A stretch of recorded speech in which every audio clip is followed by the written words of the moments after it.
Yo. That vocal though, I kept it going on purpose because that sounded crazy. Grrr. Yo, what up, fam? Okay. Sorry for the delay. I was talking to a friend of mine, and I was also just trying to decide what aesthetic to go for tonight. And all I have got here are just the Fanta girls. And I'll tell you, I actually got every kind of Fanta that they have at the convenience store nearby tonight. They only have orange, grape, and pineapple, but that's pretty good, right? I wish they had strawberry, which is, of course, me and Jonathan's favorite Fanta girl. What are they? Fantanas? Our favorite Fantana.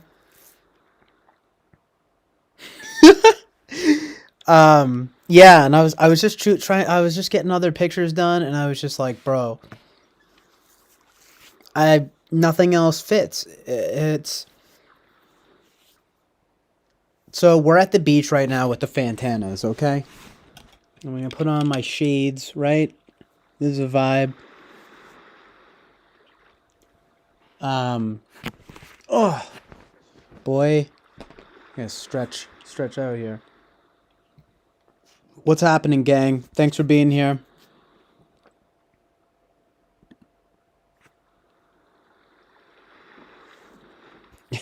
Yes, it's the longest streams possible. So start. It is the chillers vibe. We all stay chilling. Of course, as soon as I start here, and now we dropped a few viewers. Like, what the fuck, right?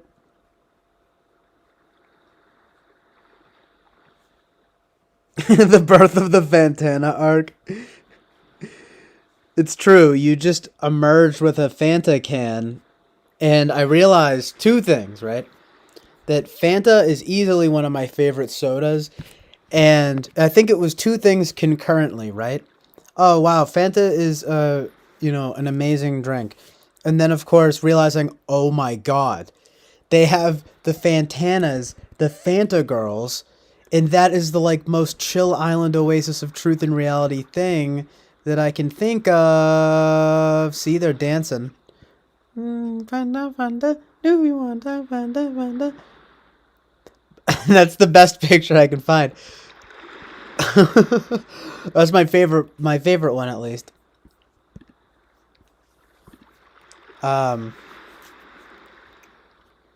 Amazing. Truly, truly amazing.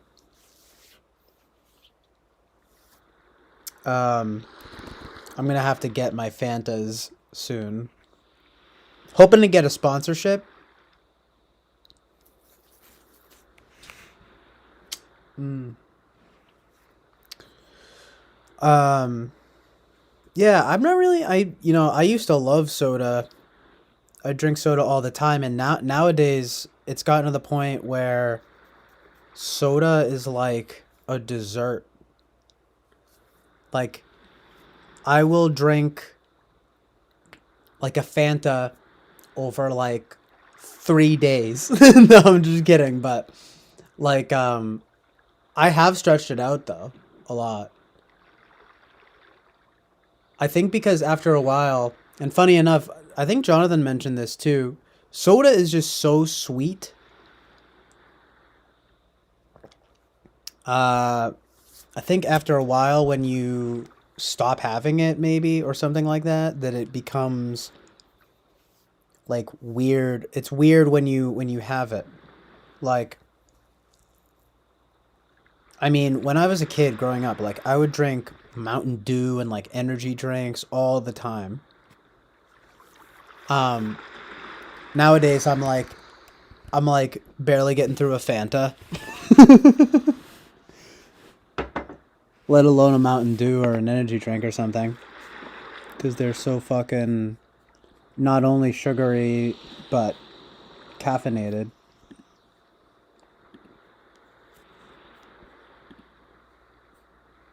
Um,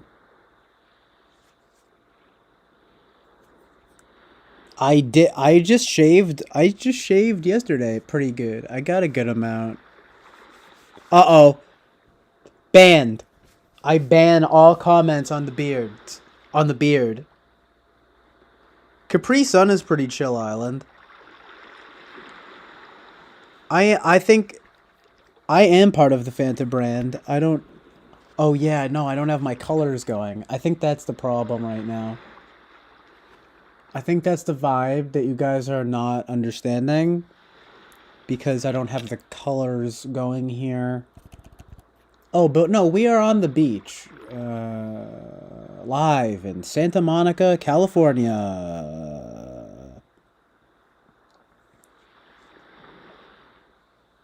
Well, I shave up here because it's too spotty.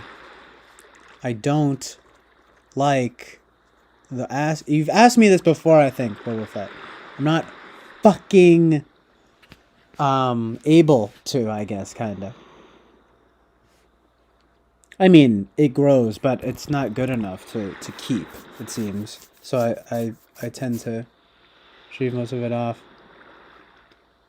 Get some whiskers going here. I don't know. I probably, with some time, give it some time.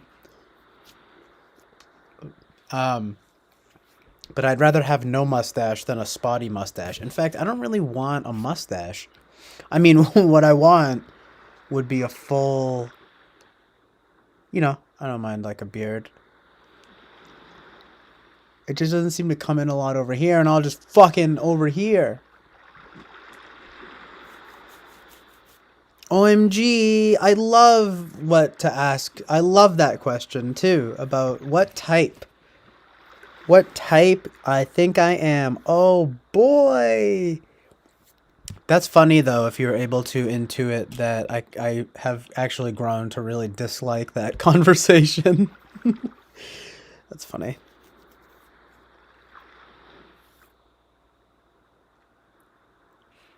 Hashtag real ones no, right?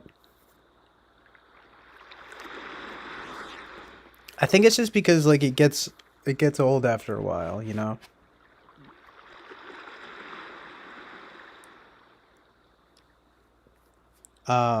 Like just kind of repeating the same things over and over again, you know? So I took the 16 personality test years ago and got ENFP a million times, and I've taken a bunch of other tests too, and I get ENFP usually, and I've gotten a few other results, but not really. And then now I think I could be more of an INFP, but I've gone on here, and a lot of people think it's different fucking types. They don't know, and so I don't know anymore. End of story, right? And it's just that same thing all the time, telling people that, you know? And then, so, let's talk about type and then the cognitive functions. And then, no, cognitive functions. Functions. Cognitive functions. I'm like retarded. I'm retarded in Chinese. I'm a retarded Chinaman.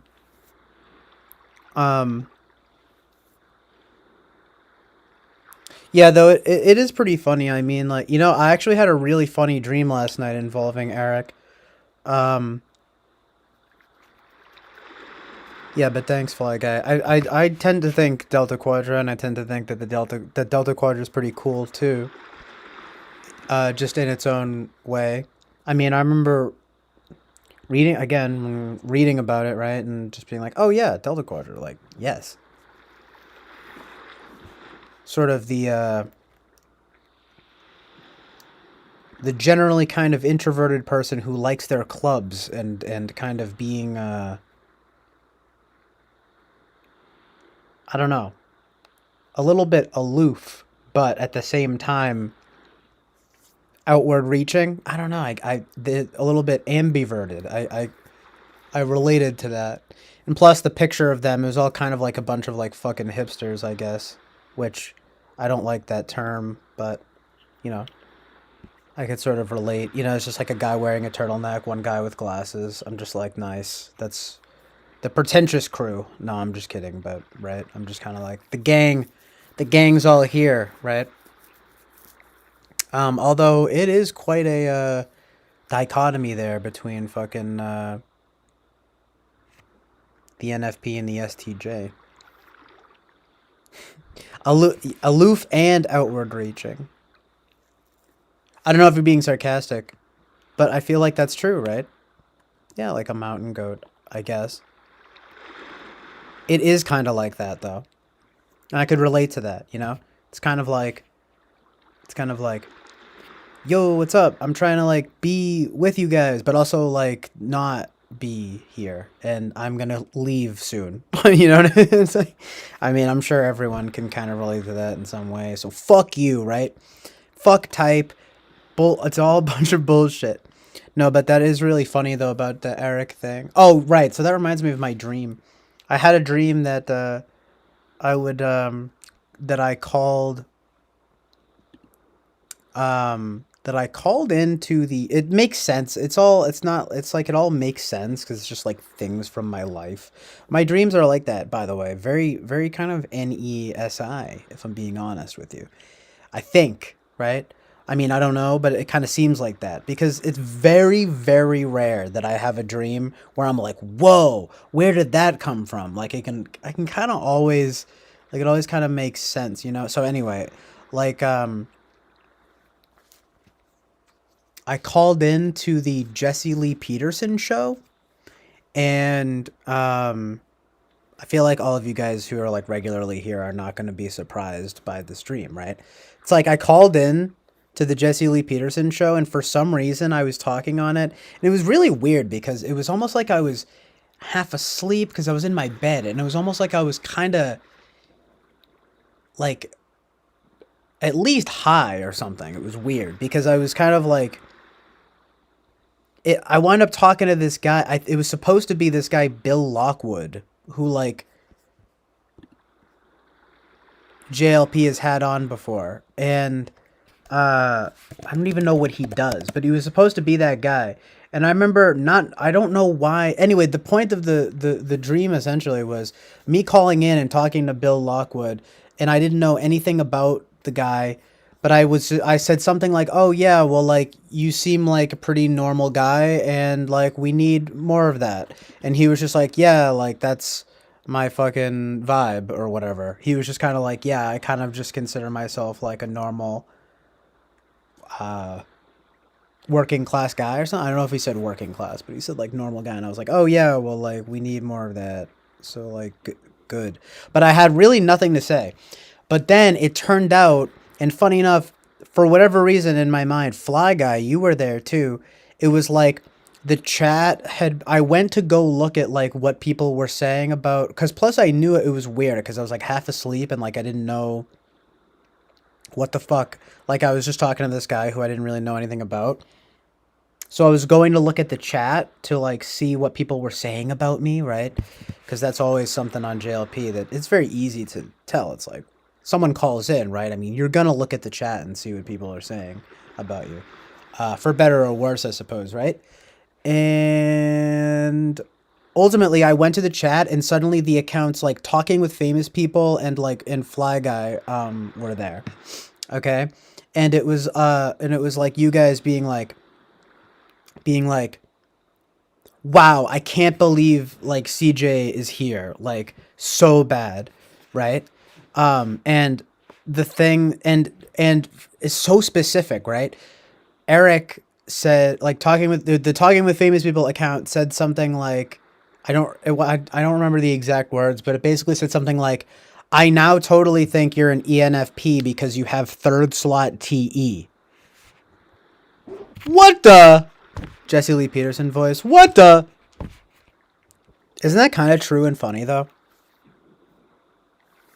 And yeah, like I don't know, there are so many sentiments that I have that are like that, where I just feel like it's like a lot of like FI and like TE. Like just earlier I was thinking a lot like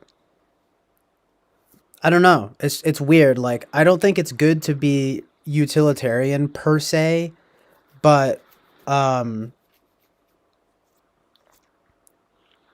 I tend to be like pretty utilitarian in a way that I conceptualized as that, you know, upon reading about FITE, um, that made a lot more sense to me than the opposite. You know, I was like, well, like this I can wrap my head around because I can understand, you know, like sort of setting a goal and executing it, or like, or having strong feelings about something and then kind of acting on them in some way. Um, I don't know, just all of these things that kind of made sense to me. Of course, the opposite makes, I mean, I don't know, it all kind of makes sense to me, right? But yeah, it's not funny though, Fly Guy. I mean, it's random, I guess, but the point was kind of just like, you know, the chat went, you know, and it's weird because I woke up and immediately I was thinking like, well, like everyone knows how I feel about this stuff on here. It's not like I'd be saying anything like wild on there. You know what I mean? Like but the like tone of the dream was kind of like it was like you know, I guess I was kind of embarrassed by the fucking, you like, you guys were like, "Oh my god, like ha, CJ's on the JLP like stream, like what the," and then just like, "Oh my god," just like Eric is like, "You're totally an ENFP, right? Like you couldn't be in ENTP, right?" Kind of thing. How funny is that? I don't know if you're being sarcastic, Fly Guy, but it's not. I feel like it's it's not cool. That's like fucking basic as fuck. That's just like my real life. You know what I mean? Like, and I'll tell you two obvious things. I was telling my dad a little bit about JLP yesterday, and unsurprisingly, he does not, at least he thought that the advice that he gave to one guy was pretty stupid, and I did frame it that way. But I did, you know, because I knew that it was that he can be kind of callous about some things. But I just remember him being like, "Well, that's like terrible advice," and I was like, "Okay, lol." So I don't know. It makes sense because I had wanted to like follow through on the fucking um conversation. So it was a weird. So you could just kind of tell there was a tone there of kind of being like, "LOL," like is it embarrassing that I like this guy? You know, like this JLP guy. And that, but it mixed with the TWFP Eric and like my stream vibes. But it's weird that, well, it also, again, it kind of makes sense in a YouTube kind of way. Like I had a dream before that Eric was gonna. I've mentioned this before, and twice now to Jonathan apparently, that I had a dream where like Eric was gonna challenge Jesse Lee Peterson to a debate or something, and right, and then like in this dream it was again another sort of marriage of the two, but I think also based on the conversation I had with my dad about JLP.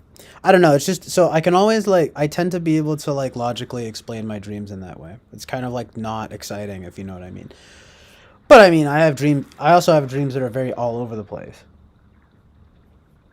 And they do tend to be vivid. I don't know necessarily if they're cool because I remember them, but I tend to remember my dreams. Um, you know, it's just I can always very clearly pinpoint my dreams are like almost always bizarre amalgamations of stuff in my real life, you know. So I'm serious when I say like funny enough when I'm saying the NESI thing. It's like literally that's what's going on in my dreams, right? It's like all these SI things, right? In a way, right? Like experiences and stuff, just fucking totally any-fied, right? Like literally, just last night, I'm thinking, I was like, what if my grandparents' house was combined with my friend from childhood's house, and I lived there, and I wasn't living there, and it was sort of a sad dream because I wasn't living at home with the family. So something bad was going on, and I was very upset about not being home. And like, but the place was just an amalgamation of these places, and probably and the that feeling or the conflict that was going on was very clearly, you know, I could pinpoint that to like, well, there's stuff in my real life about like my parents and stuff, and like you know, having conflicts with them and stuff about moving somewhere else or whatever you but yeah, but they're always like amalgamations, like my school, like my high school, you know what I mean? It'll be like, oh, it's the halls of my high school, but fucking it, but then it turned into, I'm trying to think of, I don't know, it's, you know, a restaurant, you know what I mean? Like but I've totally been to the restaurant before, but it was also kind of a combination of like every restaurant I've ever been to before. Like, it's, I mean, right? I don't know. That's just how my dreams are. But they'll be fucking long. They'll be fucking vivid. And yeah, sometimes I have those trippy dreams where literally I will think that I've like woken up. And then I'll be like talking to somebody about, oh wow, I just had this crazy dream. And then fucking wake up again. It's called mental illness, folks. Get hip. So funny. Like, literally, I asked my mom once, I was like, have you ever had a dream that you were dreaming, or that you, like, woke up after dreaming? And she's just like, no. And she's like an ESFJ. So it's just really funny, right? I'm just like, okay, there's, like, something going on here. Probably is a type thing, too, right? But I will tell you, that's very NESI, I think. My dreams are generally very NESI. Just elaborations on experiences in a dreamlike way. What else? What do you fucking want from me, right? Right? So I wonder though if you guys feel like your types relate to that, because again, that would be something that I think is sort of, I don't know, at the very least NESI about my dreams. But Fly Guy says he knows what I mean about that, so that's funny. Oh yeah, well you're probably, I don't actually have no idea what type you are. But that'd be funny if you were like ENFP too.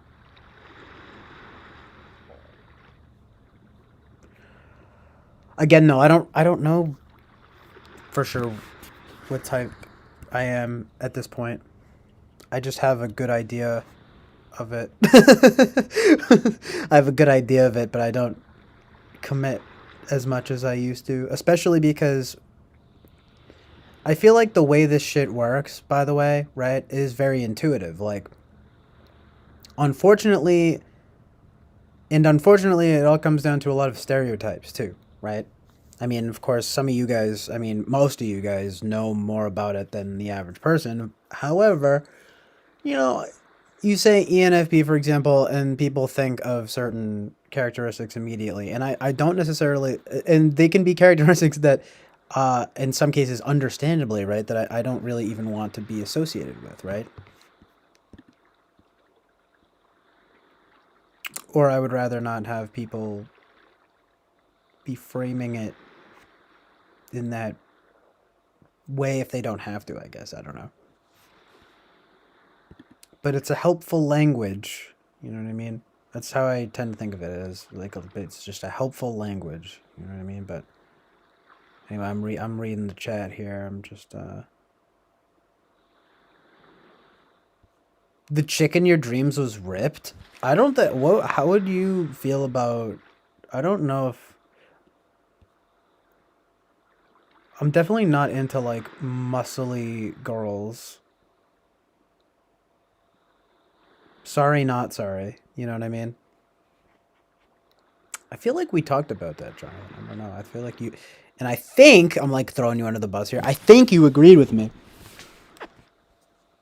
Am I making that up? I don't know. Maybe I'm making that up. But it was, you know, again, it was probably an amalgamation of conversations we've had. I don't know. Musculature and whatnot. Could be mixing things up there. But giant Fly Guy says he always dreams about being in an giant underground mall. But no, yeah, I feel like we talked about that. And it was just like, yeah, it's just like, I don't know. It's not really attractive to me. I mean, it's cool. It's like being fit is one thing, but I mean, hey, look, I'm not gonna tell people how to look their, if Master Bobby comes in. Yeah. You like chicks with ripped abs, or is that something you didn't like? Or Jonathan Missani?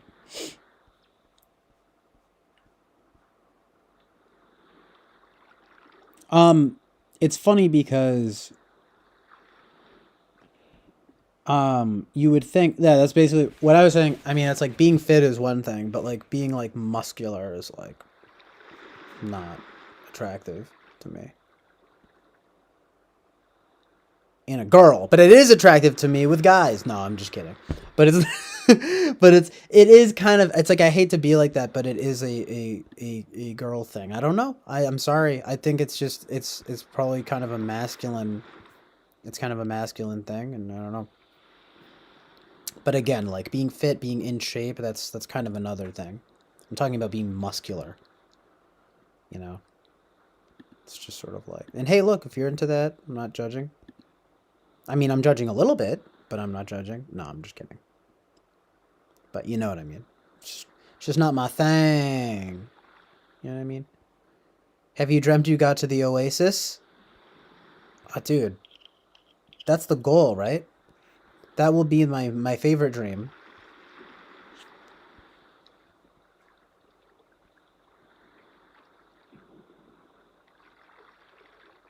I like it, Peter. My MBTI type is STFU, and my pronouns are try/me. Did you make that up? That's pretty funny. Yeah, you know, it's weird because I never really got into Russell Brand, but he basically is the archetypal ENFP. Right though, yeah, dreams, you know, probably is related. Like I said, right? I talk about fucking dreams, you know, dreaming. I dreamed and woke up, and my mom's like, yeah, that's never happened to me. It's just like, yeah, well, you're an ESFJ. Fuck you. No, I'm just kidding, but it's just like, yeah, right? It's like, well, of course, you wouldn't really have those dreams, but a fucking Mr. Any user over here or whatever you want, you know, whatever, right? It's like, but, you know, hey, any user over here, I'm like fucking, you know, I dreamt I was dreaming, and then I woke up, and then I fucking went and had ice cream for breakfast. Isn't that quirky? My dreams are quirkier than anyone else, than anybody else's. Again, though, it's really funny because they're kind of not. It's again, it's very telling of the NESI mindset because in one way they're extremely creative, right? And then in the other way, it's just completely uncreative. You know what I mean? Amazing.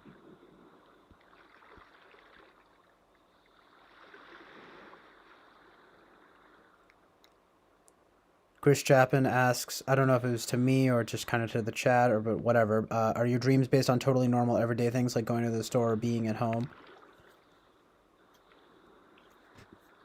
Um, well, that's kind of what I'm saying. You know, it's like a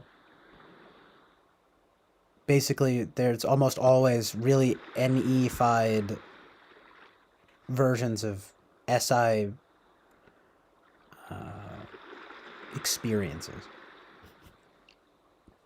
So in one sense, extremely creative, and then in another sense, extremely uncreative, which is sort of funny.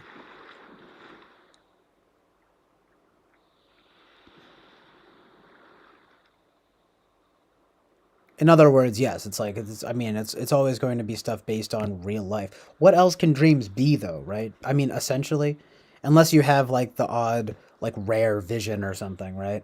I mean, I would say that's the difference between dreams and visions, right? Or something like that. I mean, when I'm dreaming, it's just like I don't think of it as being almost anything other than NESI stuff. You know what I mean?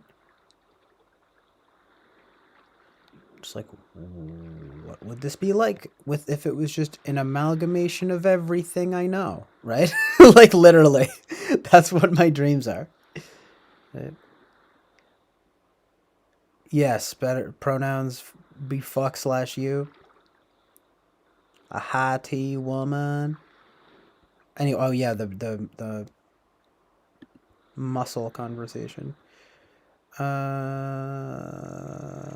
Jonathan says, well, wait.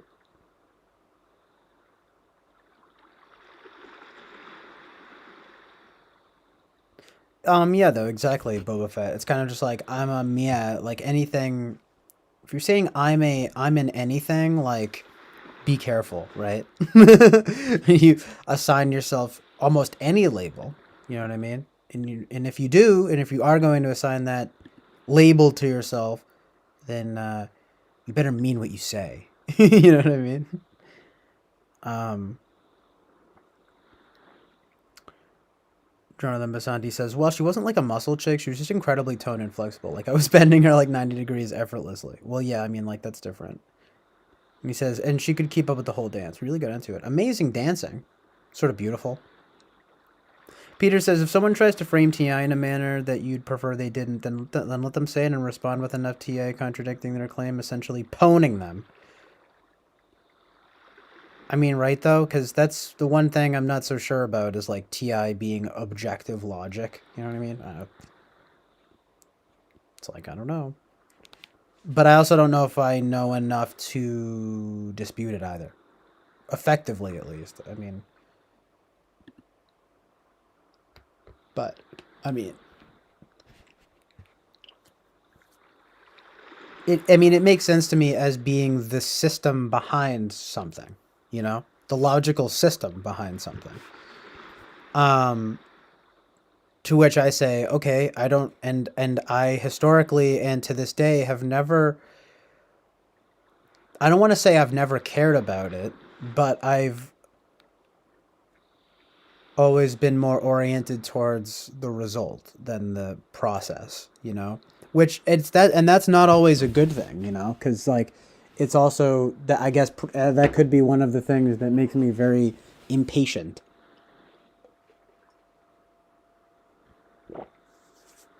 Or even, in a sense, the classic kind of any ENFP whatever thing of being non-committal in some way because of potentialities, but that's less of a TE thing, I think. I mean, I just don't know. I find myself wanting to cut to the TE of matters like all the time, or what I think is the TE matters, right? Um, as opposed to getting too hung up on the TI of matters, like.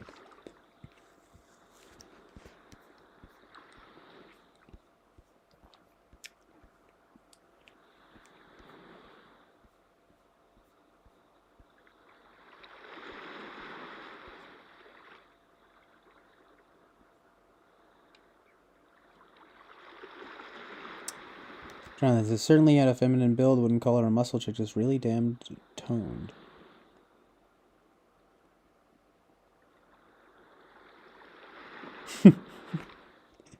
Fly Guy says, yeah, the ultimate expression of MBTI and typology at large is to use PDB to find out what characters you share type with. I think that's like the big brain ascended level, right, of typology. When you admit that that's that's basically all it is.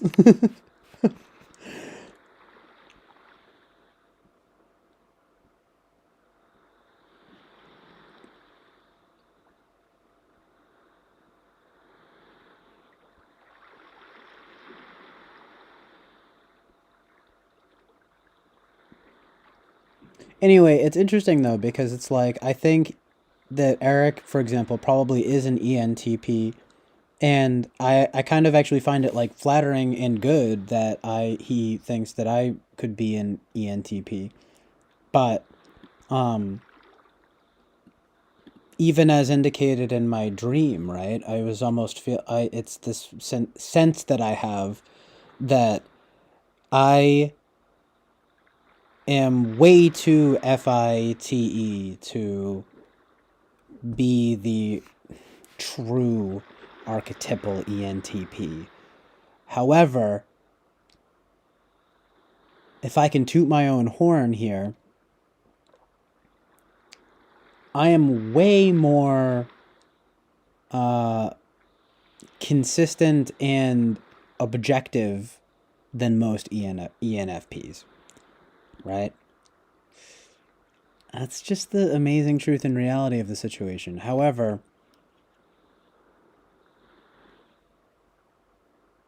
you might say that that's not saying that much. I'm trying to be humble here, you know? It's like, no, I don't think that I don't really think, at least, or at least it's more in the middle for, like, that I'm like an INTJ or something, right? I don't think for a second that I'm like an ESTP, you know? Um, but you get the point.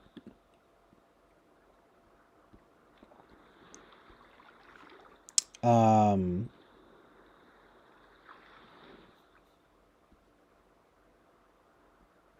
Although I even forget the point now. Is that any? I don't know. Because like I can't. I'm thinking. Well, why did I just say that? Because I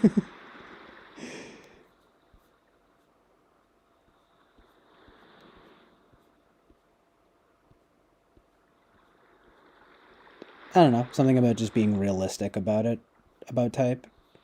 But I don't know.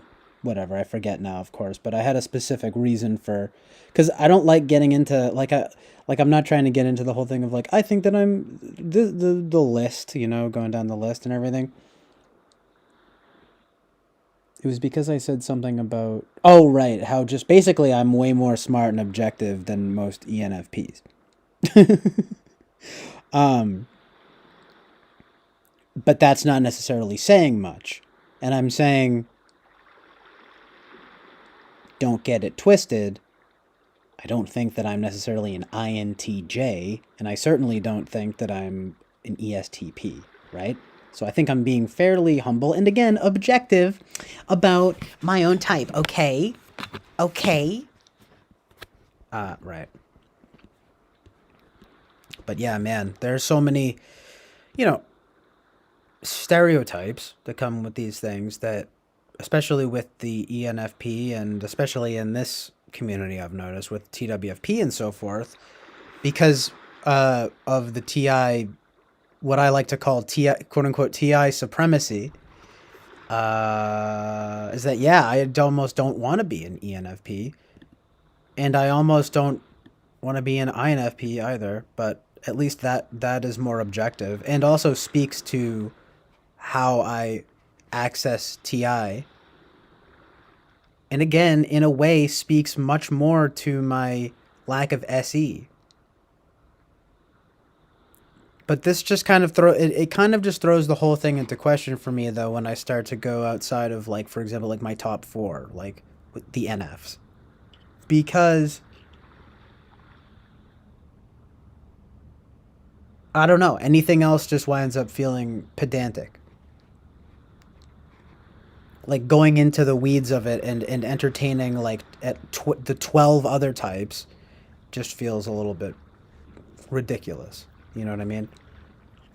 I mean, I'm open to it, but that's what I mean when I say, like after a certain amount of time, it just becomes a stupid conversation. You know what I mean? It's interesting, but stupid. You know what I mean? And again, like, I don't know, maybe that makes me also less of an ENTP, so to speak, because it's like, honestly, I don't really care that much about make like, it's hard to explain, but basically it's a system, right? Um and I don't really care about how it works. I just care about if it's accurate, right? So that I don't know. That's what does that mean? How does that typologically work? Like, because I feel like that's kind of TI, but kind of TE. It's just like, what do these words even mean, right? But I do think it's true, Fly Guy, more true than what people want to admit, or at least certain so-called TI users say, is that TI is more like a personal logic than an objective one, so really subjective. And Peter, I know how Peter feels about this, or at least he said, I don't, you don't know if I don't know if you would say it's how he feels about it, but his take on the matter seems to be, the TI does not is more like a subjective logic too. I mean, he says here the TI doesn't own the objective logic territory all to itself.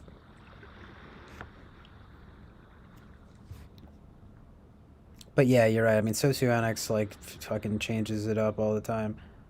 Like the difference between MBTI and socionics just again is a fucking nightmare. No, I'm just kidding, but it's like a fucking, changes the whole thing up to some extent.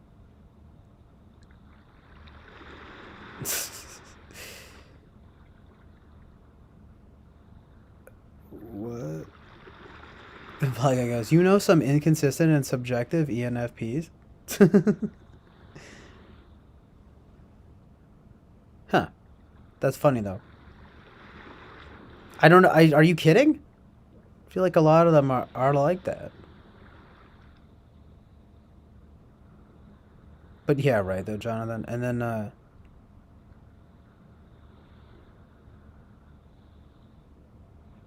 yeah, Alien 60 says a good question. Do you have been an ENFP before you discover you're an ENFP, or do you become an ENFP after you know it? That's the that therein lies the question, right? Um I mean, I think it's a little bit of a mixture, isn't it? I mean, you didn't have words for it or you didn't have a term for it before, or I didn't. I'll speak personally here, I guess, right? Um when I say, okay, when I first, even when I very first, got ENFP on the fucking 16 personalities test, which I know everyone says, oh, it's not accurate or whatever. It's like, well, I don't know, because that was what got me into typology on a deeper level. I did want to learn how it worked in a quote unquote TI way. Just not, just not to the level that some people get to, if you know what I mean. Somewhere in the middle between, you might even say in a classic ENFP type of fashion, because it's not like I cared that much about, oh, let's crack it down to a science and whatever. I was just interested in learning how it worked in a sense to where I could say, oh, okay, so like this is how what I use and blah blah blah. um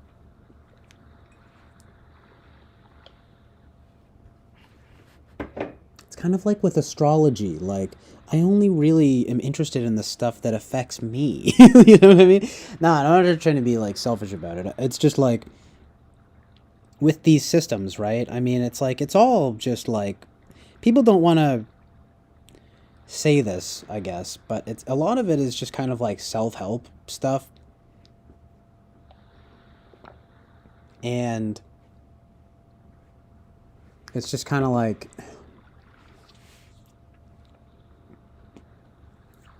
I don't really care what you know, I don't know. It's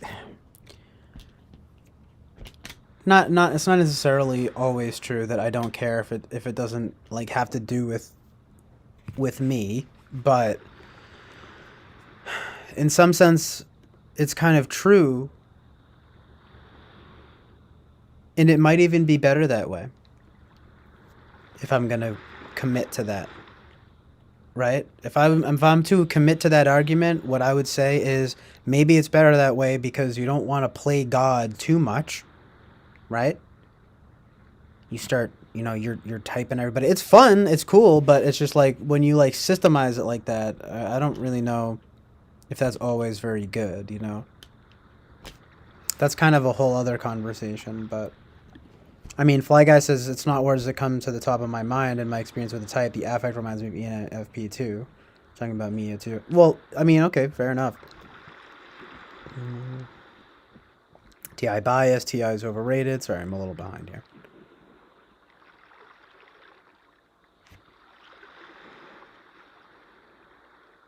Yeah, it's funny that you had mentioned that, Bobby, about the jab, because you might say that that is a very sort of TIFE decision to get the jab. Whereas, and I've said this before, you know, and it's like I don't want to jinx myself, you know, because like it's not like I want to get COVID. I'm stuck between a rock and a hard place because I don't want to get COVID, but I also don't want to get the vaccine. However, in any case, I'll just be honest and say I haven't gotten the jab. Um, and that probably makes sense in kind of an FITE way. And I admit it. I openly admit it because I know that it's a personal feeling that I have about it, not wanting it, not feeling as though I want to be independent about the matter in a so-called FI way, you might say. And then the TE of it is, well, what is the result here? And from what I've seen, you know, I get it. I understand how this all works, and I understand, you know, but it's like at the end of the day, though, you can still fucking get it if you get vaccinated. And to make a long story short, you're just kind of putting other shit in your body that you might not necessarily need. And from that standpoint, that's again, I don't know. I think of it as being more TE. It's kind of like what is the result of this thing? Like, is it really that helpful, right? Or rather, is it, you know, like effective, right? Because we talk about effectiveness literally, right, when we talk about vaccines, and we talk about effectiveness when we talk about TE. So I will openly say something like, yeah, it's an FITE decision. On the inverse, you have the the TIFE decision of getting the jab, because obviously, for one, we know that there are many FE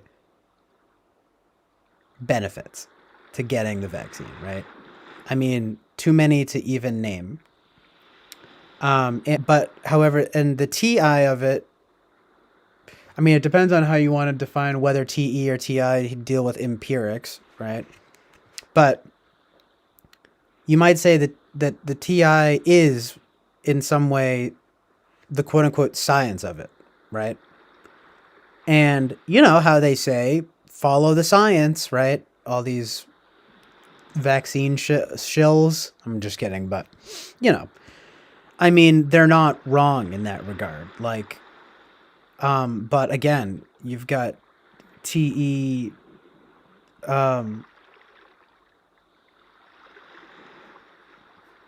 sort of, sorry, I'm a little behind on the chat, so I just kind of want to, I should probably move on or whatever, but, oh, okay. No, I'm seeing this now. But, anyway, you get the point. It's kind of just like, that has its own merits. Um, and I can kind of understand the TI being like the science, even if it's not, even if you want to have the debate about which function rules over empirics and what those empirics mean. I can understand why someone would also opt to get it, because it's like it's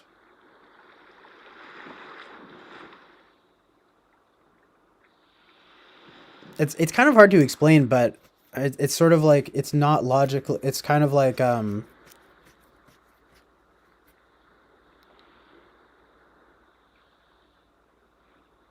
say this, okay? And I don't want you guys to misconstrue what I'm saying here. It's not really a pro-vax thing. It's not really, it's kind of neutral. What I'm going to say is that in a perfect world, getting a vaccine would be the objectively right thing to do. And if you, right? But this is not a perfect world.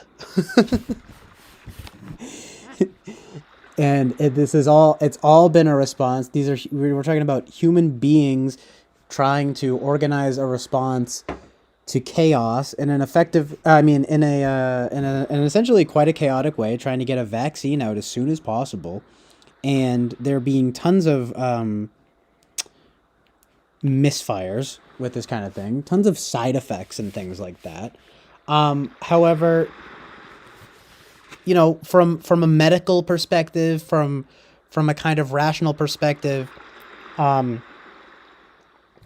you figure, well, obviously it's good. It's good to fucking, you know what I mean? Because the idea of a vaccine is inherently good. It's like you are protected against a disease, and you won't spread it to other people. Congratulations, right?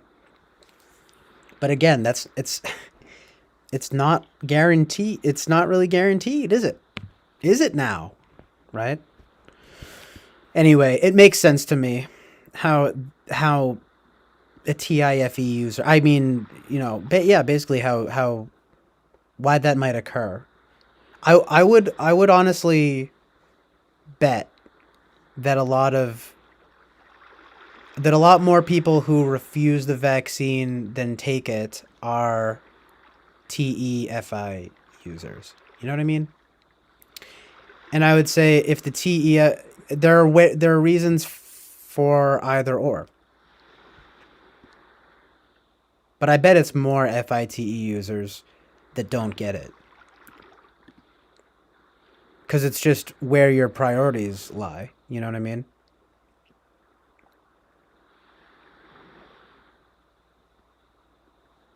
But, yeah, so Fly Guy says some great chess players are TI ignoring. CJ, I understand what you're saying, losing interest or even faith in the entire concept, going outside of your top four or whatever.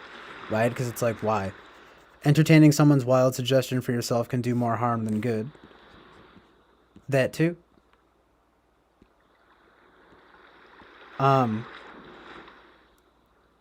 Jonathan says, actually, I'd say that not caring how or why something works, but that it does suggest TE, at least in my experience. I feel like you might have like mistyped there. I don't know. Also, Master Bobby, all of your messages are gone. Rest in peace. The Jabbers, something. Fags garbage for a small flu like this. Retarded.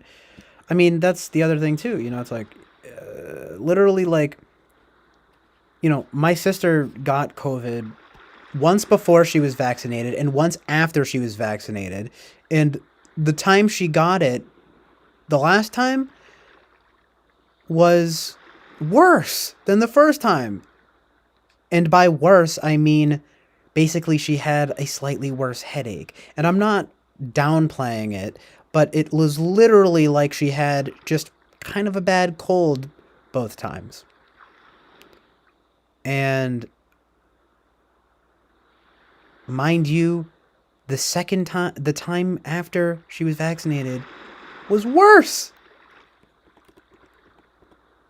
But again, even worse is not that bad.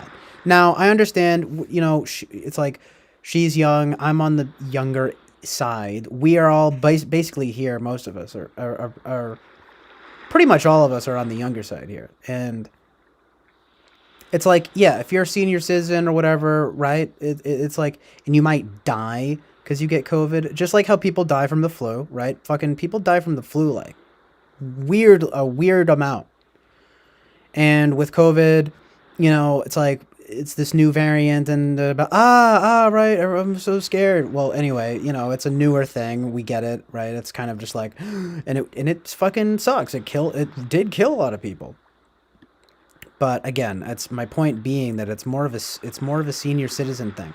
It's more of an immunosuppressed thing. It's more of a senior citizen thing, etc., etc. So, but you guys all know that. I mean, at least everyone in here right now. I mean, it's like you guys all know this stuff. I'm just fucking spitting the facts. You know what I mean? Spitting the vax. The vax. No, I'm just kidding. But fuck vaccinations. No, I'm just kidding. Again, it's like I think it's an inherently good idea, but it's just not the perfect. It's just not. It's not perfect. It's nowhere close to perfect.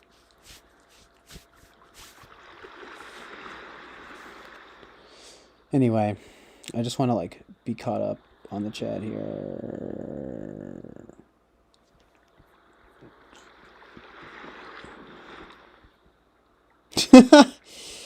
Not admitting to getting a job. I mean, I don't know. Is it really that big of a deal? I mean, it's truly, insane to me to think that admitting that I didn't get the jab on camera is like somehow impedes my future. And even if it does, I guess I honestly don't care.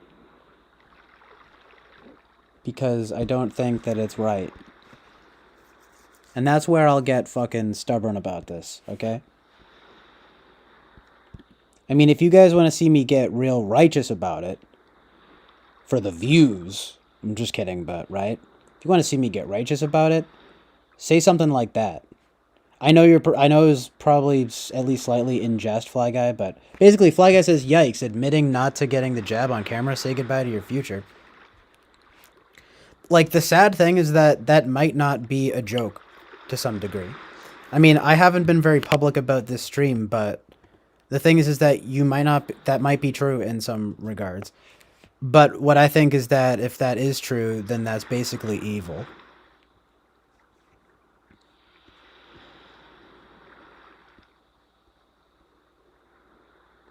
And, I mean, I don't think that I will ever change my position on that.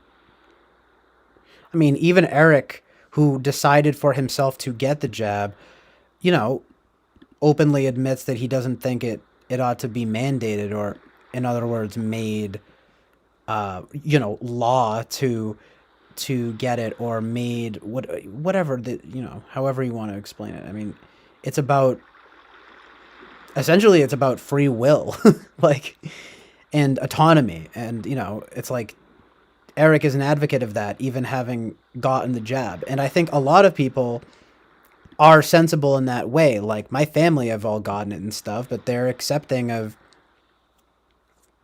my decision not to get it. They haven't exactly been, it's not like they've been like thrilled about it either, but if you're a sensible person, basically, you can have the common decency and respect to honor someone's decision not to partake in some massive social ritual. You know what I mean? Oh my god. Greater good my ass. You know what I mean? Because that's like, that will be the, I'm telling you guys, that's all it is it's an FE argument. And that's why I don't doubt it for a second that a lot of people, make the TI FE decision to just do it. You can do either. It's, like I said, it applies either way. Anyway, I've kind of said everything I have to say about it. But that fucking part, like, that aspect, that potential is evil. You know what I mean?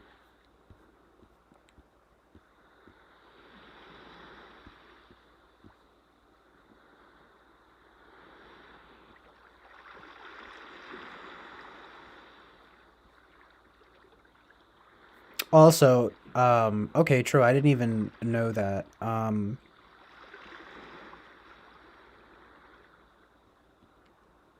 That apparently, sadly, Eric, since, I mean, I'm not trying to speak on Eric's behalf, but basically, Fly Guy says TWFP was forced to get the jab to see his sick mother. That's also evil in a way, but no, it's not a real choice. And if that's ridiculous, though. I think that's evil too.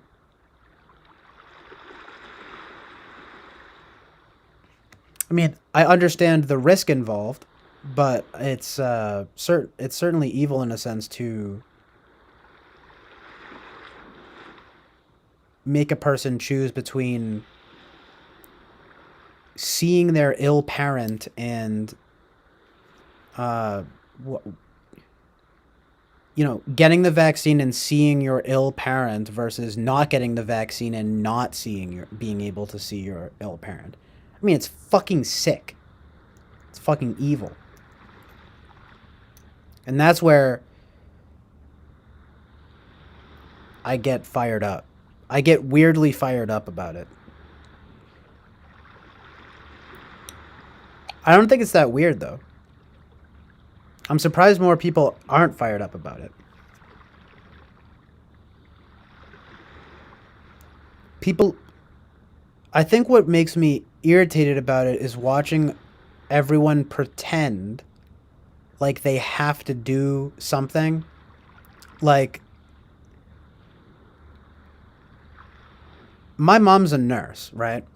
And she was kind of like, she was saying, we had a very interesting conversation a few months ago where she said, yeah, a friend of mine has been going to therapy. A friend of mine who's a nurse has been going to therapy now because she basically has PTSD from not being able to help, um, like all of these people that died, and like limiting their.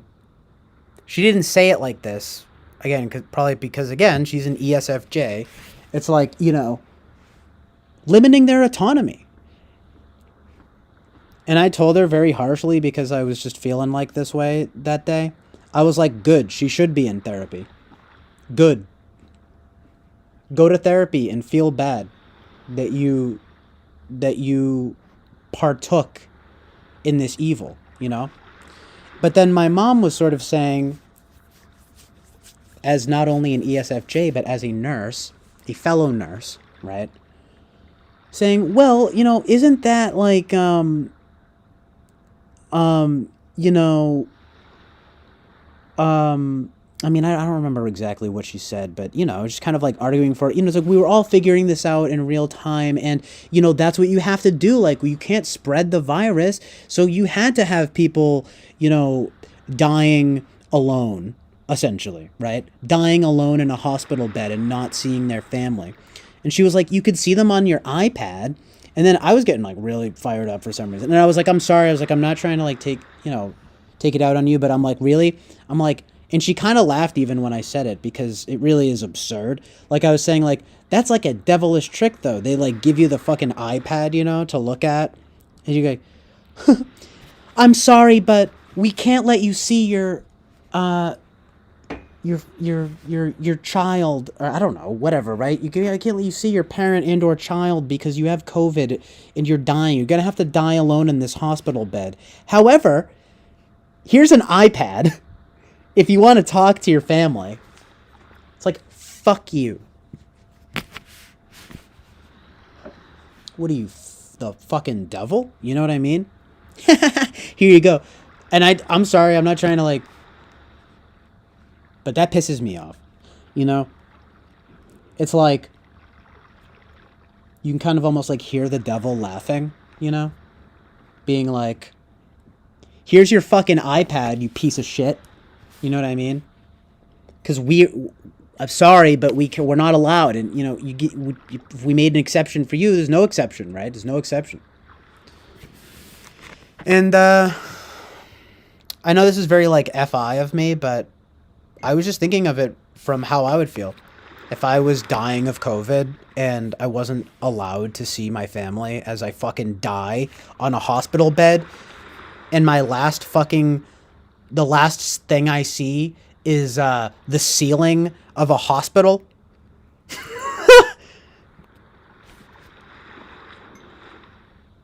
Fucking shoot me. You know what I mean?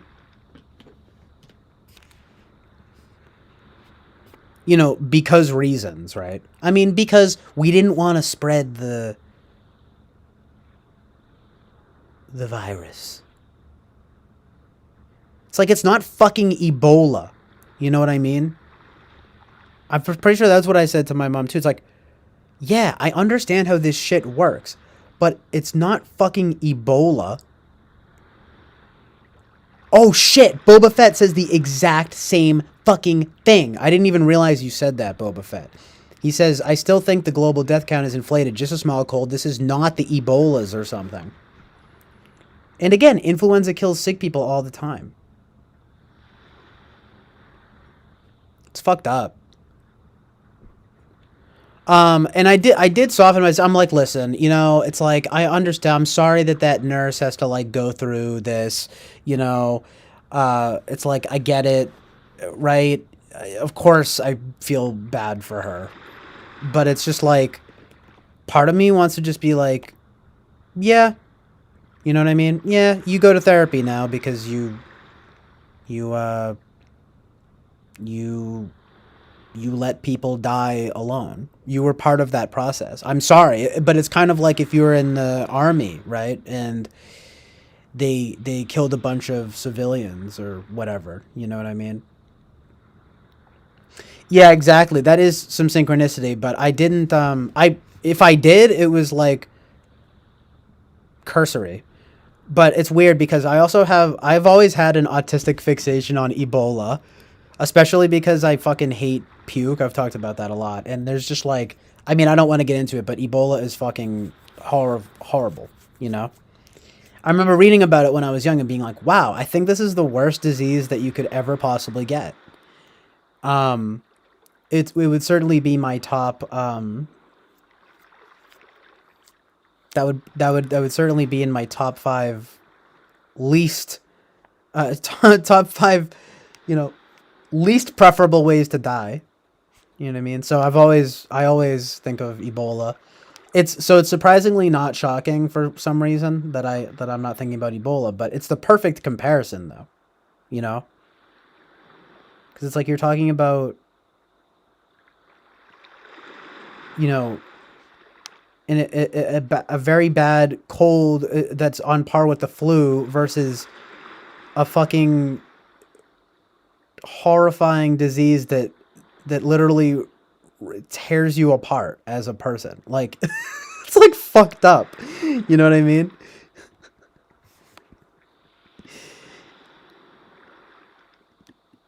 Yeah, but it's bullshit, Jonathan. He's like, you see, the thing about Ebola is that it is very easy to fucking tell who has Ebola if you're going to compare the two. Mention the key differences. Yeah, the reason it's easier to tell is because it's fucking way worse. They're like bleeding out of their eyes. But I'm saying that these fucking doctors act like it's the same thing, you know?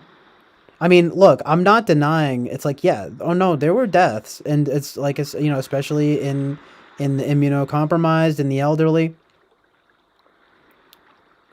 Oh yeah, um, and it's tragic.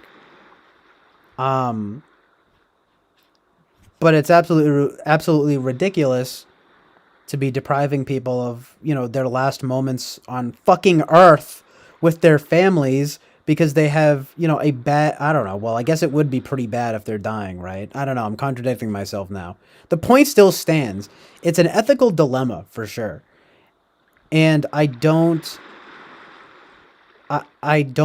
blame the nurse in this example, by the way, for, you know, for example, essentially I don't blame the nurse for, I don't know. The reasoning here, it's like it makes sense, but it also feels very unethical to me. You know what I mean? Kirill Vasani might be packing a vaccine emoji on his bike emoji. Yeah, it's way worse and it's very visible, but it's because it's probably related though.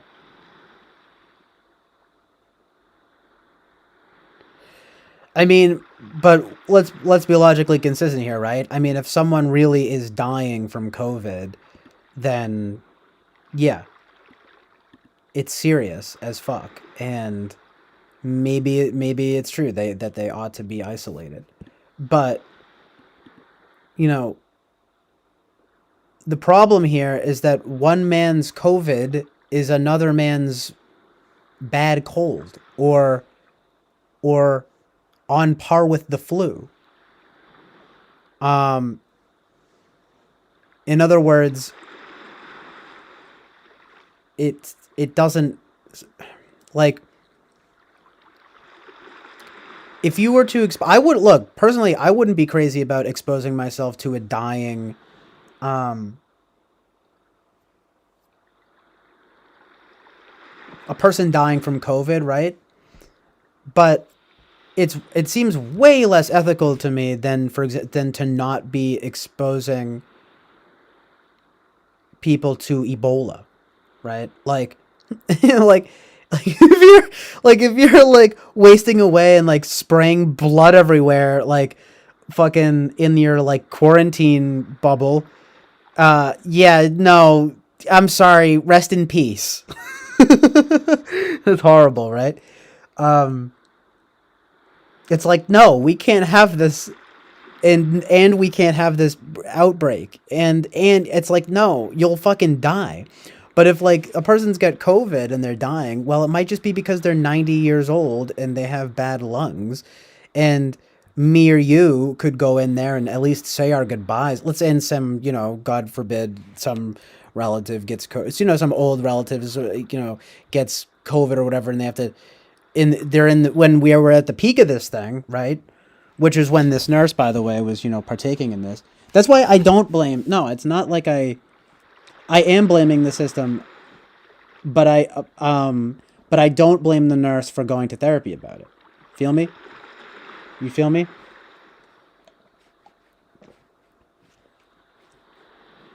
Um, and I won't say it's like in war when it's like civilians. Let's just say it's like in war when the other team, it's us versus COVID, right? And there are these victims of COVID or whatever. It's kind of like in war or something, and it's the other side. It's like, I don't know, when you had to partake in something where you were part of the platoon that took them down. I mean, it's the COVID. It's a very specific thing, so it's hard to even compare to that. But you know what I mean. It's like you're participating in this thing that, like, honestly, might not be very ethical. But it's what it's quote unquote what had to be done, right? I'm saying I blame the system, but I don't blame the nurse for feeling badly about participating in it. However, of course, it's like I wish her well. It's like, I get it.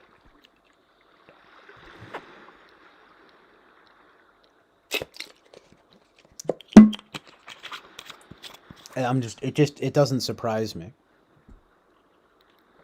On one hand, I'm thinking, oh, like that's sad, like, but then I'm also thinking, yeah, time to go to therapy for a few years and like sort this out. Cause I'd be feeling fucking guilty.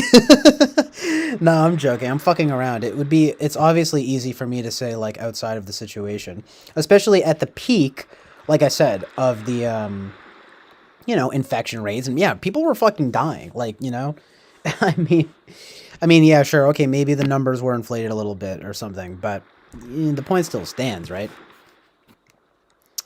I mean, we didn't know what the fuck was going on. There were measures that had to be taken, et cetera, et cetera. I'm just saying. I mean, that fucked me up when I was hearing about that. I was like, oh my god. And there's just something that, I mean, I guess again, it's like it makes sense in a way, but it just totally rubbed me the wrong way. I'm like, that's not fair at all. You know what I mean?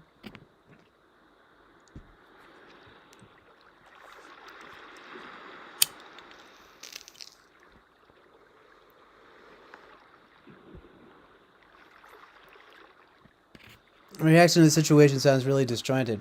Well, it's because it's a messy situation, Jonathan. I mean, it's you you want to do what has to be done. In this example, it's very specific, right? Like it's kind of like, well, the greater good in this situation obviously is like not spreading the infection. But in the process, you're having all of these people having their dying moments, on a hospital bed alone. I mean, yeah, I guess of course. I mean, I guess at least they got the fucking iPad or whatever. But there's just something, I don't know. When I heard that, it disturbed me. You know. And I will be honest and say that really it's because I was imagining myself in that situation, and I was just thinking of all of these poor people dying alone and probably terrified. Although who knows? I mean, maybe you never know how people go in that sense, right? They might have not been. They might have been so fucked up that they didn't even care. My mom said that too. Funny enough, she was like, "Well, she's like, if they're dying, I mean, maybe they're you know, it's like they're probably not even like conscious." right? So like, well, okay, it's like maybe I'm just projecting a little bit of my too much of myself there, but still, it just felt icky, right? And the point still stands, right? It's like, well, this woman has to go to therapy over it because she participated in it. So, the very fact that she has to do that to me is very telling of the ethical dilemma that this proposes, right? I'm just, if I sound disjointed, it's because, yeah, it's messy. Like, I I feel for the nurse because she was participating in this system during the peak where we were having ideas about it being. Hold on, my cat is at the door.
Yo, what I'm saying though is like honestly that my heart goes out to everyone involved in this situation. It's the definition of tragic.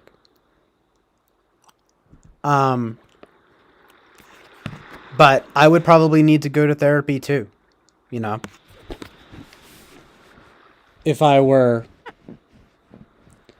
in some way a tool for that situation to unfold. Especially when, of course, hindsight is 2020, and a lot of those people probably didn't need to die alone and potentially terrified.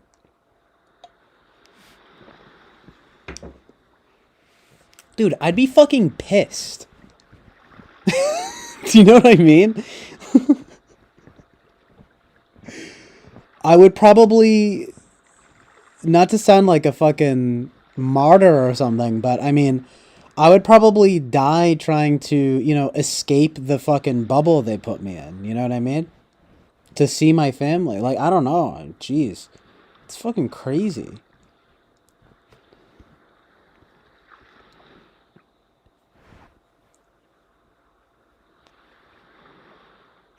It is CJ's chill. Island Oasis of Mortals and Objectivity. As usual. As usual, twice here, right?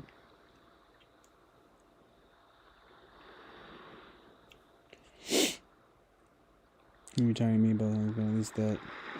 Anyway, it's like, but it's like I'm not going to bear down, too harshly on this nurse, for example, right? It's kind of just like, listen, it was an unfortunate situation,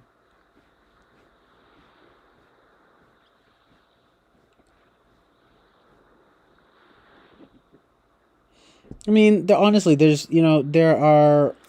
I'm tempted to. I'm thinking of an episode of the show Scrubs when. I don't know if you guys ever watched Scrubs, but basically one of the deepest episodes, one of my favorite episodes, is when Dr. Cox, who's kind of like the tough guy doctor, he's kind of got like a funny quip all the time for people. He's no nonsense. He's got a little bit of a temper, but he's kind of the mentor to the main guy, JD, who's kind of like the more naive or not. He's a great doctor, but he's sort of Mr. Bedside Manner, Mr. Cares a lot about every patient and everything. And this episode is sort of a flip on the usual situation because due to an emergency situation, Dr. Cox makes a call to, in a long-winded explanation, it winds up being like rabies or something, and there are transplants that are made, and so instead of one person dying, three people die because they fucking gave them, organs. Sorry, it's kind of gross, but it's like, it's like they basically gave organs to people that were, that had rabies in them. So, it's a very like sort of dramatic ending to the episode, and in hindsight, it's almost a little bit corny because they play that song "How to Save a Life" by The Fray. But it's kind of good cinema, especially because like the camera changes and it's kind of like more fucking shaking and stuff like that, moving around. And Dr. Cox flips his fucking lid, and he winds up kind of having like a little bit of a breakdown because all these fucking people die because of his call that he made, and he winds up getting in like a drinking depression. And remember at the end of the episode, JD, of course, right, is like, remember what you told me? As soon as you blame yourself, there's no going back. And then he goes, yeah, you're right. And then he fucking leaves and proceeds to do just that and blame himself because, well, in all honesty, who else really is there to blame in that situation? However, he was trying to do the right thing, and that's what happens. And, and it's like, that's what they're all telling him. It's like, well, you made the call that had to be made. It's like, okay, yeah, but 3 people died on my watch. So you kind of go like back and forth, right? It's a little more hands-on in the situation. But anyway, it has a nice ending. Later, when they do the follow-up episode, when he kind of, JD comes and helps him out of his drunken depression. I forget exactly what it is that he tells him, but I think it's basically how he like inspired him. And it's kind of funny actually, because I tend to think of the Dr. Cox and JD relationship as being, Dr. Cox is probably an INTJ or like maybe an ENTJ. Actually, he's probably an ENTJ, or he's probably an ENTJ. And JD being, I mean, now it's a little thrown off because he's probably ENTJ, but it's still probably lessons to be learned in a sense, because I think JD's an ENFP. I don't know what the socionics relationship would be there, but I always think of it as being INTJ ENFP dynamic.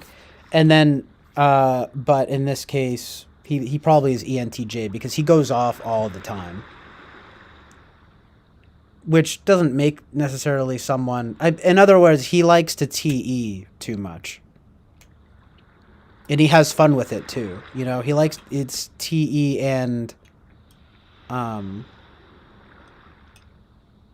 actually, I don't know. It could be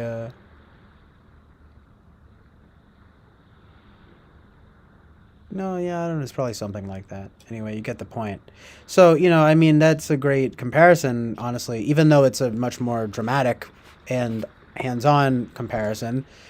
But yeah, it's like there's obviously going to be a certain amount of guilt that goes into situations like that where, you're kind of doing what's best in a sense, but in another sense, massively failing to do what's best, and having to deal with that.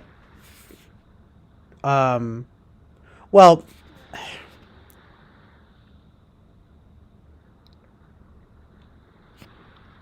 it's kind of just like in the medical profession, I can only imagine that it is basically as simple as this, right? You have to, quote unquote, make the right call at the right time, And as long as you do that, you don't really have blame that needs to be dealt with. But we are human beings, and if, for all intents and purposes, you're the person responsible in some sense for a death, well, it's no different than any other time, if you know what I mean. It is different, of course, and that's kind of how you go how you deal with it. But especially when, in essence, or when with most doctors, ideally, right, they're trying to do the right thing, you know, and save the person, and et cetera, et cetera. Um, so as long as it's in that quest, then you could say, well, you're absolved in a sense, right? But that's not that's that's a half truth in a sense, and that's why people would go to therapy for that kind of thing, you know? I mean, that's why cops go to therapy, right? Or why they have like appointed therapists or whatever. Like literally, right? Because it's like, you know, you're forced to make judgment calls. Um and I mean, don't let's not get started on like a whole fucking, you know, tear about the cops, but you can already, I'm sure, imagine where I'm going with this, which is when the fucking criminal pulls out a gun and then you have to shoot him and he dies. It's like, well, he pulled out a gun and so it's fine, blah blah blah blah blah. Yeah, but is it really fine? Because I killed a guy now. And that's always gonna stick with me, you know? And so therefore you literally pay people to make you feel better about it. That's what therapy is, not for you know, for that. No, I'm just kidding, but you know.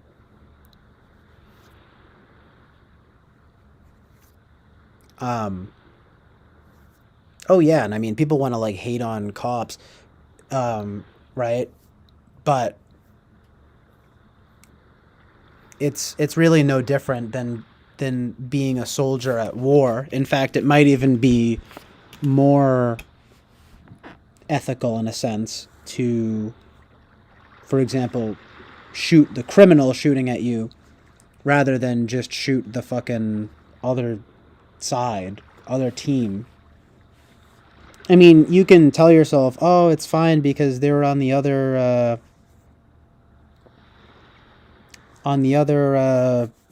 you know, whatever, right? So and so, they want to take over the world or whatever."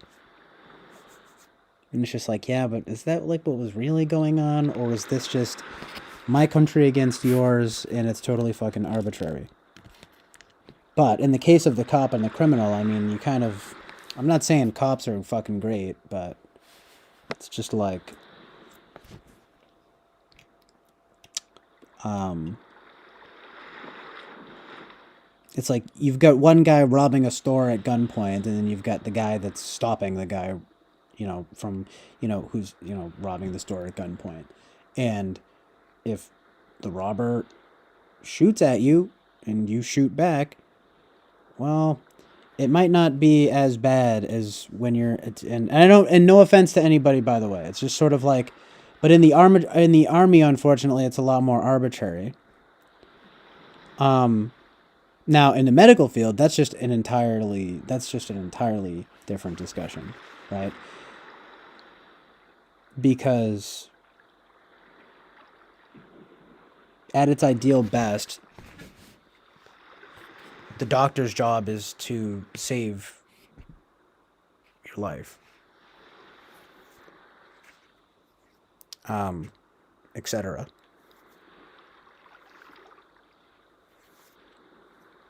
And sometimes shit goes wrong, but it's like it's more noble in that regard.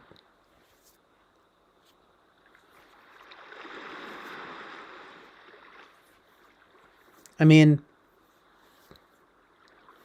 I don't know. It's kind of turning into a different discussion, but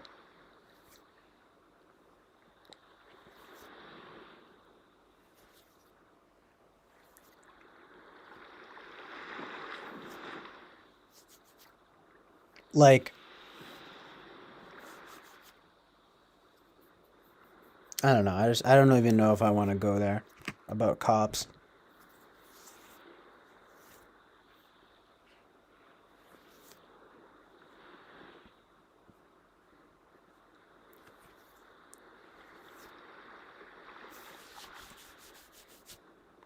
I mean, all of the vocations I think that I'm naming here are noble in a sense, you know.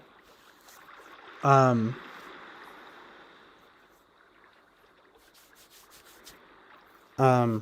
It's just, I guess it's unfortunate how corrupt, like, the police can be and how they do in the end work for the government.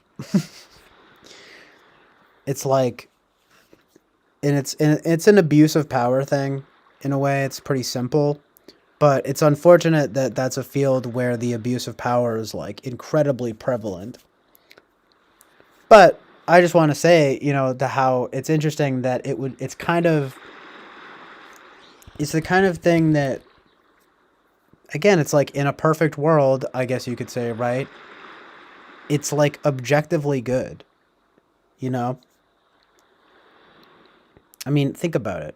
Think about what a cop does in essence. They're stopping random evil. You know what I mean? Like, it's like, and I'm talking about at its best, okay? I'm not talking about all the time because we all know the point. But I'm saying in a perfect world, that's the idea, right?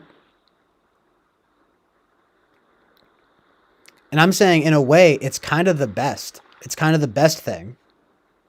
But sadly, because it's the best thing, it can also be the worst thing. Which is a little bit like priests, right?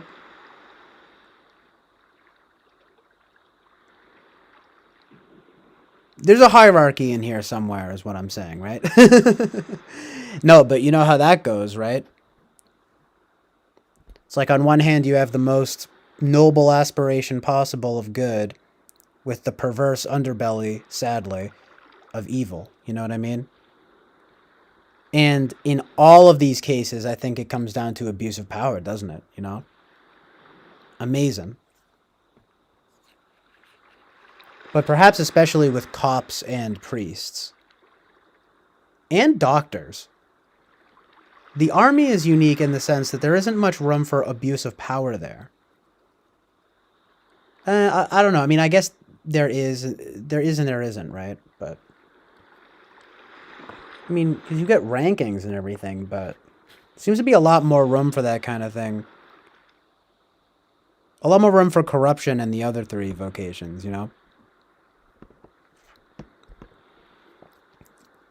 Anyway, what do I know? I mean, I really am just speculating. No, I said cops. Cops and priests.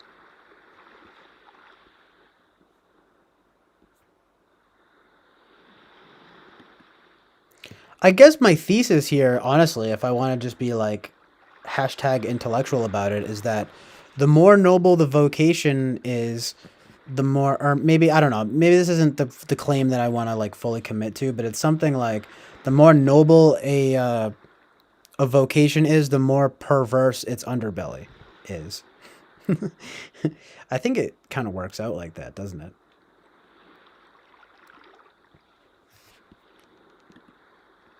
But it doesn't change the goodness of the vocation or the inherent idea being good.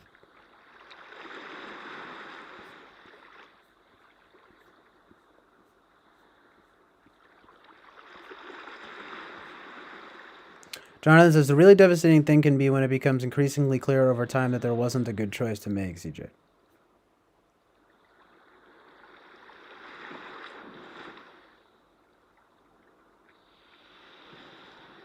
Well, yeah, in some cases that's true, and it may well be true in the COVID situation. Um, it doesn't change the end result too much, which is that, of course, in this example, right, this nurse obviously deserves, to have a relatively clean conscience about the situation. Um, I think more than anything, I'm just blaming the system for putting her in such an unfair situation because, and again, you really do have to allow for the real time calculus of these things. It's like, we've got a ton of people dying and it's very contagious. Well, sorry, but they don't get to see their relatives as they go. I mean, they can see them on an iPad, but it's like, sorry, but we got to contain the situation. because it's for the greater good. And it's like, well, it is, right? Just like in all of these cases, you know, it's like,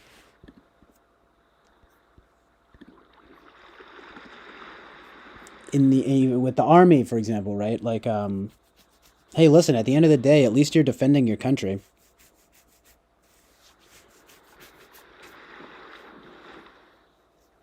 You know? I mean, in all of these cases, it applies, right? Like, it's like, hey, listen, at least you fucking, you know, had the greater good in mind or whatever, you know? I mean, that's what's like most important here. Like the cops, the army, the you know, the medical field. And it's like, yeah, sometimes there isn't a good decision to even make.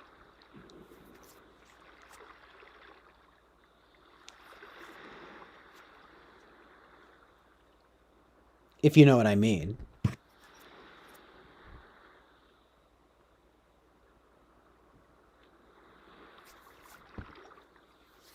It's like there are some situations where it's just kind of like you're damned if you do and you're damned if you don't. And I kind of hate this term, but I was thinking of it before, but now that you mention it, I'll say it. It's kind of like the lesser of two evils, right? Like, and if those are your only two choices, well, it's like no, you shouldn't um like uh you should be able to have like a relatively clean conscience surrounding the thing where it's like that was the only two choices. Kind of makes me think of, I know this is like a little ridiculous, but it kind of makes me think of like the movie Saw or something, right? It's like fucking put these people in these like horrible situations where they're lose-lose situations, right? Like not always, but just, you know, when you put in these ethical dilemmas and stuff, I mean, it's like, yeah, it's easy to like speculate on, but in the actual situation, again, that's why I don't blame the nurse in this example per se. You know, it's like I blame the system.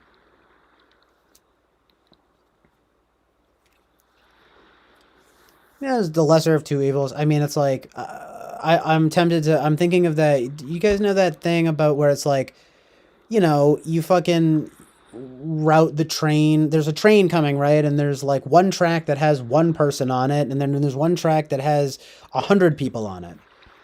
And you have access to the switch, right? Well, of course, fucking killing the one guy is less bad, right? It's like than the 100 fucking people, right? And it's like you pull the switch and you have it kill the one person, and it's like sorry, I'm sorry, like right. It's just that of course you're gonna walk away from that situation like still feeling bad, but those are two inherently bad situations. It's just that one is the lesser of two evils. I mean, if you want to get into a fucking debate over that, I mean, I'm honestly not even really interested but you get my point, you know?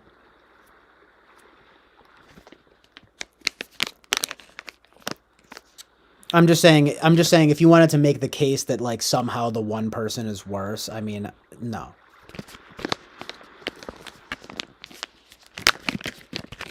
Like, wow, CJ, you just failed the psychopath test? No, that's not the fucking psychopath test. It's fucking amazing truth and reality.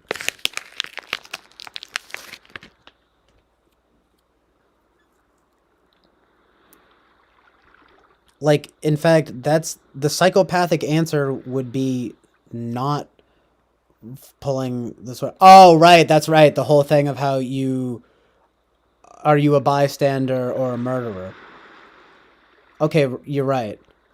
Okay, so there are three options. To be fair, Fly Guy is reminding me that there are three options here. And if you want to know the truth and reality of it, I probably would still pull the switch.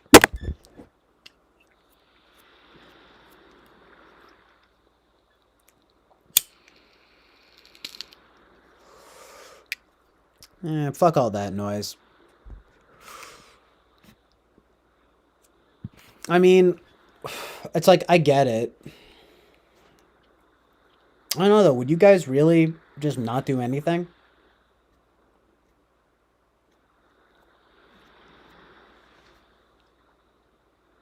Well, okay. To be fair, I was saying it's in a situation where you are being forced to make the decision. Jonathan says, "What if it's 100 Nickelback fans?" So funny, yeah.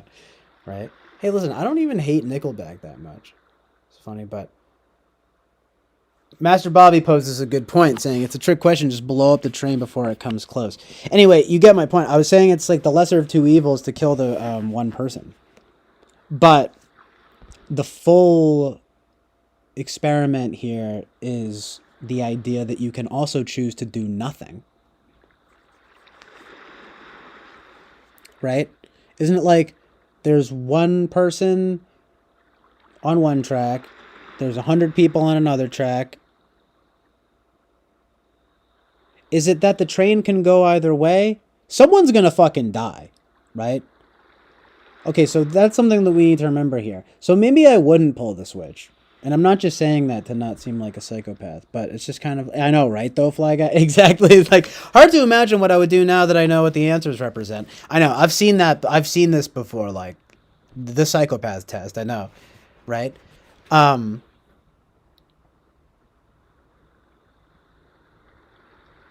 like there's one aspect of it, right, where you could, if you had to like push the person in front of the train or something like that, I mean, yeah, that would, I think that's what they say, right? Is it changes it based on your involvement. Like the Switch, right, is much more detached, right? It's much more impersonal. But if you had to lay your hands on someone, right, you had to push them in front of the fucking train. Yeah, most people aren't gonna do it, you know. Like I don't think I don't know if I would, but if it was a Switch, right? I mean, the interesting thing here, right, is okay. So that the train could go either way. If the train can go either way, right? See, this is the thing, okay? If the train is going to hit the 100 people and it's up to me to pull the switch to make it so that the train changes courses and then just hits the one person, that changes the stakes a little bit to me, right? Because to be honest, I'm thinking, yeah, I guess I'm thinking, you know, someone's going to. Wait. Now I'm confusing myself. But I'm basically saying, right, the quantity here, right? Yeah, is one life really weighed differently than 5 lives? Only if you're a serial killer. No. But it is the quantity. It's like, it's because one life is already so much. 100. You know what's interesting about this, though, and that it does bring to mind, is how there's something about the one person that has its own, like, weirdness to it, right? You could almost say that it's more personal. Isn't that weird? It's more personal with the one person as opposed to the 100 people. Like,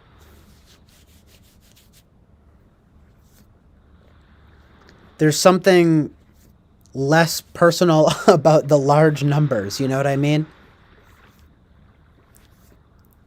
Like, like if you're talking about a serial killer and it's like they killed upwards of 2,000 people, you're like, oh my god. But in some ways, it's almost scarier if it's like they killed 37 people. It's just like, oh shit. Like, so he like took the time with those people. I don't know. Like something happened. There was like a bombing or something with that 2,000 people. There was something insane there. But it's almost like it's too much to even like conceptualize. But something about like a smaller number makes it more like fucking scary. I don't know. I don't know. I mean, but I'm inclined to think, okay, well, on just some objective truth and reality waves, like one life is already a lot. So but 100 lives, like, no. Kill the one person instead, right? What do I know? What do we know about these people? What? Right? Like, I mean, I just said that weird, but it's like, right? Like, if they're just all strangers. I don't know. It doesn't make it any more moral, though. It's just that then you have an quote unquote interested calculus. But yeah, exactly, Peter. It's like one dead is better than 5 dead if given a choice for the outcome. I mean, it's just like ridiculous.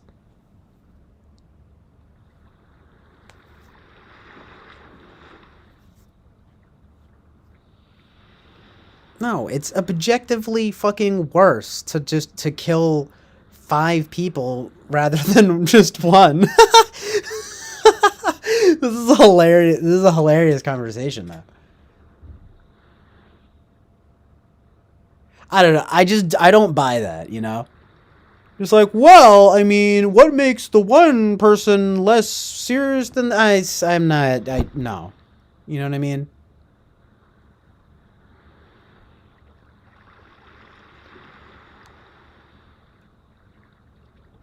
Just like, okay, so let's use a less ridiculous comparison. Like, one person kills 37 people, one person kills one person.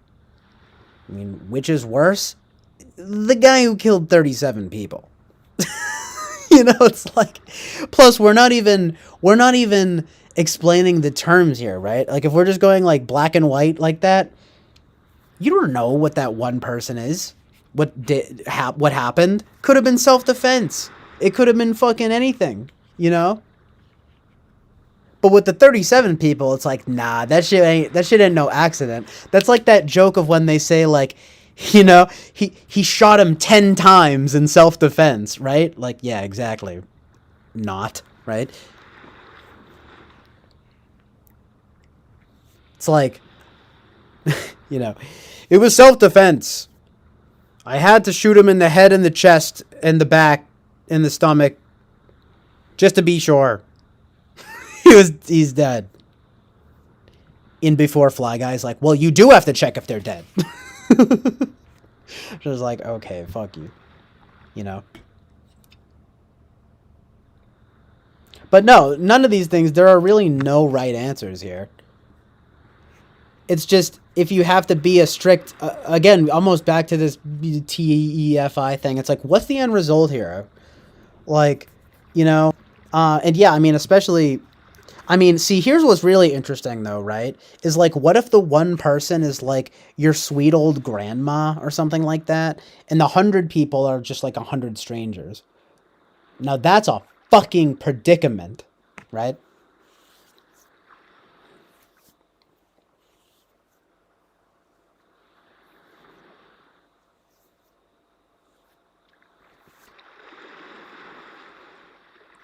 No, I literally have like no psychopathic traits. I've taken psychopath tests.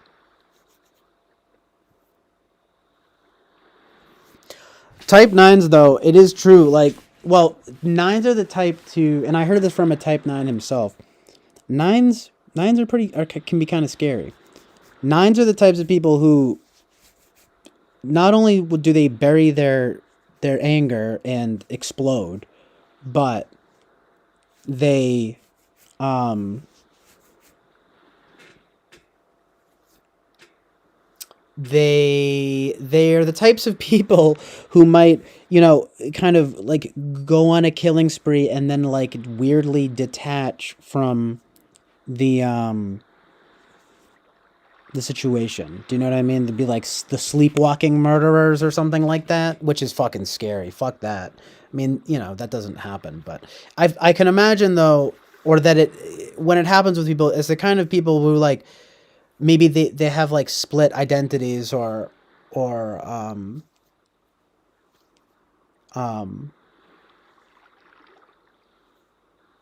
whatever, right? Some kind of like multiple personality problem or whatever. I mean, like, okay, Fight Club, right? Great example, right? I'm sure Edward Norton is a 9, right? What do you guys think about that? I'm not entirely sure, but I'm pretty fucking sure that um Edward Norton in Fight Club is like, he's probably he's probably like a he might even be an INFJ 9. I think if I had to like wager, I'm gonna say Edward Norton is an INFJ 9 in Fight Club, and Brad Pitt is an ESTP 8. Right? Just throwing that out there. There's some 6-ish vibes though going on. There's some 6-ish vibes. I mean, yeah, but I know what you mean. So,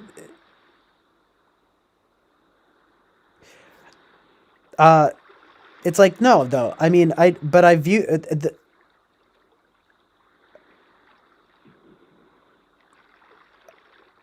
let me just address this point by point. Like the thing. So, like I said, the thing that makes it interesting is like if it's like your grandma versus like 100 people, because then you're you're forced to reckon in a way, right, with your inner psychopath almost. I don't know, guys. I don't know, you guys. I think it's all kind of bullshit. Like, because it's not true. Like, it's like, of course it's worse to fucking kill 5 people than one. To kill 100 people is just absolutely ridiculous. It doesn't make the killing, if I even have to explain this, right? It doesn't absolve the one killing, though. Like, it's never good. But is there such a thing as the lesser of two evils? Of course there is. I don't know. It's a very interesting thing though, right? Because like it's all fucking evil, right? I don't know. Food for thought for sure, but I mean, Alien 60 says I think the thought of even trying to decide an answer is immoral. I mean, the more because it's like the more you think about it, the more complicated it becomes. Like, and it's easy to say, especially like Fly Guy said, once you know what the answers represent, it's easy to say, "Oh, I would just do nothing." Because isn't the point of it like that? Like someone's gonna die regardless, right? So why play God in that situation, right? Like literally, no joke. Like that's and I would probably be inclined to not throw the switch in that case. But I feel like it changes it when not only if you add, well, the 100 people are gonna die instead of this one. Um, no matter what, unless you throw the switch, well, that makes it more complicated for me because I tend to think, ugh. I mean, I don't want to play God, but like at the same time, like one person versus 100 people, like I might want to intervene, but you know, still might not, right? The really tricky question though, right, is if you say if it's like a really like a your grandma, right? on one track and then 100 people. It's like, well, do you it's terrible. I don't even like thinking about it. But it's like, do you choose dear old grandma over all these 100 random people, knowing full well that you have a completely interested calculus? Now that is what you fucking go to therapy for. Am I right? Clap, hands up. Fucking what do you call it? Hands up for that one. What am I saying? What's the word? Hats off to that one. That's what. Hands up. Thinking of like cops like arresting you. No, it's like hats off to that one, right? Because then you're really fucking fucked.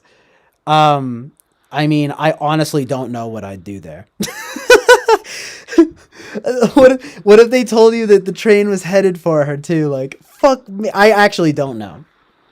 Of course, I don't know about any of this, but it's you know what I mean. But like, I would say though that at that point I would really want to intervene, right? I mean, these are just. It is kind of obvious though, not that it's obvious.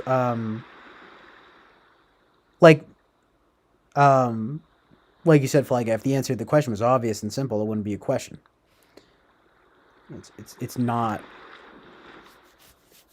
obvious and simple, but in a sense, though, I think it's easy to represent. I mean, like to explain it, though, if you know what I mean. Like, it's like I think it's a little bit like how I just put it. It's like, yeah, it gets worse and worse and worse, at least for like you personally. But it isn't obvious and simple what is objectively correct in this sense. I'm just inclined to think, look, the quantity in the matter, forget about like the grandma example. The quantity in the matter is crucial. But if the train is random, if it's like, you know, I probably wouldn't intervene. But if it was gonna hit the 100 people, instead of the one person, well, then I might want to intervene. I don't know if I actually would, though. You know what I mean? That's where, and like I said, like, that's where it gets more difficult. And then it gets especially difficult if, like, the one person is your grandma. If the one person is a loved one. In my opinion, it goes from, like, maybe that's my own personal thing because it's kind of like FI stuff, but oh yeah, I mean, to me it seems complex but also simple in that regard. Like how near and dear, how close is the FI? How badly, you know what I mean? Like, and I hate to even use the terms, but because it's more than FI, obviously, you know what I mean? But it's kind of like the more attached you get, I think, is the more is the worse it becomes for you personally.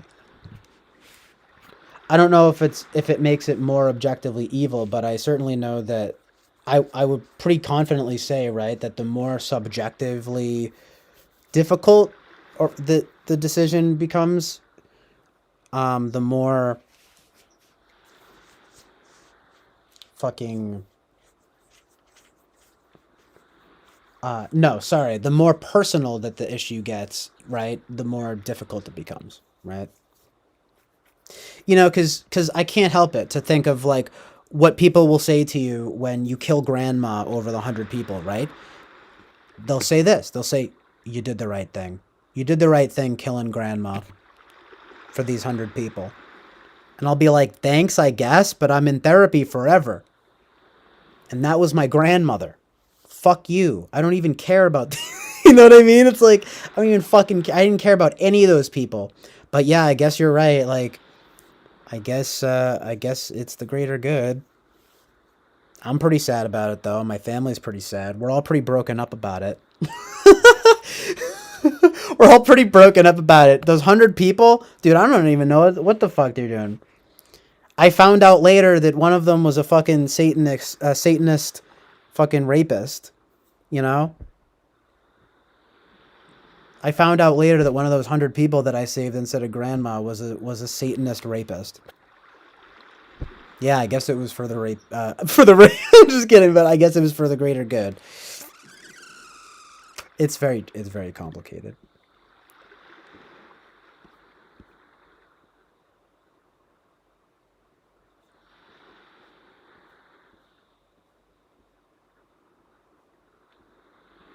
Oh yeah, though there probably is a high percentage of psychopaths as doctors. Unfortunately, again, that's back to what I'm saying here about like it's an amazing thing, of course, in theory to be a doctor, and in practice, sadly, it can be a very horrible thing.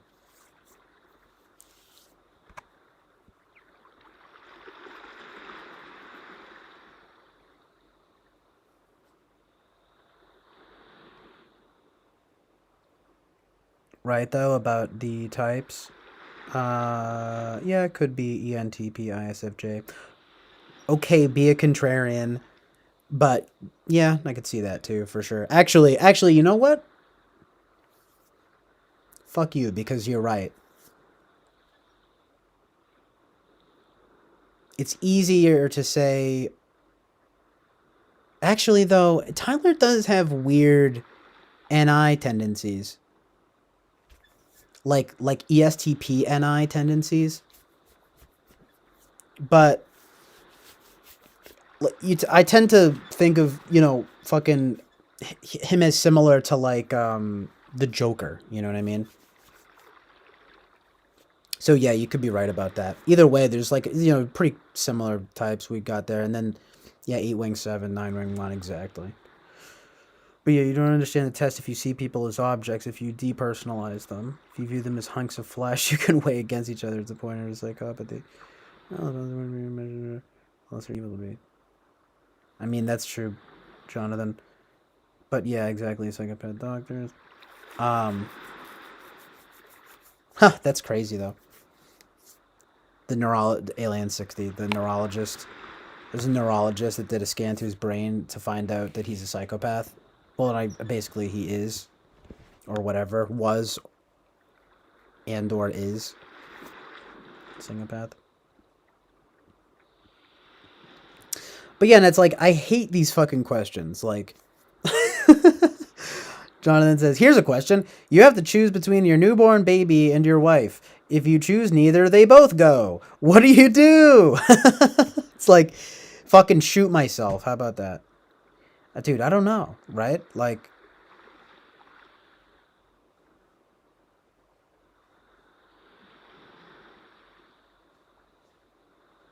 that's terrible, right?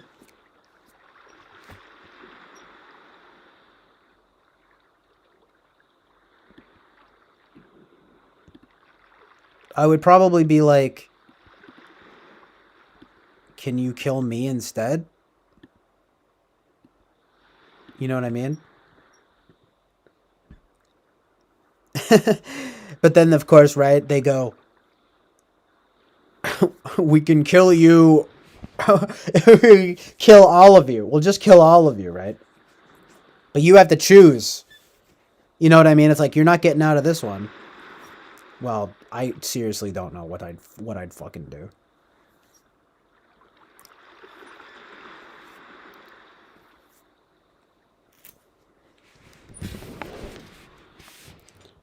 Maybe the wife. Right? Because, like, she'd probably even want that too. You know what I mean? That's fucked up, though. But you can imagine, like, the tearful cinematic moment of just being like,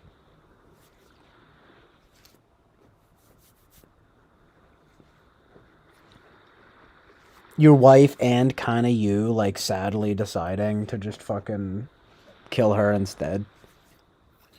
Just like, no, it's for the greater good. It's for our baby. But that's fucked up.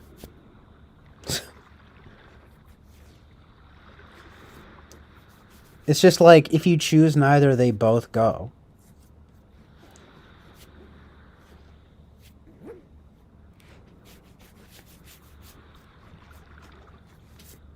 Just like, literally, Alien 60, I kill myself. The thing is that if you kill yourself, right, like, fucking... What?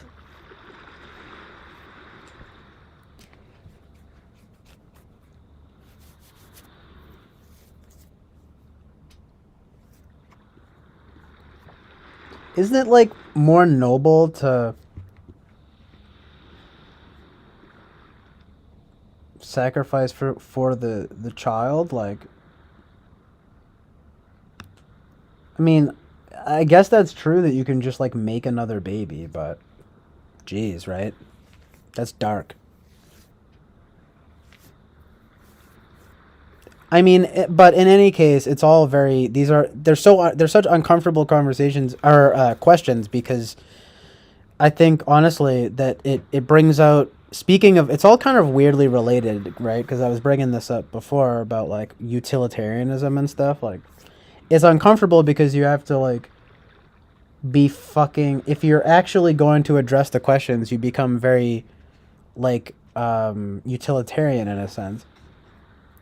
And it's kind of like what Fly Guy said. It's like, and it's basically difficult for most people to do that in a way where, like there's no way. The point of all of these questions is that like there's no one's walking away unscathed. Like most people, A, have no idea what they'd do in these situations, and B, it would be it's just they're extremely difficult decisions. But yeah, what are you guys talking about? The trolley test.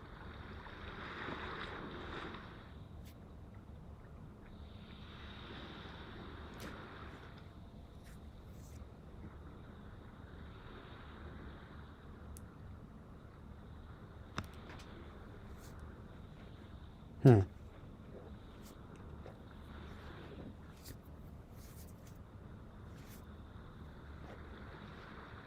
Yeah, you can also find a new fucking partner. I mean, that's really callous though, right? But is it really more callous than killing your own child? I don't know. I mean, yeah, okay, animals do it. Well, and you do. Oh, we're just evolved animals. It's like no. Unfortunately, we are not. It's like that's a really convenient excuse, right? Just like, hey, we're all fucking animals, and it's like no. We're evolved. I mean, that's fucked up, that story, though. And the self preservation aspect there is key, I think, you know?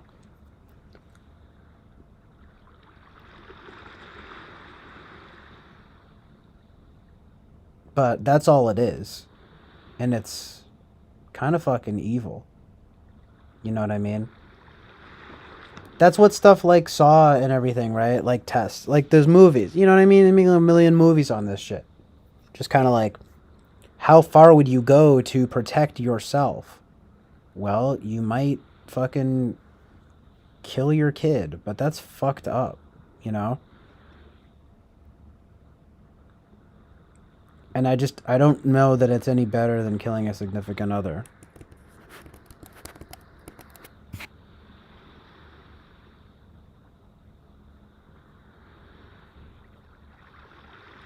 But that's fucked up too. All this shit's fucked up.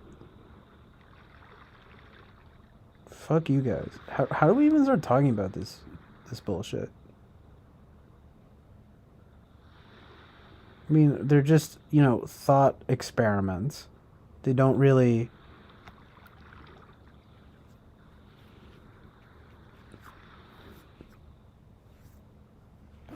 It just proves that, you know, that these situations are complicated.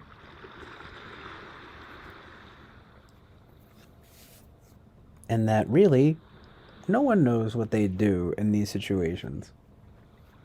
Or at least most people. Unless you've, sat around and thought about it for a really long time, what you would do in these incredibly extreme ethical dilemmas, right? But there are realistic, there put it this way, I guess. There are like common ethical dilemmas and there are rare ethical dilemmas. And the more rare you get, the more I think you get into thought experiment territory. But there are common ethical dilemmas that we deal with all the time. Like, um,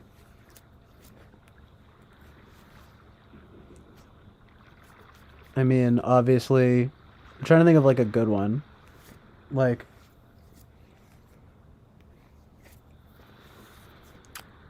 I mean, I guess one of obviously like a gold standard is like cheating on your significant other or something like that, right? And it's like, well, that's bad. But like people will be like, well, at least I'm not a fucking murderer, and it's like, yeah, true. I guess at least you're not a murderer, but that's still pretty bad. Like, don't. Why'd you do that? I mean, assuming it's just your average bullshit cheating situation.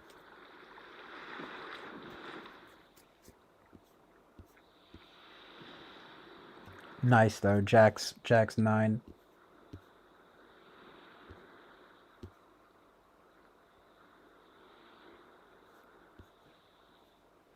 Hold on.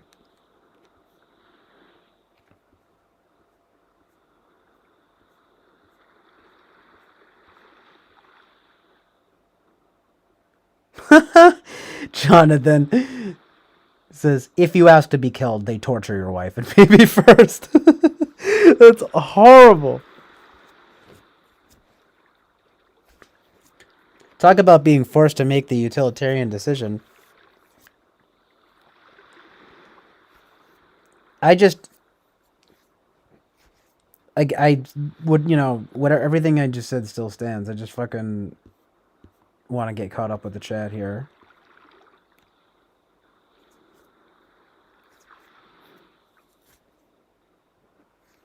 Yeah, I think ending up the wife is the hero can be the best scenario.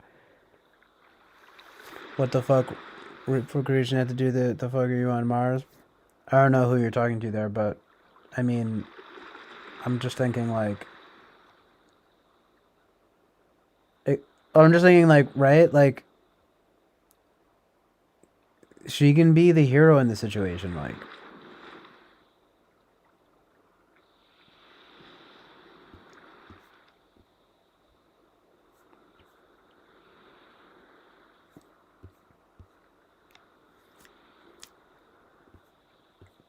Well, that's the really utilitarian thing. If your wife is genetically unique, blah blah blah.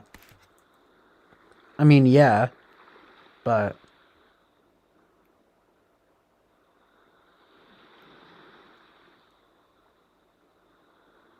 I mean, yeah, that's the absolute utilitarianism, I guess, of that approach.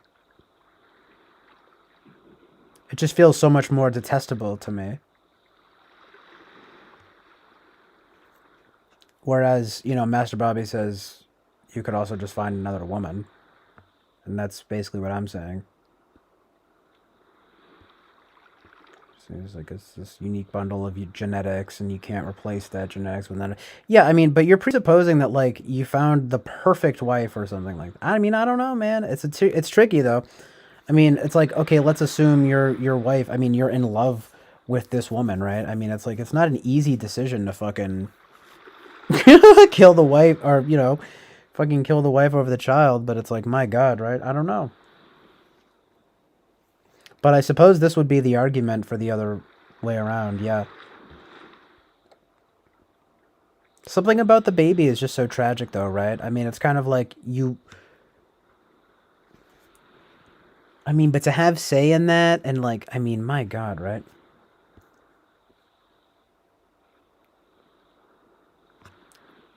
But it's kind of like.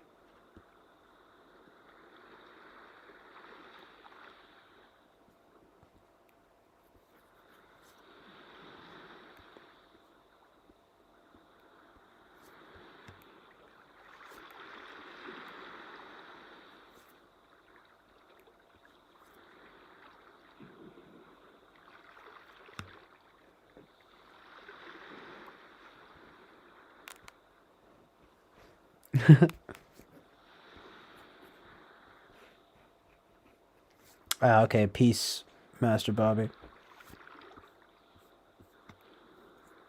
But yeah, I don't know who you're saying. If you're just talking about guys in general, like how you probably won't find someone else, or if you're talking to me or Master Bobby. But yeah, I mean, not. That's just not necessarily true, though. Like, I mean, that's why the genes thing. I mean, I don't know if that's as like crucial to the situation. I mean, but I see the point you're making. Like,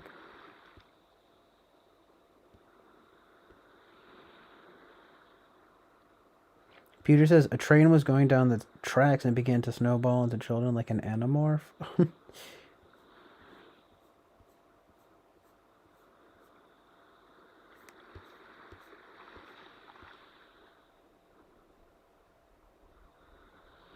I don't even know. There's no dilemma there. But yeah, isn't that sounds like part of another ethical dilemma for sure. Married man.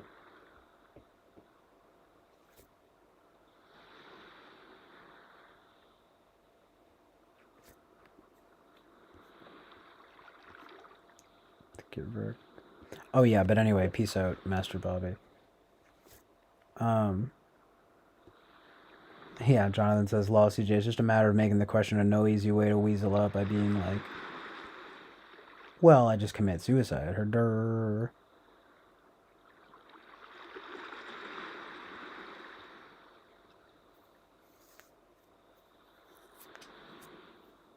I mean, that's basically the thing.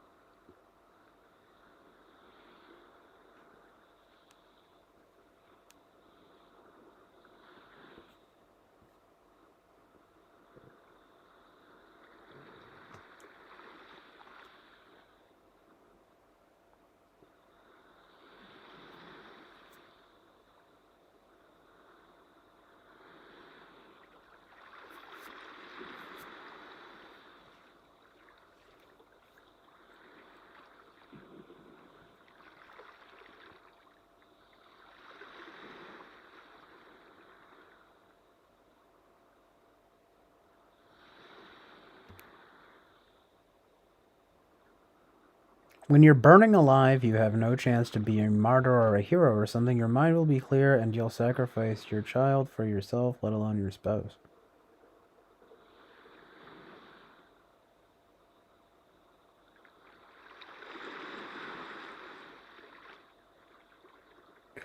I mean, again, back to the self-preservation thing. I mean, that might be true, but it's not good.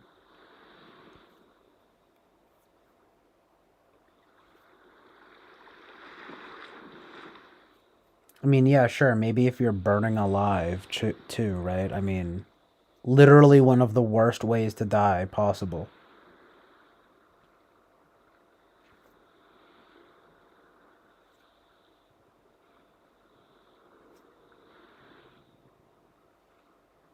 And it's also, I think, a little bit, it's kind of like, we shouldn't talk about it in terms of martyrdom or heroism. It just should be talking about doing what is good and right.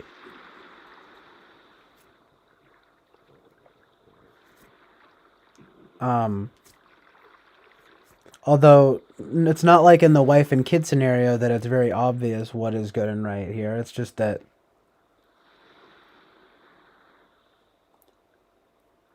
it kind of works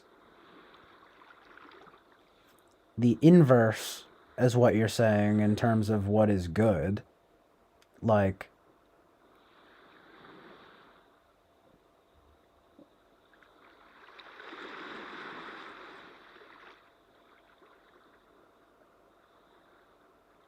so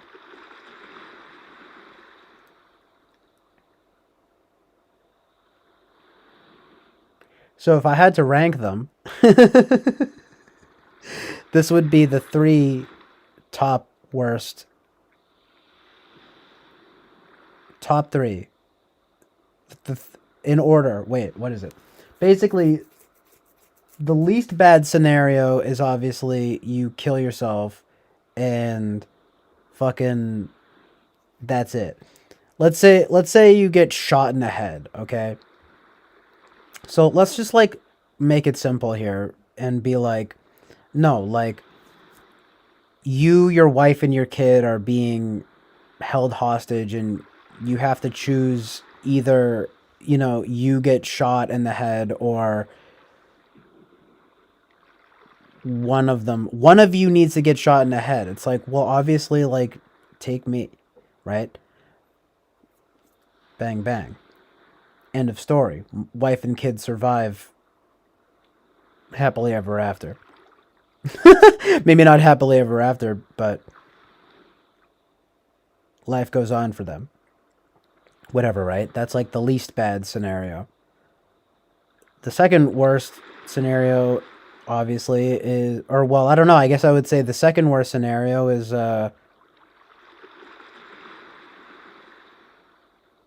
just the wife getting killed. It's like, sorry, honey, but father and child survive. The family continues, so to speak. Without mom, of course. Very tragic, very fucked up. Don't like it, not good. It's still the second worst scenario. I don't know. But then it's weird though, right? Because it's true. It is true though that you can just quote unquote you can make another kid, right? But something about it intuitively feels like the worst scenario is that you kill the child. And then mommy and daddy go on and just make another one. You know what I mean? It's like that's the worst. I think that's the worst scenario there. And that just feels that, and that's not based on anything other than like intuition though and feeling, right? I mean, but no, when it comes down to instinct though, yeah, it's a very, that is also true. It's not movie brain though. It's just, but well, because it's even movie brain. You're trying to rationally decide on the best course of action when the result won't be something you decide. It's a method you instinctively operate on. It might not be good, but you're just an animal after all. You'd eat your kid if you were starving. Dude, I would never eat anybody if I was starving. I would rather fucking starve and die. Let alone eat a kid.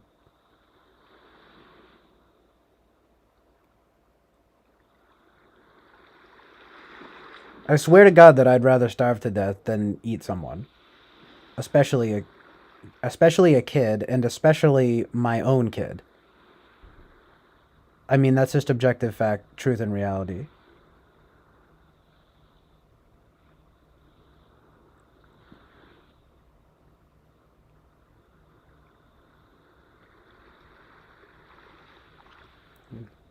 Yourself, you're dead.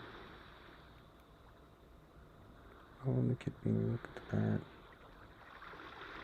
You don't understand finding a mate yet beyond having pretty girls on your screen whose music you like. It'd be easy to throw one of them to wolves for a little fun of result.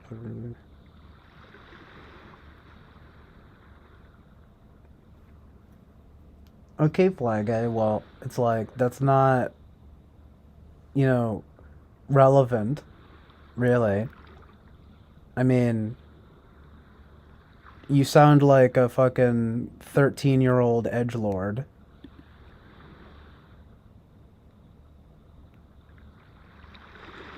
It's like, I'm not saying any of these would be easy, but there does seem to be a hierarchy of bad to worse, right? We're saying it's all evil, but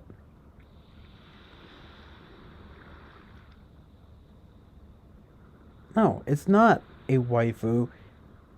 I have my own ideas about what I look for in a mate, but you know, you're thinking of it in this very animalistic primal way, and I understand, but it's just like they're not comparable. I mean, you're presupposing my idea of what a mate is.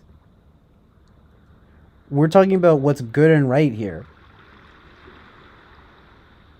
I'm not saying it would be easy to starve to death.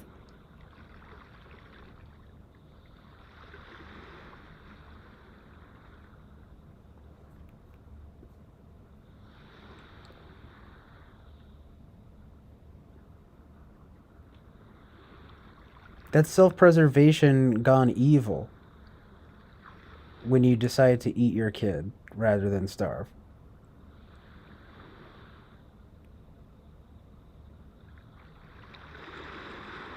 Look for that.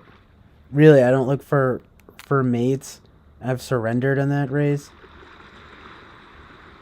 I've not surrendered, and now you're making personal attacks completely, you know, discrediting your so-called objective analysis of these matters. It's not about idealism, and it's just it's just about what is good. And I've not surrendered in that race. And just because you claim, I have no idea who you are, and you claim to have a wife, I have no reason to believe you other than by your word.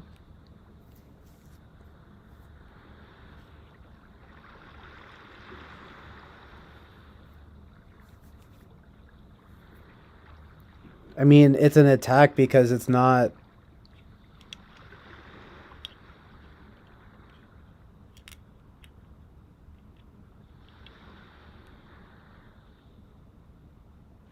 It's not. I'm saying it's saying I haven't surrendered in that race. I'm just getting started.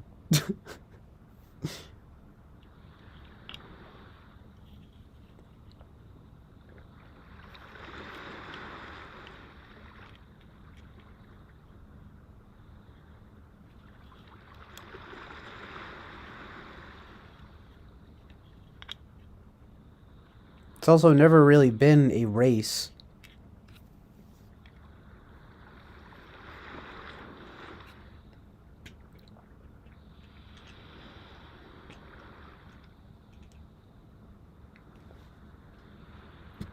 I mean, obviously there's like truth to the whole sort of Jordan Peterson hierarchy of the situation, but the fact of the matter is that you need to have a certain level of I mean, for one thing, I mean, I want to say status or something like that. I mean, it's true. Girls do, they look for the highest quality mate. I'm not making any claims about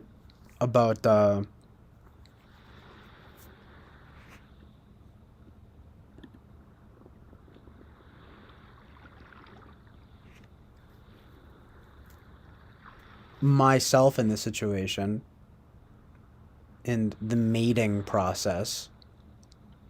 But you sound utilitarian to the ultimate degree.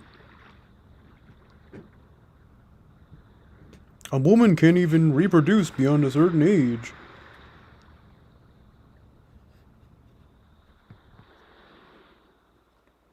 I mean, okay, so are you just gonna be like willingly blind to what the correct decision is here?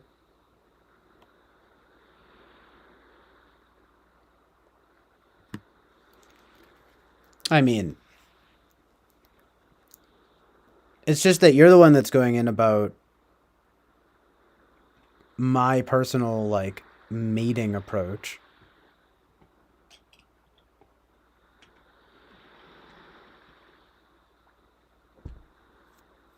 And waifus and so forth. No, I just like putting pretty girls on the screen and making and things that I like on the screen, right? Like the Fantanas here. You know what I mean? I find like freedom in doing that.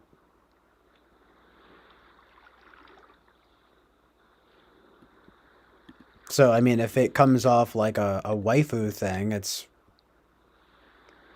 I don't know. I don't really. I like to look.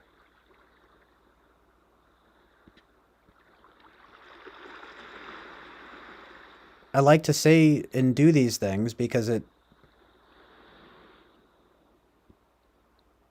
makes me feel free, if you know what I mean. So if I want to,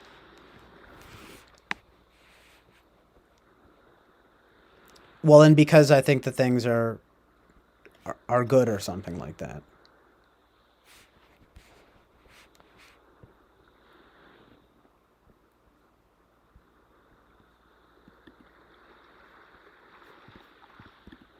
So I'm just saying, you're mistaken, I think, to bring up the mating process thing because it's like, um,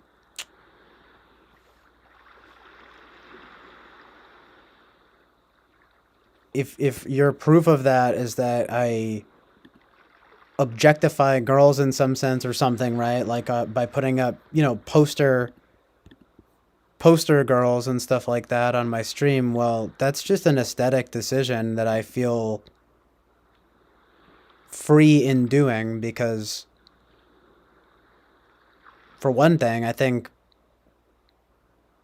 and I know that this sounds annoying, okay, but I think that society sometimes tends to, a lot of times, especially these days, tends to demonize that what I see as the male instinct in recognizing feminine beauty. Um,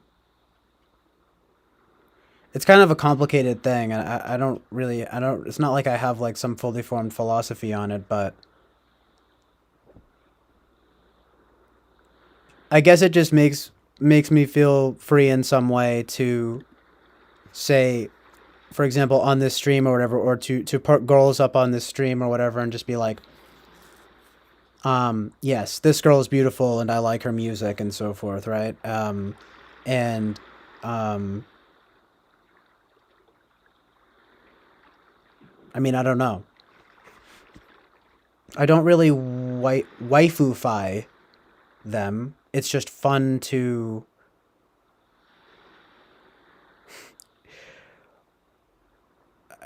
it's like putting up posters. It's like I'm putting up posters on the stream, so I'm just saying don't get that confused.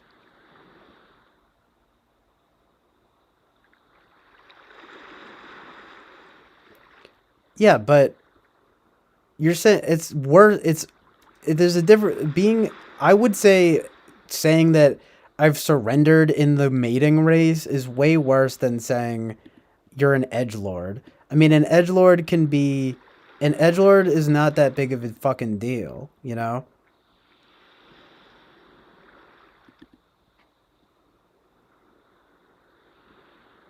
And I mean, I don't know, Peter, Fly Guys TI versus CJ's FI and approach. I mean, I guess you're right. The biological clock, it is a race. I mean, I see, I hear what you're saying, but that's also the truth and reality, though, Jonathan. About I mean, and that's what I was thinking. It's like obviously it sounds weird, but it's like women do often have a tendency to mate with older men. Now, that's its own sort of moral and ethical dilemma, right? It's like obviously I think it's weird. Like for example, like I mean, yeah, if you're fucking 80 years old and dating an 18-year-old girl, that's ridiculous, right?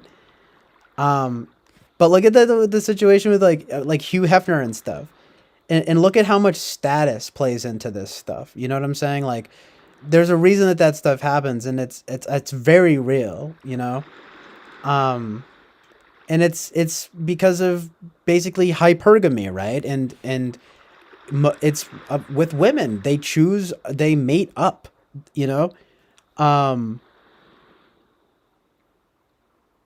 yeah, and men tend to, it's kind of like a Louis CK joke, right? Like the whole thing of it's like but it's actual truth and reality. Like men tend to only mate sideways and uh down. In other words, as a guy, you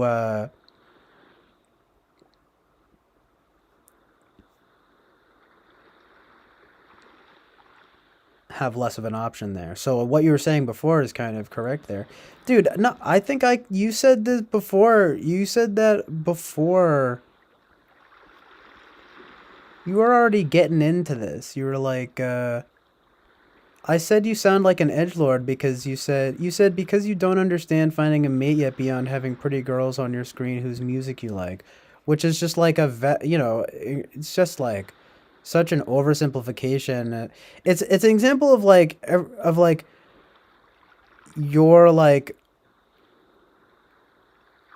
unwillingness sometimes, like it's like the beard comment, right? Like only you would say that, right?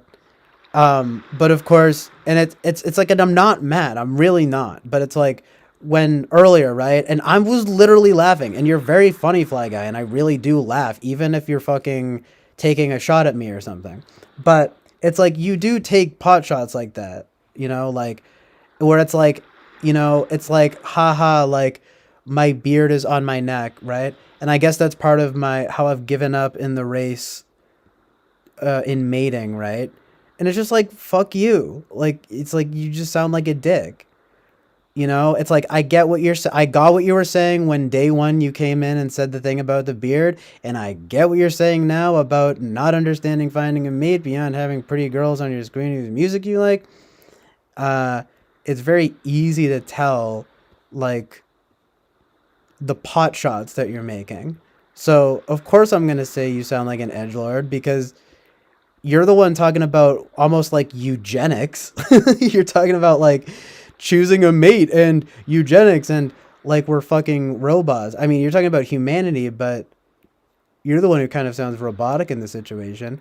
And I'm not completely discrediting everything you're saying. I'm just saying, you're saying, oh, well, and by the way, and I'm saying all of this because I mean, and the list goes on here of all this nonsense here. It's just like the imaginary girl in your head and blah, blah, blah, just like presupposing all of these things. Like, oh, please, what are you doing? It's late in the biological clock, the race, blah, blah, blah. Anyway, what I'm responding to is he says, I don't know, CJ, when you call me an edgelord, I think you opened yourself up a little. I think you can take it. And then he also says,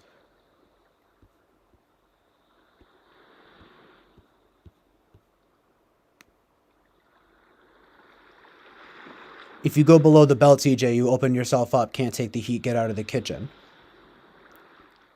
It's like, you're the one who starts with the heat, my dude.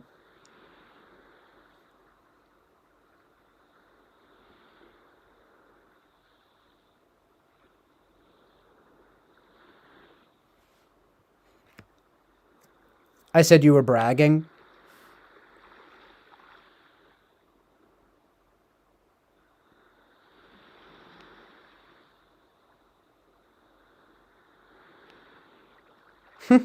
Okay, Fly Guy, I'm sorry. I mean, that makes me feel bad. That just makes me feel bad. I mean, I'm sorry if that's true. I really don't. Hey, look, I stand corrected. But it does appear, if I said you were bragging, I don't know. I wasn't trying to say you were bragging. I was just saying, it's like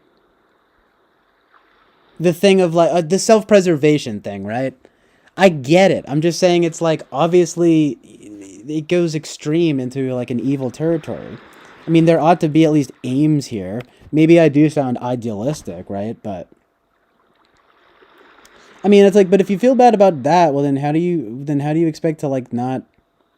Well, why would you like not feel bad saying like I've surrendered in the race to like find a mate? I mean, first of all, the thing is that I'm not looking for a mate. I'm looking for a girl that I love. I mean, if that's what you call a mate, then yeah. But I haven't surrendered in that race, like I said. Like, um, and I mean, I find that insulting. Much more insulting than being called an edgelord. I don't give a fuck. You've said you said I've had pretentious taste and all sorts of nonsense before. I don't give a fuck because the word pretentious means nothing to me.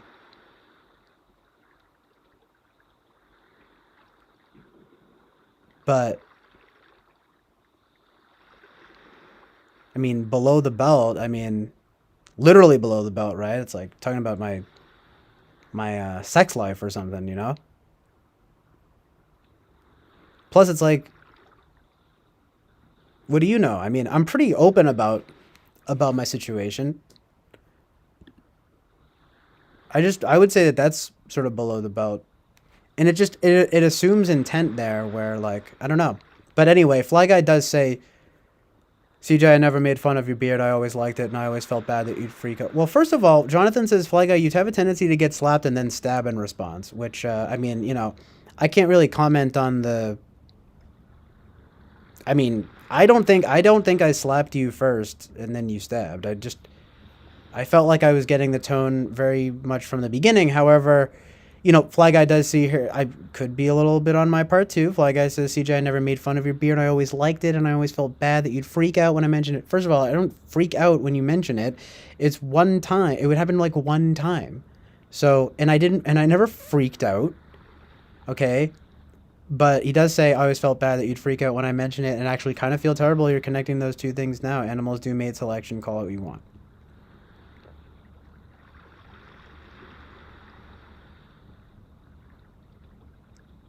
Yeah, but it doesn't. It's not like it bothers me that much.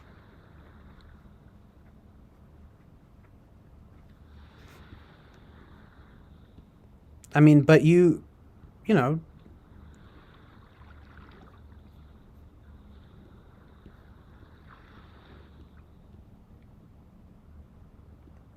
I mean, it's just a bit much.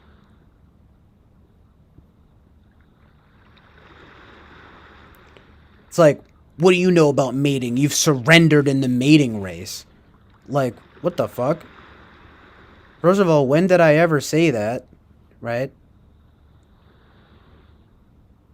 I mean, it's the only way that you could gather that would be to for you to make some kind of like, subjective assessment of me where I'm I don't even know, some kind of like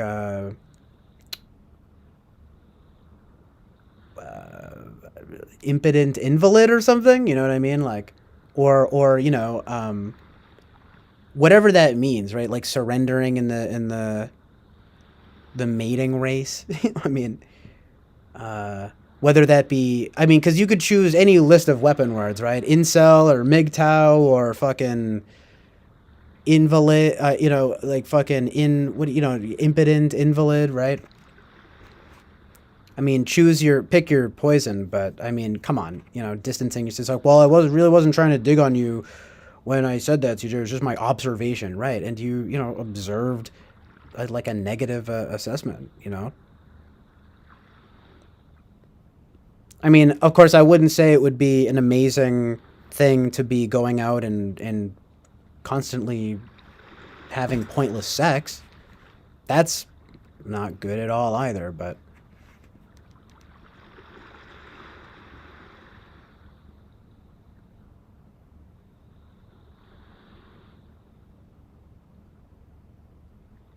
it just comes off as more of like a personal judgment type of thing. That's all I'm saying. Like,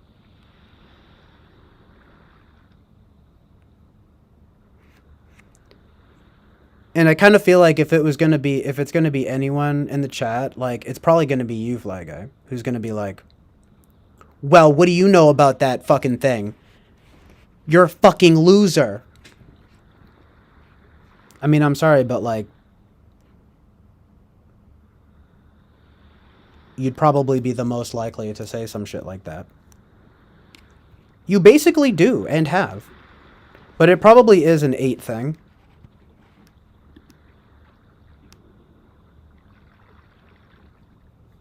I mean, because Peter says, it's like 8 is you just busting chops. I mean, listen, that's fine, but you know,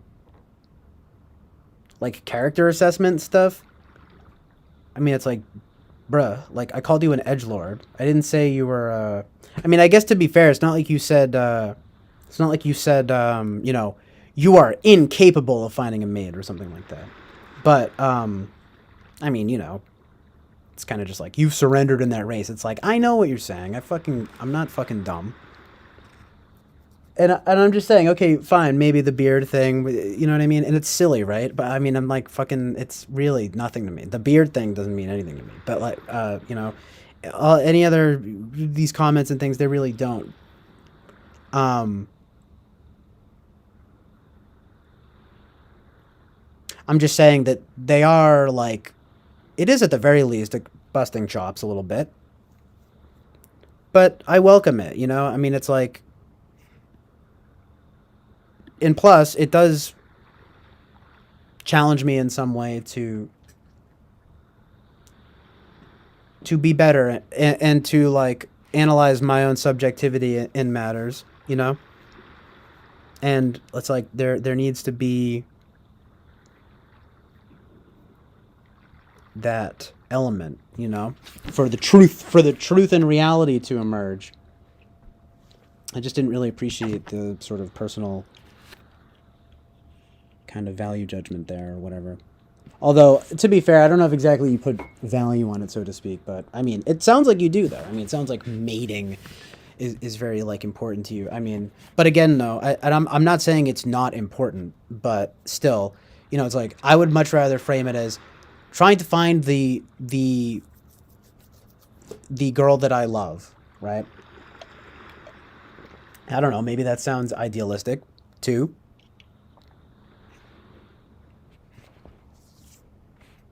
But again, it's kind of back to this whole thing though, right? Of like what exactly is good and right.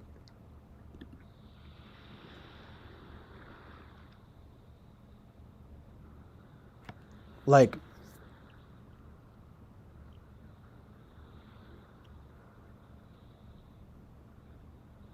love is easily more important than sex. I mean, I guess like that's my opinion.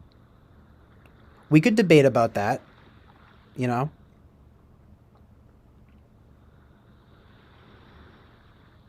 The interesting thing about both sex and love though, I will say that they share being the meaning of life. Essentially, right? But one is the biological imperative, right? The other is the more spiritual imperative, right?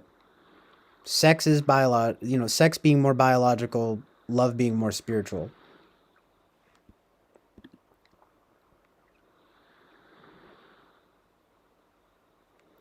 But anyway, like well, right, because I don't know if I read this out loud, but you know, that's I basically responded to it. I'm like, "Pff, okay, because like Fly Guy says, yeah, I have to fill in the blanks with people I'm interacting with. It's not really a conscious thing. I could be wrong. I'm like, yeah, okay, whatever, dude, right? I mean, it's like it is kind of a negative assessment, but he says, I don't think everyone is meant to reproduce. I don't mean it to be negative. I saw it as neutral, but if true, would sway how you'd answer the question. Statistics like a small amount of women are getting all the women, then another group is picking up the. I mean, the rest of what you're saying here is true. Um, Dude, what are you saying? I'm not meant to reproduce now? Like another backhanded compliment? I mean, not backhanded compliment. You know what I mean? Like a side diss. I don't know because it's like it's not because it's like I would like to have a child eventually. You know what I mean? So it's like I mean that would be insulting too. It's like everyone's meant to. I mean anyway, either way, if it just is more reflective of your view on the thing in general, like I mean that makes sense. You know, it's kind of like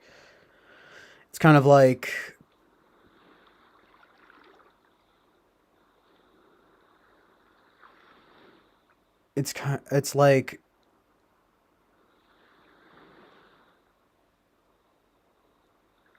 again back to this the sex and love thing, right? Though you're kind of getting at like the meanings of life here, right? It's funny though because before I got on the stream, I was thinking I've been getting pretty existential lately. I don't really like doing that because it doesn't really help anything. You know, it's like it doesn't help me, right? Talk about utilitarianism, right? But it's usually it's helpful in some ways, not helpful in others. You know what I mean? But I mean, I was having some thoughts on it. I get maybe I'll share them with you guys in a minute, but um, no, though I would just say like it's maybe you're right that not everyone is meant to reproduce, but I would like to, and also I think it's good to reproduce. Ideally, of course, having that reproduction be with someone that you love. You know what I mean?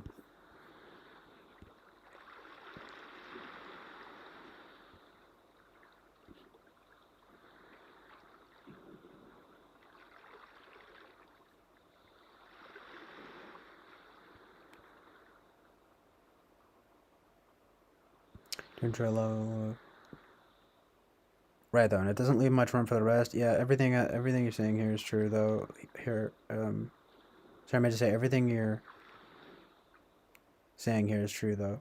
I do enjoy a level of anonymity. The problem with saying love is better than sex is that you are not exclusive to each other. No, but again, we get back to this thing of what it ought to be, right? And I mean, I see what you mean. I'm not trying to talk from like above the reality here. You know what I mean? Of what happens in life, right? But again, I think it's good to have an ideal here.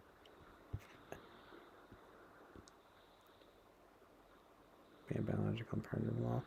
There's hormones firing up in your brain. You think love is real? Grow up good.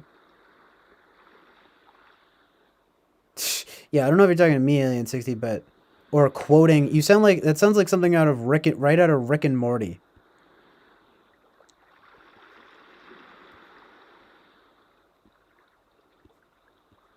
In fact, and that's why I'm wondering. I'm almost wondering if you're quoting Rick and Morty right now.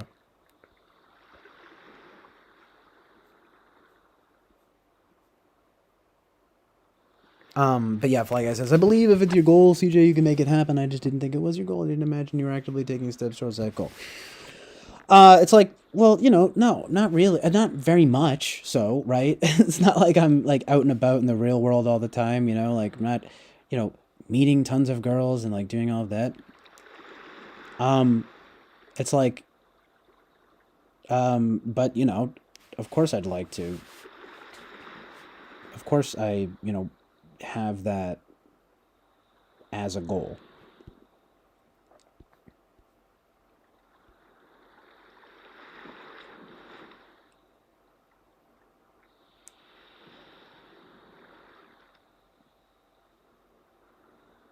Jonathan says it's funny and troll. It's like yeah, but it's like I totally. I mean, I get what you're saying, dude. It's all good. Jonathan says it's funny and trolly when I see you doing it with other people, especially when they're too full to understand the way you troll. When you say it to me, I'm like, you don't need to do that with me.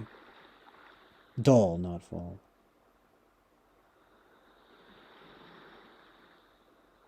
It doesn't matter. Look, it's not. It's not like fucking. I don't understand the trollishness of things that Fly Guy says and stuff. It's just.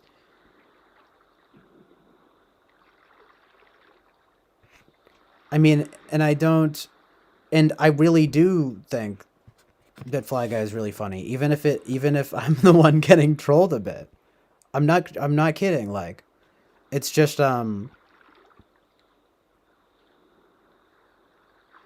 it might just be me in some way too. I just tend to at a certain level I realize that people are not joking about like certain things. They're and I don't really like the whole thing of like, well, I was just kidding about that. Like I was just joking when I said that. Like, um, it can be hard to tell. I'm not saying really with you, Fly Guy. I mean, but I don't know. I've kind of experienced that a lot in life. I think not too much, but enough to where I get skeptical. You know what I mean? I'm fucking skeptic. I get skeptical of people's intentions when they say shit that gets personal, and maybe I ought to be a little less defensive or something. I don't know. Right? Maybe it brings out the Enneagram 6 in me a little bit, you know what I mean? But Flag says I didn't think it bothered you, I want to do it. It's like, no, it's fine. It's just like fucking.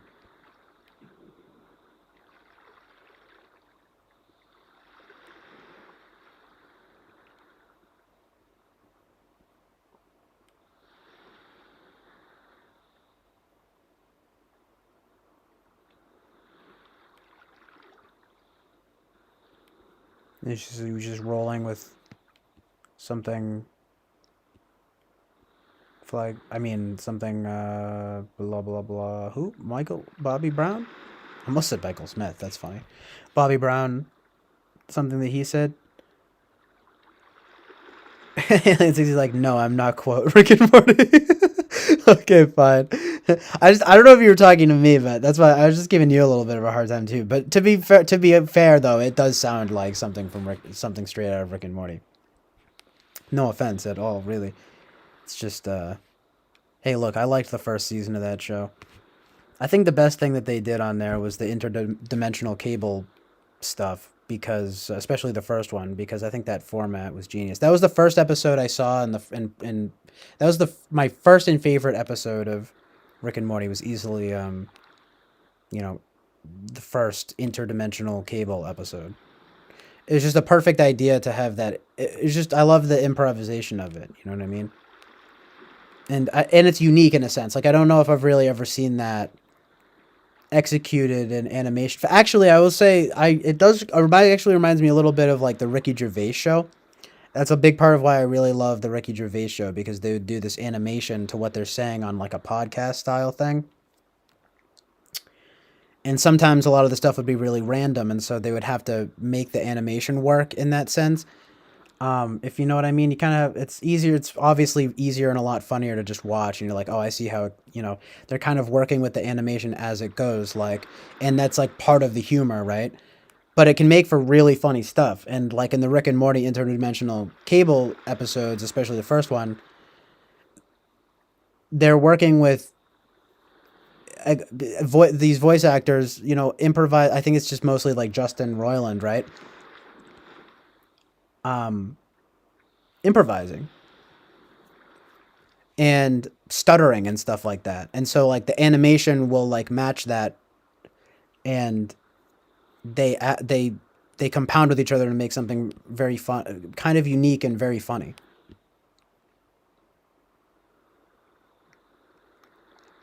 Very and if you want to know the truth, honestly, not to be reductive, again, you mentioned something about reductiveness, but it's very ne, and it's just like I don't know, it can be very funny to me.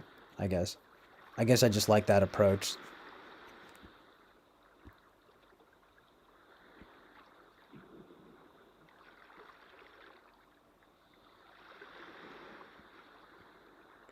Man, it's like if that's your game, then fine, have your fun. It's just that again, I was right. I'm like, excited, just be a bro and shoot straight with me. So if what I said wasn't wrong, what's with the outrage? I didn't make a judgment what you're telling to, just on what you're doing. I don't know if you're talking to me. I'm not outraged. It's just like but it's a sort of um like personal assessment or something like that.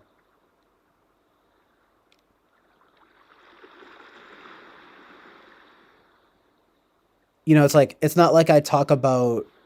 I mean, I talk about stuff where like talking to girls and stuff like that, but I don't really talk about my mating status and stuff like that. Like that's something that you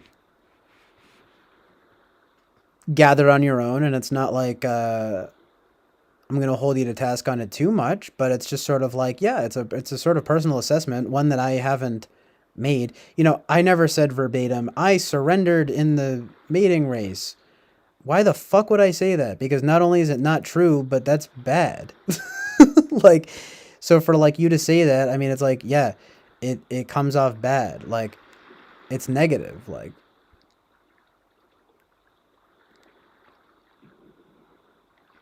and whatever you're with talking about with Fly Guy, I mean, talking about with Jonathan Basanti here, like, you know, public chat, blah blah blah. It's like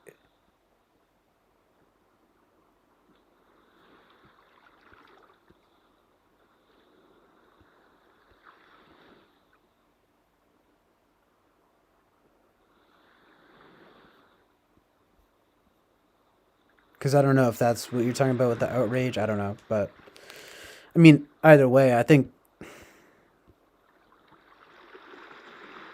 he's just I think he's just saying it comes off as trollish, like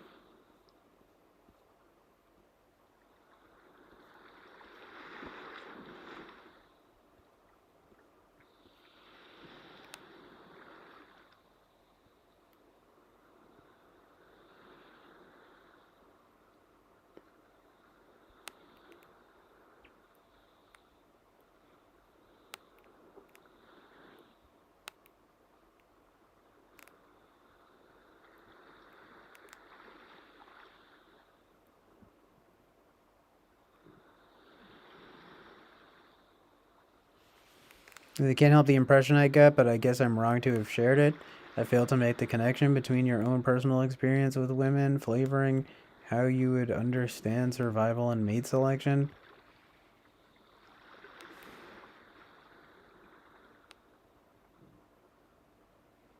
Again, it's like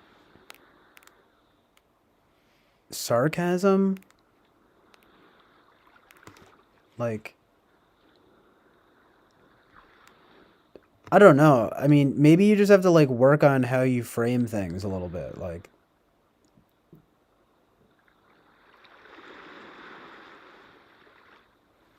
in like a sort of fe-ish way, I guess. But I mean, it's kind of the definition of like I don't know, like not being wrong, but kind of being a jerk. Like, I mean, but it's not like you're totally far off. It's not like I'm, like I said, it's not like I'm out and about, like trying to, pick up chicks and like trying to find the one and like really making a serious go at it, right? It's just kind of like, okay, G's flag guy, you know? It's like, I never said I was fucking killing it. I never said I was fucking getting pussy all the time. I never, you know what I mean? Like, I mean, it would be one thing. It's not like, you know,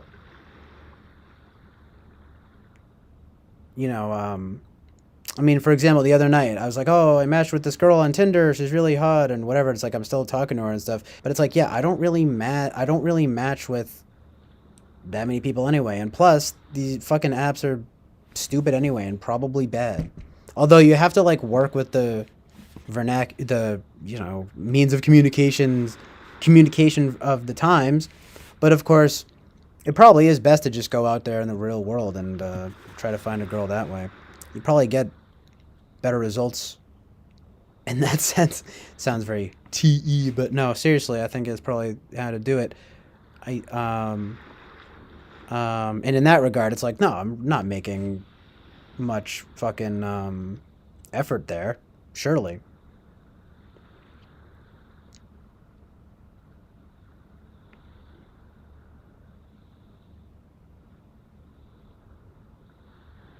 Again, with the sarcasm, I mean, it's like, I'm not asking you to get on your knees and like fucking kiss my feet, but it's like it's trolly ish. I mean, there should be another word for it. I mean, it's like maybe I'm not getting the exact fucking proper wording here, but it's like, you know, again, it's like even right now, like I don't know, like you're very like sarcastic, like you're very biting. There's a certain bite to the things that you say, you know? And it's also hilarious. It's hilarious, but also can just be like, unfucking sure. I can be, maybe I'm just being dense, but it's like, right? I might kind of be like, okay, I failed to like pick up on the whatever, right? Or something like that. I don't know. No, I would hardly call it a flogging either. You have to remember, like, it's not like there are a lot worse. Honestly, I think there are a lot worse things to be in this world than just, I don't know, brutally honest or something like that. It's not like you've done anything truly egregious. I'm just trying to, like, speak the fucking truth here.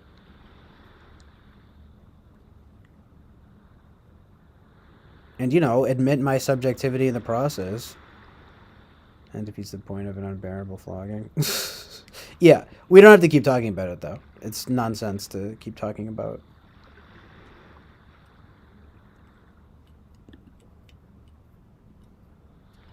Well, there's no need to keep... Peter, I mean, I just answered your question, basically. I mean, it's like there's no need to really continue the conversation. That's funny though about like the eighth slot FE, I guess, right?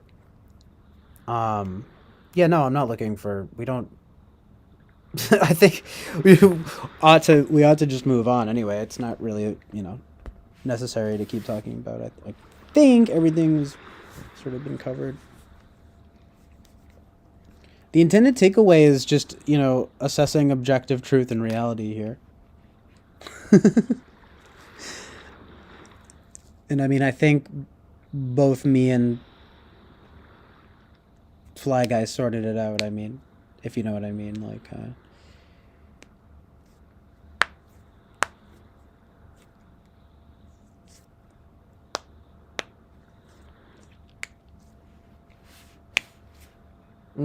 So many cracks there. Yeah, but I mean, look, don't get it twisted, Fly Guy. I love having you here.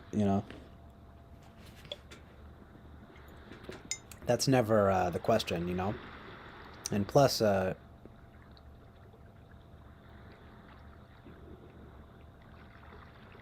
kind of like what you're saying now. I mean, I do consider you to be like some kind of friend. I mean, I don't.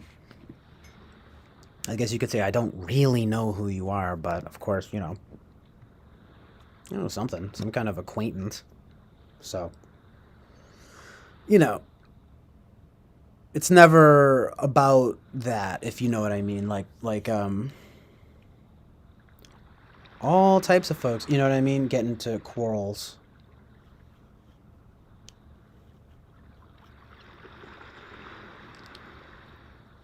Which is to say, you know, sometimes even people that are very close have to be get into fights. It's usually sometimes even the closest people who get in the worst fights, right?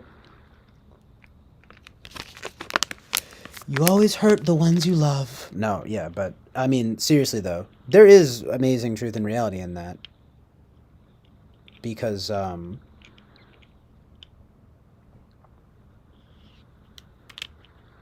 what? Basically, you're taking that wager regardless. You can't fucking.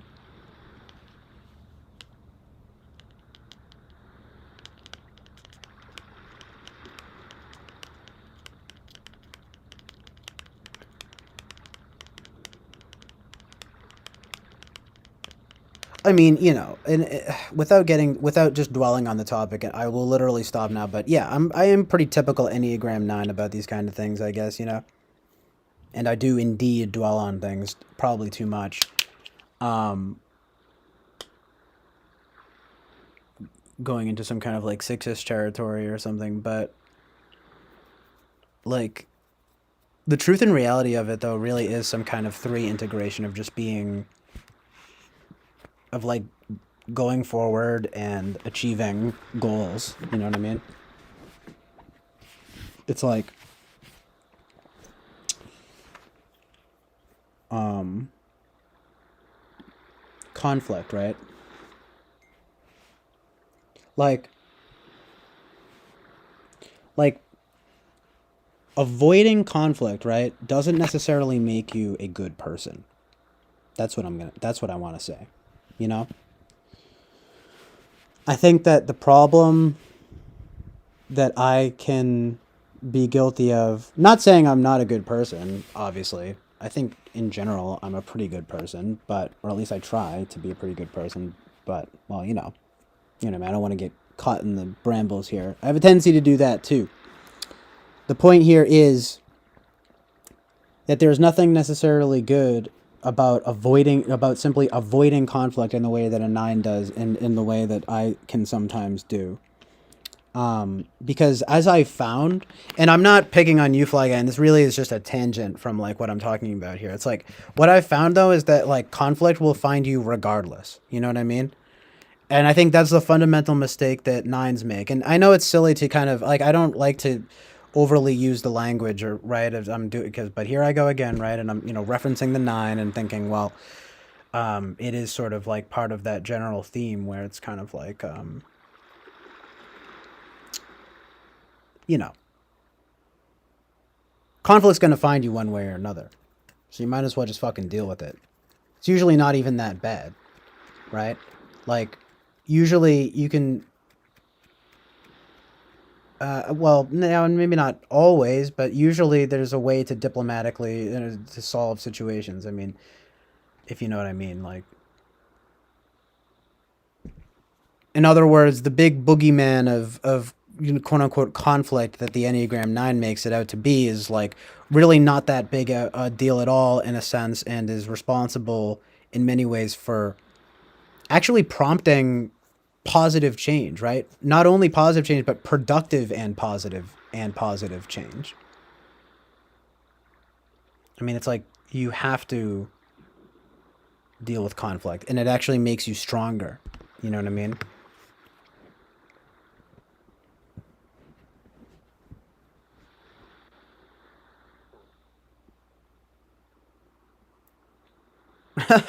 Really, what happened with flow state? Well, I mean, I don't want to like gossip, but I mean, lots of stuff here with the fly guys. I mean, I've been banned in TWFP. When's the mom's going to the Centennial? Let me guess. What was? I mean, I actually don't. What was the Gen Zennial talking about? Some like um anti-Trump stuff or something like, or well, what was I? Well, yeah, I don't know. I don't want to prod too much, but I mean, he says he's getting flow state. He was getting flow state the other week. It's like whoa, right? And he said, "What's the next oasis of truth we're heading for now, CJ?" Yeah, I can talk about also, yeah, I mean, it's like Jonathan raises a good point. I mean, Flag Guy, obviously, if you ever want to hit me up, similar offer stands. If you ever want to come on the stream or something, you totally can, etc., etc. No pressure, of course. Just I figured in the spirit of what Jonathan's saying here that I'd make the offer. But of course, it's like, look, I understand, like you said, the thing about anonymity, and you might enjoy that, and I don't want you to feel like you have to give that up in service of any kind of like quote unquote credibility or something. It's just, but of course, it's like even in chat, your input is valuable, but it would be dope uh, to be able to talk off stream or on stream, and the if you participate in the stream. Honestly, though, that goes for everybody. Like, it's we have a. I mean, it's like there's a whereby that at least I can have one person come into. It might get to the point where I could theoretically pay for a whereby where multiple people can come through, but I do kind of like the idea of at least every so often having people quote unquote call in. I mean, we've done plenty of chatting with Jonathan, which has been great. But again, it's like that, the offer kind of stands for like pretty much everybody. Not right now though, because like I'm not taking any callers right now. No, I'm just kidding, but I'm not really like feeling it right now, but you know, maybe I'll have to be a little bit more regimented about that, but anyway.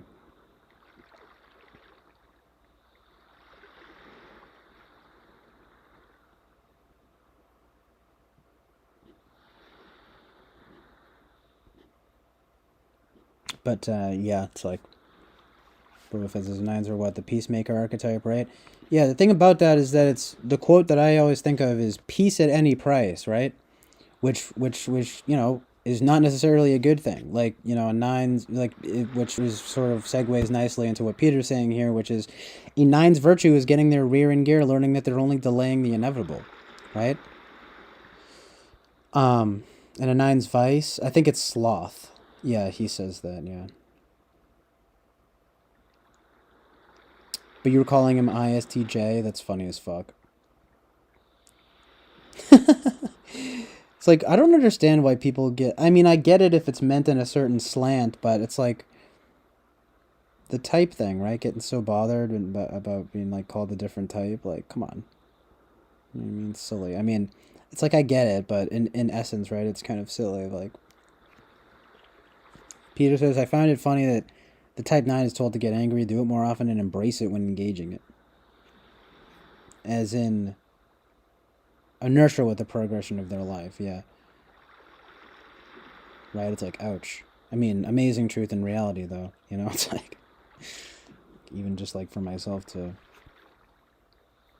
take seriously, you know? I mean, the word inertia is like too fucking real for me. Unfortunately. I mean, it's like I say that fucking with serious tragedy in my fucking expression, you know what I mean? Like, I mean, but you know, it's like it's no coincidence though, I guess, that most people tend to, or you know, nines are basically the most common type because it's kind of like the human problem.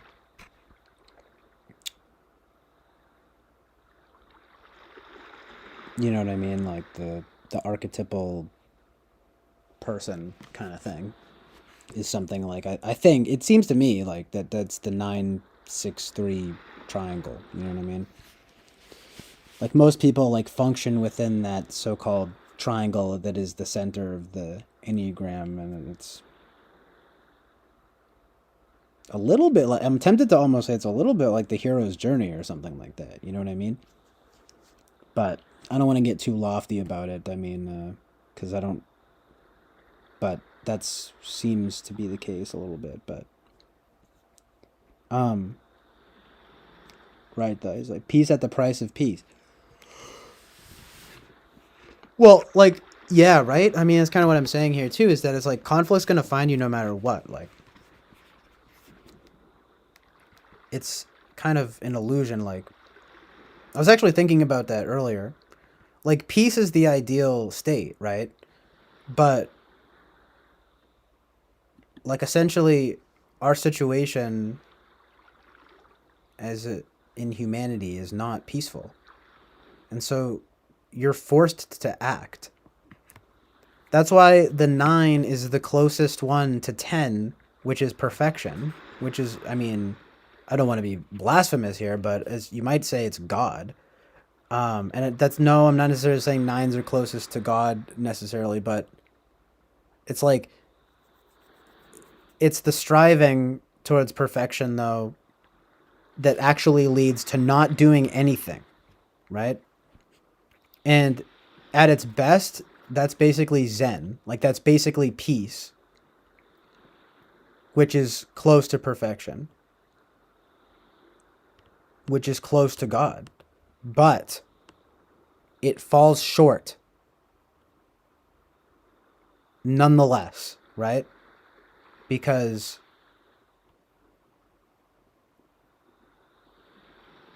the world is not peaceful, right? And conflict will find you no matter what. And ironically, a lot of times, speaking of like self-preservation and everything, right?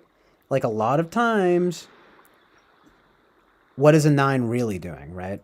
Oh yeah, it's about peace, but it can be very selfish, you know? It's like peace for yourself, you know what I mean? Um that's why it's kind of no coincidence I think that it's mostly said that you know you integrate the 9 integrates to 3 because what they're actually doing then is going boldly out into the world and making some kind of concrete difference, ideally something both productive and positive, right? So that's why they call it, you know, like achievement or success or whatever. I mean, sure, yeah, you have the downsides of the 3 too, but in the 9 you're actually just integrating the best qualities of the 3. I mean, I guess you could do both, I guess. But that's what's so funny about it, right? Like the idea that like a 9 could become a workaholic. Well, probably not, like a 3 would. But the spirit of that is still kind of present where, you know, it's achievement nonetheless. It's success nonetheless.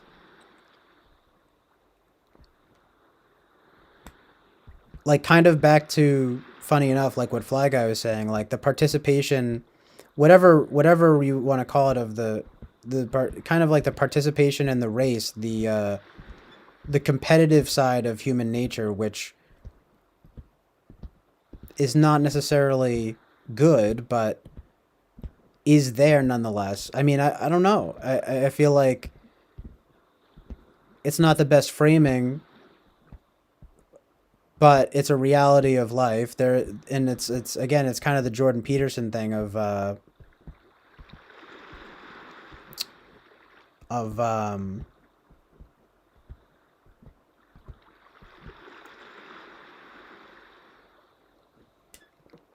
whole hierarchy situation, right? And the whole everything, right? Hypergamy with women and everything. It's like, yeah, it's like you're gonna they the mating stuff. It's all related. So anyway, what I'm kind of saying is, yeah, you as a nine, right? It's like it's important that you integrate into that three and kind of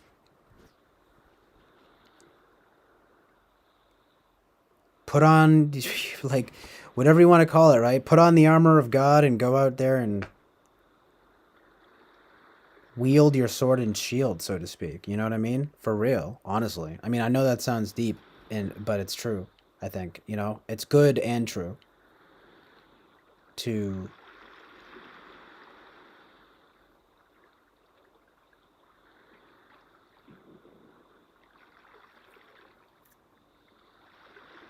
do that. However you want to put it, to venture out to soldier into the unknown or whatever. It sounds corny, but like that's like literally what fucking Peterson is talking about. Like it's like he's talking about 963, right? Like it's kind of amazing. And I totally get it. You're a nine, you can either fucking get crippled by fear and do nothing in six, which is just objectively bad, or you can go fucking forward into the bold unknown wearing the armor of God with your sword and shield as a three. And it's like that's objectively good.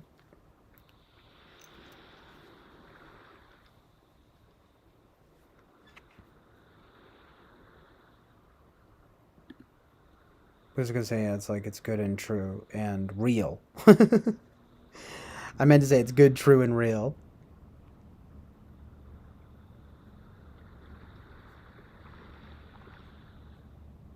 Worrying is just expressing concern for something that doesn't exist slash happened yet, hasn't happened yet. Yeah, it's usually true. So they say, unlike with MBTI type and stuff, Enneagram does have a hierarchy of strength. Nine is the top dog. I mean, if only because it's closest to 10 is it's the closest to perfection, but still falls short, right? Because it's like the fault of the nine is like they wind up just doing nothing. You know what I mean?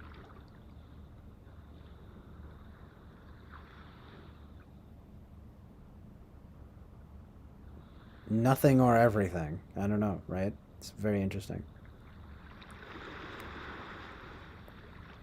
I don't know if they're the most stoic, but yeah, I mean, it does. That's interesting though that it breaks down in that way. I mean, that's just what's because it's it's the main triangle, and I think most people like I think they say they fall within that spectrum, and it seems to be no coincidence, right? Because it's probably the most archetypal, etc., etc. Anyway, Eric says some people in disguises just emailed me with this with instructions to publish it.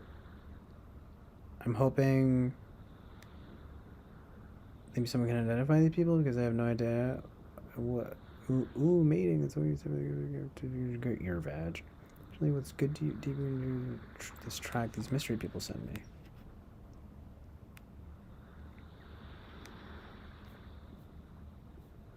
me. Let me see what this is here.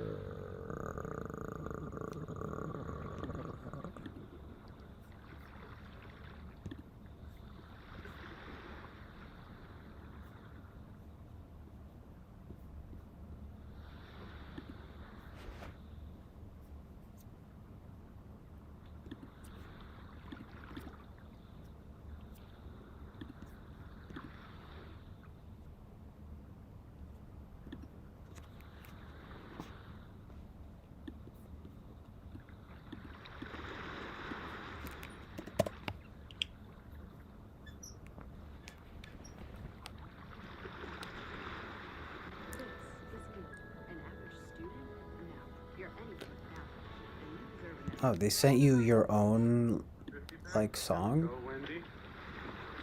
I buy a crap load of whippets and I hate whipped cream. Wonder what that could mean. Always sit down, whipping up dreams, or you'll fall to the Oh my ground. god, it's You'll like be a nuts rap to the song. Wendy Whippets. Beat double piece fly. It's a hell of a life. Lots of nods, little stripe. Wendy Whippets has arrived.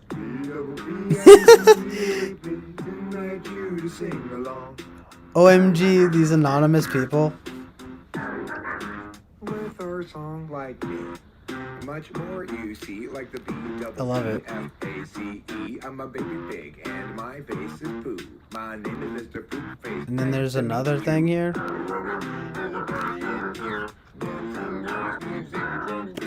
Wendy Whippets, though. My new favorite rapper.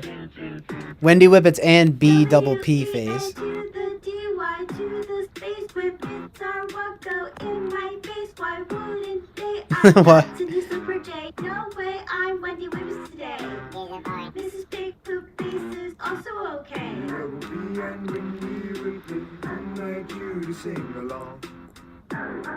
Worrying can be about something that may or Eric says worrying can be about something that may or may not have happened. You could be worried about something already concluded, but about which you don't know the status. Mrs. Baby Wendy Whippets Big Poop Face for life. I mean, yeah, the root of a lot of worrying is probably something like uncertainty or something like that, right?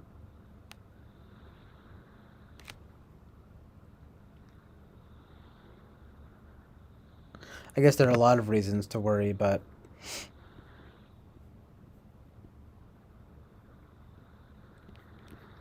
mostly I think it's probably not knowing the status of it that is the most provoking of worry, right?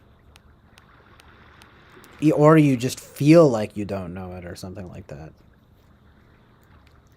which is probably even worse, right? Because it's like not even in that sense it might not even be real, but you can be worried about all sorts of things.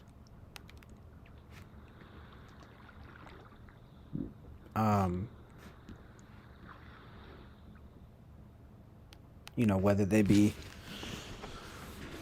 quote unquote fake or quote unquote real, or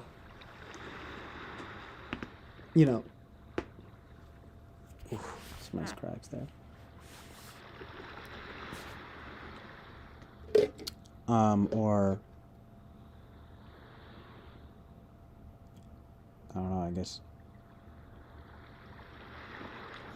I guess that could be it, because it's like, I mean, maybe not fake or real, more like imagined or real. You know, I mean, like possibilities, like.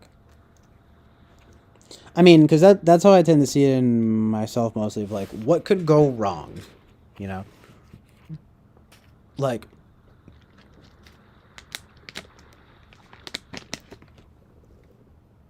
usually for me, I think that's how worrying, it's like uncertainty and like not, and like,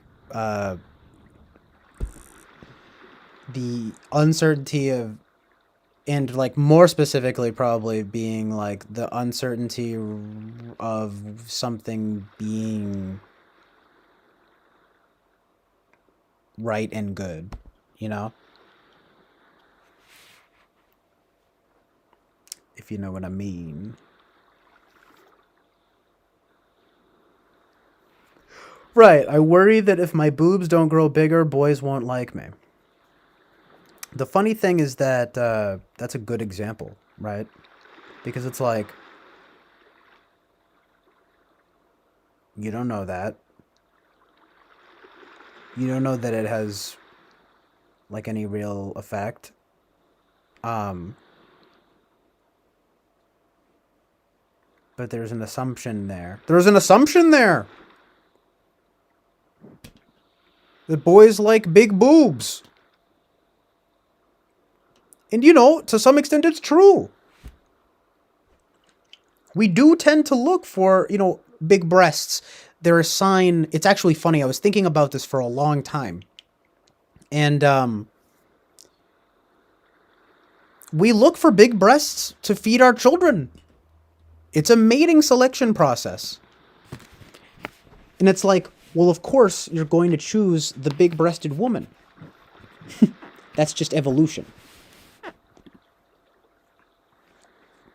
There's nothing wrong with it, and they try to shame men nowadays. They're trying to take away... I'm sorry. They're trying to take away masculine identity. And it breaks my heart. Honestly, though, I feel you, Jordan. It's kind of heartbreaking. I'm kind of sad now, yeah.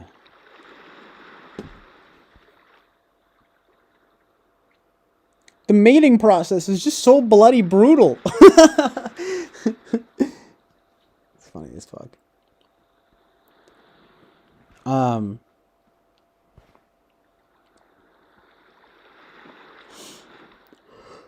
Oh boy. Yen.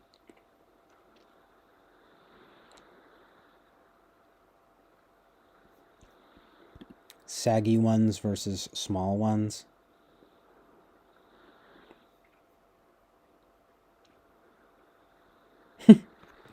I would say small, but not like weirdly small, if you know what I mean.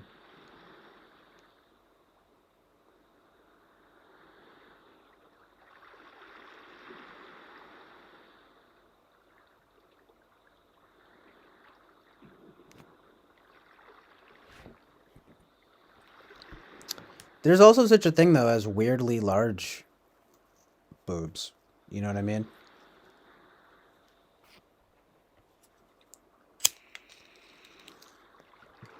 Especially when, like, they seem fake.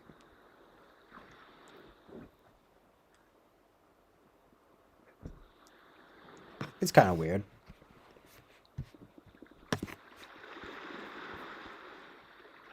But hey, listen, ladies, all embrace all the boobage. Any and all boobs will do, thank you.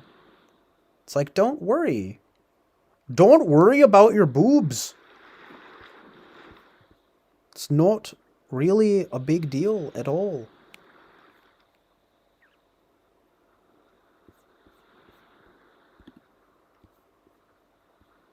Okay, I gotta get more coffee. I've been putting it off. I really just went in. I just went in for like a while. Pretty good. Amazing. Okay, I'll be right back. Enjoy these beautiful ocean sounds while you wait. Actually, okay, yeah, no, just do that. One sec.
Yo, it's your fucking boy.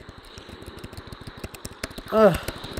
It's getting to be that time, and there's like a lull on the chat here. There's a lull. And not the funny kind, you know?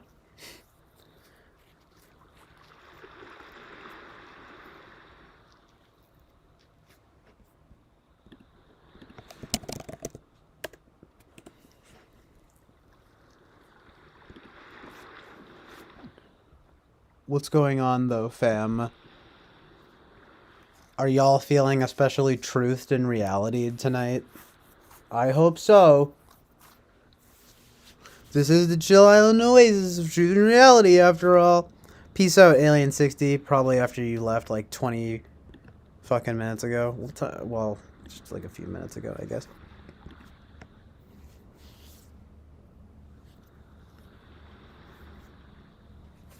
Yeah, this is the time when it really becomes Deadsville.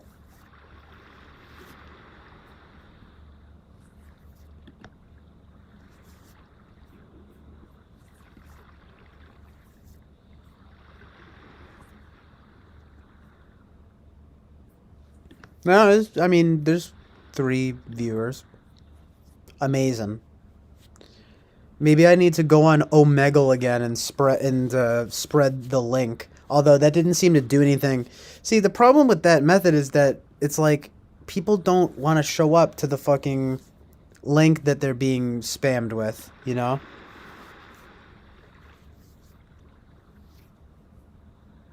What do I have to tell people? That it's fucking amazing? It's true. Well, as long as you're here, Jonathan, that's all that matters. Because I need the views. No, I'm just kidding, right? That, and I love having you here, Jonathan.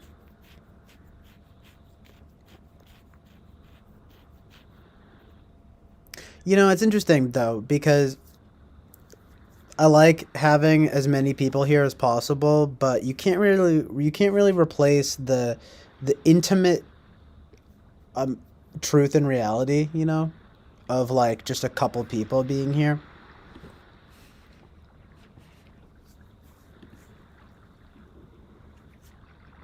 To tell you the truth, I don't even think I'd ever want to get to the point where I have where if I to ever have like tons of viewers.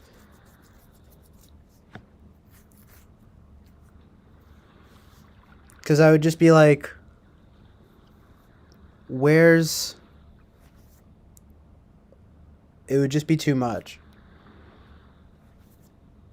I'd be like, where's Jonathan's comment? You know?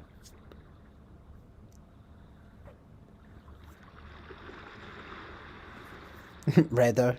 Jonathan says, I see how it is. Well, that's just where it would get ridiculous. Like, if there was, like, 100 people here, I honestly don't know if I'd really like it. It would be too much.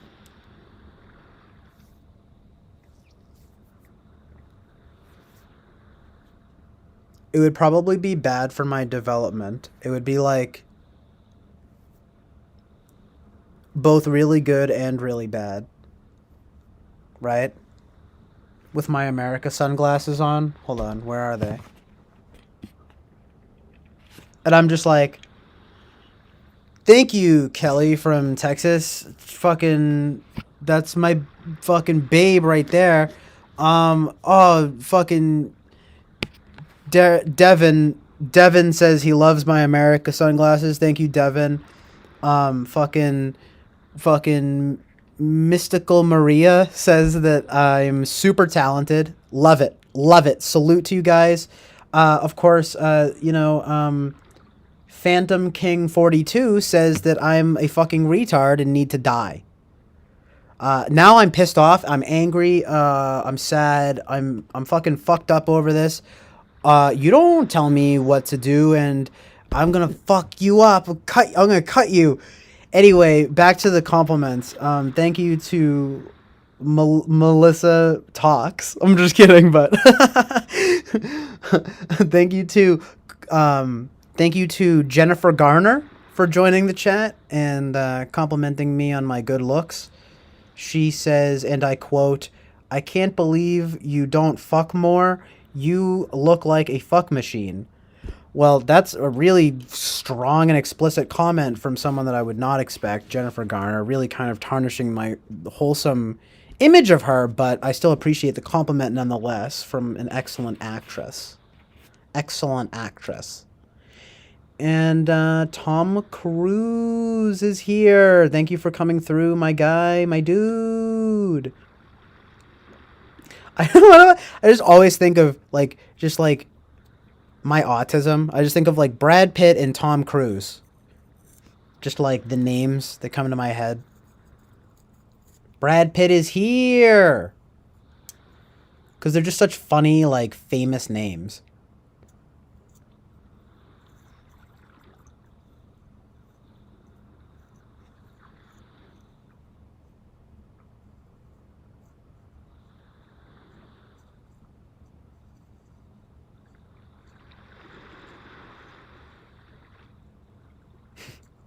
Cancer Orange.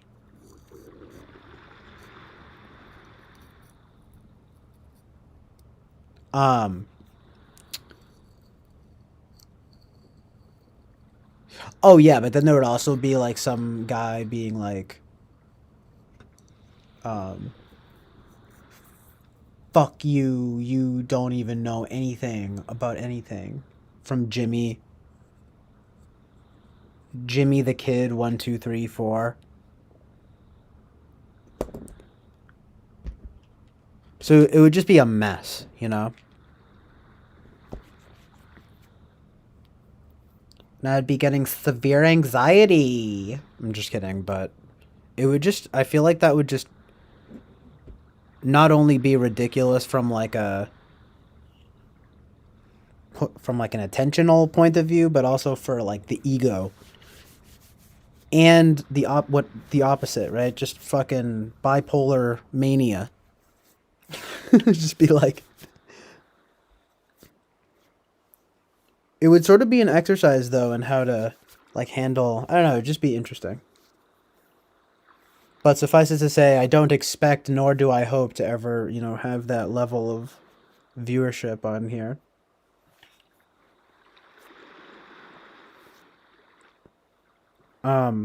No, like a fuck like Charlie Sheen. That could be good or bad depending on how you want to look at it. But no, I said like fuck like that I look like a fuck machine. Her words, not mine. Okay?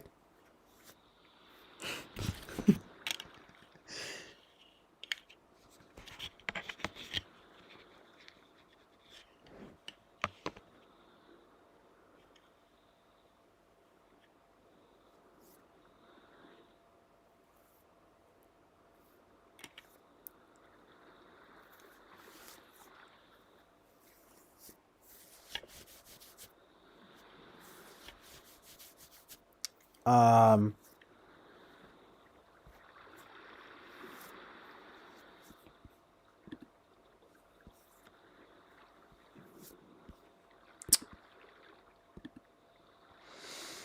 mm,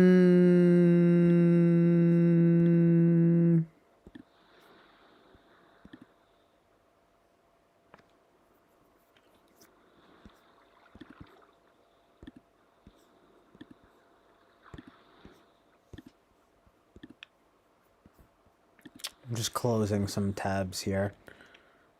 I need to get some more design vibes going. Oh, look, it's showing up as the wrong thing. These are all my tabs of all the stuff for pictures that I want to put up. But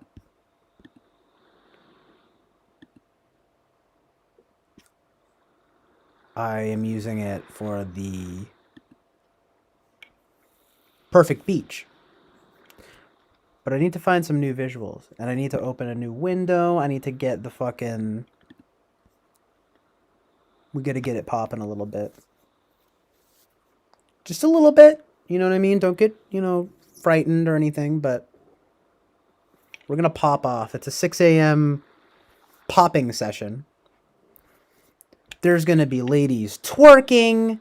There's going to be men working, right? Because we love to have that dichotomy. And there's going to be scented candles. Okay?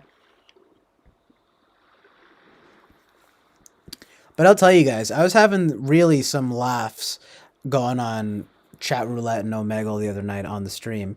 The problem is with that method is that I really don't know if it's ethical for me to be streaming people without their permissions. I felt the most bad about like one chick in particular who seemed like she was like being, I don't know. It seemed a little bit like flirtatious, and I'm not trying to put anything on anyone. I'm not going to do whatever. It's just that she was like, "Are you alone right now, or are you with people?" And then I was just like, I have to go next because I am gonna have to tell her that I'm streaming right now, and I feel bad. And like I felt bad about every single time I brought it up too. Like when that kid was asking me about like Russia and stuff, he was like, and no one him and this other guy, this like German guy, like they didn't care. But it was just weird to have to be like, yeah, I'm streaming right now. I'm streaming right now and you're on it without my permission.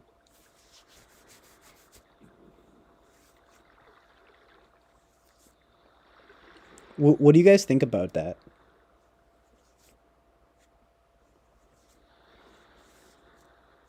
Yeah, but I can't disclose that they're being recorded right off the bat. That makes it less funny.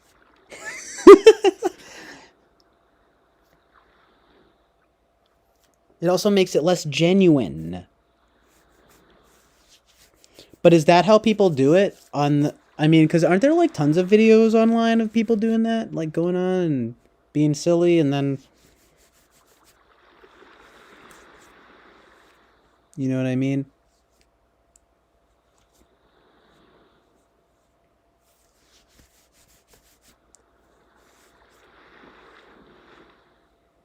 I feel like it depends on how it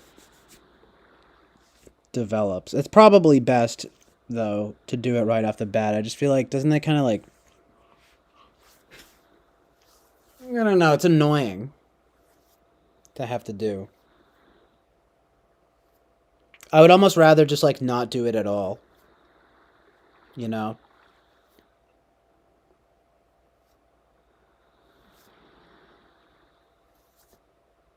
Well, like saying that every single time, isn't that's like a bit much. That's too much fucking work, dude.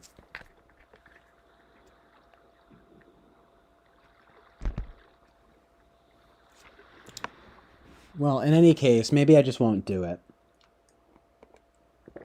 I mean, I definitely had the sense while doing it that I didn't really like not telling them. So, I don't know. Maybe, I mean, Jonathan says you should probably just straight up tell them. Yeah, right.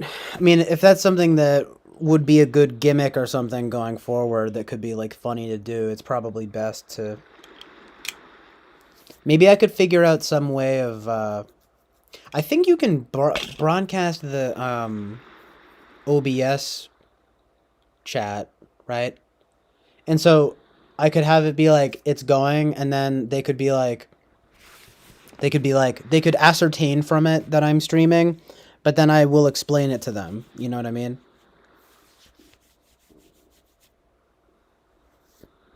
Like if they really... Like if it turned into something, well, like then I'd explain it. I'd be like, yeah, like that's this whole format right here. Like, see that chat? Like that's fucking YouTube. Ta-da! You know what I mean? Like if they really required explanation.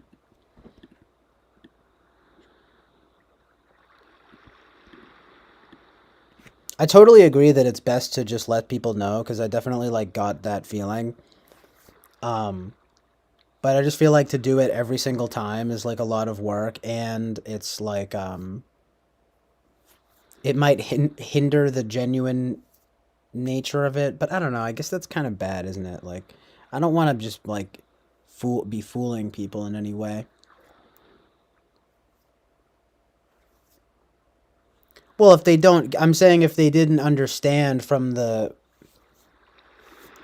like I'm saying if they have an option to like see to broadcast on Omegle exactly what I'm broadcasting to you guys right now, right? And like it fucking there's a chat going on. It says Chill Island Oasis of Truth and Reality with a date. Like it seems very clear that it to me at least that it's it's some kind of program or something, whatever you want to call it. But if there seemed to be any doubt about it, like then I would explain it. Do you know what I mean? I don't know. I'm kind of just thinking out loud. No, I don't know. It's a lot of work in the sense that it's just kind of like, what do I even say? You're being recorded. Say cheese, like every time. I have like a message on deck that I copy and paste in every single thing. I could put a really alarming. I could try to do what I'm talking about here. I put in a really alarming wall of text that says, "Smile, you're being recorded."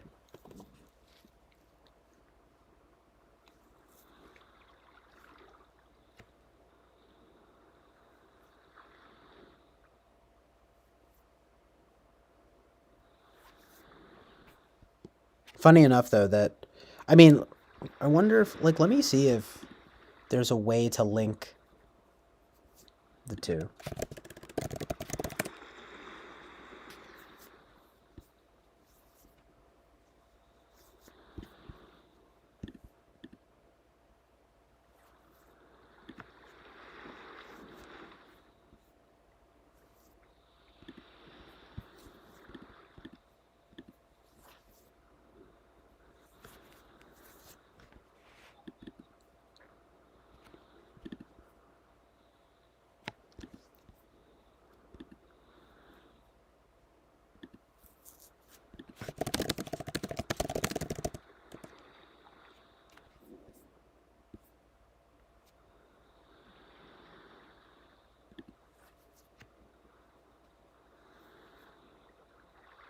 Hmm. Well, this thing says Omegle will ban you if you try to use OBS. On the other hand, this thing gives the directions to do just that.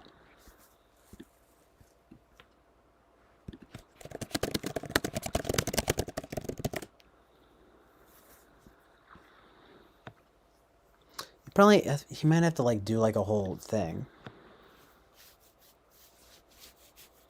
I don't know. Maybe you're right. Maybe I could just send a text. I could just have like a copy and paste chat, and that's not that hard. Is there a way though that I can fucking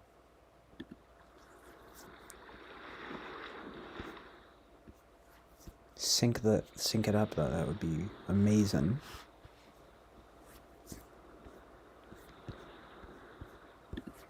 The ideal situation here is definitely to have the OBS stream on Omegle, right?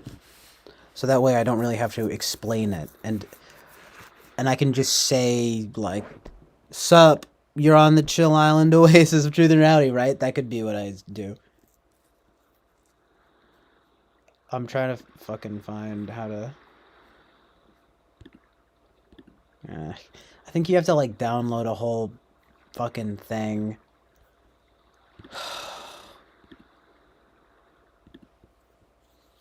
Also, the quality is not that great in terms of the screen capturing.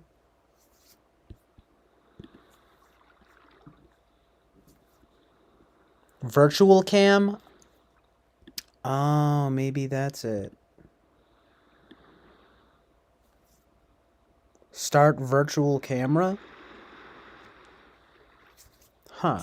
Is that how you do this? Oh, shit. Let's see if this works. Okay, I have the virtual camera going. Now, what happens if I go to the settings now and try to...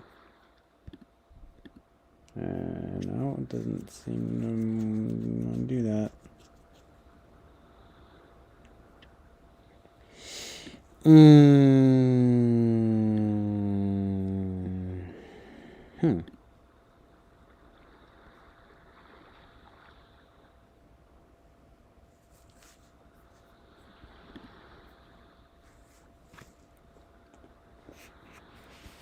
Okay. Let me try this. Disable webcam. Or rather... Okay, like put Omegle in the trash. Okay, I'm gonna refresh. See what happens. And then we might have going here. See, it asks if I want to use my camera. But what I want to do is check the directions here. Secondary webcam.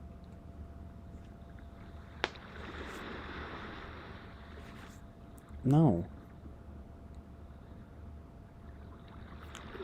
Go to...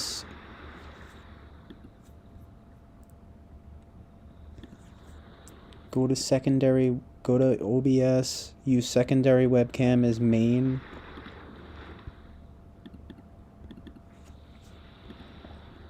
What? No. It doesn't work. I don't know. I might just figure it out later. Ugh. Because I honestly don't even feel like streaming for that much longer.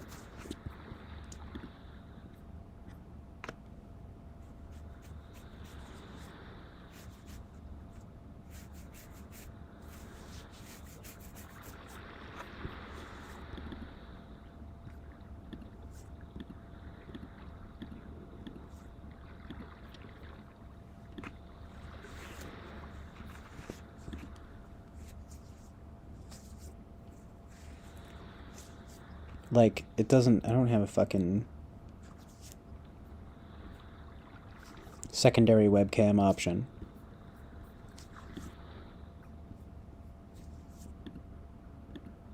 I think you might have to get something called XSplit.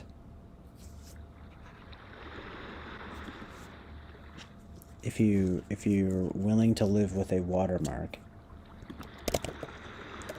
But like, what is XSplit? It sounds like a whole... That's like a whole other fucking platform. I don't want to switch over to a new platform. Is it free?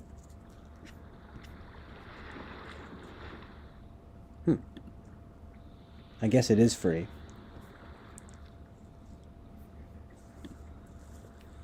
Still though, you would think that there would be like...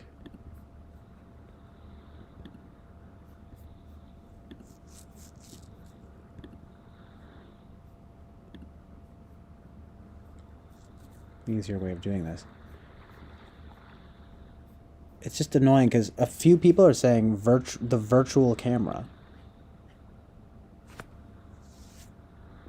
Like, starting the virtual camera doesn't seem to make a bit of difference here.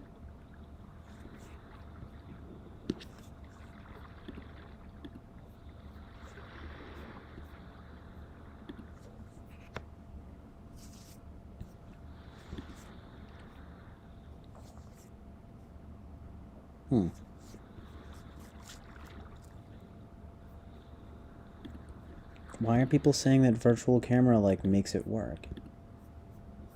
I mean, I'm on Omegle and it doesn't make a difference. You know, it might ask allow to use camera. I say, okay, you know, it's going to direct me to my regular camera again. If I go to manage, you know, the options that it gives me for camera don't change. All of life's big moments. Men's Warehouse is here to help you The fuck? love the way you look. Where did that ad just come from? Was that just... I guess this was the... Oh, it's from this.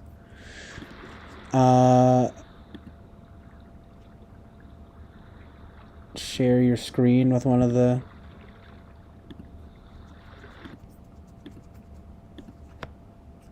The fuck? Oh, okay, no, it's it's back. It's funny. That's a good question. Share your screen. Well, like, yeah, I'm talking about, I'm talking about on the Omegle stream. Are you telling me though that there is something like Omegle where you can share your screen? Because maybe that would be how to approach this dilemma.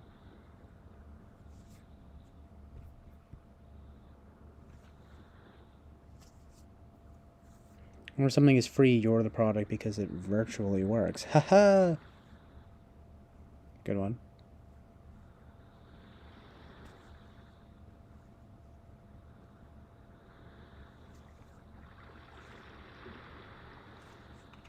I mean,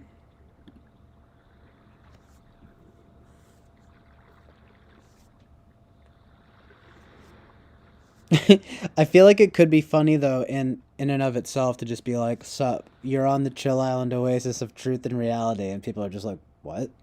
I'm like, "You're on the Chill Island of Truth, you're on the Chill Island Oasis of Truth and Reality," and they're just like, "What?" I'm like, "You're being streamed right now. I'm doing a live stream and you're on it," and then they just go like, "Oh," and then they skip.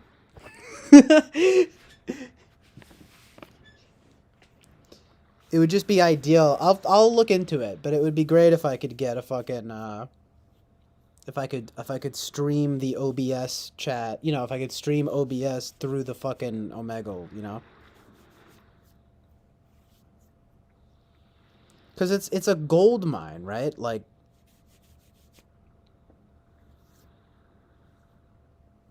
it would just be good to resort to as one of the many things. It's just like one of the many things as part of you know, this variety show, right?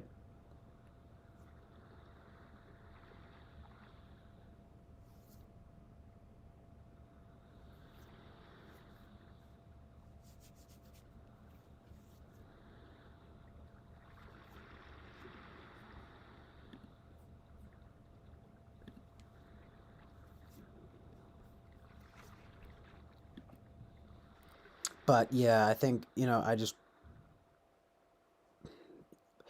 I guess I could at the very least send a chat message just so that I don't have to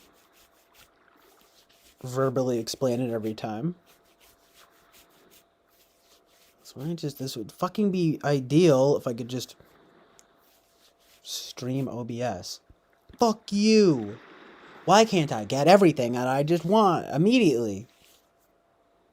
No, it's really not that big of a deal.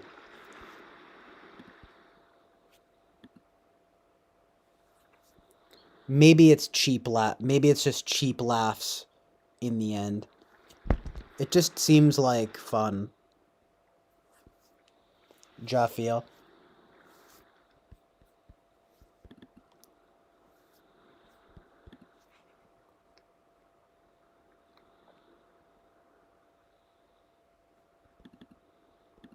Just be like, sup.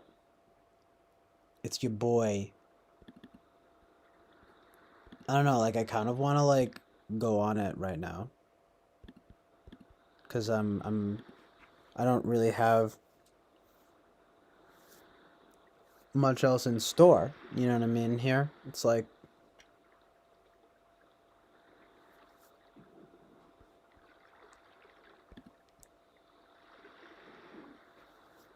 and exactly, I was just going to say too, it's like people could come through here. Sadly though, like I said, I told a few people about the stream and like see on chat roulette sucks because I'm not going to use chat roulette. I'm just going to use Omegle because first of all, I noticed two things, okay? Chat roulette, people actually really want to have like discussions on there. It's because they've changed it so that you have like tokens basically. And so yeah, but the fucking Omegle is still the great old Wild West it's always been in many regards. So Oh, anyway, you can't send links. I was finding it for some reason that on chat roulette there was no fucking um there was no fucking ability for me to send the link to people, right?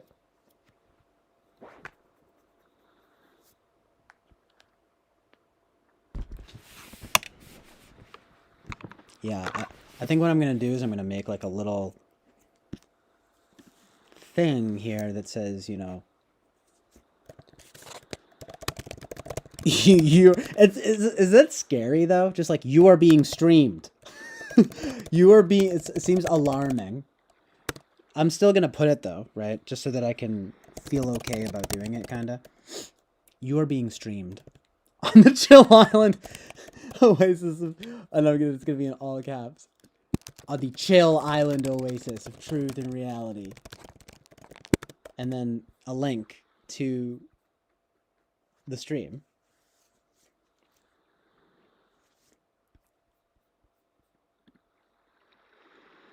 And I don't know, maybe I'll say hello.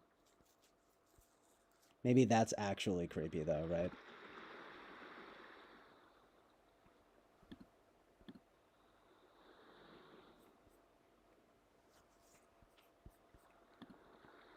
It sounds pretty fucking good and funny though. I mean, I was getting some good mileage out of it. What was it? The other night now, technically. Actually, wait. It's Friday night. Well, so yeah, basically the other night. Um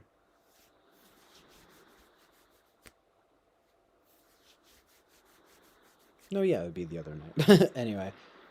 Um Oh yeah, okay, so I'll just be like you are you you are what's like the nice FE type way to like put that, right? Like there's really no other way to say it. You, I am doing I don't know. First thought, best thought, right? You are being streamed on the you are now being streamed on the Chill Island Oasis of Truth and Reality, and then I send the link, and then I go say I'm gonna think of something in a sec, hold on. I'm gonna say fuck you, that's what I'm gonna say, right? That'll be good, right, you guys? No.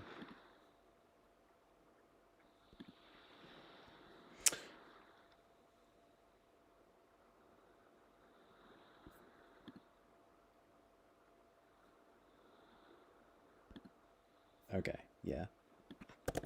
And then I send the link to the fucking stream, dude. Epic. Based.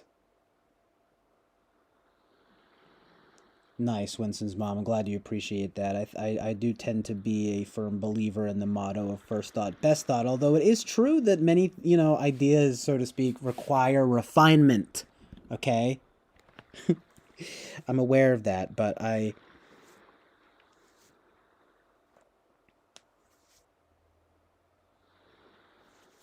like the idea, funny enough, though, of first thought, best thought.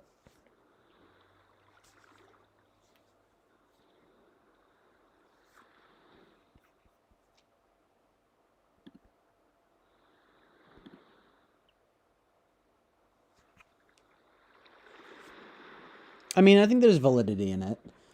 I told my dad that once, and he was like, well, it's like, but sometimes you need to refine things, though. And I'm like, yeah, I guess. But I just like,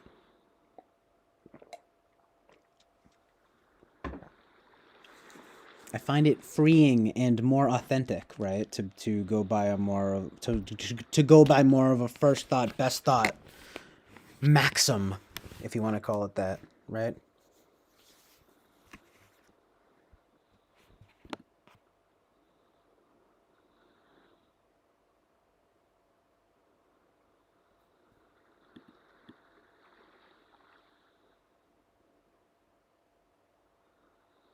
What do you guys think about that, though?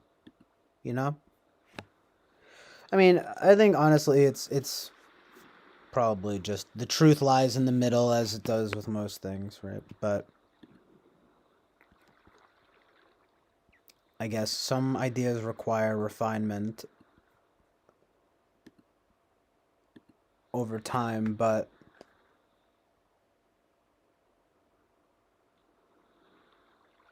how often do you guys find that the first thought is often the best thought or the most correct?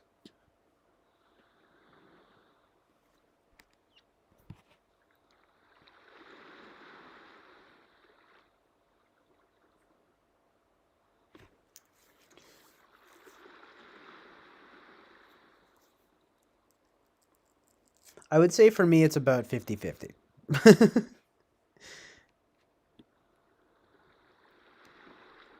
Like, oftentimes the first thing that I say is not exactly the thing that I meant to say about half the time. About half the time, the first thing I say is not the thing that I mean to say.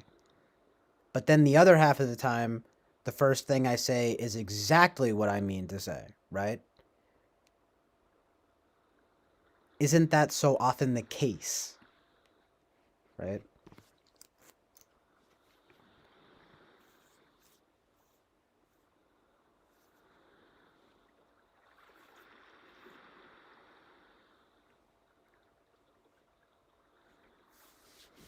Yeah, there were some interesting moments, I guess, but there weren't that many people here, and no offense to Boba Fett, we were having some fun, but like honestly, it's like I wasn't like super jazzed up or anything. I was watching it back though, and I thought some stuff was pretty funny, but it was just like it wasn't that eventful.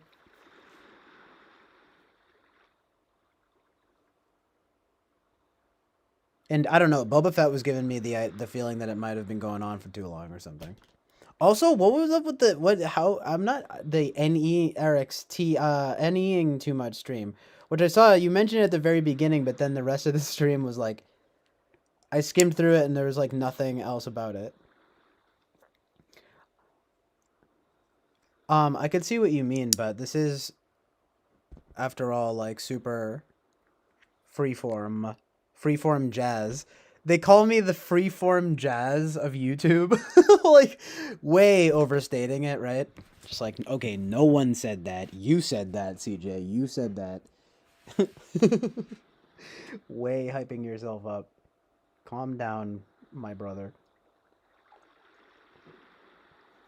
It was funny though, because like Flow State said something like that the other night, but I was kind of like, that's exactly what I want to do though.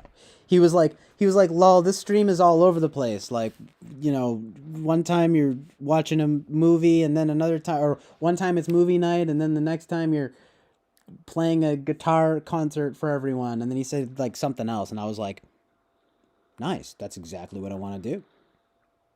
Sounds amazing.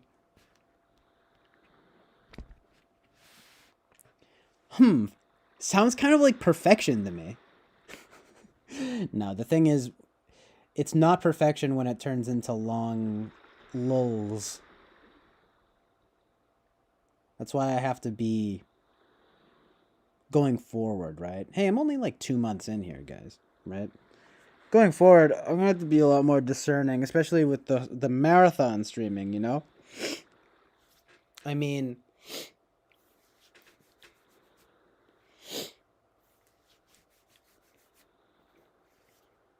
like sometimes, for example, just one example is like I'll be watching it back, or I'll watch part. First of all, obviously I don't watch. I never watch any of these fully back because they're just too long.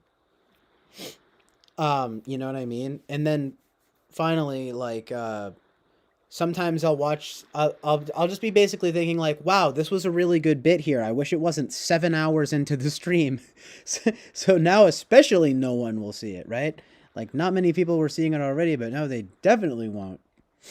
You know what I mean? Like there's I don't think what wasn't it like 3 or 4 hours in. Now that I was doing the Omegle stuff yesterday. And now it's 4 hours in now, 4:20 actually. About to be 4:21. And I'm just thinking like I guess I could put a time I guess I could put a timestamp. But that I thought of that before with the last stream, but I feel like that presupposes that like there's really important content there.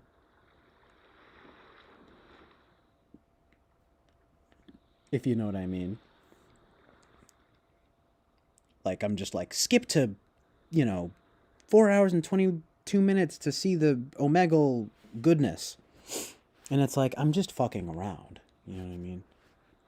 In fact, it might even be better. Well, I am gonna do this thing. I decided we decided as a group. No, I'm just kidding. But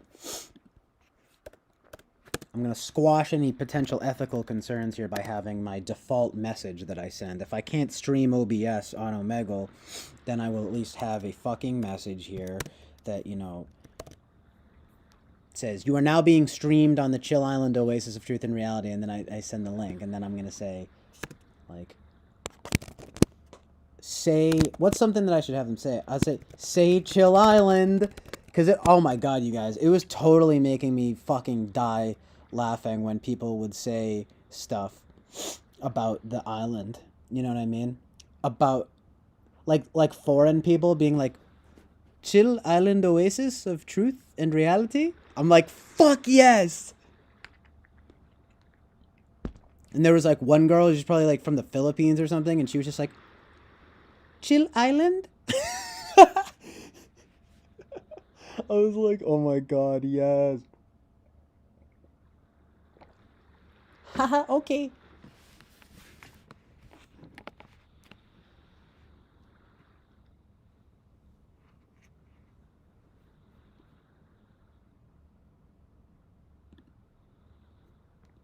Anyway, that just like has its own laughs.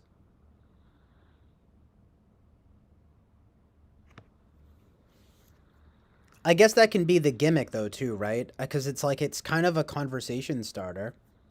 I didn't have that was some problem I was running into there. It's like because I was thinking I was like, man, I guess I gotta have like bits, you know, like thought out. But really, the bit can just be you are being streamed right now, right? Like it's like let's see what happens.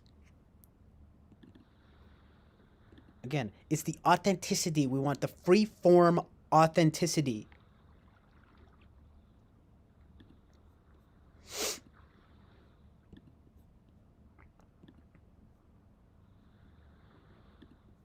I feel like I'm getting a cold, and it's like I don't know why my body fails me.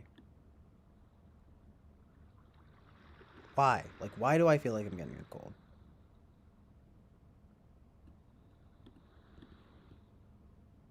I'm gonna be like, say cheese, you're live, you're live streaming with the Fantanas.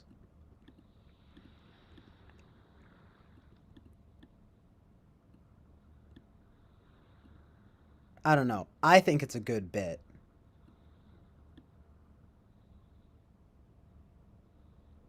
Like, just doing this. But what I need is for it to be like this. Hold on. What I need is for it to be like this.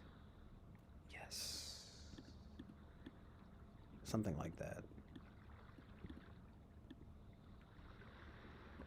What if I put me here so that I don't have to be twice?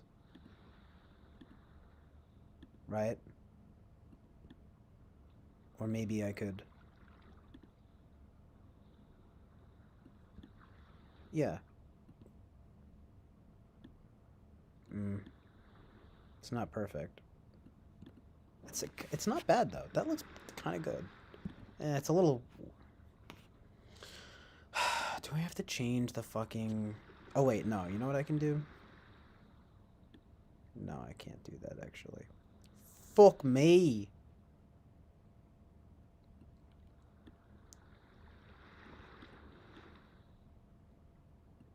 I mean, I can just kind of like whatever, right? I'll be here twice. Cuz it doesn't look very good on here anyway, right? Like ja feel like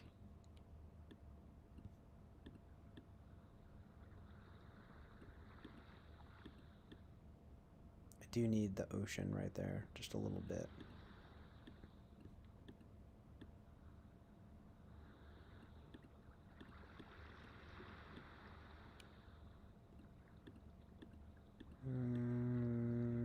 Yeah, I like that. And I don't know, I might need to put another picture up just to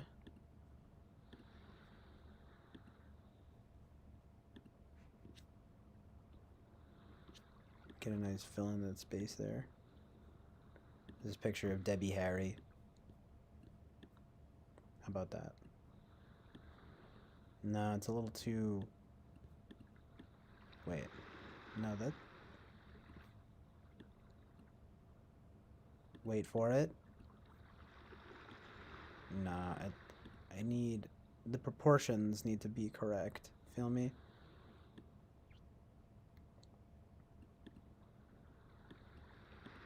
That's just dumb. I can't... Actually, no, that looks kind of good. Nah, I don't know. It needs to... The image needs to fit... Well, now I'm just getting bogged down in the aesthetics of the thing. I mean, come on. Let's just... how about this one of Debbie Harry? Fly Guy's right. I'm putting up... It's my waifus, you know? I'm like, psh, okay. It's just the poster... It's just the poster aesthetic, right?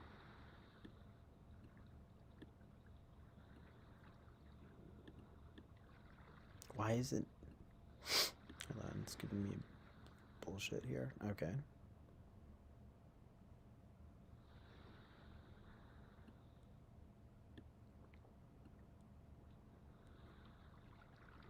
Yeah. Oh, it looks pretty fucking good. I think I actually just need this to be up here, though. Or maybe right here. I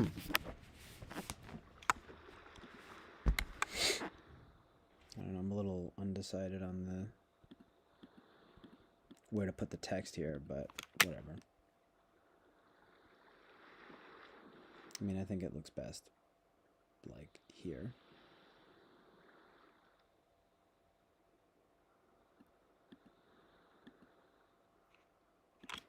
Okay, folks. Yeah, let's get silly. I'm only gonna do this for like a little bit, though.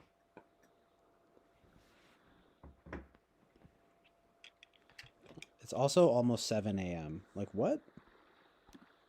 Abnormal. Abnormal. Abnormal behavior.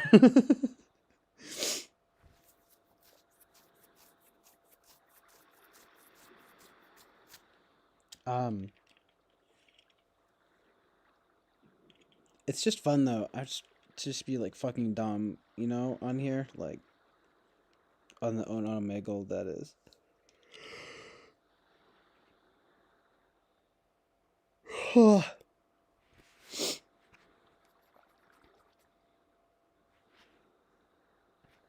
Yeah, okay, time to party. We're gonna fuck shit up right now.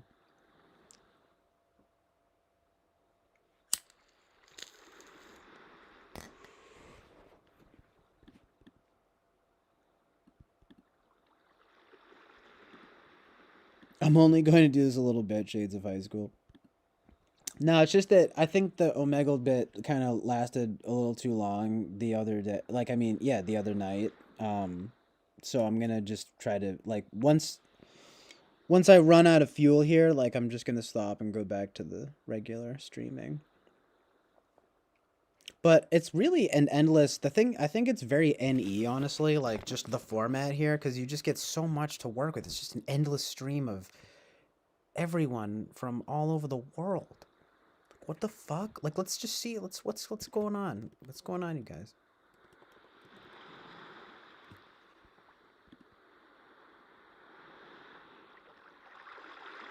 Also, Eric makes a good point here about the. I need to stop doing that. Sup, bruh? Yo, how's it going, man? Pretty fucking good. How are you? I like your shades, buddy. I'm good. Hey, thanks, bro. I forgot to put the. I'm skipping him though because unfortunately he was chill, but I need to have the disclaimer thing. So I'm saying, you are now being streamed on the Chill Island Oasis of Truth and Reality. Send the link, and it says "Say Chill Island." Also, I'm gonna turn down the ocean vibe here, just a little bit. Don't get me wrong, you know. We need the ocean vibes. Actually, I guess it's not that important because you can't even see it right now. Alright.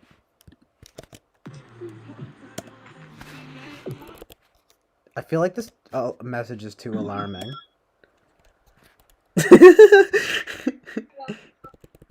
Also, just like, again, so many Indians. Sup, King. You are now live. Okay. Sup, bro. It's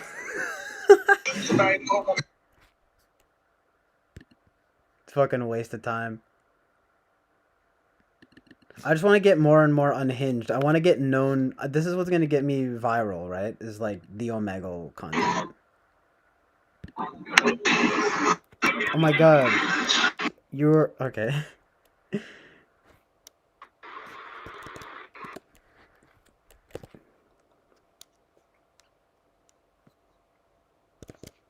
only people would fucking pay attention to me.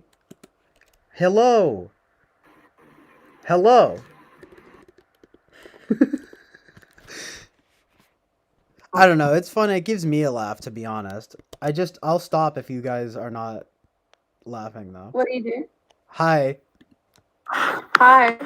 You are now being streamed on the Chill Island Oasis of Truth and Reality. You can say okay. Chill Island. Chill Island. What's that? I mean, it's a place where me and a bunch of truth seekers hang about and sort of dig for the treasures of truth, you know? Oh, yeah. Yeah. Yeah. So is there anything in particular you're looking for? No. Cocktail? No, this is just sort of a freeform thing, like, just like cool. saying what's up to people. Yeah. Omegle is just a treasure trove of truth. So. Yeah.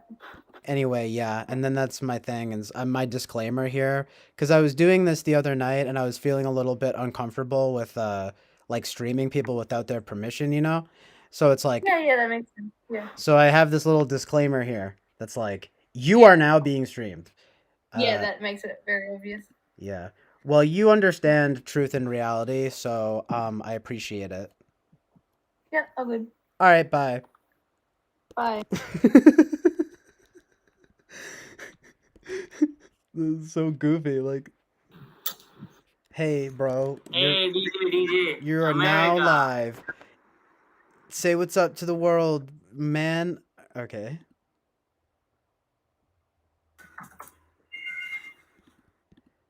Hi. Hey, you're live. This shit doesn't work, you guys, right? Like. Okay, wait. Let me just like peep the chat with you guys real quick. Like.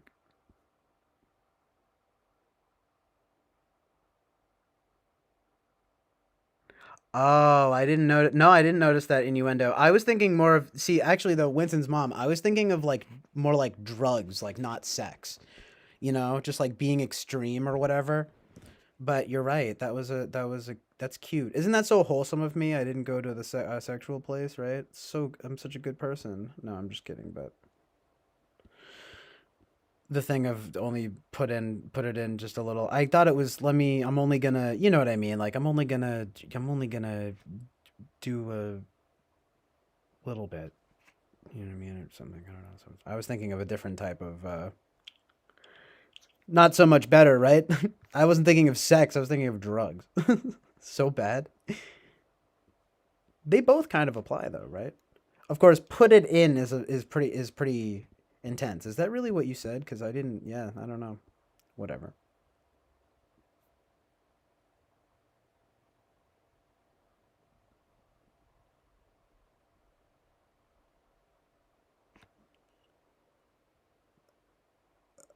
Could be, Eric. Yeah, I mean, it's like he's like he's processing something else probably. When I don't read things, it's not always because I've read them and chosen to ignore them. Sometimes it's like autopilot looking for a thing that he wants to build up and waiting for that. Sometimes I just don't see things that come out of well, the thing is that Winston's mom is noting is like my failure to like uh gather the innuendo, the sexual innuendo there. I just misunderstood the joke. But it's true that that will happen on the chat.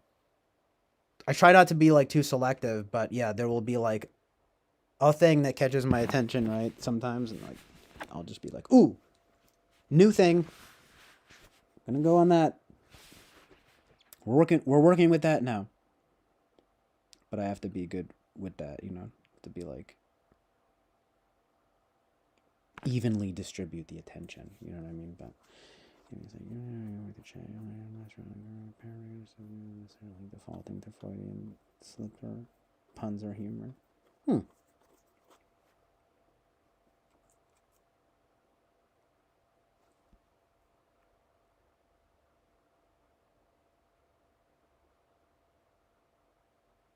I guess that can be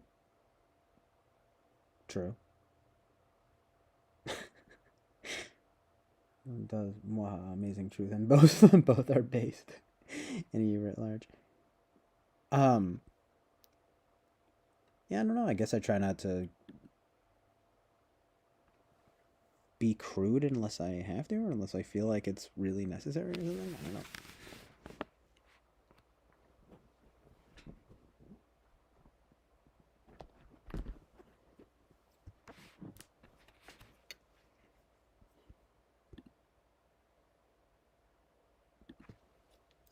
Like,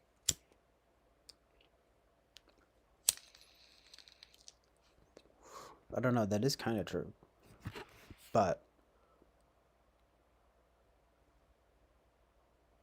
I don't think I'm too like overtly puritanical about it. But like, it kind of is something that I do. I mean, I've never really been a fan of like. I mean, I don't know. Maybe when I was younger, but I've never really been a fan of like, just like blue humor. you know, um, just like crude humor. I don't know.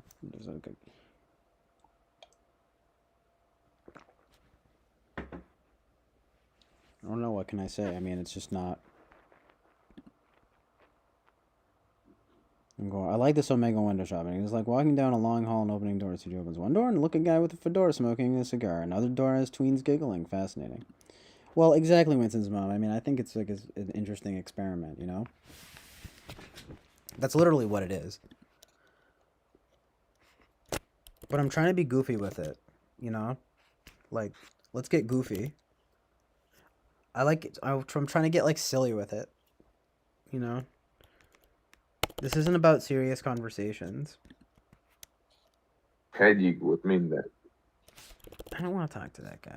It's like some people I can just tell it's like it's gonna be a thing. They need to be unique and seem chill and not be fucking an 8-year-old Indian boy.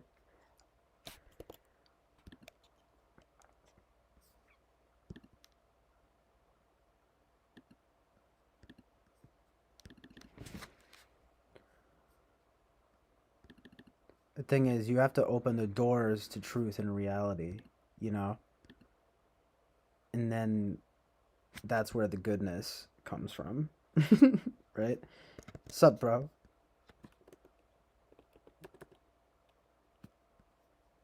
Hey, my man, you are okay.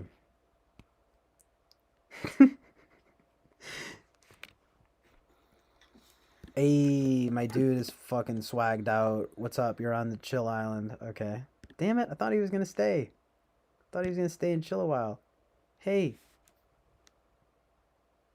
Hey, pay attention to me. You're on the chill island oasis of truth and reality. Oh, I really like that you pay attention. So good. Hey, how? Yeah, bro, you paid attention right away. You are on the chill island oasis of truth and reality. Say chill island. What? Say chill island. I don't. Ah, damn it. That's gonna be the goal. Oh, that you can't skip that guy.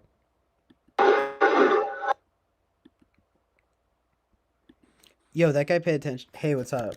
You are on the chill island oasis of truth and reality, my friend. I like your hair. That's badass. Sorry, I don't mean to curse. I don't mean to curse, but it's very Your cool. glasses? Your glasses? Oh, thank you so much, kind sir. Oh, good. Yeah. Yeah. Stay swag. That kid was cool as fuck. He can hang out on the chill island. Right? Why did it look like his mom was like passed out next to him though? Did you get right? Do you see that hair? It looked like the hair of a woman that just passed out. I hope he wasn't collecting scalps. I'm just kidding. I think you know what it probably was? It was probably a wig. But it looked like why did I imagine him as being like next to like his mom? Because he looked pretty young, right? He was next to his mom who was like passed out. Or she was like sleeping. Hey. I'm on the chill island right now. So sometimes I get distracted by my friends. You're Justin Bieber? Amazing. I love your whatever you do. I love your movies. I love your work with Shia LaBeouf.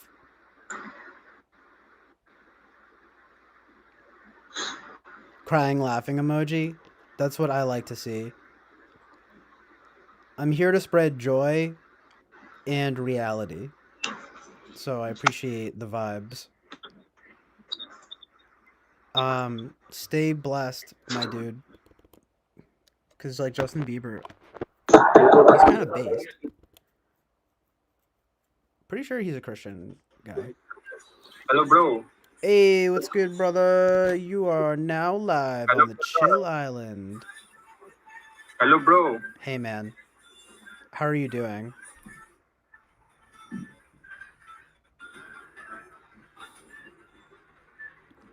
We have sort of a Chill Island situation going on, so... says motherfucker. Whoa. Dude, I thought you were gonna be Chill Island. No?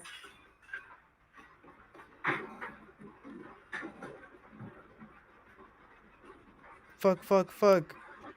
Yeah, don't worry. It's like 2 people watching, so... Maybe I should tell people that, too.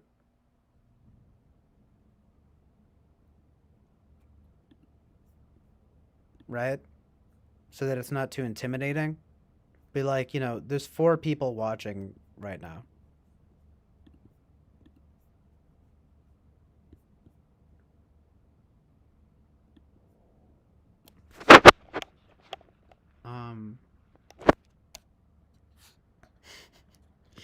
Right? How do I like say that? You're not being streamed at Chill Island. It's the truth and reality. Send the link. Let's say Chill Island, and then I'll be like, there are currently 4 viewers.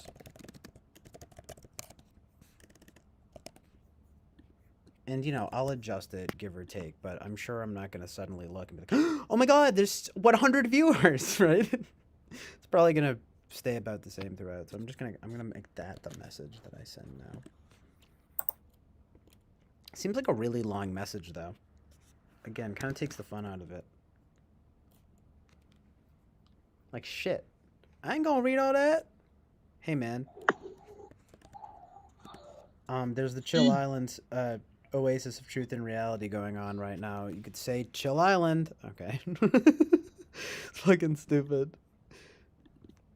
Dumbass waste of time.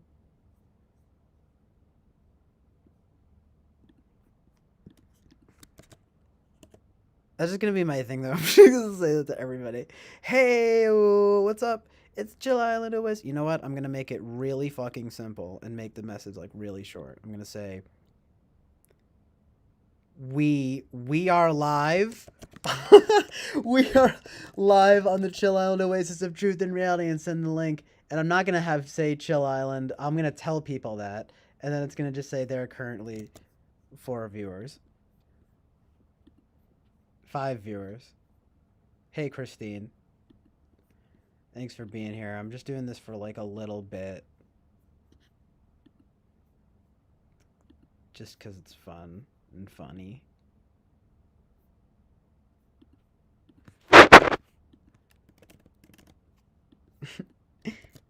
It's enough of a disclaimer, but I also just feel like people aren't going to know what I'm talking about, but that's fine, right?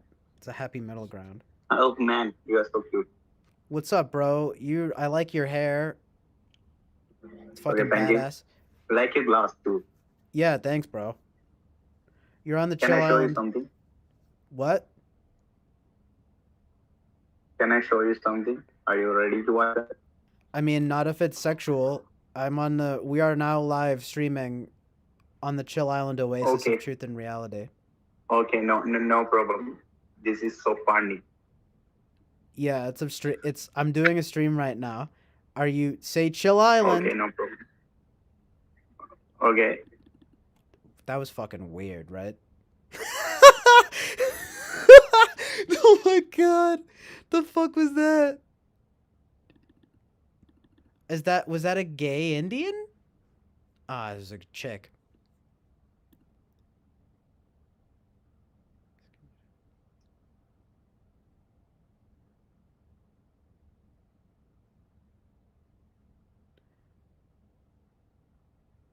No, Jonathan, it makes it funny.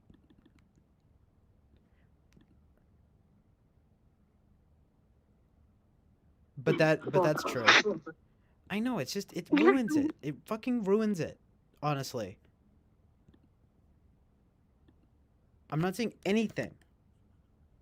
I'm just sending this message, and I'm not saying anything, and I'm just gonna open with, hey, what's up, bro? Yo, what's good?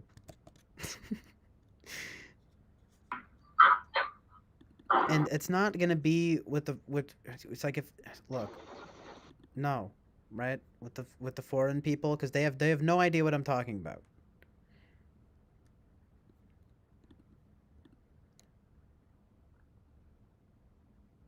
I know, I get I'm so I'm so sad that we didn't get to see the surprise. What the fuck? Shit's degenerate as fuck.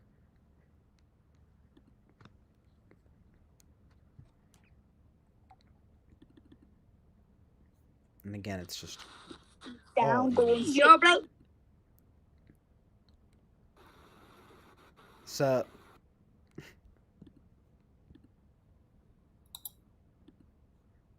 yeah, you could see a guy for a sec. It ain't no thing. It was very quick. It's kind of like in a film when, there's just like, it's just like brief nudity, like just like a dude eating a sandwich. Just all Indian people. Well, I guess that's because it's a time of day or something, right? Someone mentioned that. It's Omega time in India. That dude just had a gun, straight up. Fucking beast. Dude, enough, right?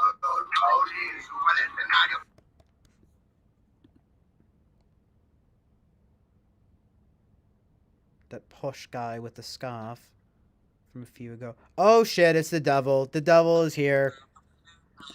I'm in the house. What's going on? You're on the Chill Island Oasis of Truth and Reality. Say hi to... What is that? The most amazing live stream in the entire universe. Hey, chat. Yeah, there's only 5 people. But yeah. You're all coming to hell. Don't worry. I'll treat you well. Try not to attack everyone with your horns and fangs. I won't. That's pretty nice. Thanks I will for... attack them with my racial and sexist slurs. That's fine, as long as, you know what I mean? Is it? That's fine on the Chill Okay. Island Oasis of Truth and Reality, just not the horns and fangs. So words don't hurt as much as horns and fangs. Basically, we try to live by that motto here on the Chill Island Oasis of Truth and Reality. That Okay. that might So be what else do you live by? saying no to scary folks like you who are, I guess, the devil. Are you supposed to be the devil? Yeah. Fuck. I came up just for a bit to see what's going on, you know. Yeah, I mean, it's like you gotta have like a gimmick when you're going on this thing. That's what I'm finding out. You have to have What's a the trademark. gimmick? My gimmick is that I'm a fucking based American flag glasses wearer, and I'm streaming about the Chill Island Oasis of Truth and Reality. No, but what's my gimmick? There is no gimmick here. Oh well, like you're the devil, No, I am the devil. right? No, that's what I'm saying. I'm saying Yeah. you're the devil. Well, you actually are. I get it, but it's like that's your thing though. Yeah. It's a conversation starter, you know. Yeah, well, yeah, I was born into it, so yeah. Right. There's nothing really I can do about it. So, It kind of helps. I mean, it's like you are who you are, you know. yeah. I feel So, you. can you ask your chat for me?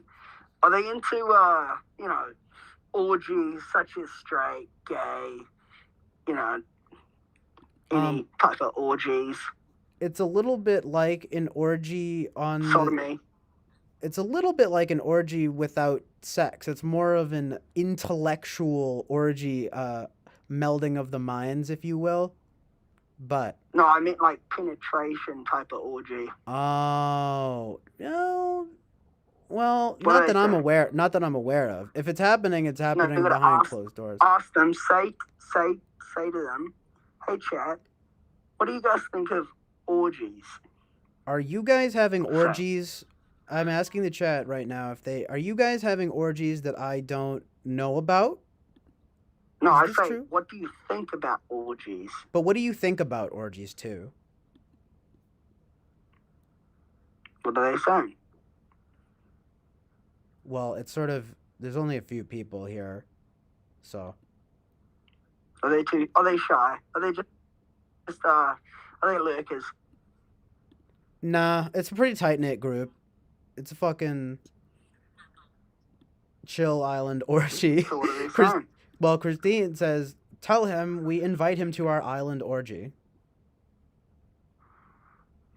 Hell yeah. I mean, yeah, the link is here, by the way, if you want to come through. What, we are live on the Chill Island Oasis, Truth and Reality. What about That's right, devil when I guy. say island, I think of pedophilia, and the Oh, devil is no. not okay with that. Oh shit, the devil is actually not okay with that. Yeah, no, we shove pineapples, like the torture we give to people who are into this shit. We shove pineapples up their ass. Oh wait, I Every see. hour. Because the devil like is the torturer of the pedos. Yeah, but orgies are all good, man. It's like Roman orgies. That's just fucking dope, man. They But- were doing this shit back then. But orgies are based. I'm starting to see. Yeah, the- orgies are based. Yeah. Orgies are based. That's fucking God. hilarious. No, yeah, well now you're making me think. I think someone might have said that before. I'm like, oh shit, no, yes, not Epstein Island. This is the Chill Island Oasis of Truth and Reality. Shit, now I'm gonna have to change my name, right? No. I like the idea. It's a work. Yeah, that's the first thing I thought of. Oh shit, I really hope that's not what people are generally thinking of. It's supposed to be like an island getaway, okay? Of like where we dig for treasure of truth, you know? It's just the first name that I thought of though. I just think it's funny mostly to have people have to say that full name.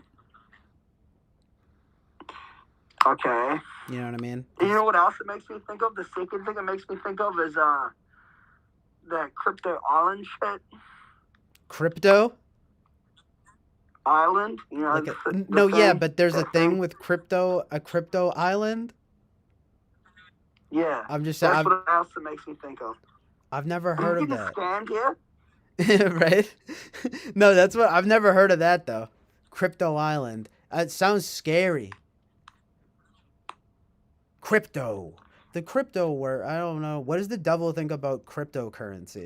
Can I come up a name for like what is your this is the name of your like Twitch It's a YouTube. name? Is it your Twitch name?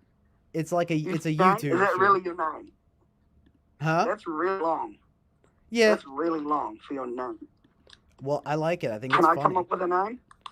I think it's funny. I like the name, and it fits the vibe. It's okay. It's the first It thought. maybe needs an acronym. You know, it maybe needs an acronym. You know. CIOOTAAR. Let me come up with a name, and I will be gentle. I will be nice. Wait, how much percent? About Come up with a 4%. similar Alright, name. let me come up with a name. Come up with a similar Let me name. think. Let me think. The thing is that I Okay, don't want to. name. No, I'm gonna really think. I'm gonna really think. Okay, wait, let me get my. I just don't want to have to credit the devil with my name, with my new name. No. You know what I It's mean? free of charge, but the only Whatever. Think of a suggestion. Okay. So your shtick is a dude who pretends to be a conservative, but he's not. Oh no, I'm not pretending to be anything. You are a conservative. I'm a little more conservative than most, but I'm not like full-fledged. Okay, I don't know. Let's just go off the rip. Okay. These are my two vibes right here, basically. It's a community, so we're gonna go with people as the first. People, and I'm gonna 3 words. It's people, a bit based. We have a bit of a based mentality, but like, what were you gonna say? Devil. Love. What's your name? CJ. People love CJ. You What about that? You say people love CJ? That's. Or people endorse CJ. That could work. If I'm being endorsed. That's good name. I mean, it's like people political. Endorsing. I might prefer love, but. People love? I don't know. Maybe it's a little narcissistic. People, I need it to love. I need love though, right? Okay. No, endorsement. Endorsement. That makes me sound like a politician. Lust is kind of sexual, but it's not too sexual. Okay, the third time's a charm. What are you thinking? People lust CJ, or just lust CJ. I think the proper term is people lust for CJ. But yeah, that could be. I could do that one. That sounds particularly CJ. That's probably the most. That's a very sinful one. That makes sense for the devil to like choose, right? Lust. Yeah, dude. Lust CJ. Right. I think it's lust 4, but same difference, right? I think Same thing, dude. Those are 3. The shorter the better. Yeah, that's true. And you could go LCJ as your acronym. PLCJ. No, I think just lust CJ. Oh yeah, or lust of CJ. No, lust right. of CJ is a good idea too. I think that's pretty good. Oh, it could just be lust of CJ, but then people might just think I'm like a porn ASMR channel or something. But you're not. Like, what is that? Lust for CJ, right? That's good though. I'm gonna consider it. That might become my alternate title. It's gonna be even longer. Oh, did you hear that? Echo? Okay, what about lust of the magnificent, sexual, deviant, dirty, filthy CJ? Right, in fitting with being incredibly long. Now that might be the best suggestion you've had so far. Yeah. Okay, King, I'm about to dip out, but it was nice talking to you. Nice talking to you, dude. Too. You're pretty chill island. Even though you're the devil. Peace out, bro. I'll see you all now. Yes, later. No. So scary. Dude, what if that actually was the devil, though? Like, plot twist, right? At least I was very firm with him, you know what I mean? His titles, though. Let me know in the chat, like, bro, like, come on, right? Like, my fucking title is the best already. Chill Island, Oasis of Truth and Reality. Did you guys think of Epstein Island? Did you guys think of Epstein Island? I didn't even think of that at all.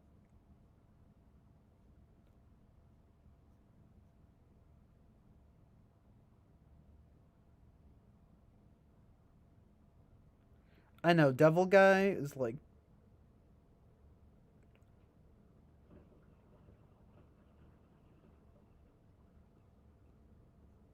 He was getting too into it. It's like, hey, dude, like, you're not. You don't. You don't fucking run this channel. You know what I mean, dude? You know what I mean, dude?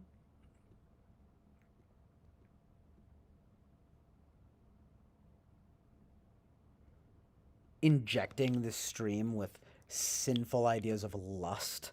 Get the fuck out of here. I'm just kidding. Yeah, maybe that's the thing. Maybe it's that the devil owns Epstein Island, right? So he just is like.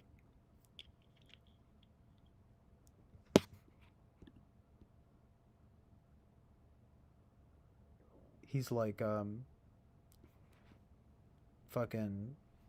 He would know best, I guess, about what. About the Chill Island. About making that correlation. He would make that fucking correlation, wouldn't he? I just don't know. I don't fucking. This is the Chill Island Oasis of Truth and Reality. Don't get it confused with the oh no, pornography. Gotta be careful. Oh my god, it's the fucking devil and pornography. Like, what is going on tonight? Hey, let me see. Hey, I'm running for office. Hey, I'm running for office. What's up?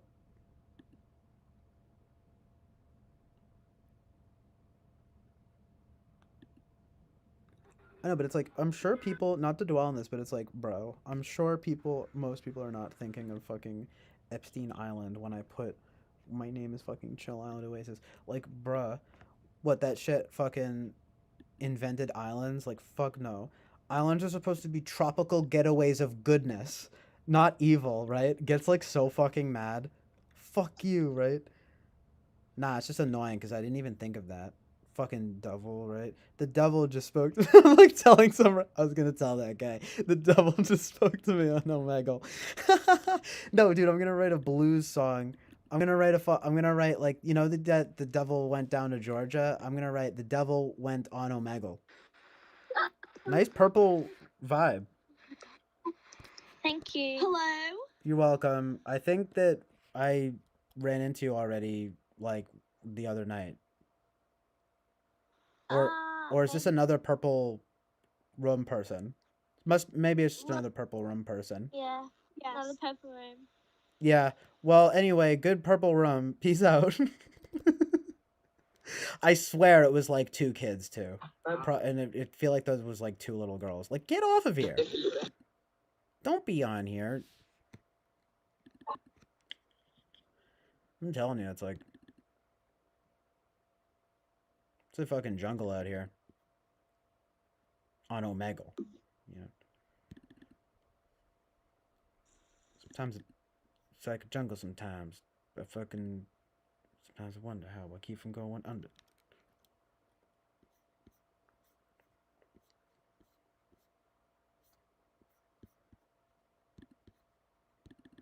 Right though, it's like, of course, the devil is British. No surprises there. Or whatever he was, Australian. I often have a bit of a hard time telling the difference. However, you can tell Australian after a little bit because they have more of that twang. They have more twang going on.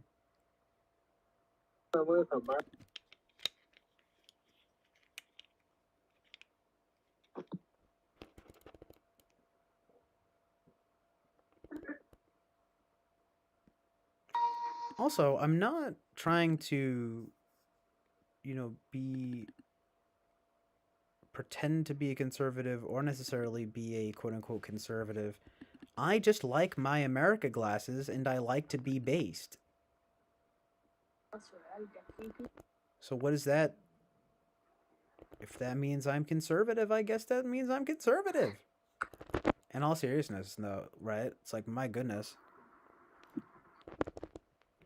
These days, the political climate is so extreme.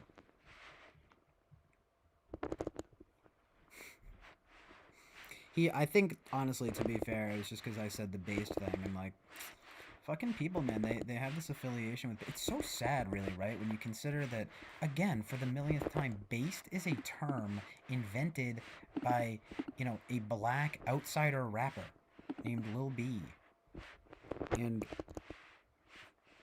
you know, it's just the fact that it's been co-opted is none of my concern. It just so happens to be synonymous with unpopular truths. And sometimes those unpopular truths happen to be of a conservative bent. Sometimes they happen to be of a Christian bent. I said, it's to do with a certain truth and reality. No, it does have to do with a certain truth and reality. Underrated truth and reality. Often underrated truth and reality. I know, right? It's like, don't go chasing waterfalls. It's just such a bad idea. It's a bad idea every time. Hey, listen, don't go chasing waterfalls, okay? For real, bro. Seriously, bro. That guy, you know what I'm talking about. Yes, sir, I do. Yeah, what's up? You're on the Chill Island Oasis of Truth and Reality. Whoa, it's the hottest YouTube. It's the hottest show on YouTube. Fuck yeah, dog. How much subscribers you got, dog? Like fucking 50 something. Hey, that's dope, bro. Like, everybody starts somewhere, dog. Dude, facts though. Appreciate it. Yeah. 7 Hell people. yeah, but dog. What do you do though? Like, what do you do though? Like gaming or like what do you do? Dude, it's a little bit of everything. We fucking do. It's more of a I'm more of a music and like movies kind of guy. It's tough though with copyright. That's kind of a problem. But oh man, and like fucking humor and truth, reality. A lot Fuck of yeah, do you watch YouTube? Like you watch people, dog? Oh yeah. I figured that's why I figured bro. why not fucking just start doing a thing. Fucking like how Jake Paul and all them boys fucking they came up, bro. That's what I'm saying, bro. They started off like where you are, bro. That's what I'm saying. That shit. Yo, You know? facts though. I know I never really got Yeah. into them. Like they got mad popular though. Fuck it, that's what I'm saying, bro. That's you just gotta you gotta do what they want, bro. You gotta do what the social people. media wants, bro. It's really. I think it's about the people, man. Like I think it's Yeah, like you gotta exactly. provide what the people want. Yeah. Fuck yeah, bro. Just keep it up, man. Just you'll go somewhere, dog. I'm telling you, dog. Cause I ain't gonna lie, bro. When I was like, cause I'm 21, bro. When I was 17, bro, shit, I wanted to do the same thing, bro. But then I just started fucking just working, bro. And Oh yeah, I'm so, not trying to make a living out of it or anything, but it's something to do and get something you love to do. Yeah, it's for Alright. real. It's more of a hobby, but hey, it's like I'm open. You know what I mean? Fuck yeah, dude. Whatever, right? As long as you ain't scared to like be yourself, nigga. Shit, that's all that matters, bro. Like, dude, I think so. you'll get somewhere. I think Fuck yeah, so. dude. Hey, bro, keep it up, man. Hey, man, I appreciate it. Very cool. All right, bro. Very cool, man. Hell Check it yeah. out if you want. By the way, come fucking pop in. Yeah, I took a screenshot of this shit so I could see what you got going on. Heck yeah, dude. That's appreciate it, man. All right. Fuck yeah, bro. Very cool. All right, man. Peace out, dog. All right. Hell yeah. That guy was very chill and nice. That wasn't really very funny, but it was very chill and nice. He could definitely hang. You know what I'm saying? Hey, man. Hello. It's the Chill Island Oasis of Truth and Reality. You are here. Nice nature. You fuck, baby, fuck. What's going on? Fuck. Yeah, fuck. It's. You ban ki lodi ko. Dude, I don't know what you're saying. Hey, give me 100. Okay. Yo, what's up? It's the Chill Island Oasis of Truth and Reality. I'm doing a stream. How are you? It's a vibe right now, you know? Very chill. And I like it too. I like this girl's vibe because she's not. Sometimes actions speak louder than words. A thumbs up is very Chill Island, and that's kind of the vibe that we strive towards on the Chill Island. The name's in progress, though. What do you think about the name? Is it too long? Yeah. I think it's funny because it's long, but it might just be too long. It might just be too long, you know? Anyway, hit up the stream, like, very chill island vibe. I appreciate it. Peace out. I like how what all this is turning into is just, like, me promoting the stream.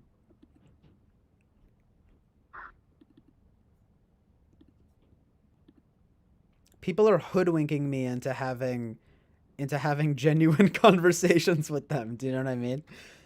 It's because I don't have, like, a bit prepared, I guess, right? Oh, hi, bro. Sup? Dude, people are just mad nice and chill. Sometimes. Not always.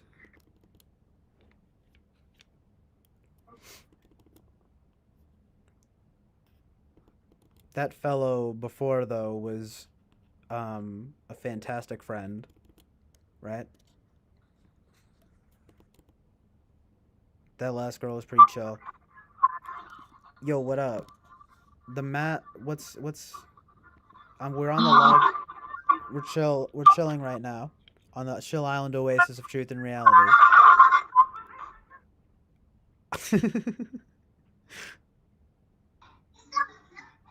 An amazing electrical socket.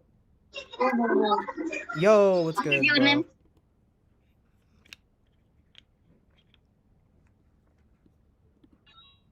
bro? Oh yeah, that Indian guy was being a jerk. I hope that guy. Thanks, Winston's mom. Well, it's funny because back to the first thought, best thought thing. I mean, I'm pretty sure Chill Island Oasis of Truth and Reality was like literally the first thing that I thought, and I kept it.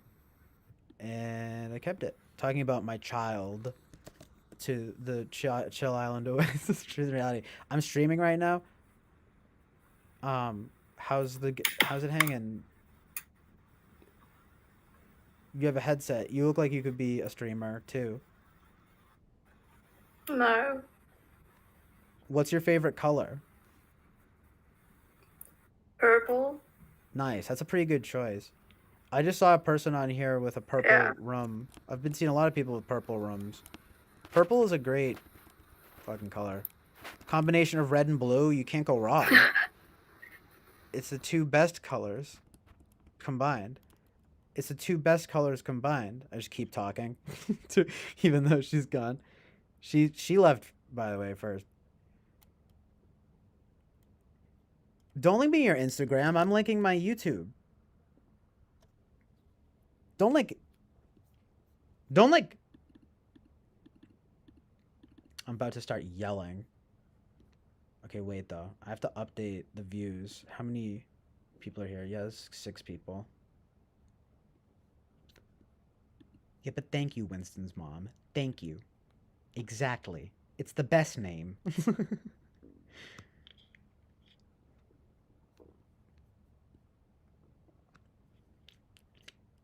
mean, it just kind of is what it is, you know?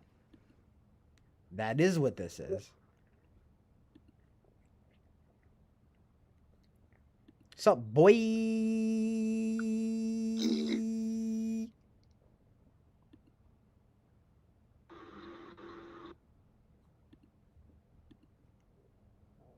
And suck my dick. Nah. Suck my pussy. Maybe. It's like, what do you do with that? Nice.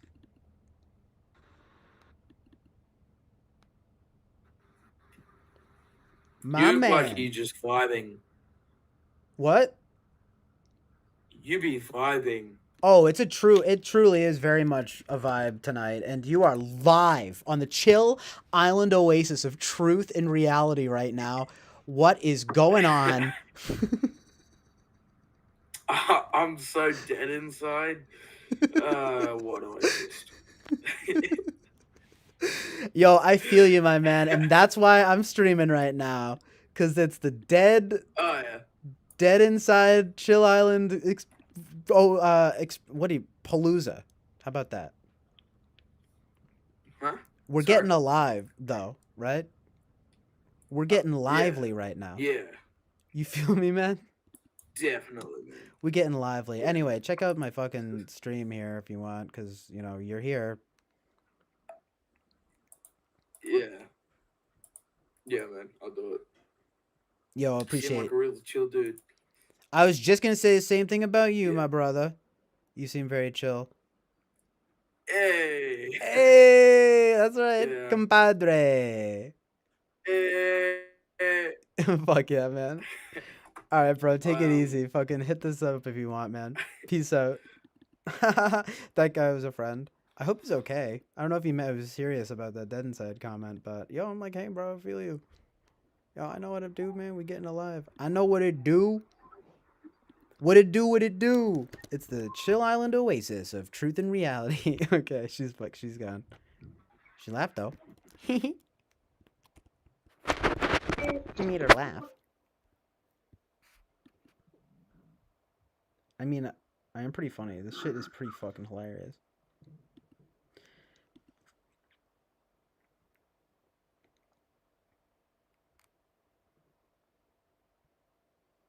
It's the Dead Inside Oasis of depression and futility. How about that? That's pretty funny. Sad. Very tragic. That's not the vibe. We're optimistic. The Chill Island is the island of eternal optimists. No. But I get what he means. We're striving, though. That's why I said what I did. I'm like, we're getting alive, though. We're getting lively. You feel it?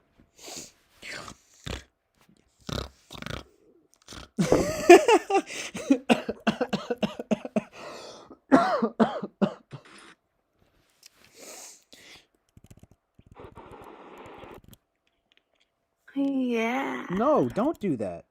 Too much. Crude humor.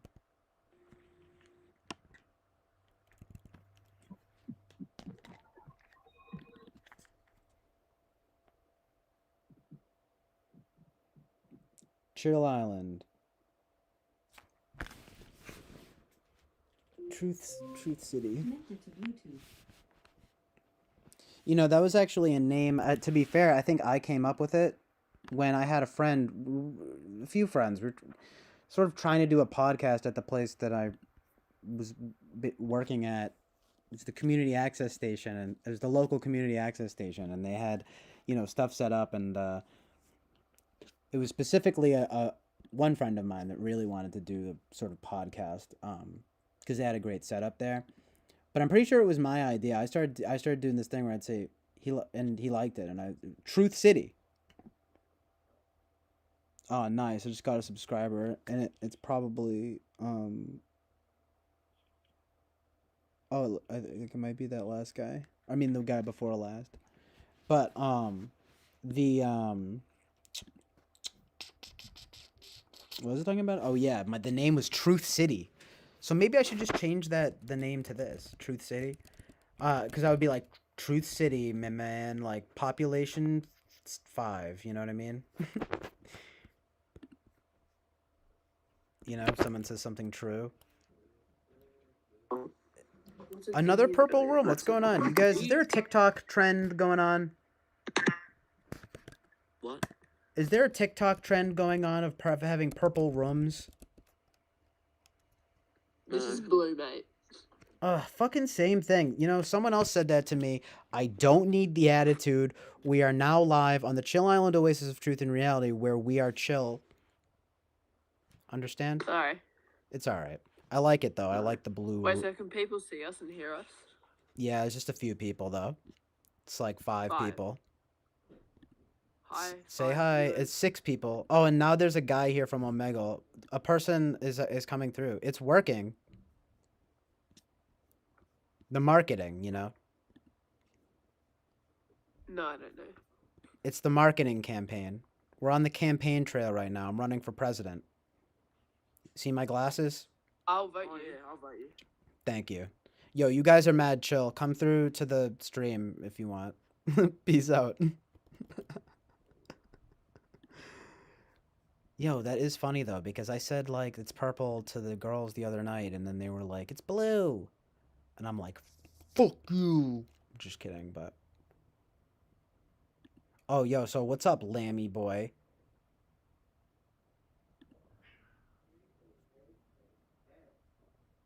So this is the guy who said he was chill, who said I was chill. Fuck yeah. And yeah, you were very chill too, my man. I appreciate you actually coming through. You are the first person. Well, to be fair, I haven't tried this. I've well, actually, and I've mentioned this before. I would send the link on Omegle sometimes, like time ago, like 2 months ago or something. I mean, I've only been doing this for like 2 months. And didn't really work. And then like I did it again the other night when I was doing this Omegle nonsense, and it didn't really work. But now you are the first person who's actually come through, so I appreciate it, my man. And Lammy Boy has blue lights on right now too. What the? I mean, listen, it's cool as fuck. There's seen a lot of blue lights. Maybe because it's just like the best, right? It's the best color if you're gonna do the lights. Mentality. Truth and reality. Snap back to reality. Oops, there goes gravity. Oops, it's the chill island. Oh, I accidentally ended it. Snap back to reality. Oops, there goes gravity. Oops, you're on the chill island oasis of truth and reality. What's going on, my man?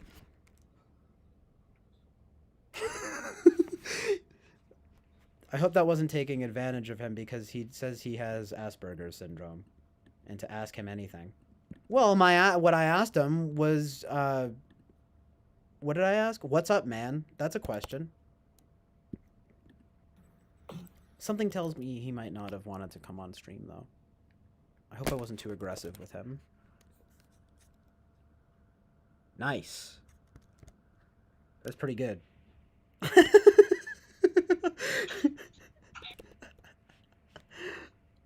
Best part of the night.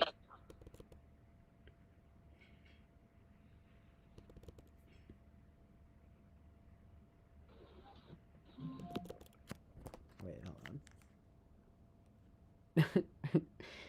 Dude, we're getting silly with it. Get jiggy with it. Na na na na na na na. Na na na na na na. Get jiggy with it. Na na na na na na na. Right? Chill Island Oasis. Huh? How are you? Oh, I'm pretty good. How are you? You're live right now on the Chill Island Oasis of Truth and Reality. Welcome. Are you stoked? Are you stoked to be on the Chill Island Oasis of Truth and Reality? Yeah, you know, we got 5 viewers. Michael Jackson? No. I mean, a little bit. No? Michael Jackson? I can do a little bit of Michael Jackson. Just hang on. Right. I can do something. Okay.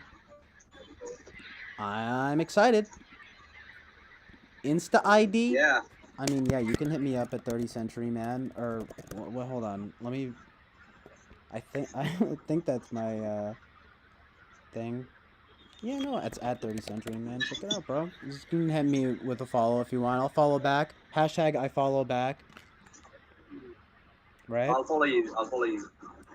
Nice. You're very chill, my man. Thanks for being chill as fuck.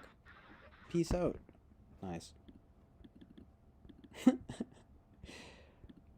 I feel like I'm actually just like making friends on here. Like, good times, right?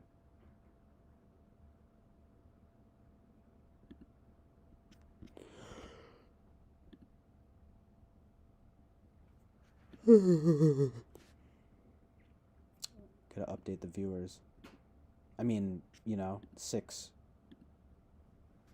It's 6 viewers. Like this to show your face. Why would you gasp at me, right? Like that's a reaction that I don't understand. That offends me, right? You don't want to really hear that reaction from people when you show up on the screen, right?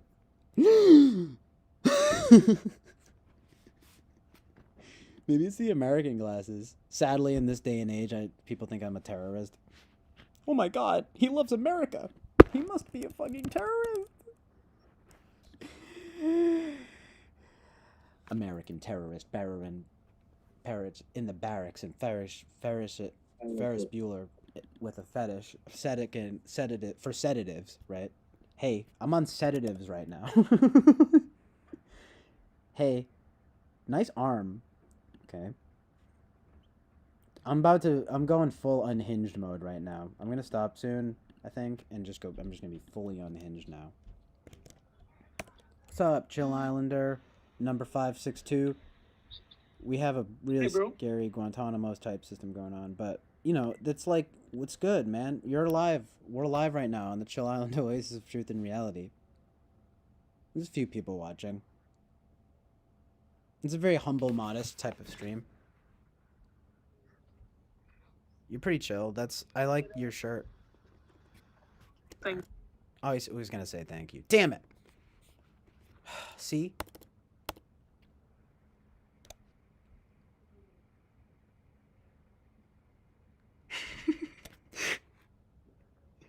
Hi, I like your shirt. I did kind of like his shirt. I mean, I wasn't crazy about it, but I liked it, you know? Hey, man. Oh, nice. Hey, that's pretty based, to be honest. You're live right now, too, on the Chill Island Oasis of Truth and Reality, but we like that mentality, to be honest. There's a few people watching. You stay strapped. We get to see how a gun works. That's fucking badass, to be honest. Just fucking be careful with that thing, my man, but that's fucking dope. Oh, yeah. Where are you from? U.S., Massachusetts. Where are you from? You're in Detroit? You're in Detroit? No, I said, are you in Detroit? Nah, Massachusetts. I'm in near Boston.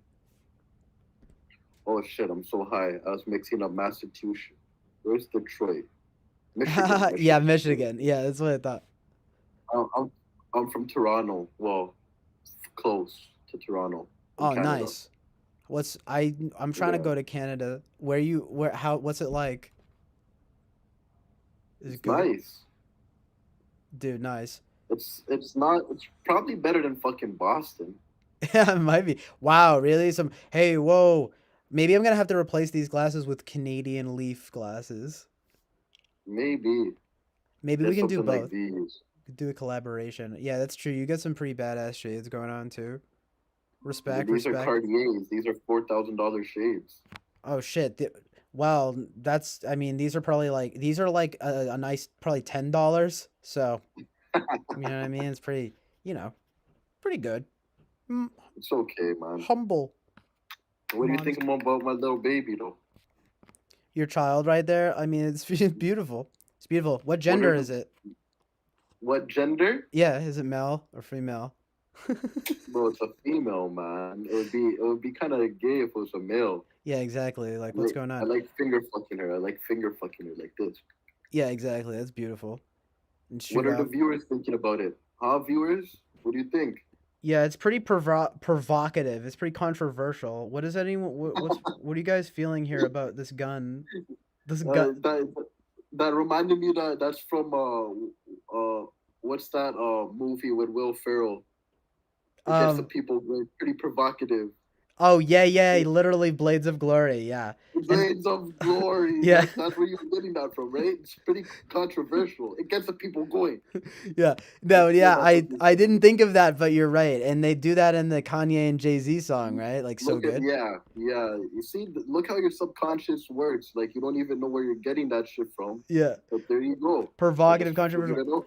To be fair though, those are words that are just fun to use. Like it's provocative. Yeah. It's controversial.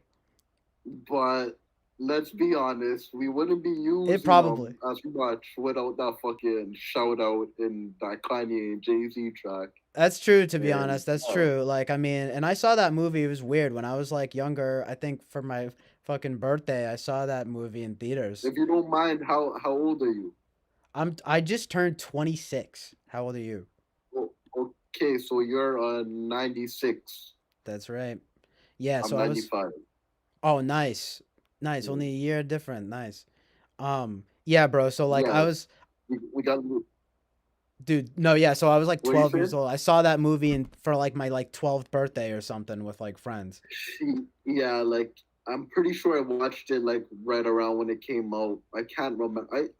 I might give that shit a watch right now. Yeah, legit. It's Listen, like pretty funny. I haven't seen it in mad long though, but yeah. yeah, I wouldn't remember anything from it, so that's probably a good reason to give it another watch. Yeah, facts though. You know, it'll be like new. No, exactly. I know, right? Are you a movie guy? I love movies, dude. Big movie and TV, like anything Yeah. with a little bit of crime element to it. Other than true crime, I don't do true crime documentaries because I live true crime anyways. You know, I don't need to watch that shit. Yo, that's But yeah, so The much true. Sopranos, The Wire, my favorite movies Yeah. of all time: Godfather, Godfather 2, Nice. all the mob movies, Yeah, Casino, you like Goodfellas. I like it Scorsese? too. Yeah, Scorsese Yeah, fucking all so that good. shit. All that Goodfellas? shit. Like, what about you? You watch like a lot of TV and movies and shit like that? Mostly TV. I like a good amount of What do you shows watch? too. What shows you watching? What's your top show right now? Oh man, right now. Well, I haven't really been watching anything like serious lately, but I was just talking about The Sopranos, fucking classic, obviously. But Fucking um, great television right there. yeah, it's just like so classic, right? Like, what else I can be love said that about The show so Sopranos? much. I watched that show like fucking. I think I watched it like the whole thing like maybe even like 6 times. It's Really? a lot, a lot. That's a lot of times to watch a fucking show with 6 seasons. It is. It's so good. I was just talking about it in another like stream, but like it is pretty depressing though, right? I mean, It is actually. It yeah. really fucking is. But that's why it's so good. I think like it's It's part of it so though. realistic. It's Life is realistic. depressing, brother. Yeah. Yeah, that's the thing. And I like how they like for real, like I mean the Tony Soprano character is so good. Like Bro, I just relate to that motherfucker so much. I might name my fucking child, my firstborn Tony. well My Tony girl's is on a the nice same. name. Yeah. I know My it's too girl's bad. even fucking. No, what? We Go have a ahead. joke. We Sorry, have go. a joke like that. We're gonna name our firstborn Tony. Well, Yeah. probably not gonna happen. Tony, hey, Tone. Tone. Come on, Tone. Yeah, that's what my girl calls it. Tone. Tone. Yeah. Oh man. Oh god. Uh, I know it's too bad in that show though. He just like just well, I don't want to spoil it for people, but it's like, oh my god, man. His like fucking you smoke some good chronic down there in Massachusetts or what? dude like yeah. I have some recreational weed right now. Is it recreationally legal in Massachusetts? Yeah. It's Ah, which is pretty nice. It's crazy. And it was only like 10 years ago that like you could literally like dude, in high school, it was like getting in trouble for like weed and stuff. But like yeah, 100%. but it's like fucking 10 years later or so and I'm walking in the store and they're like, "Yeah, this is a nice I like this one too." And it's like, "Whatever, have a nice day." They give you a But bag. how is the quality? What's the quality of the weed? You would say, is it Yeah. any good? I think it is good, but sometimes you run Like, have into you smoked like California shit? well actually recently some a friend of mine, his brother had some weed from Cali and it was like way better, obviously. It had like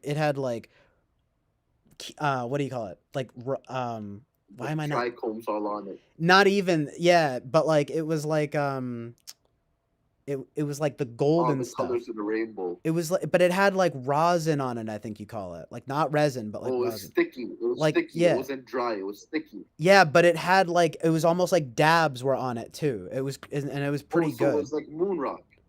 Kinda, yeah, but it was like it was basically coming out of the like the weed. It was crazy. Like the weed was so good that it was like had like rosin on it that was like golden, and I was like, what? But Fuck, like around here I'm though, over here. Oh no, sorry. I I'm was over just gonna here in say around here Canada. it's not as good, but like it's still pretty good though. But yeah. You know what's crazy? I actually have some people in Boston right now that has some Canadian weed.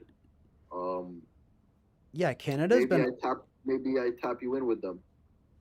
dude, hell yeah. I know, right? Well, hey, hit me up on like the stream or something, right? I mean, we can talk. Yeah. I see the stream right now. I'm just gonna copy this link, and then boom, I can contact you through there. Yeah, perfect. I just pulled it up. I found your YouTube. So if anything, I'll give you a shout over there, and we can connect the dots type of deal. Yeah, sure thing, man. I mean, literally, and yeah, Canada's been on that shit forever, right? Like, I would argue that Canadian weed is the best weed in the world.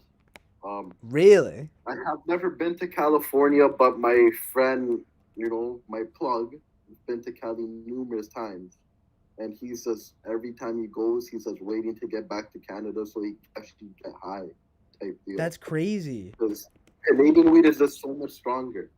What California has is the flavors. They have a bunch of flavors. Like there's a new flavor every day. I'll give California. I'll give the credit where it's due. They got the flavors, but if you're trying to get high, Canadian weed is the best. That's where it's at.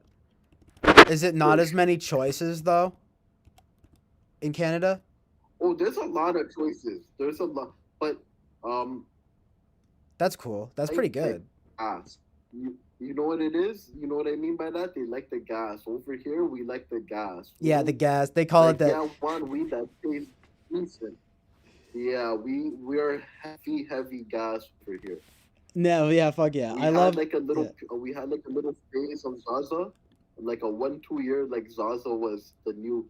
Everyone wanted Zaza. They wanted the Dositos. They wanted the peanut butter bread. They wanted the meat and stuff like that. Dude, people love their fucking names. Now, yeah. Right? It's like it's kind of bullshit to an extent, right? But it's like it's nice to have the all I know is like, hey, look, sativa, hybrid and indica, like it's like and if it's fucking, I'm an indica kind of guy, indica dominant all day. Oh, really? I got just like yeah, I was just thinking about this though, because I'm like, does it really make a difference? And I mean, it does. It kind of does, but like, I have this like hybrid, with the it leans towards sativa. I don't know. Are you not a fan of sativas? Not really. No, I'm not. That's funny. Honestly, I don't like sativas. I like indica. Yeah. I like indica. At least indica dominant. Yeah. No, it's funny. It's for real. I'm like wondering because I think to myself, well, I don't need to smoke an indica. I'm already like tired enough. But then I'm thinking, well, I also don't need to be like anxious off a sativa, right? So exactly. It's the fucking. I guess both have their pros and cons, right? Yeah. No facts. All right, bro. Well, I'm gonna head out, but fucking hit me up on the stream or whatever, 100%. We're gonna connect, brother. Don't you worry. Yeah, man. Yeah, no worries. It's like, yeah, no, hit me up on the stream, my bro.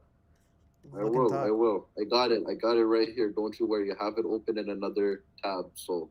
Fuck yeah, man. It's the chill Take island. care, man. All right, yeah, you too, man. Mad chill. Peace.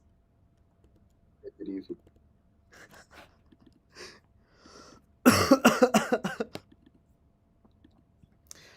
The Chill Out Oasis of Truth and Reality does not endorse drug use or whatever disclaimer, right? It's legal though here. It's legal here and in Canada. I mean, what are you gonna do, right? It's like, come on, right? I forget how these things work, I'm new to streaming. I don't know if I'm supposed to fucking say that or whatever. Jafiel. Yeah, Toronto though. That's news. That was enough for a whole conversation. Like Toronto weed being the best weed. Now that's what I said. I was trying to say. I wasn't trying to hide it or anything. But basically, that's a hot take.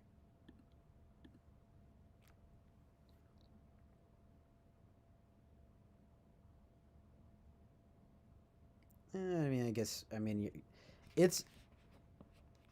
a drug, but it's like the softest. It's like one of the softest drugs possible. You know what I mean?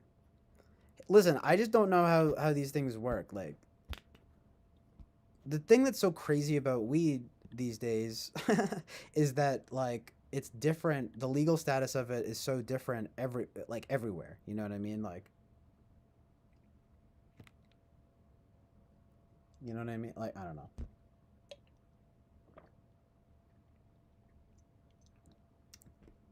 When you notice that some countries it's totally illegal, right? And then but like here and in Toronto, right, you can just walk into a store and get it. So I don't know. I don't know how these things work.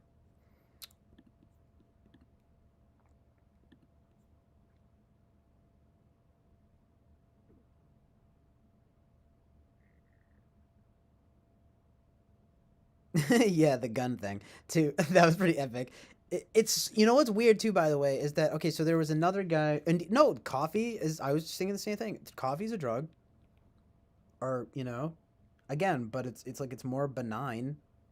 It's one of the more benign drugs, or coffee, caffeine. Me too, man. Liquid drugs. Cheers. Okay, but the weed and guns vibe is pretty amazing. And it's weird because okay, so it's like now I have to mention the guy. He was, I was, anyway. The fucking guy the other night was from Germany, and he was all like, "Oh, can you get weed there?" And I didn't even give any like hint about smoking or anything like that, right? And he was just like, "Oh, like can you get weed?" Like, and I was like, "Yeah, actually." And of course, I don't even know if with this guy that if he said that, but I guess maybe it's something about Massachusetts, right? Because I guess maybe people know that it's legal here. Anyway, like the guy goes, "Oh, like, can you get weed there?" Blah blah blah. I wound up having this whole conversation, but he was all like, but what he also said was like, "Oh, do you own a gun?" And I was like, "No." And then, um, I know I was like, I wish, because I do think it's like cool in theory, right? Of course, I mean, let's try to be practical about it, right? Like if you really feel like you need it, it's definitely a real kind of like responsibility, right? I was just like, no, I have like a pocket knife, but I don't have a gun. And then he was like, no way, because like most Americans I talk to on here own a gun, and I was like, no way. I actually was surprised, to be honest, because as much as we love our guns here, it's like half the country hates guns. You know what I mean?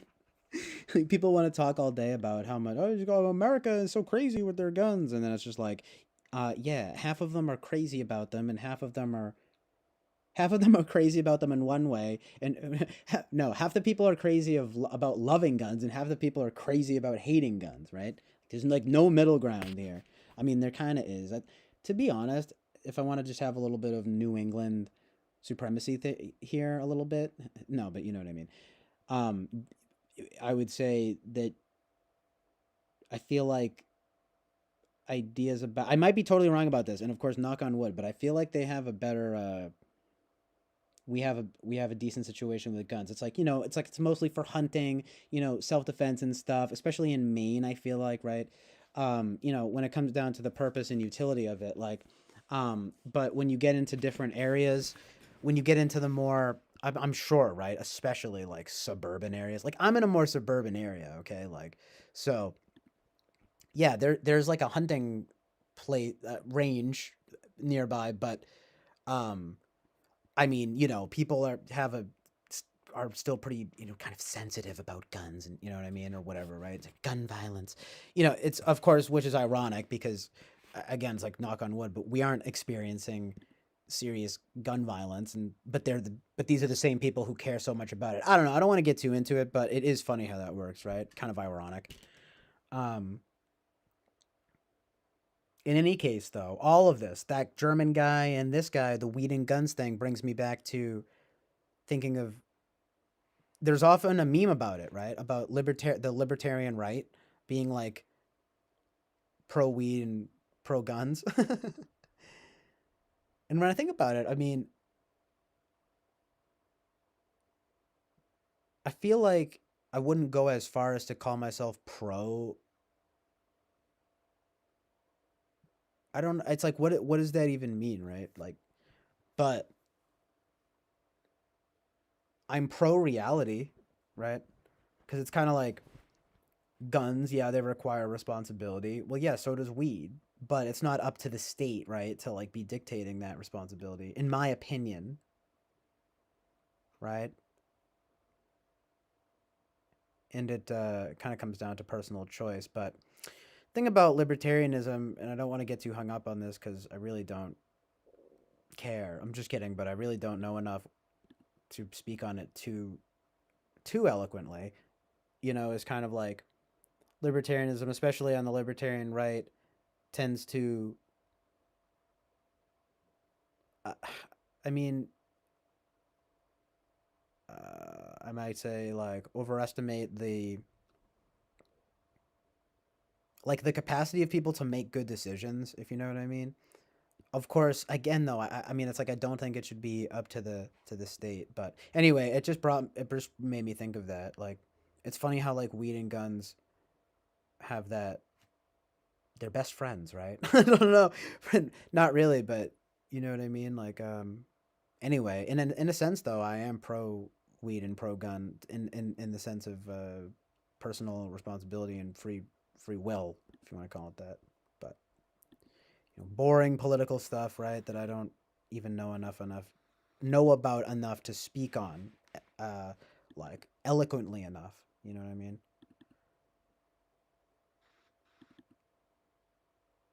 But no, right? I mean, it's like there is,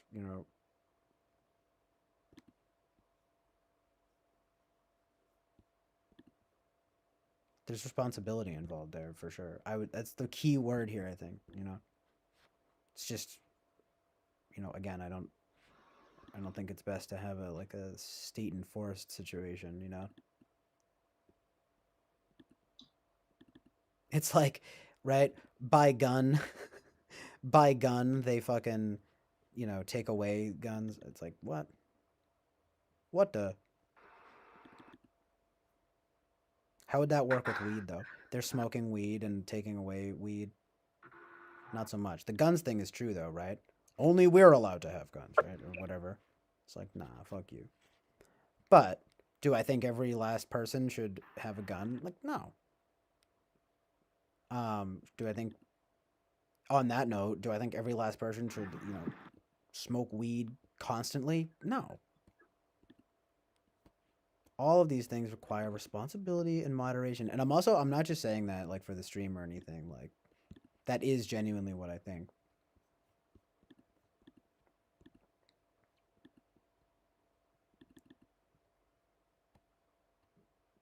But I'm definitely like pro weed and pro gun in that sense, right? Of like,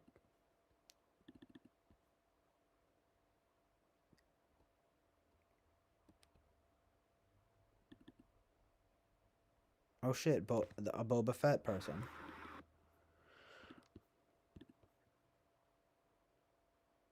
But do you know what I mean? I think at the end of the day, I probably am just a bit of a centrist on it. People want to fucking call me like a fence sitter about stuff like this, but I don't know. I mean, say what you want, but honestly, it tends to be the more reasonable position on these kinds of things,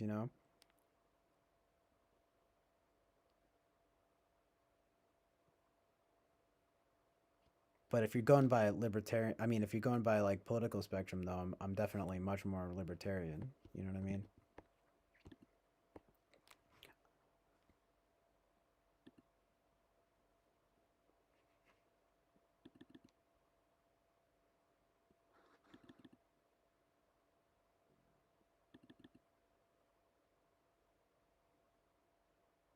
Funny how quickly it turns into a political conversation, but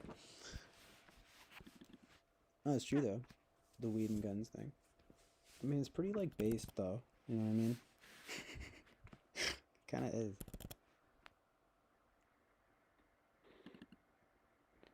It kind of makes me think of the old school. Like when the left used to be cool with like Hunter S. Thompson. Although he was kind of a degenerate. And have you guys ever heard there are some like unsavory conspiracies about him? Just saying. By no means was he necessarily a good guy. I'm not so sure about that. I'm really not.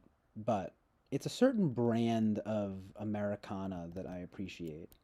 Even like John McAfee. I mean, he's like fucking crazy, but Nice hair. oh, thank you, my dude. Was he fucking gay? I'm just kidding. No, that was nice. Appreciate a nice compliment if he was talking to me. That was so quick. He was quick with it. Caught me off guard because I was in the middle of fucking talking about something, about politics. I did see though, yeah, I don't know, ENFJ. I mean, I don't know if FE Dom, but that would be like the fourth.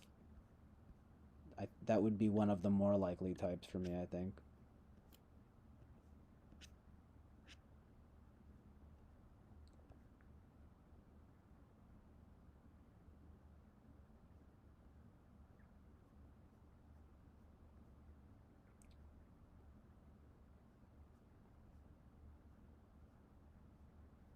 Anyway, I'm taking a break from this now and just kind of like making sure I'm all caught up on the chat here.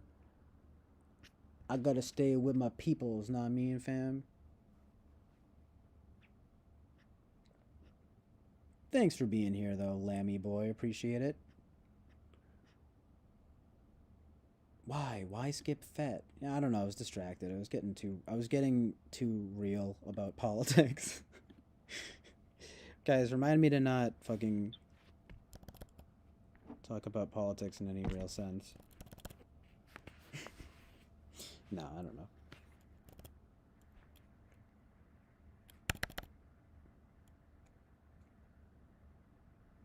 It's definitely worth discussing to an extent. I mean, I think the issue of gun control is like a lot more interesting though, but Hi, bro. Sup, my brother? Where are you from?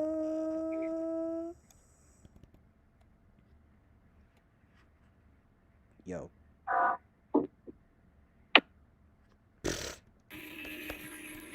Fucking don't skip me. I skip you. Fucking skip me. Dude, I just got skipped. That's right, man. America, yes sir, yes sir. Hey, God nice, bless America. You can see clearly. Gotta love, you know the whole song. We're live on the Chill Island Oasis of Truth and Reality. What's going on? I'm streaming right now. That's cool, but yo, you can see through all shit. That's nice, man. Dude, fuck you yeah. look very American too, man. That's nice. It's just American. Yeah, why not, okay, right? have It's fun, like okay? represent, you know? Yeah, that's what's up. Yo, that guy's chill. Well, that guy is incredibly chill island. I hope he comes through. You know, and the thing is, by the way, guys, it's like people ought to be wearing the glasses of their country of any country. Of any country. Especially Yugoslavia for some reason, right? You guys ever look at like the other flags for places though and you're just like, what? What? Yo, there's some pretty like iconic flags though, right? Like Canada's flag is pretty fucking Canada's flag is pretty awesome. Japan's flag. I think my favorite flags are the American flag, the Canadian flag, and the Japanese flag. And I guess as a shout out to my mainly Irish heritage, I like the Irish flag too. The UK's got a pretty good flag too. The French have a pretty good flag. They at least got the red, white, and blue right. Right? Right? This guy. Amazing bed frame. Amazing hair.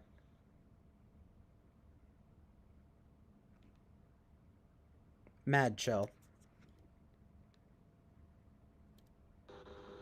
amazing, amazing picture.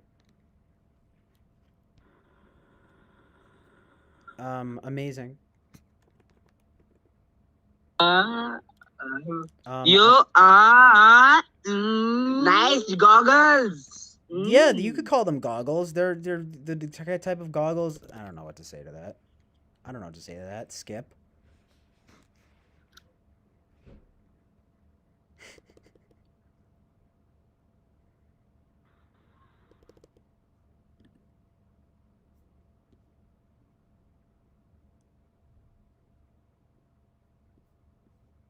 Jamaican flag is pretty awesome too. Jonathan is correct here. There are a lot of awesome flags. Shouts outs to flags. But how amazing is it that like that's a concept? Kind of amazing.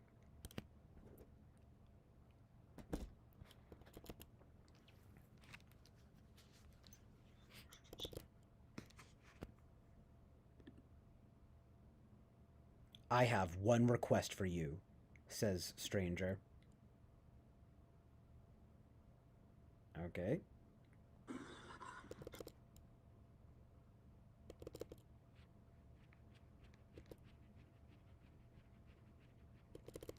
The heck out of here.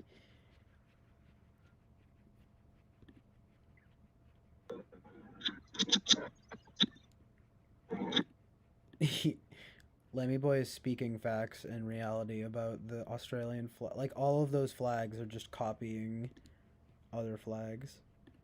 What is it about red, white, and blue, by the way? You notice those are sort of like predominant colors? I think those are like in many flags. Nice cock, bro. Oh, what the fuck, man? Are you from America? No, I'm from Zimbabwe. Okay, bro. I have to say one thing. I fucking hate America. I hope your stupid country falls apart, and I hope you will, your fucking army dies in Afghanistan. Are you a terrorist? I'm from Germany. Oh, true. Well, that's different. But I mean, Yeah. That's unique for a German, I guess. Why is your yeah? Yeah, that's like tragic though, bro. America, we salute, you know. That was a bro. That was a spicy take for someone with like a gorilla, like a monkey spinning video. Yeah, this is the average American. Oh man. Is that a race? Is that a racial comment? Whoa, what is that? No, like that's a duck, a twerking duck. Dude, that duck is twerking. That feels like what's the word? Like furry porn or something. Yeah, like it is, and yeah, no, it isn't really. It's like I don't know, man. Why are you jerking off on something? Bro, what the fuck? Why is your camera moving, bro? Ayo, ayo, ayo, stop this. Oh, by the way, I'm on a stream right now. I meant to mention Oh that. yeah. But there's a stream. Yeah, happening. one thing. Okay. Wait a second. I'm going to stream. Don't put up any like porn. I am not, man. I'm not. Some. I don't do things like that. Dude, why do you hate America? Because you are because of you there's war everywhere there's war because of you, like. Oh no! I didn't mean to disconnect. I hope he doesn't think that was like me being like taking a stand. Hope maybe he'll come through on the stream. Listen, I think that's a terrible mindset. Yo, that duck got cake. It's like, hey, I'm willing to, talk it out. I just don't. You shouldn't be making blanket claims like that. You start wars everywhere. It's like that's the fault of the government, man. Like, I don't hold it against the Russian. I've been talking about this a lot lately. It's like, dude, the Russian government, right, versus the is like responsible for this war in Ukraine. However you feel about it, I'm not getting into it, but I'm saying there really needs to be a delineation between the government and the people. And there was a Russian guy who was on here the other night, or a kid who was like trying to, you know, explain the situation. He's like, hey, listen, I'm not for what they're doing, but I'm a Russian person, and I'm like, it was the first thing I said. I'm like, dude, it's unfair what people are doing to the Russians because of the fault, you know, because of the fall to their government, you know. And I say the same about America, right? I mean, he's not wrong about the war thing. That's why I think we should fucking have a as much of a non-interventionist policy with this current situation and with any fucking situation, the war. The whole world police metaphor is not, that doesn't come from nowhere. Like, there is a truth and reality to that needs to be represented, but I would say it's like, don't throw the baby out with the bathwater, right? It's like you're talking about an entire nation of people. Plus, America is incredibly diverse. In fact, it's one of our you know, defining features, the melting pot. I mean, you can take what you want from that, but there's a reason it's the promised land. Isn't that what they call it, the promised land? The promised land.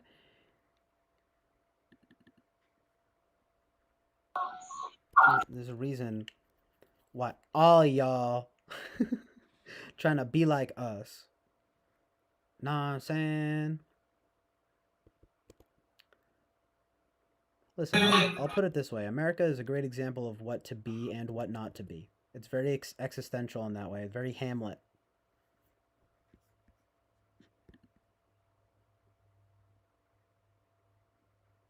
Nice. What's up, duck guy? Take my Adderall. Dude, I tried Adderall when I was younger. It made me like more, or at least I don't know. It made my heart race. I didn't do it for that long, but why? What did I do? Am I being tangential? I just went on a pretty clear and focused rant there about the American thing, you know, the America thing. I'm sorry, I meant to say the America thing, you know.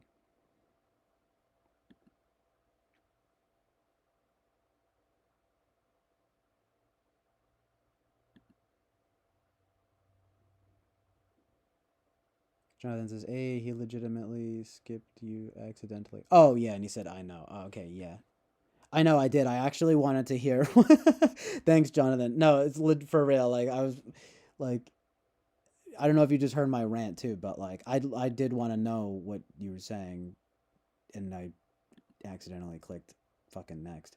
It might have been my American spirit, reacting in the subconscious. No, I don't know. Feel free to explain your position here, though. And by the way, like, if you heard what I just said, I mean, it's not like I don't disagree about the warmongering thing. That whole thing, the whole warmongering world police thing. Yeah, I totally get it. But I'm saying the American people represent a lot. The government shouldn't have to answer necessarily, right, to the whims of our fucking crooked government, right? I get pulled down for saying that, right? No, it's just facts. It's just truth and reality. Everyone knows it. I mean, that's the thing, right? Like, everyone in the whole world knows it. It's not about the people, it's about the state. For real. Now I'm going full-fledged libertarian.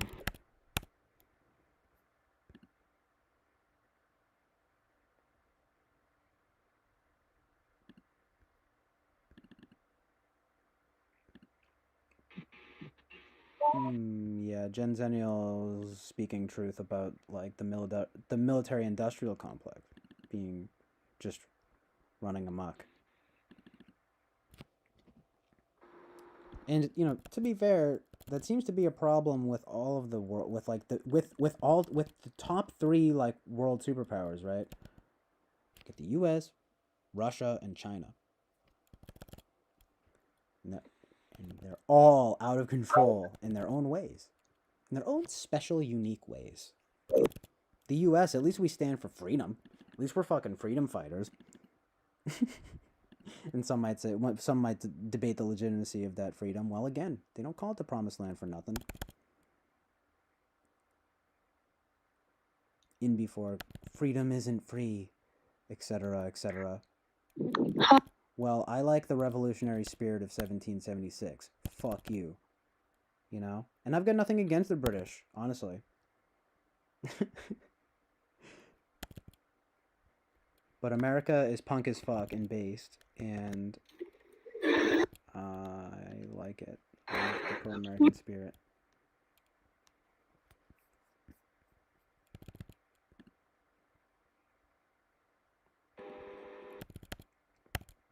Yeah, but right? Who loves war? Like, only a psychopath loves war.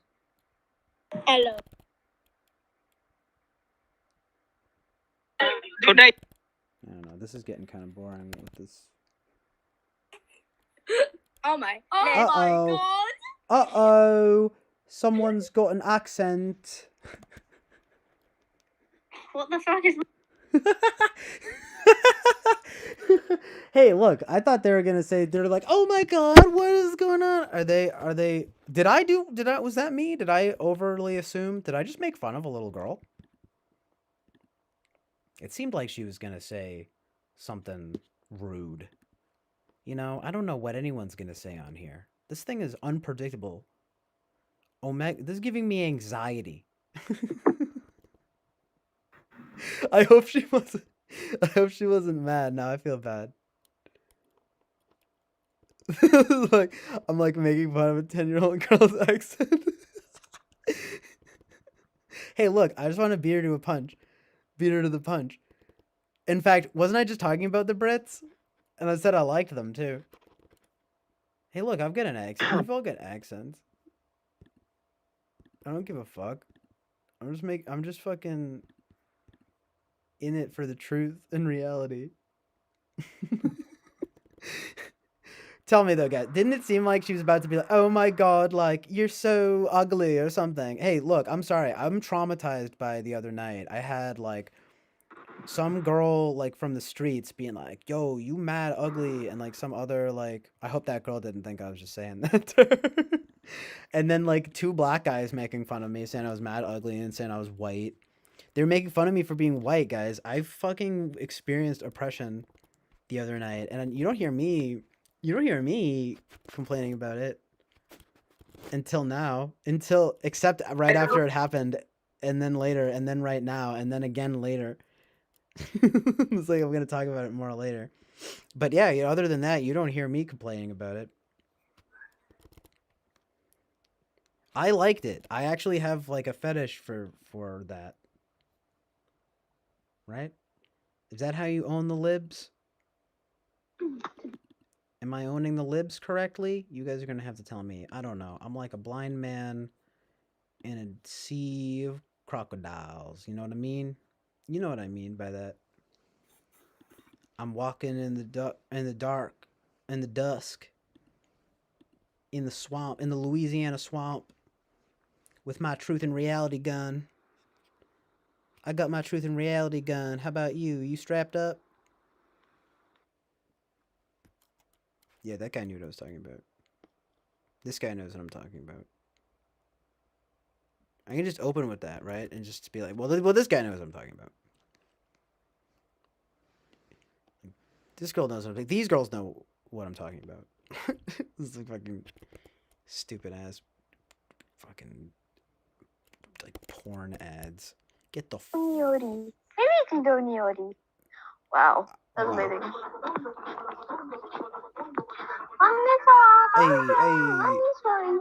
Hey. That was fun. See, I didn't jump the gun there. She said, you know, she was like, oh my god, and I didn't start verbally attacking her. No, I'm just kidding.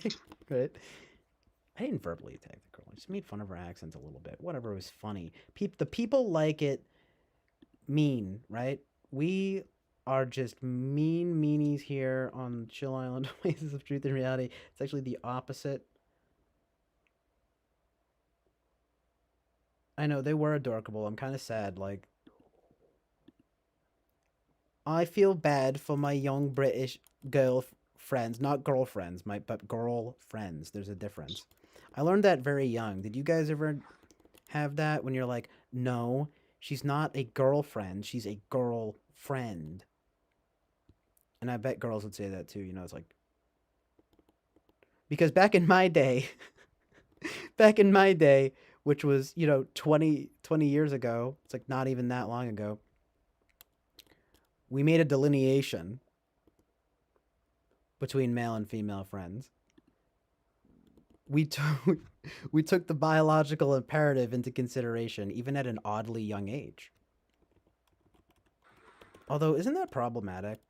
Not to sound like a lefty, but it's like it is kind of weird in like two ways, right? First of all, it's like we're talking about just like kids, and then second of all, we're just assuming this tragic notion that men and women can't be friends, right? It's simply not true. It's absolutely asinine. Me and my wife were friends for years before we got married, right? Like contradicting. Totally contradicting it, dude. It is important though to make friends with your lover, right? Before you want to fall in love, before you have sex. I was talking about that earlier to Fly Guy. Fucking Fly Guy's coming in here. Fly Guy's coming in here, right? And he's like, oh, sex, like the biological imperative. I'm like, how about love, though? And Alien 60 is giving me some BS, like it was from Rick and Morty or something, right? And then he actually referenced Rick and Morty later, and I didn't give him a hard time about it, but now I am when he's not here because I'm a pussy. I'm just kidding. Nah, I don't give a fuck. But he was like, love is a chemical reaction, and like, blah blah blah. Haven't heard that. Wow, really? I haven't heard that one before. It's not just him. It's the whole. It's everyone. And it's always the same. It's always like the atheist scientist who's just like, listen, love isn't real, okay? Like, wow, you're edgy. I love. Don't all some of my favorite artists are 13-year-old boys. Just kidding, but no, I don't know. The inner edge lord.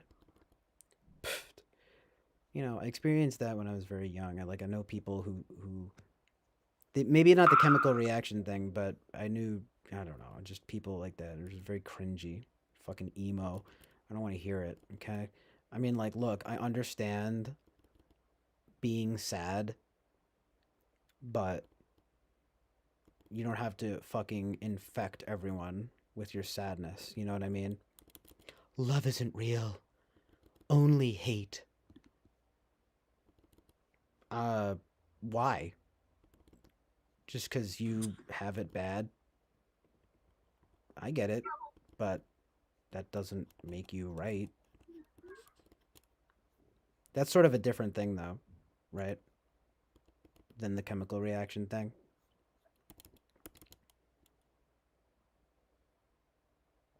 I don't know, though. I ain't trying to hear none of that. No offense. No offense. Oh, sorry, I just read this a little late, but thank you for being here, Lammy boy. Peace out. Jonathan with the amazing truth and reality saying, peace, come hang again.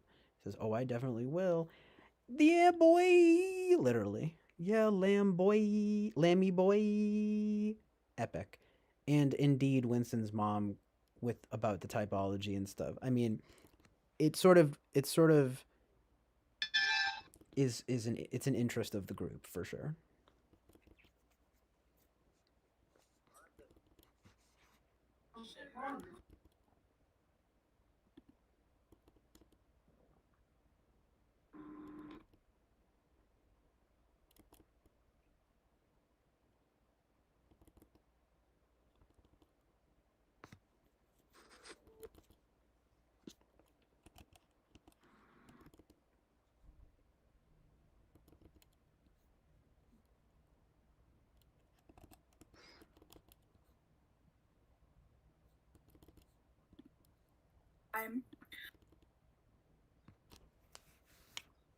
I don't know. I may be done with Omegle for now.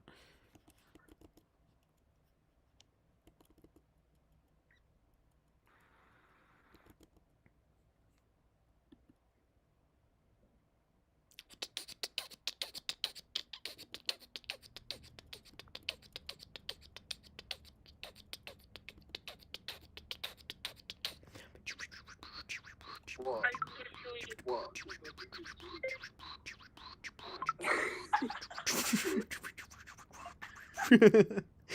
Fuck yeah. That's funny. I like spreading the laughter and the joy. Me and my wife love to spread laughter and joy. Hi.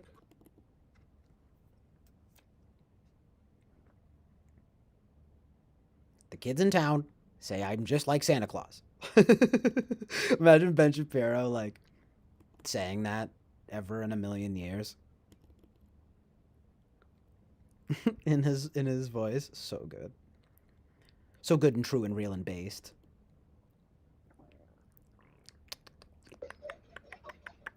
Nah. Yeah, stand with Hong Kong. That's been here for like ever, I feel like. I don't know why. I don't know what it means. Something political.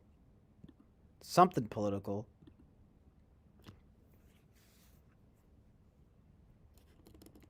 Something about like freedom. I think it was like the Winnie the Pooh drawing.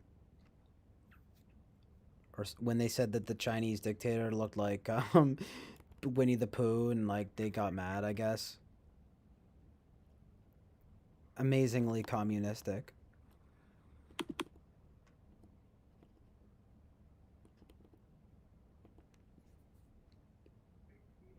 Mum. La la la la la.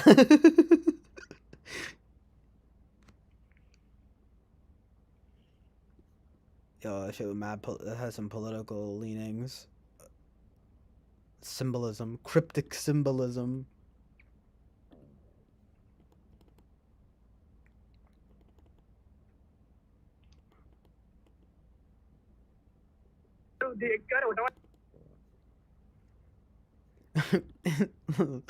This is Lamau, it's something political. I mean, for real though, just like we stand with insert country name here. We stand with insert current event here. Listen, I'm making a stand, okay? And it's not okay enough for me to do it in private. I have to do it in public. I don't have to explain myself, but I have to do it in public. No, I'm not an exhibitionist. It's because if a tree falls in the forest, does it really make a sound? I have to let everyone know what a good person I am. I stand with Martians. I'm gonna say that. We stand with Martians. I'm gonna be like, are you against Martian prejudice in our current society?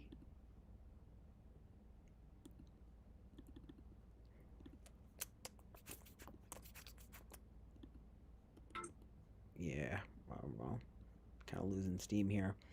On the train of truth and reality. Choo choo. Train is leaving. Last people to get on board here on Omegle.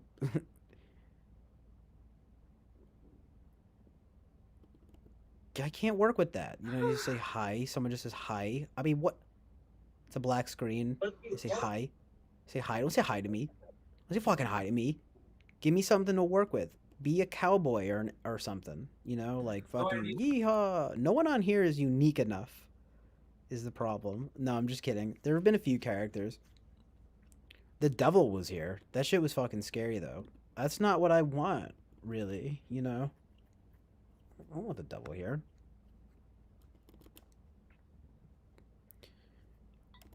But, you know, he at least had a gimmick. He had a shtick, right? It's like, you know, the thing about Omegle is, you know, you've got to have a sort of a bit or a shtick, as they call it, in the biz. He's talking about the biz for some reason. It's like, and you know, I mean, being the devil sells. I mean, it's like, people seem to really gravitate towards content on Omegle that features the devil. We've done studies, statistics show. And I mean, it's really a sad thing. I mean, it's not good. Literally, though, right? Amazingly based and true. Amazingly based and true.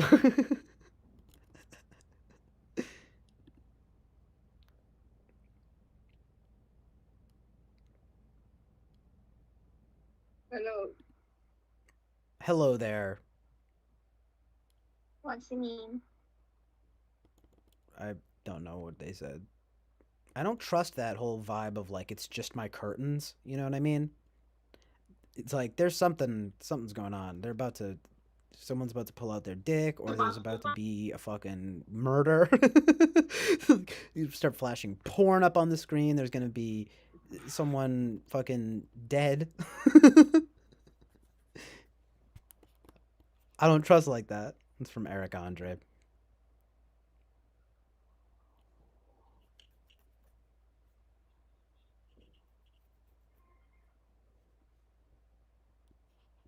We stand with legs. I like that. That's like good old fashioned. That's some good old fashioned Jonathan Basanti humor right there. You know what I mean?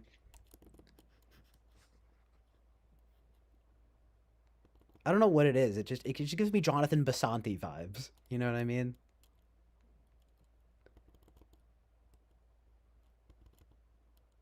Amazing truth and reality.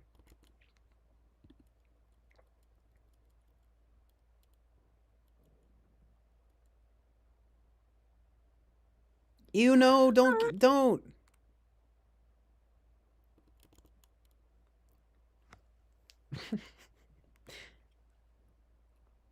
Yeah, this website is degenerate trash. Except for Lammy Boy and that one other guy. Honestly, a few people on here are cool. Like, that's the crazy thing about this fucking website is, like, you really never know what you're gonna get. Life is like Omegle. You never know what you're gonna get. I think that was what Thomas Hanks once said in the Declaration of Independence.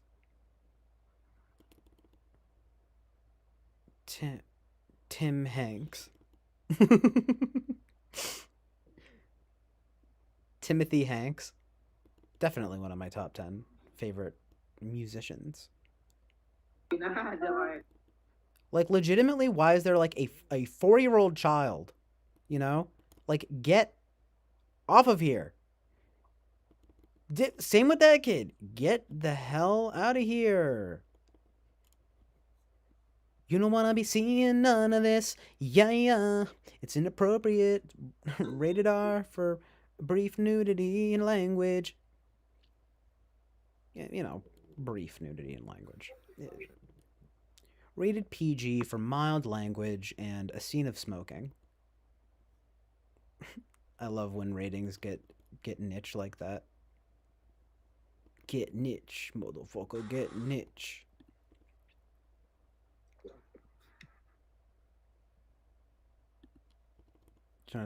Yeah, dog?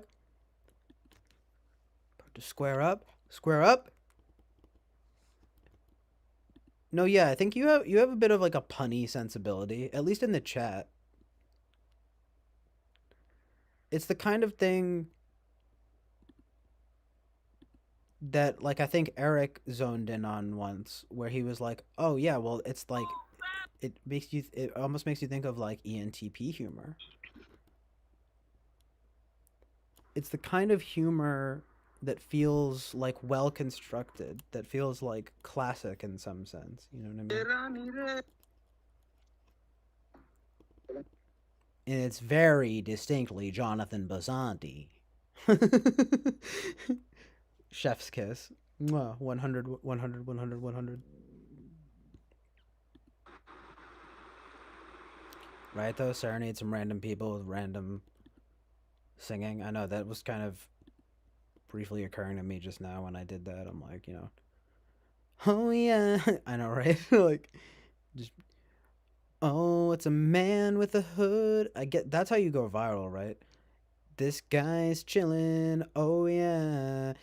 He just skips. It's the white wall of my dreams, and I love it. It's a whole lot of That's a truth sick in song, reality. bro. You from, Dude, you from America? Thank you.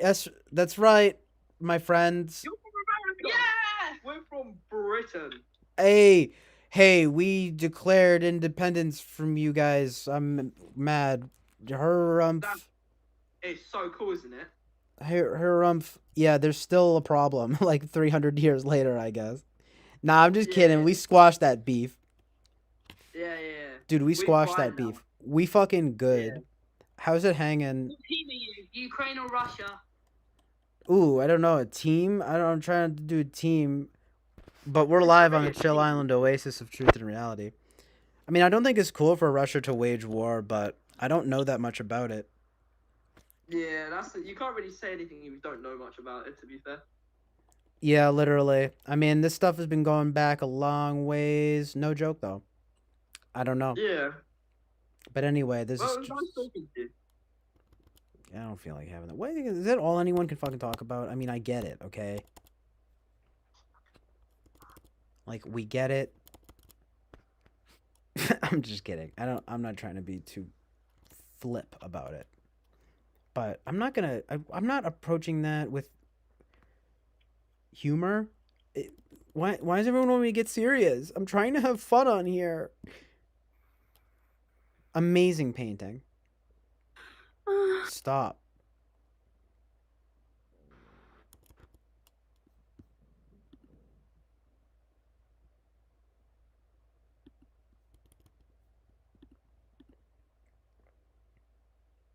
Peanuts, popcorn, and Cracker Jacks, though. Literally so fucking good. We're going to Fenway Park, kid. Alright, I think I might be done with Omegle. Whoa. Hello. Whoa, what's good, man? Are you a robot? Or is that Halo? What's happening? It's a mix of both Marvin, well, Pathfinder and Spartan, but... Nice, that's pretty badass. Okay. You know, it's like, I got what I needed out of that. Yo, that guy was mad happy. That was pretty funny. That guy could chill. I should have stayed on there.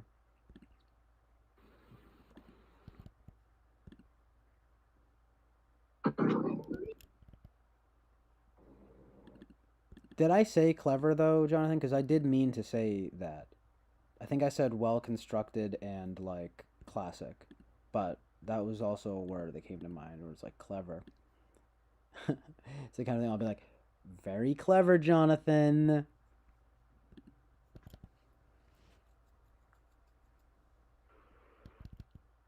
Appreciable humor. You know what I mean? Appreciable classic humor. The Jonathan Basanti vibe. Of course, that's not always the case. I mean, you have a diverse sense of humor. It's probably mostly just a chat vibe.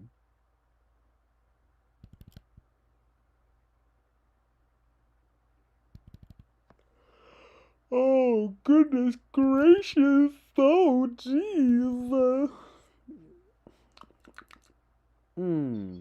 Curtains. Nothing like just, a window or a wall. I love it. It's a lot to work with. Hi.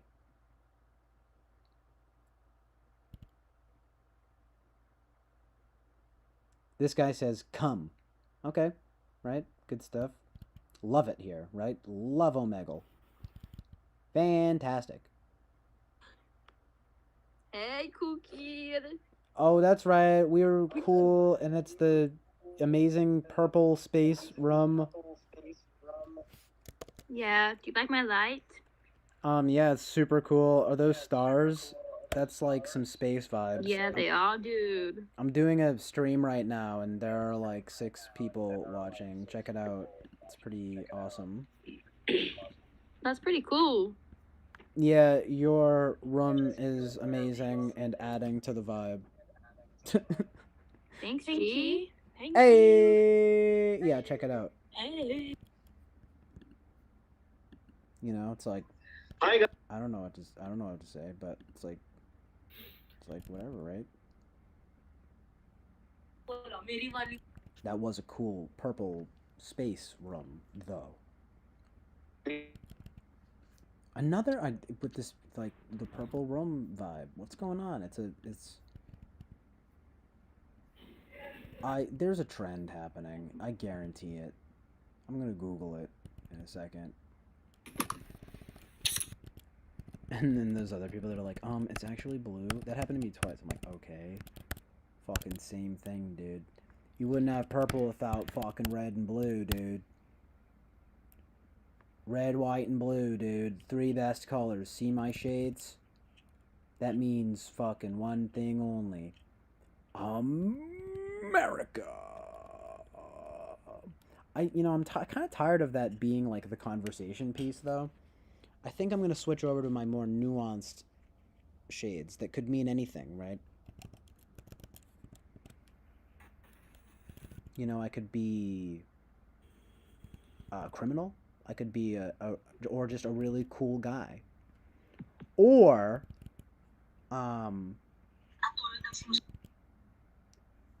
you know, a vigilante.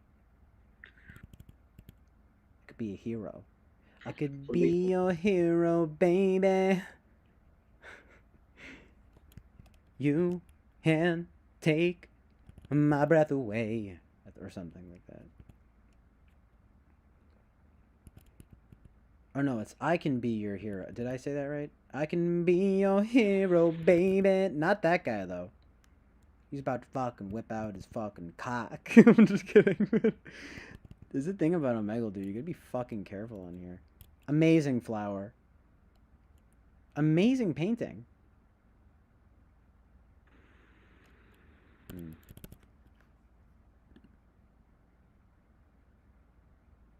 Yes, these are the business shades. This is for when I get serious. This is when I do investigative journalism. Quickly, what are your thoughts on the war in Russia and Ukraine? It's just like, what are your thoughts on COVID? What are your thoughts on the vaccine? What are your thoughts on capitalism? Period. Capitalism, period.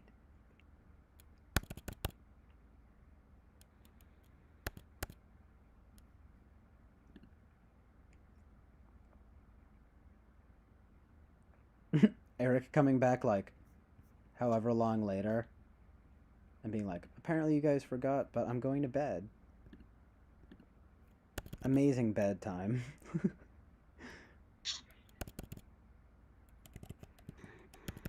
Going to bed, right? It's like you said, Eric, you can't announce what you're gonna do and then you wind up not doing it. And I've honestly been learning that too. You just don't say what you're gonna do, just do it. Like, because if you say it, you're not gonna do it. You schedule it for later or something, and then just not do it. That reminds me, actually, I have to like schedule some appointments and stuff. That's funny. Fuck me. Fuck me, mate. Can't fucking catch a break. Because I'm not organized enough. Gotta get some fucking order. Gotta get some law and order. Okay? America. Yeah, I don't know. I think we're done with Omegle. For real this time. So stop pretending I'm awake. I hate that so much.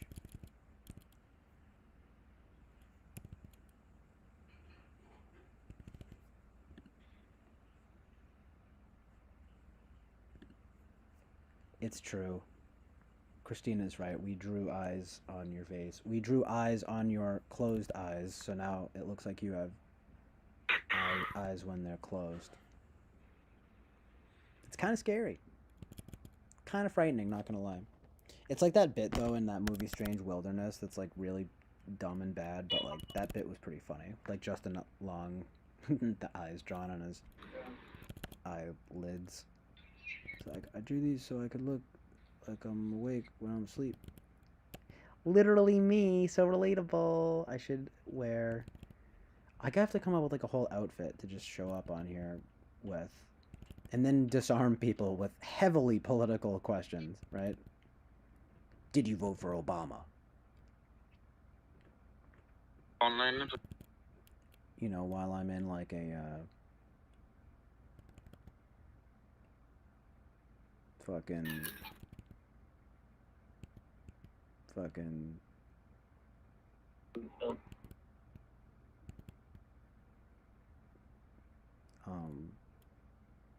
scientist outfit. How about that? Lab coat. Have a lab coat and a beaker. And a boom box and a speaker, cause we spitting loud on the chill island, Oasis of truth and reality, covering all the bases.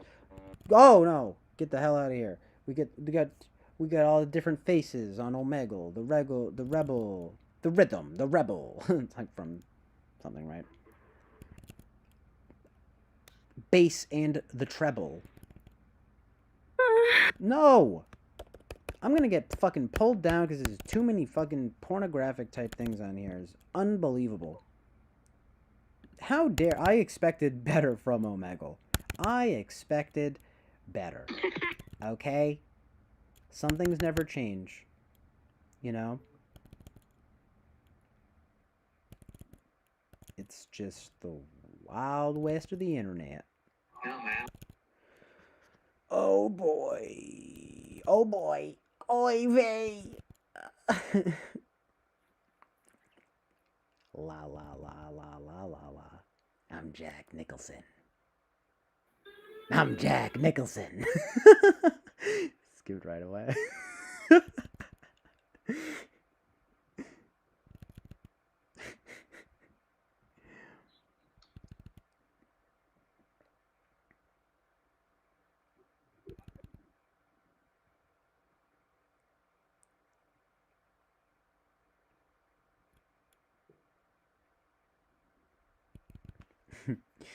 Oh man, too much good stuff. Hi, bro. I know, it's like we might have to end the Omegle nonsense. I thought, I mean, they supposed to censor this thing. It's the regular version. They've gotten a lot more strict about it too, I think, over the years, because it used to be very bad. Like, it's still bad, but like not as bad. I don't know. Hopefully it's quick enough. I don't know. Get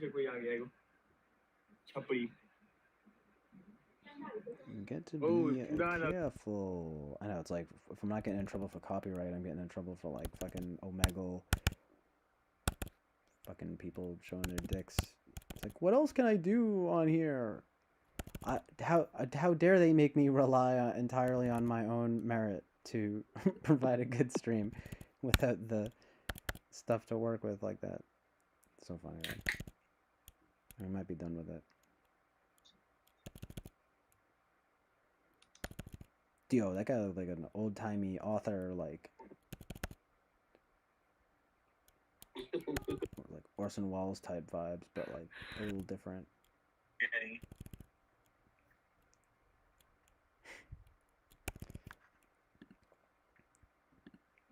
Watch out, the world is it's nothing at all.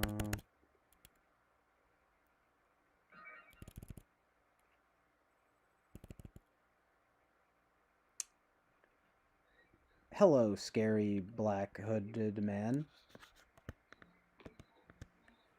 Hey, it's a boy. Sup? That girl thought she was too cool for school. Wait till she sees me, right? You know what I mean? It's like, I'm fucking cooler than the whole district. You know, get out of here. Gotta fucking do that every single time. Haunted every single time I say you the fucking best. You the fucking best. Hey, you the fucking best. You the fucking best. Best I ever had. Best I ever had. Best I ever had. Yo. Uh. Hey. Um. Hey. Amazing painting. You the fucking best. You the fucking best. Hey, you the fucking best. You the fucking best. You best I ever had. Best I ever. Hey, do you. I think that I look like Drake. Hey, do you think that I look like Drake? Yeah. You the fucking best. I. Um.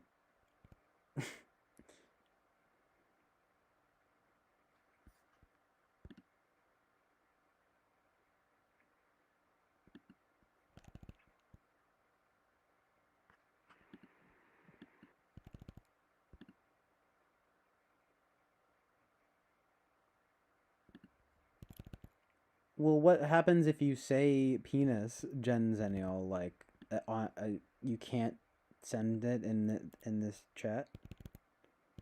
That's so fucking weird. That's fucking weird, my dude. Whoa, that's so totally weird.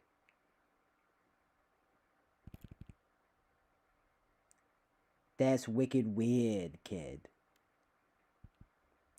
I said, that's so fucking weird. That's so fucking weird. That's so fucking weird. Fucking queer.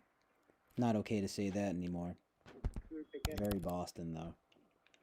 Oh, it's fucking queer. It doesn't have to mean gay. It just means different. It means different.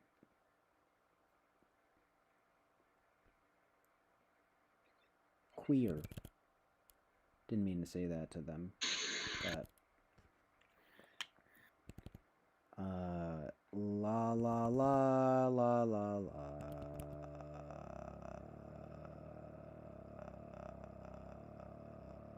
Hey, what's the vibe? We're chilling. Hey. Whoa, that was. Are you rapping? That was epic. Hi, bro. Amazing. Chill Island Oasis. Thanks, bro. No problem. Dude, honestly, every single time the Indians are just so nice. So nice. I was kind of making fun of him about the rapping thing, but like, bruh. He's like, nice, where are you from? And I'm like, that's my best friend. That's my best friend. That's my best friend. See, people say I look like Young Thug. Do you think that I look like Young Thug? Okay, no. Just get a thumbs up. That's cool. That's cool. I accept it. You've gotten a few thumbs ups tonight. Uh-oh, we had some giggling girls. Get out of here. Fucking like 12-year-old girls over here. Get out of here. Seriously, you shouldn't be like... Honestly, it's like... to be honest, I started going on here when I was like 12, but like, it was new then, and... You know, it's like, honestly, you should probably be fucking 18 going on here. It's like ridiculous. This fucking website is ridiculous. I'm Robert De Niro, finding out about Omegle for the first time. They got all a bunch of dicks. What's going on over there? I'm Robert De Niro. Hey. It's like a mixture of the Fonz and De Niro. Hey. That's the Fonz. Hey, do I look like the Fonz? Hey, guys. Hi. Hi, my name is Jacob. Hi, I'm Jacob. I need to come up with different, like, characters, you know? That's the real key. People love, characters, right? You know?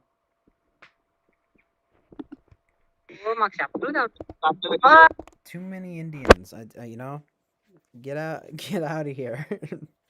I'm telling you, it's like groups of them too, like they're just like, hey, what's up? Like, is that just what people do over there? They go on Omegle, it's like after school kind of thing. Stop with that, you know? That's smut. What is it, dude's like in the fucking shower? Like, get that. What the?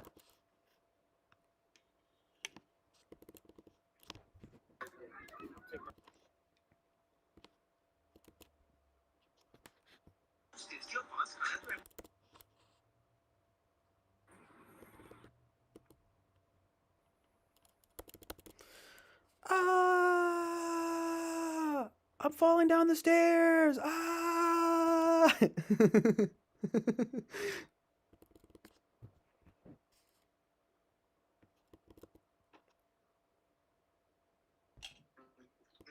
I don't know, maybe I could add sound effects. Pretend to get shot. Get people scared and like fucking get the police called to my house because they think that I'm dead. That like would happen to me. You know, when I'm getting in trouble somehow. Well, it turns out CJ got arrested for going too hard on Omegle. That was what they called on the stream, on his stream. That's what they filed it under, going too hard. He was charged with, and I quote, popping off too hard.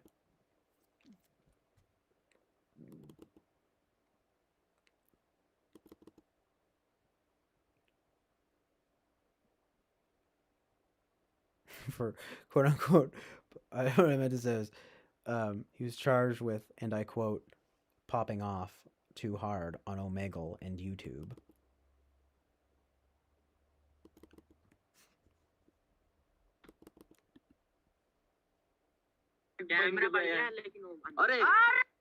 I mean, seriously, guys, how many groups of Indians are there gonna be?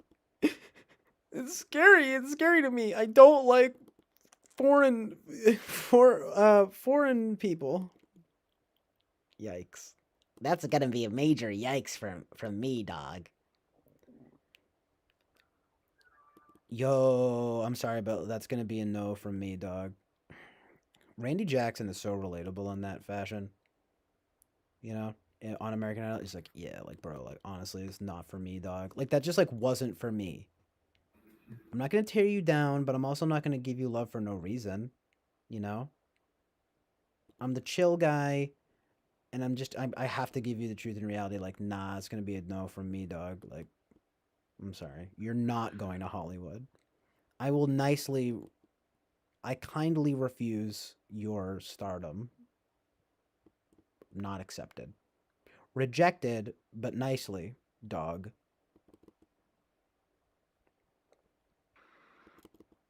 All right. This is getting old. I'm done now. I'm done now with oh my god, I really am ending it now. See, too many walls and fucking paintings and just Indian people. I'm just kidding, but Indians. I'm gonna say Indians and trolls. That's all it is. I guess that's all Omegle is now.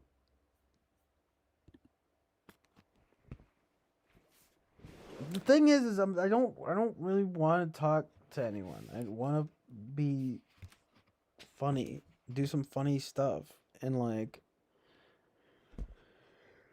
too many people like trying to be real on here. You know, it's like, ugh, miss me with that mentality.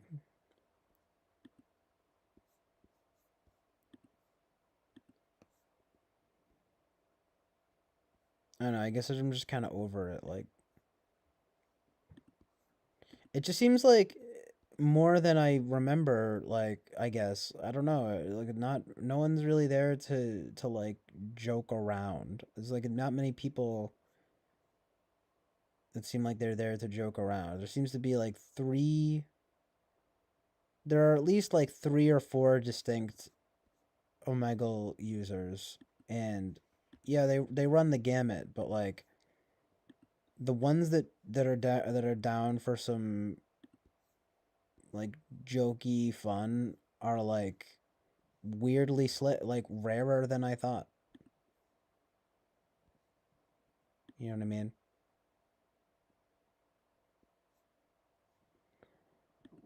I mean, should I try to do something else?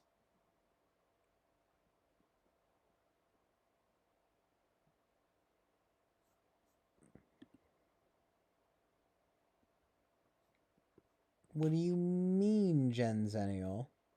I don't know why are people so interested in ideas and stuff. That's not what I said.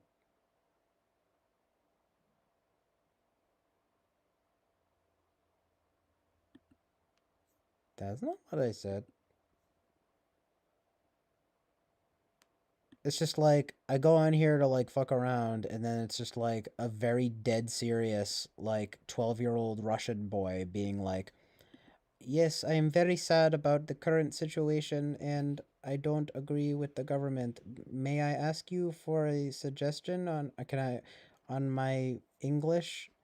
Like literally, right? And it's like nice, but it's just kind of like,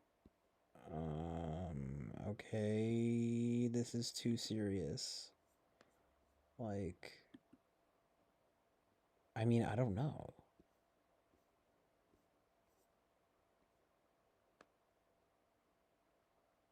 That was on chat roulette though. Chat roulette, people really want a conversation on there.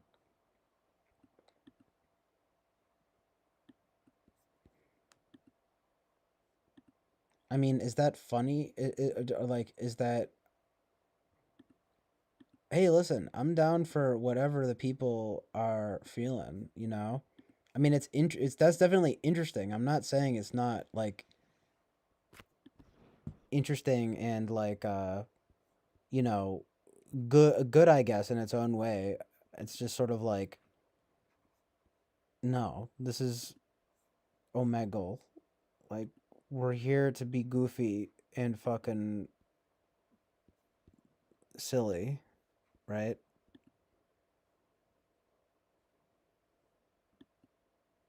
So it's not really working out. Like, even the American sunglasses are like, it's like all anyone wants to talk about.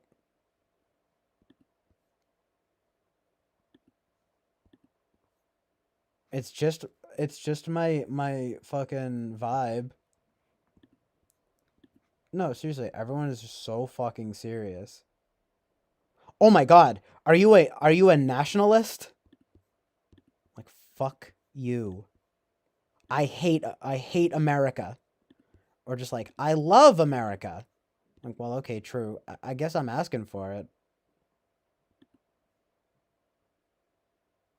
Some people think it's cool, definitely. It's weird. It's kind of divisive. It's a conversation piece. It's not like I don't know what I'm doing in that regard, but it's also just like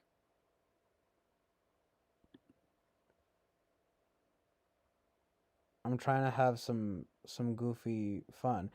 I mean, I think it is something like those two options though, Jens. I know it's like either people are trying to talk about things and it's sort of in a more serious manner, or it's just like a sexual thing.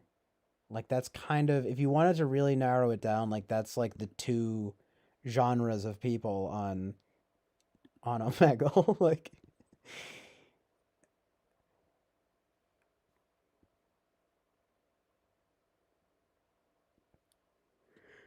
anyway, I don't know. It's a work in progress. Well, I'll have to come up with some ideas of like funny stuff to do on it, and then like make that the bit,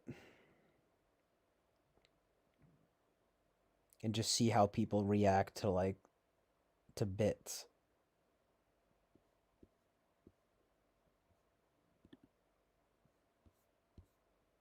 Um, but yeah, you know what I mean. It's like for real. I'm trying to have people like either be like, haha, what, or just have them like riff with me. I mean, it's like the mindful Russian kid, though. I mean, that was endearing, yes, and I'm not trying to make fun of him, but it's just sort of like I'm not making fun of him per se, but more it's the context of it, right? Like it's like I'm searching for humor and finding earnest seriousness. You know what I mean? Like I'm searching for goofy humor and finding earnest seriousness. And it's like I'm not I just would not be able to bring myself to like be me, like, you know what I mean? Like, to be like so callous as to just be like, yeah, dude, whatever, like, blah, blah, blah. It's like I'm gonna wind up like talking like it was chill. Like, the kid like made a good point. I really was, happy about that. But with like the shades and the whole 9 yards, I'm streaming. It's just kind of like me trying to be like detached, if you know what I mean, in a situation, in this kind of thing, like having this like kind of detached like humor vibe, but then like people drawing me in to be like sincere and um serious, and I'm just kind of like, eh. I mean, of course, we did get some cool vibes tonight. Oh shit, Sam Cox showed up. What's up, Sam? Yeah, but at least we got like there was that one super chill guy, and then there was that what's his username? Lammy Boy. Very chill.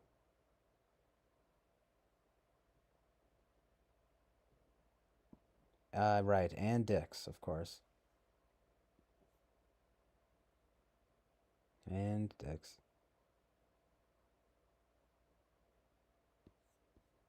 Unfortunately.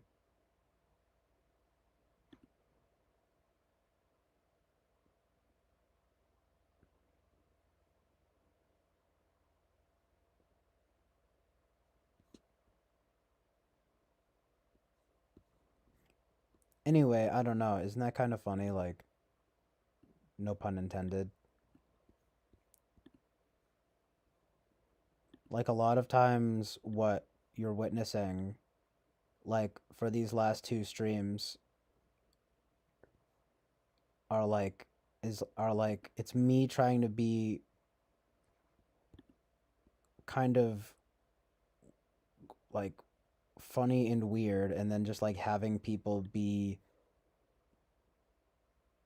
serious and normal. And the thing is like, I'm not like Eric Andre or something, Like, I don't like get off on like, ooh, like I'm gonna be as weird as possible and just like weird out this like person. It's like, no, it has to be like fun. You know what I mean? Like, so if it's all just like kind of like, hello, haha, what? Skip. I'm just like, what the fuck? This is fucking stupid. You know what I mean? Anyway, there's some good stuff here and there. But it's a crapshoot. For real. I mean, that's the nature of it, right? The Jensennial asks, is Sam Cox the Sam from Eric's recent typing session? If that happened, I don't know about it, which is weird because, well, he talked about it, but he didn't say, said he was considering doing that, but he didn't, but he didn't tell me. Let me check. I mean, I'll be able to tell you very quickly because he is a friend of mine. IRL. Bruh, I'm about to freak if I see that he got typed by Eric. Bruh, I'm about to freak.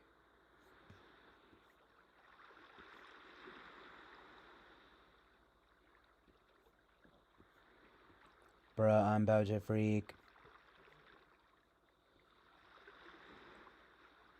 I don't see anything about a Sam. Ooh, that's right. I actually have Fantas upstairs. 'Cause, oh God, you never asked anyone if they wanted a Fanta. That actually I think it has become the Chill Island Oasis of Truth and Reality beverage of choice.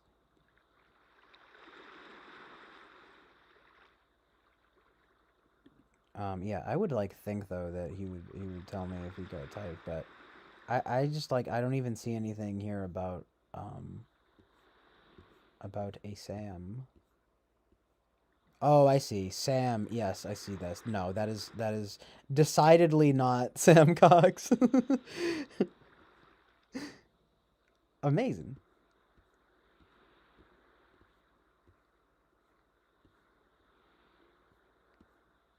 It is funny though. He did mention being like, "Oh, like being typed, like that sounds fun."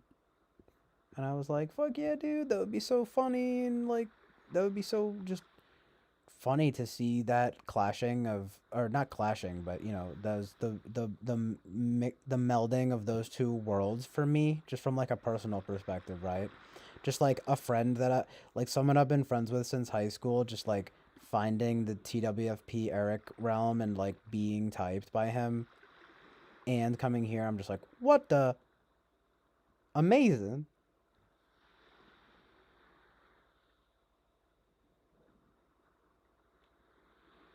But yeah, that would be cool if he did that. I mean, you know, I haven't even done it though. I probably, I mean, I don't know. Maybe I will eventually, but he's like, okay, yeah, that guy doesn't seem like someone who would be in your orbit, Lamau. Why? What's his vibe? Is he unchill? I'm just kidding, but I don't know. I mean, yeah, it's like, you know, I mean, Sam is just like, you know, he's like a kid, like, you know, a guy I went to high school with, like,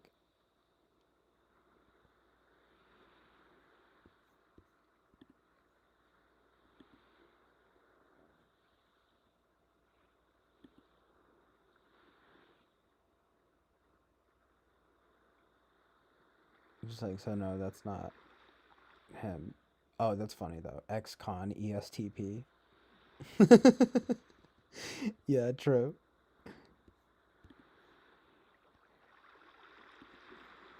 Yeah, I mean, that's funny. I mean, that's, you know, you have accurately surmised, or if that's a word, right? Like, that no, I don't have too many people like that in my orbit. I mean, of course, it's like I know plenty of people, you know, who have like dealt with some with a number of like legal troubles and stuff and such, but no, I am not currently friends with any ex-con ESTPs. That's an archetype though, right? Like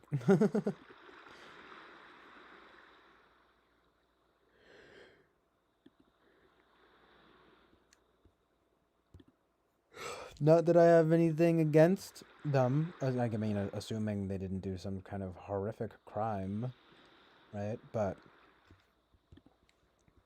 I don't know. It's just funny, right? Yeah.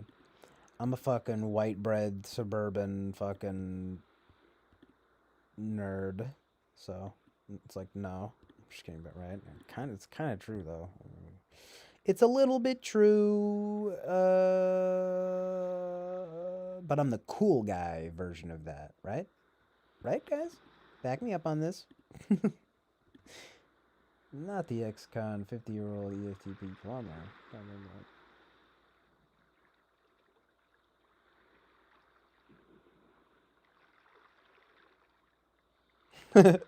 John says, lol, ex-con and ESTP subtype. I mean, yeah, literally, it's...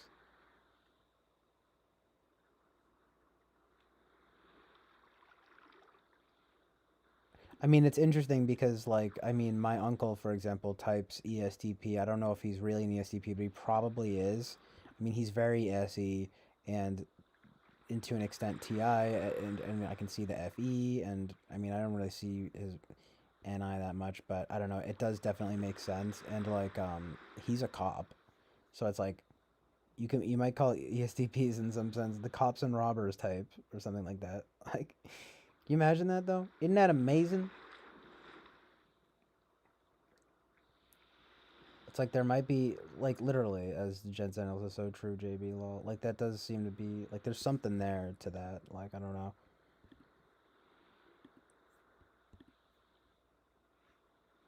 Landing on one side of the coin or the other or something, if you know what I mean. Like it's probably a number of things, but for one, I would imagine ESTP is not really being the type to do anything halfway in some regards, right?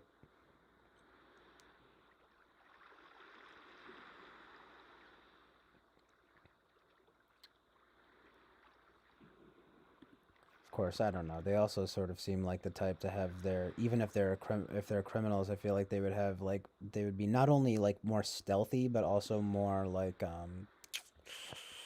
oh, you know, a little maybe a little more ethical than other criminals in ways, right?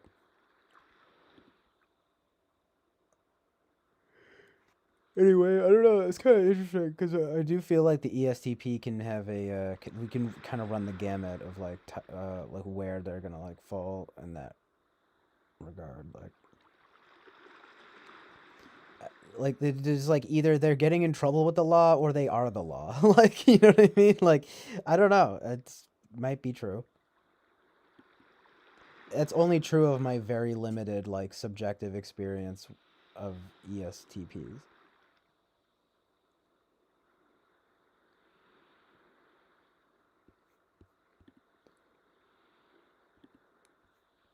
I gotta get some more coffee. We're going into we're doing it though tonight, guys. It's crazy. It's 7 hours. Yeah. It's crazy. I love how that's just like the average runtime now is like just a ridiculous amount of time.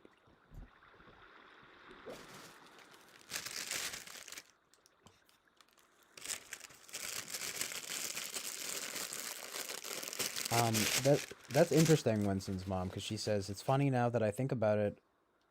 Now that I think of it, but a husband ESTP always worried about going to prison. At the time, I thought this was appeared an irrational fear. I wonder if they're just gangsters at heart. Lol, right?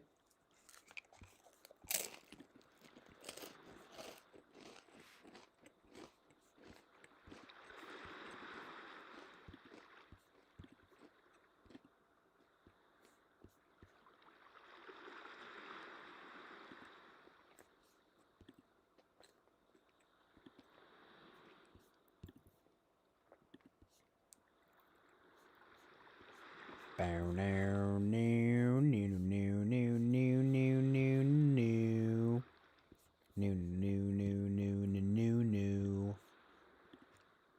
All right, get the heck on up out of here.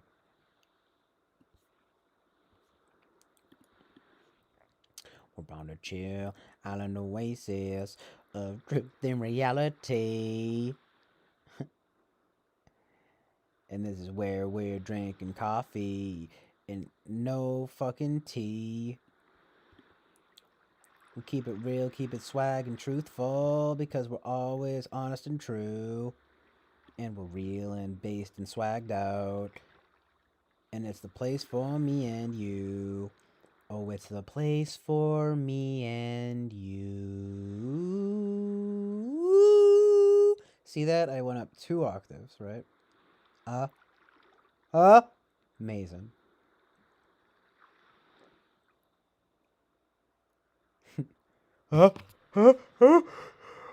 Amazing. Sorry, I thought I was gonna sneeze, but it was just an amazing percolating up. Tee. I had amazement percolating. I'm tingling. Oh my god, you guys, I have tingles. I'm getting ASMR tingles from this live stream. Live stream is giving me tingles. Tee. Does that make you guys uncomfortable if I like speak like that and say that? Scary. Scary truth and reality. Should read that it appeared to me an irrational fear.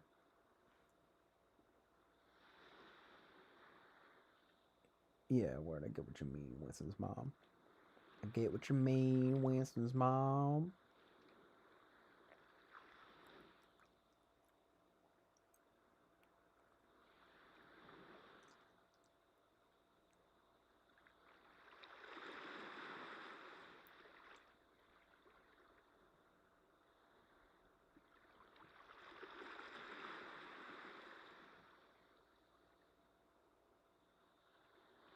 The super smart models. I like the idea that types are, it's like, there's different makes and models of the types, like their cars.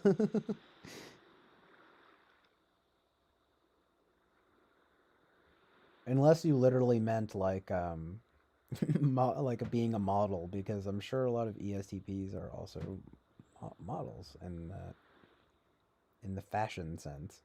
They could be super smart models in fashion. I'm talking about their NI though. I mean, yeah, that fourth slot NI is interesting, very interesting. It's a doozy. It's a doozy there. Watch out now. You hear?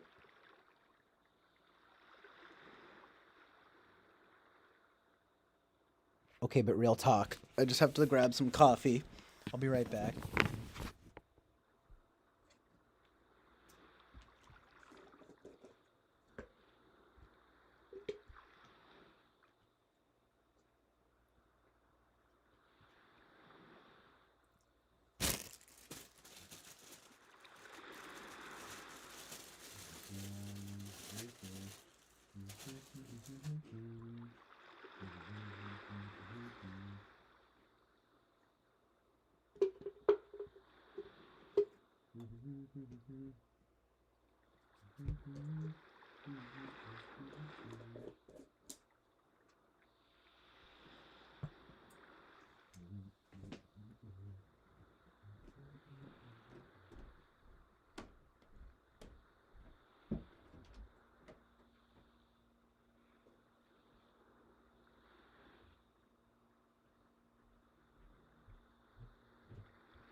Boom,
boom, boom, boom. Yo, I'm back. Cause I'm back in black.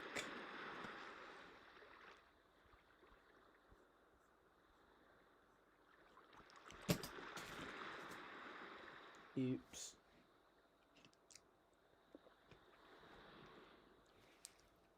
Cause it's amazing truth and reality.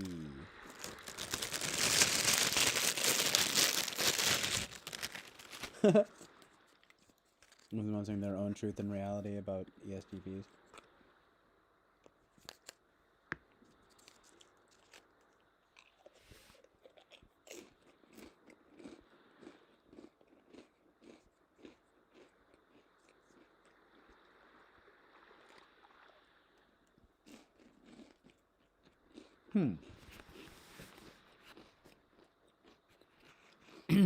That's a good point, Christine. I feel like ESTPs probably are the best people to plan a practical joke with.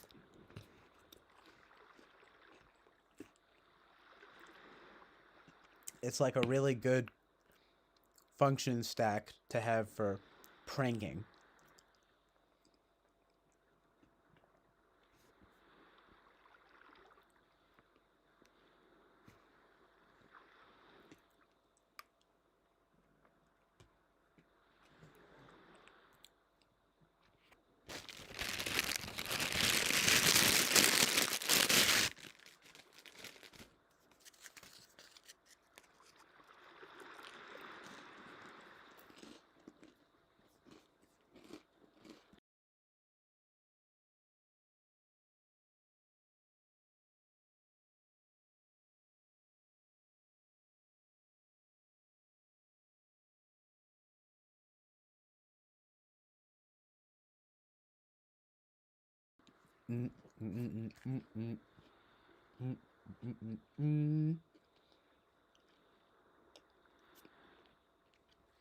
Might be running out of steam a little bit here. This is the chill down session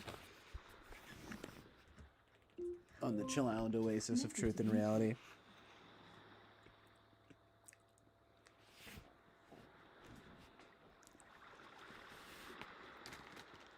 Which is good because I'm not trying to go, super long here into the daytime kind of thing. I mean, into the real daytime, like it's 9:41 a.m. right now. I'm probably gonna stop streaming around 10 o'clock a.m.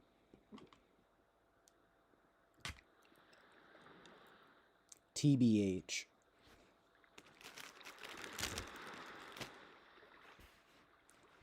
But that's good though, right? A nice healthy 8 hours.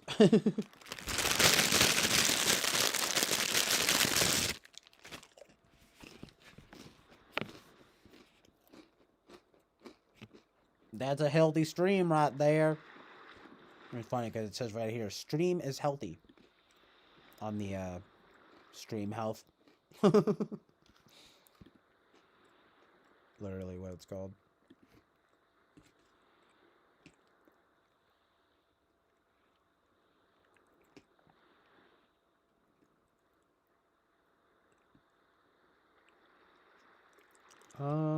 What? I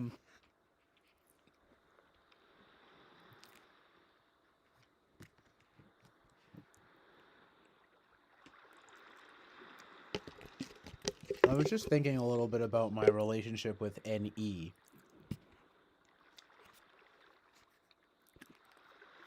And it was one of the things that, I don't know, that did also lend like a certain credence to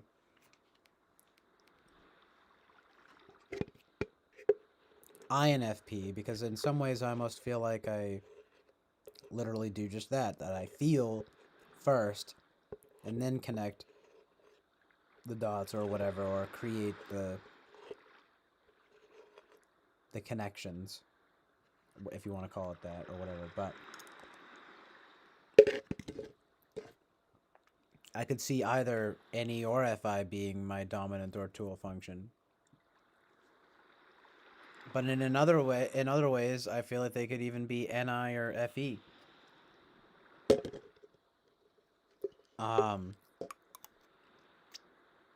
Because when I think about it, I think that I naturally NE very well. But it's not always the place that I want to go with things, you know what I mean? I mean,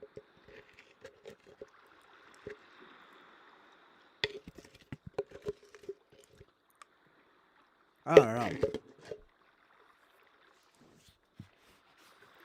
It's kind of hard to explain, but I think NE, it's no coincidence, even though I tend to always think of like words that do that like sound like them, and just how interesting it is that it kind of makes sense that NE would be like entertainment, right? You know, NEEN, entertainment, like you know, just like a weird connection there, but I tend to find that though, that even the I mean, you know, the letters themselves have like intuitive relationships to words and stuff, right? Like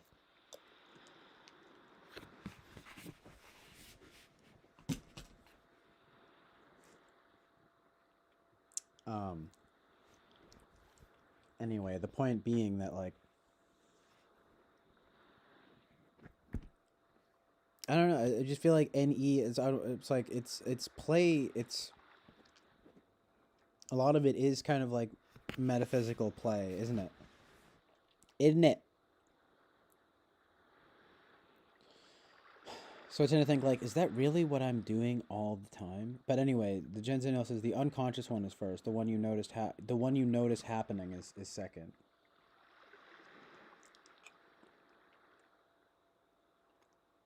Okay, so that's helpful, but in another sense, still doesn't change the conclusion for me. Like, Connected to Bluetooth.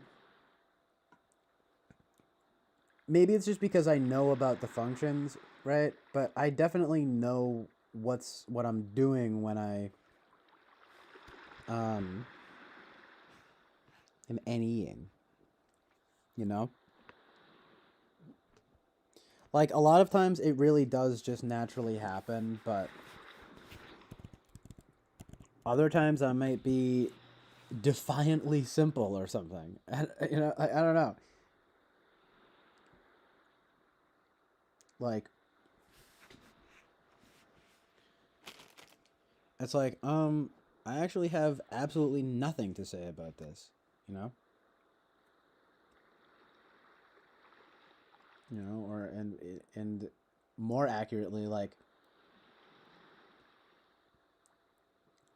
I love speaking, right? But a lot of times, though, I feel like I should probably do what the maxim says, right? And think before I speak, you know? And in that regard, it tends to be more of what I guess I would call like a kind of FI deliberation, you know?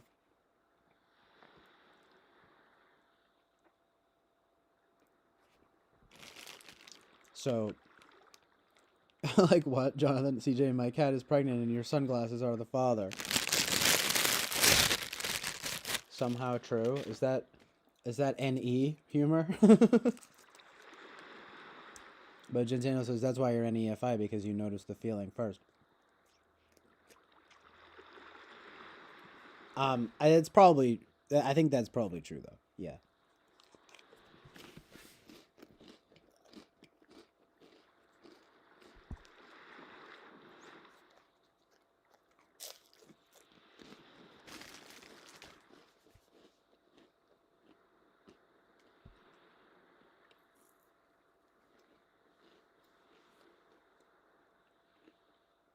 Like, I don't know. I can be pretty bashful. You know what I mean? I can be a bashful man. Or I can throw a bash and to be bashful in that sense, right? And like raise the roof, metaphysically speaking, right? With amazing truth and reality. But yeah, a lot of times though, you know what I like to do? I like sitting. I like lying down. No, I know it's like you don't have to be. I get that it's metaphysical, but it's just kind of like sometimes the whole NE thing, right? Is just kind of like I don't feel like it. You know what I mean? Like there were times I remember like back in the day, at least twice when I would go on the wherebys And I know that it's kind of like a joke, like haha, like you're the resident ENFP, so like you should say the jokes or you should or whatever, provide the motor for the conversation. And like a lot of times that would happen. But there are also lots of times, especially with like more particularly like domineering personalities, where I mean I would be quiet and I would go to the chat, of course, right? But I mean, yeah. But anyway, at least on one or two occasions, right, this kind of half joking, like, "What? Come on, you're the ENFP. You're supposed to blah blah blah, blah, blah, come through with some stuff." And I'm just like, "No, I don't feel like it. I don't have nothing. I have nothing to say right now." Contrary to popular belief,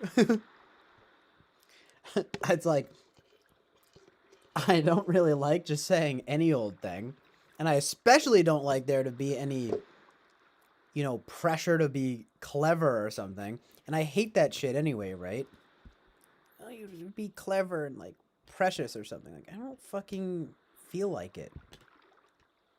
It's like I'd rather be real.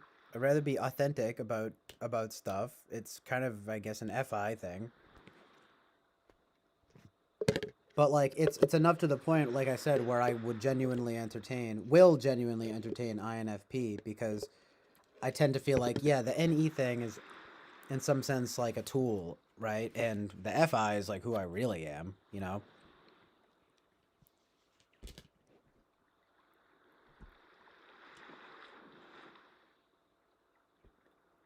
But of course, it doesn't really matter that much, I guess, because if I had to say like what historically, like throughout my whole life, like how I've operated, it's always been in a sort of quote unquote NEFI fashion.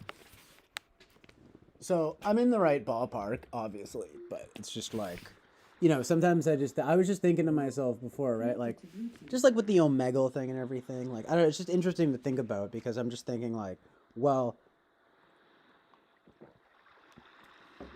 I don't know, it's this constant, it's kind of like a push and pull between like wanting to be real and like, but like also just messing around, you know? And like, I cannot stand when people like misunderstand me or something like that, you know? Like it genuinely bothers me. So like if I'm on Omegle or something and like something isn't getting across, I either like get annoyed or like I feel bad somehow, right? Fucking hate miscommunication, you know?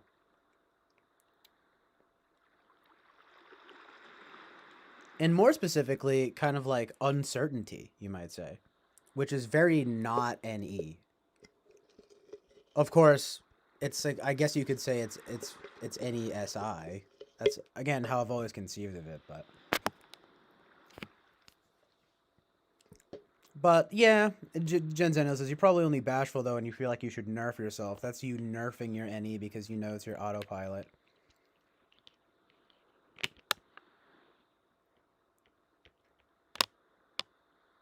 Yeah, I mean it's like my friend once said something funny about this, and it was actually in regards to something about like talking to girls. And it wasn't based on anything that he had seen, but it was based on stuff that I was like telling him. And he was like, "Yeah, dude, like this is kind of a different conversation. You guys might sort of, you know, disagree about the sentiment, but he actually this friend of mine actually was quite a typical ENFP actually. Although I might say a particularly chaotic and kind of subjective ENFP. But you know, in any case, almost definitely an ENFP, like a stereotypical ENFP, right? And he once said something like, again, in regards to like talking to girls, at least he called it. He was like, I know, man. He was like, I know the struggle. Like, you want to go full CJ on them, but like you, like can't. And of course, that's not always true, but to be honest, I not only understand that what he meant, it's three things. It's like I understand it in general, I also understand it with girls, and I also understand it with with regards to being in quote unquote ENFP. You know, if that really is my type.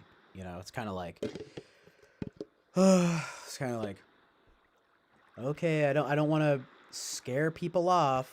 You know what I mean? Like,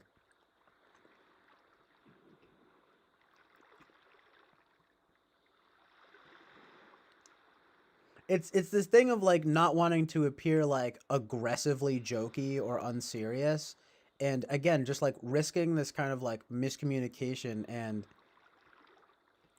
more accurately uncertainty. You know, about like, and it's you know,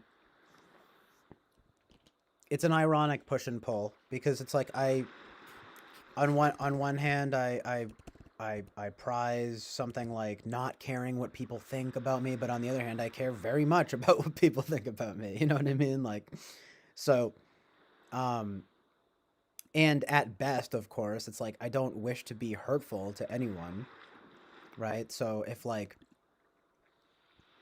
so if I'm I mean, obviously, joking around, like NE doesn't necessarily rule the roost when it comes to like what joking around is, right? But if, for lack of a better word, I'm wanting to be go full CJ or like full NE in some ways, right? I mean, I am constantly, you know, fucking put between this rock and a hard place of like being like, you know, of having to like excuse myself, kind of just being like, you know, cushioning everything. It's really annoying, right?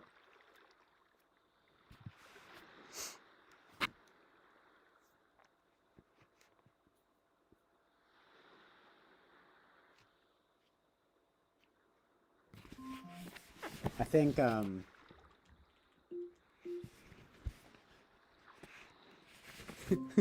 like it's probably a good thing that I don't really do like hard drugs or anything like that, because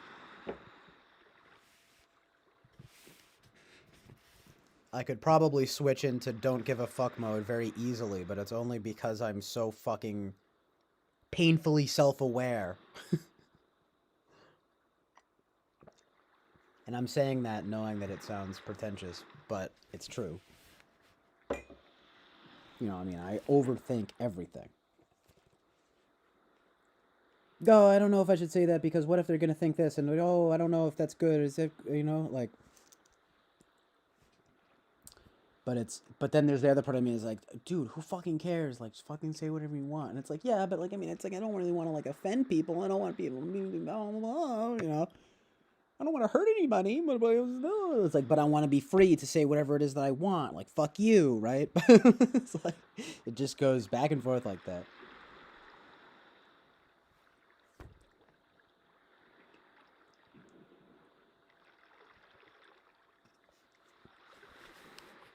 I mean, true, Gensenial. I mean, I guess only an ENFP in some ways would pinball like that, if you know what I mean.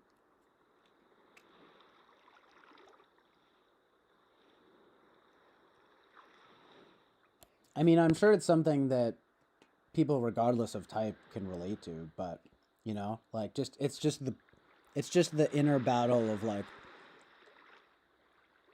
um,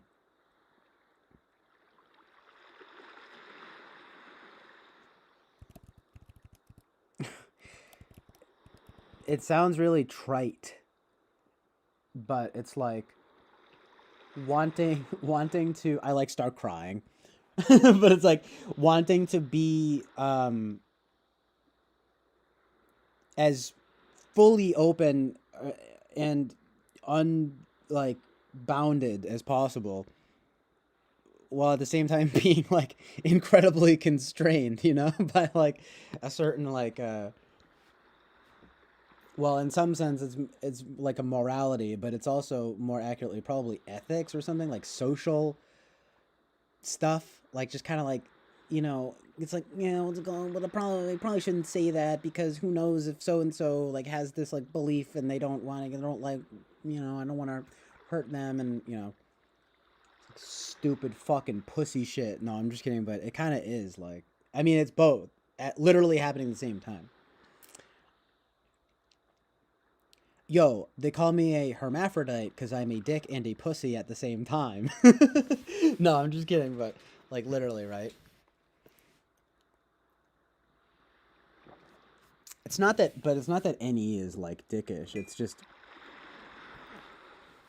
funny enough, again, with the weird relationships to words, I feel like NE is like no holds barred, right? So it is like that. It is unbounded. Again, similar sort of words. NE equals untethered. You know what I mean? Of course, it's amazing, right? How it's on the axis with SI, which is like the definition of tethered. Which, I mean, I relate to that too. It's just... It is probably a type thing, but it's also definitely a human thing.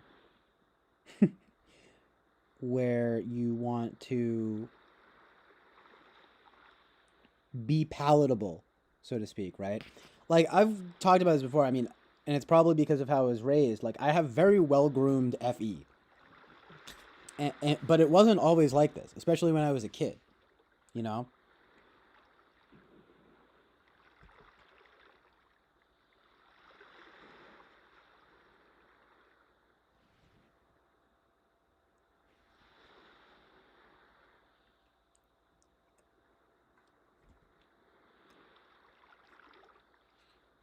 I think, though, that even that is, it's just FE demonstrative, right? It's like a... But, you know, I am not BSing when I talk about the INFP thing, because guess what? FE ignoring? Bruh. Especially when I was young, everyone thought that I was missing social cues and stuff like that. Because I didn't know when to shut up, and I didn't know when to, you know, like, quote-unquote, do what I was supposed to do or something like that, you know? But, I mean, of course, it's... That's more ENFP in a sense. But in another sense, it's also poor SE, because I would never really be able to see, like, you know what I mean? Like, I wasn't analyzing my environment in that way, which, again, lends itself to polar SE. So I'm just saying it's not completely unfounded. But, yeah, I probably am an ENFP. At heart. You know what I mean?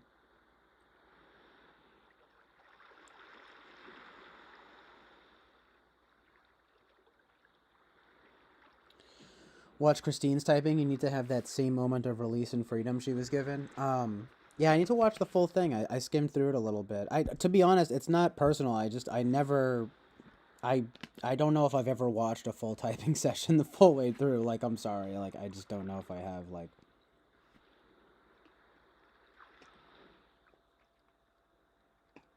I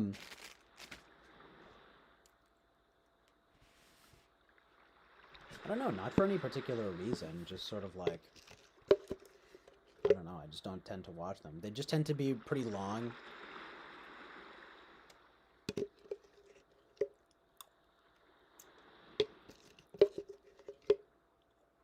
That's pretty much it, to be honest.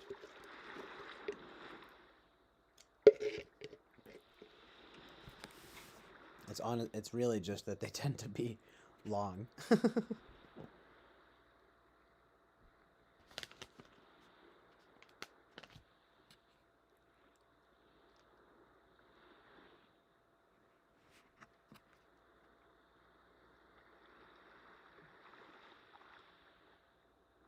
But what happened, though? Like, what was the moment of release and freedom? I'm sure it was something like, yeah, that openness, that, like, ability to just kind of, like, say whatever comes to mind. I mean, like, that's a freedom that I cherish very much and that I try to exercise as much as possible on this stream, for example, right? It's pretty conducive to the idea because I'm very verbal and I like to be free in that regard and say whatever I want. And I basically do say whatever I want, but even I would, like, if you, like, knowing me in my real life, like, I do, like, FI/FE, like, disclaimer type stuff all the time. It's not just a stream thing, you know? And I also don't mean to sound pretentious about it, but like I am pretty close to 100% authentic on this stream, you know? It's like, yeah, there's a little bit of like, hey, I'm the host and hey-o, we're putting on a show. Really big show. Right? But it's kind of like, but like for all intents and purposes, like this really is me. What you see is what you get, okay? I'm the most authentic of all the YouTube streamers. No, but like sincerely, but it's like there is. I'm just saying, if you know, knowing me in real life, you'll see like, oh, he actually does like make disclaimers. Like it's like he'll be like, and no, like because I kind of like I said, I overthink, but I also over explain. That's like a real kind of problem that I have. Like, and it's something that I sort of hope that I'd like to get a little less cautious of. For that very reason, right? In order to be free.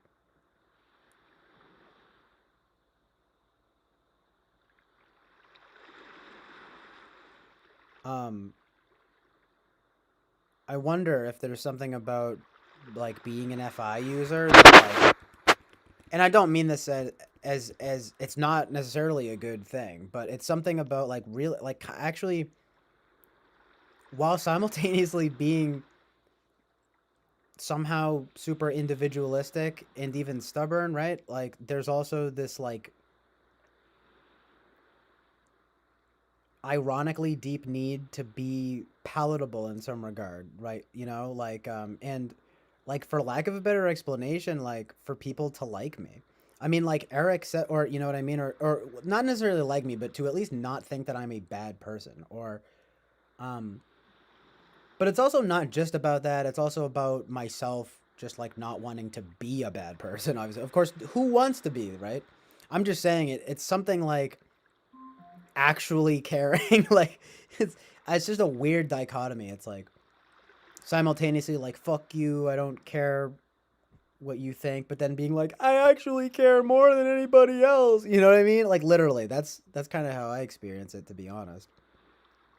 I wish it wasn't that way either, but sadly um I don't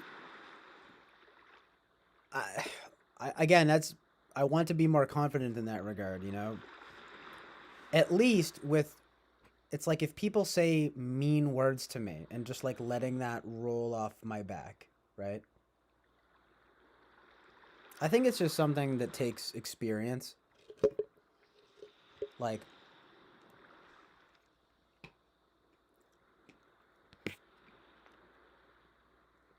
but yeah, like when the mean words come through.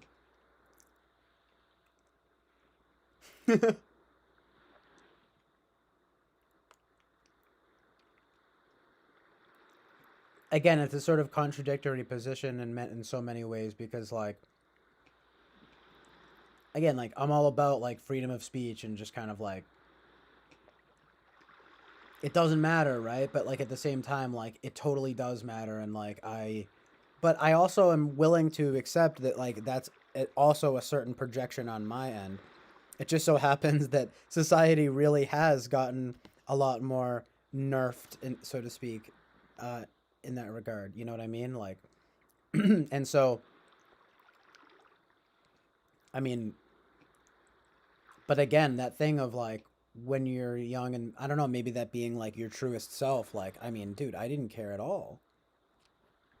But it's like you get older and you learn like, no, right? You're not supposed to even say that even if you're joking. No. Bad, right? Like you are a bad person if you make these jokes. And like that's where you're like, "Oh shit. Well, I don't want people to think I'm a bad person." But then that's when I go, "Well, hey, fuck you. Like I'm just joking and like I know who I am, right?" But then still it's like, "Well, so and so didn't know that you were joking. So and so got their feelings hurt." and I do put it like someone were scolding at me. You know what I mean? So and so didn't think that was very funny. The thing is, though, is that like when I was in school, I never was the bully. But I was also lucky enough to not really be bullied. And if anyone talked bad about me, it tended to be behind my back. Which personally I prefer. If you're going to talk bad about me, at least do it behind my back. Don't tell me that shit. I don't want to hear it. No, I'm just kidding, right? Some people, it's funny though, because I'm joking, but I'm also not in a sense, you know? Some people are just fucking cool like that, you know? They're just like, I just want people to be 100% real with me, you know? Like, tell me what's up. Tell me why you fucking hate me. And I'm kind of like, yeah, I do want that, but also, like, maybe don't. Maybe can we just be nice and agree? I like to agree with people. I don't really like arguing. I really don't. I really like agreeing with people. I mean, sure, if it's about something like art. But if it's about like morality and stuff, I'm just like, oh geez. Oh geez.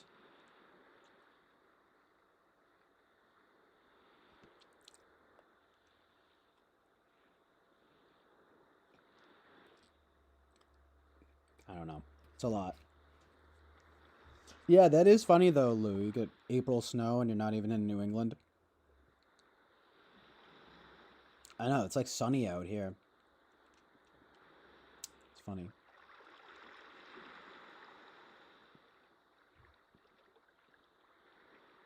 Yeah, but it is like super NEFI too, I think, because I mean, for example, oh yeah, I don't know. I mean, I probably should, Lou, do the typing thing. We were just talking about that. It's funny.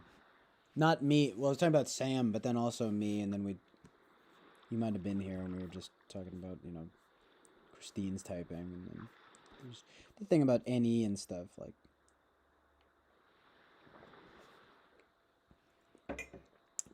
Okay, I guess I'll do it eventually. I just feel like I already know the framings of, like, the questions and stuff. So I don't want to, like, ruin it by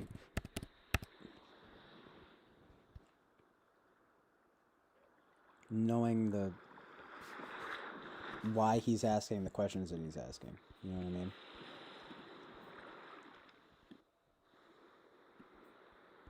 I don't want to taint it with my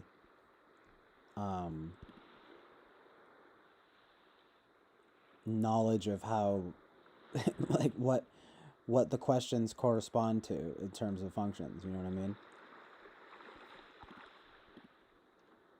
Of course, it's very possible that I could just do it not only just for fun, but also to try and just have like a conversation with him in a sense, and just, you know, not think about it too much. It's just that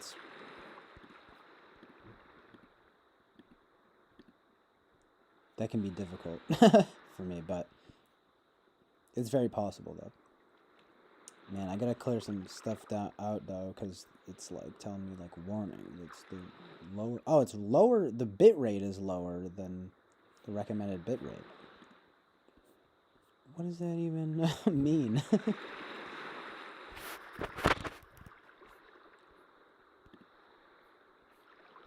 Yeah, I don't know. What do you guys feel like you ever have to, you know, like censor yourself or something? Like,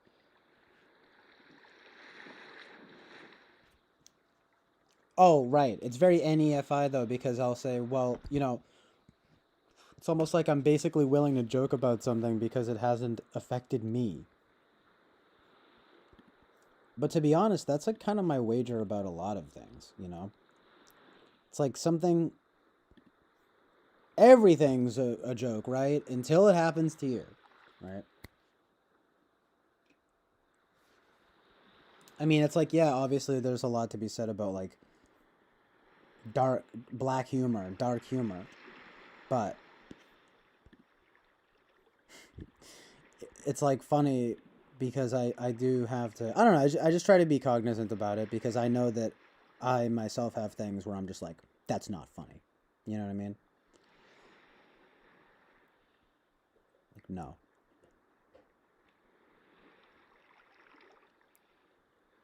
Not just because it necessarily happened to me though, but still, it'll generally be like stuff that hits a trigger or something, and then I realize, okay, well, like everyone kind of has that, and some people more than others, so try to be cautious. And it's, I don't know, it's probably also, it's kind of an FE thing too. But that's why I just wonder how you guys experience it as well, because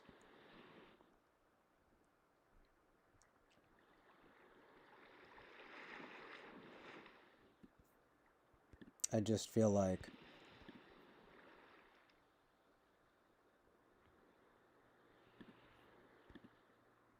there are so many like jokes that I want to make that I just can't, because like I really don't want anyone to be offended, let alone hurt.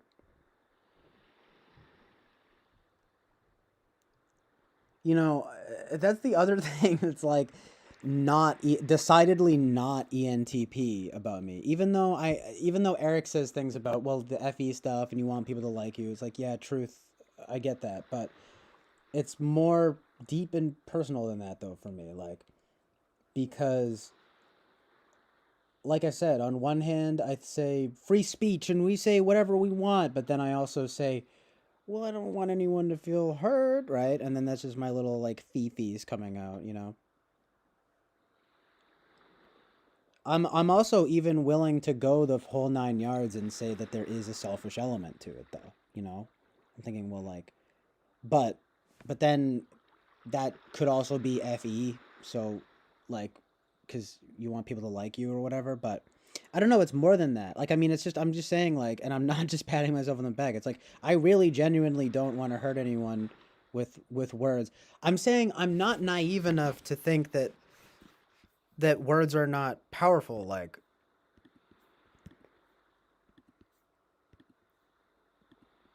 I'm too cognizant of how powerful words are to like fully discount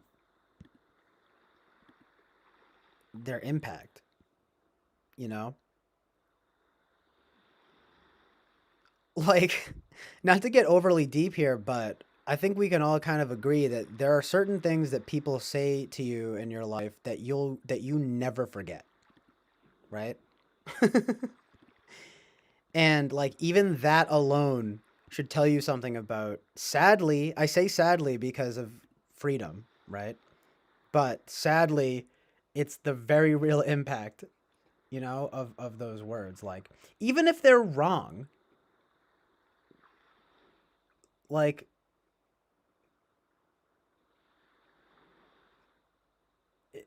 and even if it's not, even if like a person is overreacting, and it's like it doesn't really matter, like,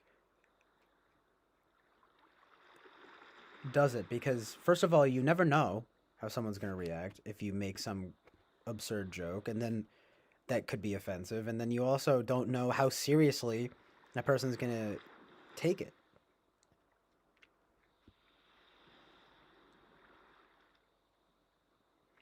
Jonathan says, feeling like I need to censor myself quite often. Lou says, I censor fairly often. TBH, I don't really even know how to be me, I don't think. Lol, wow, yeah. I mean, oh man. I mean, honestly, I understand that too. Like, you know, um, I just,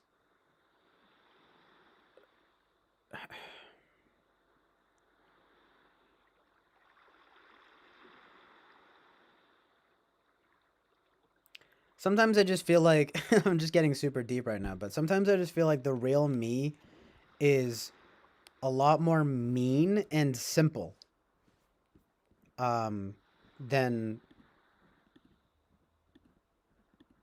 I act like.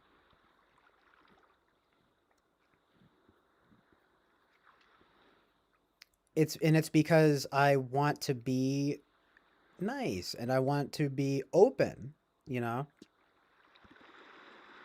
And there is a lot of gray in life. But back to my thing about uncertainty is that I really don't like leaving things that ambiguous, though. Like, I definitely decidedly do not enjoy ambiguity, especially in the moral realm. And I know that that sounds like really puritanical and ooh, someone's a prude or whatever. It's like, well, yeah, I'm kind of a prude, you know? That's what it really is. I mean, do you guys see that in NFPs? I don't know. Maybe that's a thing. It's just and it's not that I'm not, in my opinion, I am like an unforced kind of open, if you know what I mean, which is to say, as long as there's mutual respect happening and you're not like a murderer rapist, it's like a very low bar, right? Um, but nonetheless, it's like we can probably get along about something because, like I said, it's like I generally like to agree with people. Um,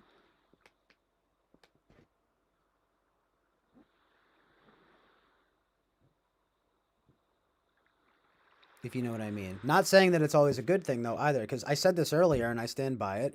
Conflict also provides a lot of opportunities for growth.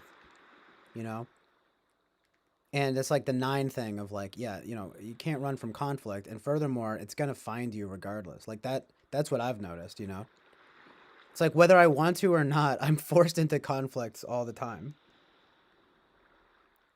You know what I mean? And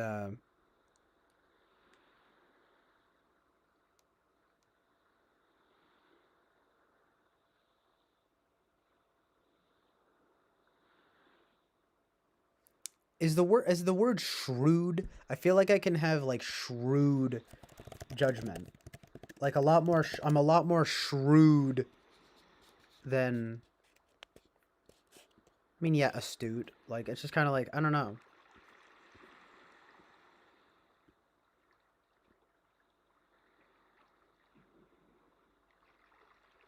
Having or showing astute or sharp judgment in practical matters, sometimes at the cost of moral compromise. Moral compromise? I don't know about that, but definitely at the cost of certain people, or something, like, I don't know, people like thinking that I'm on the right side of something, if you know what I mean. I don't know, it's a quality about myself that I don't really like very much, but it's that I'm actually pretty judgmental, you know? But it's like I know that, and I really am pretty open. Like I'm literally big five, like, very high openness. Um but I don't know if it's because I'm in Aries or whatever, right? Because I've got like 3 Aries placements. I don't know.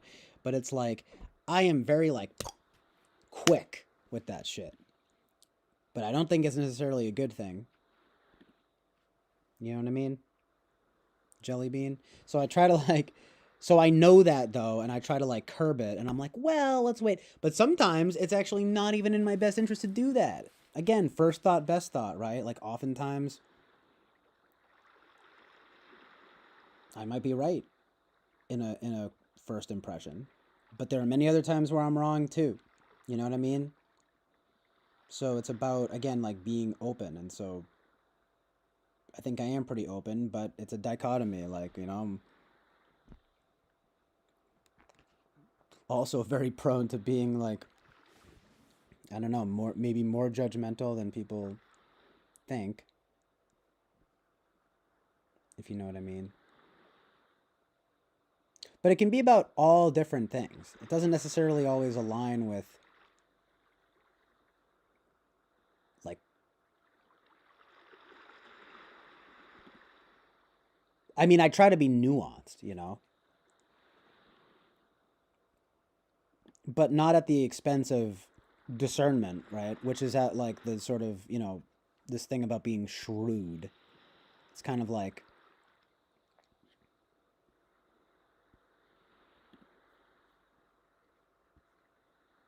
a little bit TE ish, maybe. A little bit SI. You know, I come from, especially on my mom's side, you know, very like SI heavy, you know, experiential basis kind of stuff. And it's like, and what is familiar, what is comfortable and stuff like that. And I mean, I'm totally an NESI user, I think, you know. I don't think I'm that good with SI, but it's there, you know what I mean? And so is the FI, right? Because like I said, it'll be like, oh, well, like, I'm not offended by this and that, but like, I am offended by that. That's why I know the snowflake mentality, right? It's all, that's my Cancer moon, by the way, right? Because I know what it is, in a sense, to be like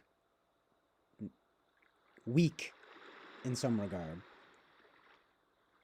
And I don't like it. And I think that it's bad. You know what I mean? But it's almost like an idealism or a striving towards like strength. I mean, I don't consider myself to be like, I don't know, I guess it's just like, it's a weird dichotomy, I guess. I go back and forth. The Genzennial says, we're opposite, CJ, in a lot of how you're talking about being offensive, and I think that points to any FI versus any 1 FI2 versus any 7 FI8. I'm not offensive, more for social survival. If I don't nerf my offensiveness, I'll just be left with no friends. Otherwise, I don't care if I ate. Well, I mean, that's the thing, and I really don't mean it as some way of trying to sound good and like goody two shoes, but I'm like, no, I'll think about it for days. You know what I mean? Like, it's like, you know what I mean? Like, I mean, I hate, like, if someone, like, if I mean, like, if it rarely happens, hopefully, right? Like, knock on wood, but I mean, like, if I make someone cry because of, like, something that I've said, because it was so mean, I mean, that will almost make me emotional. You know what I mean? Even if they deserved it. Like, it's like empathy without, it's like, it's not necessarily good. You know what I mean? I do think there can be such a thing as too much empathy, if you know what I mean. But that's kind of like another topic. But I say that because I know what it's like or something. I don't know. It's like I wish it could be more of a joke to me, but like I really don't like, I really never want to play with people's feelings. You know what I mean? And I really try to be consistent about that too. Like when I talk about art and stuff like that, and like how I really do loathe emotional manipulation, whether it be in life or even in art. I mean, yeah, there's a good kind of that in art and maybe life to an extent if it's towards something good. Manipulation is a very strong word, right? But I mean, I'm offended by that practice in general, which to me, by the way, seems to be more of an FE thing, right? But I am pretty conscious of like that, right? Like I said, I'm very well groomed in the FE realm. But I really don't like, quote unquote, people managing, you know? The ideal situation for me is being completely authentically myself and being able to somehow lead a group in some way by doing just that and only that. And any FE stuff being just a consequence of hopefully my good character. You know what I mean? It's like, yeah, you're damn right I have good FE because I have good FI, right? It's like I'm not fucking stupid, you know? But yeah, you know what I mean. I'm rambling. But I'm just reading what Christine says here, that it was surreal. She never considered ENTP, really. What I mean, that's interesting. So like what type did you think that you were? Constant clarifying could be TI. Lou says it's maybe.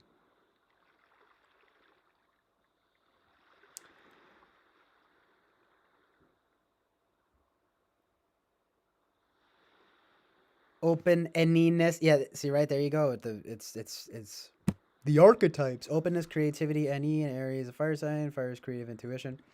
Yeah, that's good. You've told me that before, and I need to remember it. I need to stick. That needs to stick in my brain about the creative intuition, like, because I always tend to think of those things as being more like SE or something, but it's really it could very well be NE too, right? Like, yeah, fire's creative intuition. So, yeah, and I mean, I'm very naturally quick in that regard, but I also don't like any. It's like It's like I don't want pressure in it though either. You know, it's like there's nothing I hate more than it's being like that, like the feeling of like that you need to be on, and I mean, I resist it a lot. You know, it's like if I'm gonna be on, it's gonna be on my own time and because I feel like it right now. You know what I mean? Like.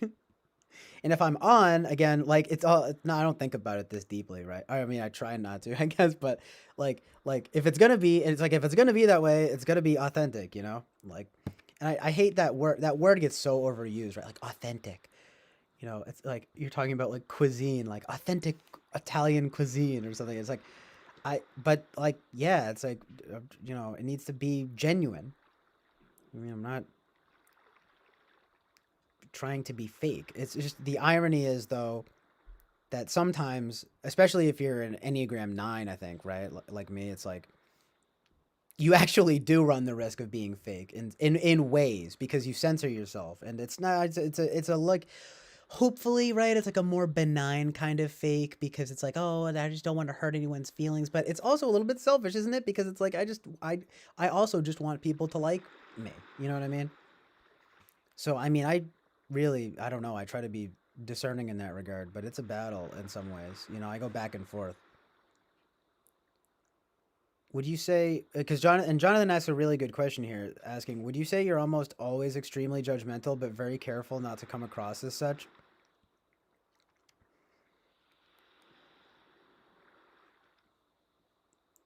It's it's a reality I think that I deal with, but see, the thing is, oh yeah, so what I want to say about that though is like that that unfortunately, and again, I don't think of it as being very good. I'm very doubtful. So, and I mean, I'm just being totally honest with you guys right now. Like, I mean, I just fucking doubt like there's no tomorrow, and I don't like that. um, However, it does lead to a certain quote unquote openness, but a lot of it does kind of come down to like not really wanting to hurt anyone's feelings. However, I am genuinely open in the sense that I like to actually hear where like people are coming from about a certain thing and like take from it what good that I can find, even if it's just like one small thing. Do you know what I mean? Um like it's like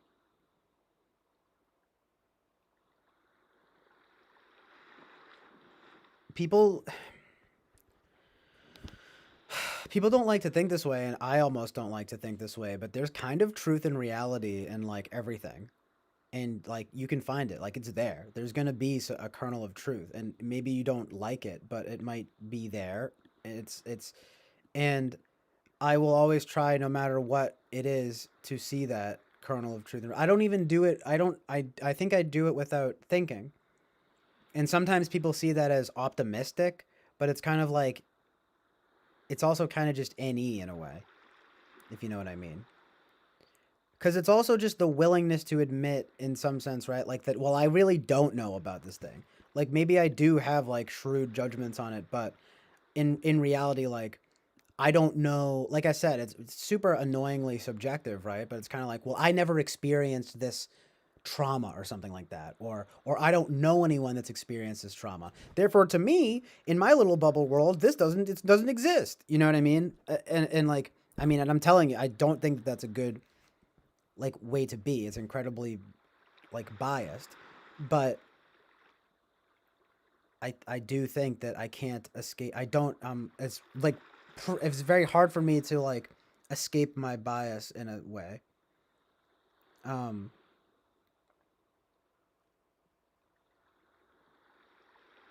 I mean, in more ways than anything, I don't know, like I'm prone to hunches. You know what I mean?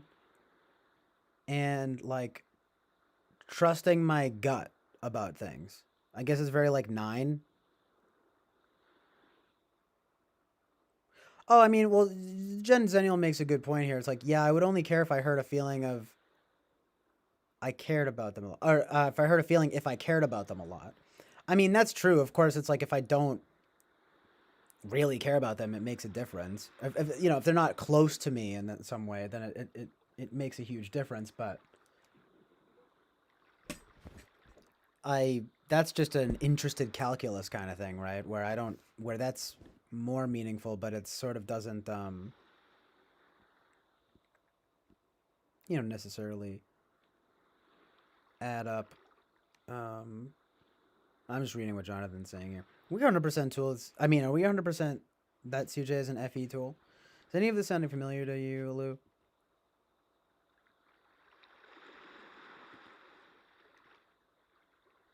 This is Jensen.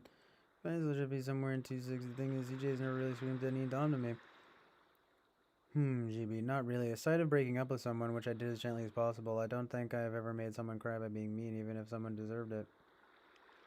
I mean, it's rare. It's like, I've just had issues with my family where I've been pretty mean, and I've had issues with friends where I've been mean, where they might have deserved it, but it's kind of like overreacting.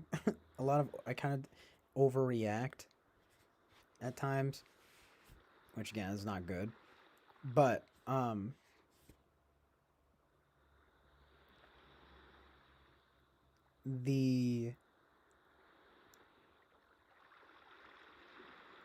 there was a girl that I knew in high school who never really seemed to like me that much. She was always very like severe. She had a sort of severe disposition about her.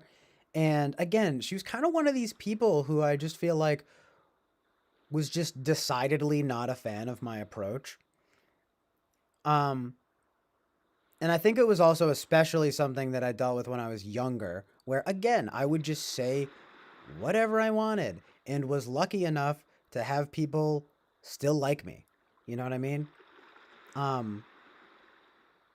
And that bothers people. No, I'm just kidding, but kinda, to be honest, right? I'm not absolving myself of responsibility, but I'm telling you guys though, this like stuck with me. She already didn't really like me very much, but there was one time where I was completely joking because it was like the opposite of true, but I said something like her, like we were in like 8th grade, and I said something, it was just like a terrible time too, right? And it's just like, I said like, I was like, so-and-so, like, it was like this poor girl, like, we're at like a band competition, like a marching band competition or something, and she's like eating a hot dog, and for whatever reason, in my stupid mind, I thought it would be funny to be like, so-and-so, like, whenever I see you, you're always eating. But in my mind, I was thinking, well, that's the opposite of true, so, like, that's funny, like, that's ironic to say. But it turned out, like, maybe 2 or 3 years later, I was probably like right? It was probably like a junior in high school or something. A good friend of mine who was always friends with her, I finally got to just asking her. I was like, honestly, what is it with so-and-so? Like, this girl, like, seems like she's not having it about me all the time, with me all the time. And then she was like, well, I don't know, but there was one time, right? It's like there was one time when a few years ago where I guess you made some joke about her eating all the time, and like she really did not like that. You know what I mean? And I was like, "Oh my god." I was like, "What?" I was like, "No way." I was like, "I remember that though." And I was like, "But I was completely kidding, like, because it was the opposite of true, like." Yeah, but guess what? And this is why I'm doubtful. This is why I'm fucking doubtful, people. Because I don't know what I'm gonna say is gonna get fucking held against me fucking 10 years later. You know what I mean? Because I said something. I mean, you know? It's like because I just said something that I was like, hey, this is ironic and stupid. It's the opposite of true. There's no way he's just gonna think I'm serious. And it's like, this is an 8th grade, and I'm not trying to be gender like biased here, but it's like, you know, there's the hair. There I go again, right? Like being, oh, he's trying to be mindful, but it's kind of like, well, yeah, a girl in 8th grade, probably not the best to say you're always eating. I told that to my friend Sam years ago, and he was like, yikes. And I remember being like, I know, I didn't mean it like that. But it's things like that. And I remember there was this other kid who was like totally just like lying, who like told this girl, there was this girl, I swear to God he was like lying because this never happened. But there was a girl who was like, oh yeah, like, do you know CJ? Like, he's pretty nice or something like that. I don't know. She was saying something nice about me, like that I was nice. And then this other kid was like, this guy, this boy was like, oh, I don't know. He used to bully me. When did that ever happen? I'm not having selective memory here either. I think he was honestly just making shit up to try and just do the thing that I'm telling you guys about, which is like, yeah, I know CJ. He's not that great. He's not that fucking great, you know? Oh, yeah, you think he's nice? Well, he's actually fucking mean. How about that? And then it's just like, because I remember in the girl, she was just kind of like, oh, that's weird, because like I never told her that. And then she like told me, and then she like went and told me immediately. And it's also one of those things, right, where I'm like, you don't have to tell me that. But anyway, that kid, again, it's like that kid, he never seemed like he liked me. I don't remember ever acting any type of way towards him. But for whatever reason, I mean, whether it was totally arbitrary or not, he decided to tell this kid, you know what? He's actually mean. He bullied me. And I'm like, okay, first of all, that's just not true. But second of all, I mean, there's an active effort out there to slander me. No, I'm just kidding, right? I'm channeling Eric there a little bit, and I'm not hating on Eric, but you know, right? Like, this is slander. Like, I have never bullied once. But it's honestly true. I've never been the bully. Like, you know? Anyway, I don't know. Oh, sorry. I think the chat, I just had to update it. My bad. Yeah, there's been FE polary type moments like that, though, if you know what I mean. But the Gen Z is, very concerned about, the CJ's NE and then the hyperactive doubtfulness poster. I mean, yeah, I mean, trying to be authentic and genuine, so this is me, and I'm being, even mentioning things that, some things at least, that I'd almost rather not mention, right? But for the sake of being honest, I really don't care, because I'd rather just be honest, you know what I mean? Anyway, that's like my long-winded explanation for, like, I guess how I've personally experienced that kind of reasons why I censor myself kind of thing. Or well, like, feel like I run into problems where I feel like if I really speak my mind that I'm going to hurt people's feelings. The thing is that when I fully speak my mind, I really am nuanced. It's just that I might say something that's the nicest thing you've ever heard and the meanest thing you've ever heard in the same sentence. Isn't that amazing? Like, wow, that was really horrible, but also you said a really sweet thing there too, I guess? I'm offended, but I'm also enchanted? No, I'm just kidding. That's not... I wish it was like that, right?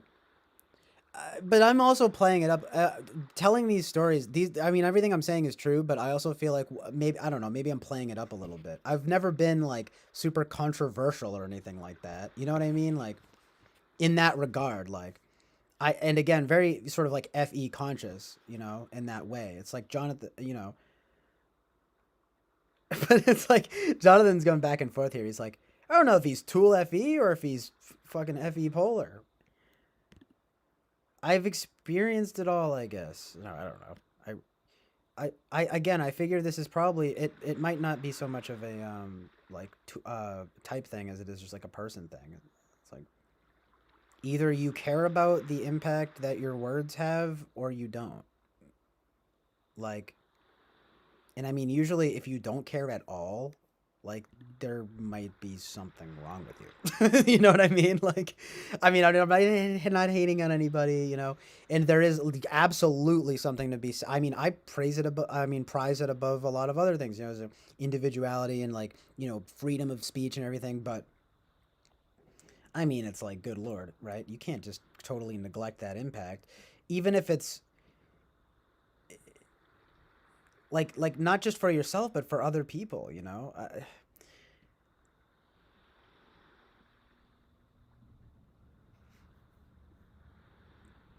Maybe it's bipolar though too, though, because it's I don't know how I feel. I'm contradictory, right?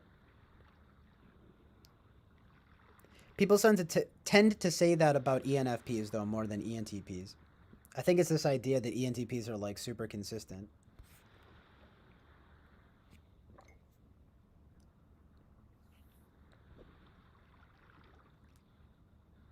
I mean, they make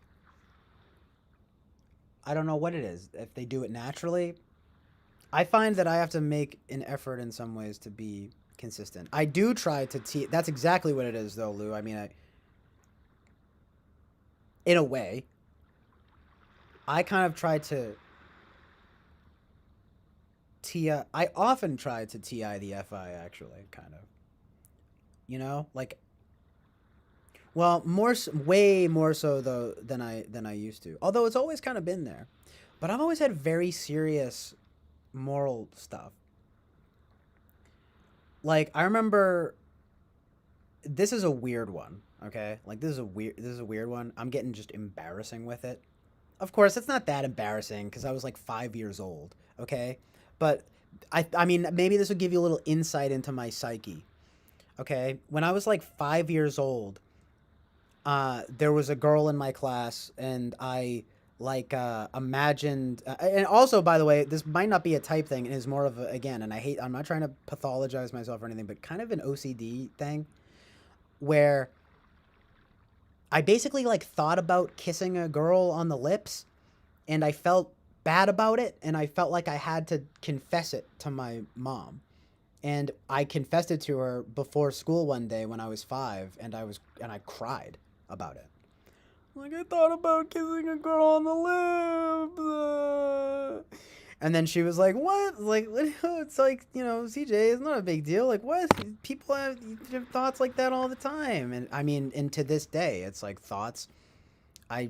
It's, and unfortunately, again, I'm really not trying to like pathologize anything, but I don't know. It's just a certain like seriousness, you know? And it's like a sort of like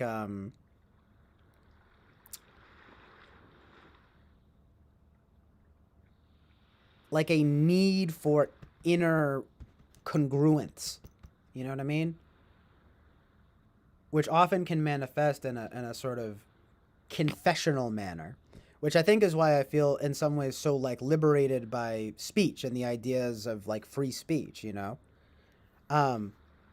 It's like, okay, we can get to the truth and reality of how I really feel about this thing, but I need the freedom to say exactly what it is that I want. That's why I don't like, I know this is super fucking a cold take. I know everyone's been saying this for years now, but I genuinely don't like political correctness stuff because it feels like it's making it so that I can't. In some ways it might be good because it forces one to think before they speak, right? And it right? But in another sense, it's bad because it forces me to think, forces one to think before they speak. I don't need to think anymore. I already overthink. I already doubt myself too much, you know? sometimes and sometimes, I mean, I don't know. But isn't that weird? Isn't that kind of funny though? Things like guilt, you know what I mean? Like always feeling guilty about things, like even if I don't need to feel guilty. It might be I was raised Catholic, and it's weird because it's not like my family was like super Catholic or anything. I didn't have nuns like beating me or anything. Like any far from it. I mean, like unless it's like uh I had a very routine experience with the fucking Catholic school. It was like in and out. Going to church was like just a hassle kind of, very unserious kind of like I went to CCD for like donuts and stuff. Although when I got a little older, I did start to be like, oh, well, this priest, like he is speaking some truth in reality. Like that's cool. But that was just in all honesty, like I mean, that was the seriousness with which I took it because I was never raised to, it's a lot of this kind of cafeteria Catholic thing, right? It's like, well, we pick and choose what we. It's like the Bible is metaphorical and blah blah blah, like all this kind of stuff of like it's not super orthodox. You know what I mean? Um, in any case, I mean, that's like a whole topic in itself. But I always wonder if it's something in the DNA, right? I don't know if it's Irish or Irish Catholic or if it's just Catholic. But it's that guilt thing, you know what I mean? It's kind of just like the worry about being a bad person. Um, oh my God, like if I had this thought, like I must be a bad person. You know what I mean? I mean, to this day. And anyway, it might not be a type thing because they're literally in OCD, they call it thought action fusion, right? Which interestingly enough, there is stuff in the Bible that talks about the thought being as bad as the action, which is so it's no wonder that, scrupulosity and like religious OCD are I mean, these things are like incredibly common, you know what I mean? Um, but in any way, in any case, if you wanted to like really kind of hone in on it, I mean, again, I think it comes back to just this FI stuff. I'm just like, I don't want to feel bad inside, you know? And I mean, it's unfortunate, but my mom keyed into this too when I was very young, and it's this thing that like only people who really know me can understand, which is that it's in some ways it is FE, but it's really just pure FI because all I really want is to feel comfortable with myself, or you know what I mean, and to feel like I'm doing the right thing. So, for example, like I have always had a problem with lying. I pretty much never lie, and it's good, right? Of course, it's good. But on the other hand, it's not because of some abstract virtue about lying being bad. It's about fucking not wanting to feel bad, feel the inner incongruence of knowing truth and reality and speaking falsehood and lies. You know what I mean? I can't do it. I mean, I can act if you put me in a position where, oh, we're having fun and we're improvising and we're acting. It's like, ooh, right? But if you're going to ask me to like go up to someone and lie through my teeth, I can't do it. I've never been able to do it even to my own parents. Some of the only things that I've been able to do it with are, I would say, well, like if I got in trouble for smoking weed, I'd be like, no, I wasn't smoking weed. And they'd just be like, well, we can smell it. We know that you're lying. But in some sense, it's probably like, I know that they know I'm lying. It's just that I don't want to admit it, or I don't want to trouble them or whatever. But it's like, anyway, you get the picture. It's just a lot of guilt, and it's not. But what I'm trying to drive home though here is that it's not this thing of like. It's not necessarily accommodating, though. It's kind of about like a deep inner need to be honest and sometimes even confess. It's like strong feelings about good and evil in a way.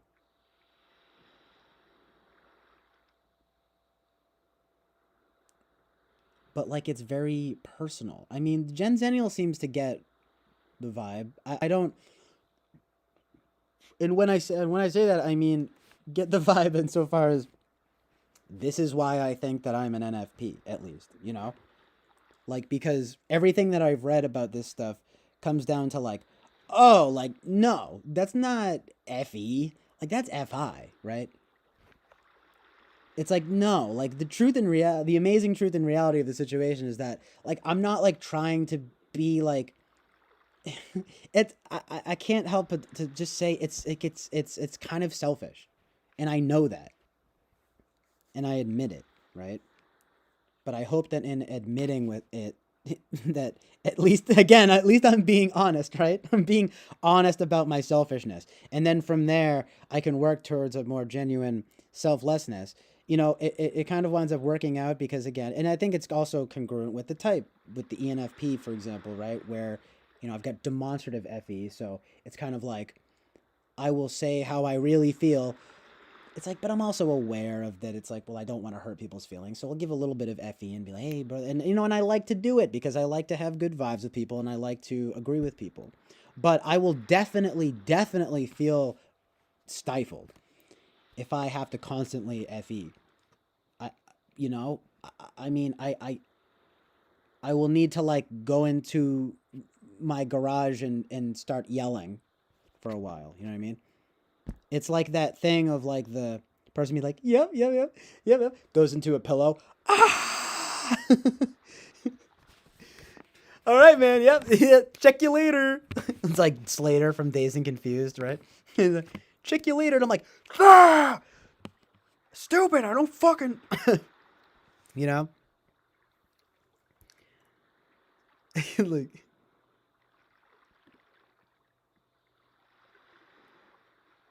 it's weird. Yeah, oh, but anyway, I know that's, it's Jekyll and Hyde. Like, I've got ENFP and ISTJ going on, like, concurrently.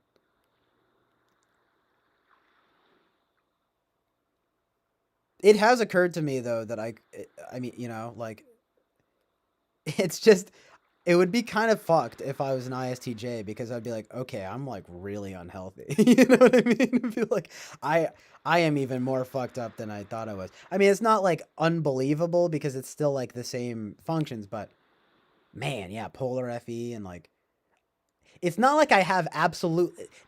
That's just not true. It's not true because if I was polar FE, wouldn't I basically have no idea how I was impacting others with something as simple as like my words? Like, I mean, I'm very aware of, you know, people didn't think I was much less aware of it when I was younger, but oh, I can read a room.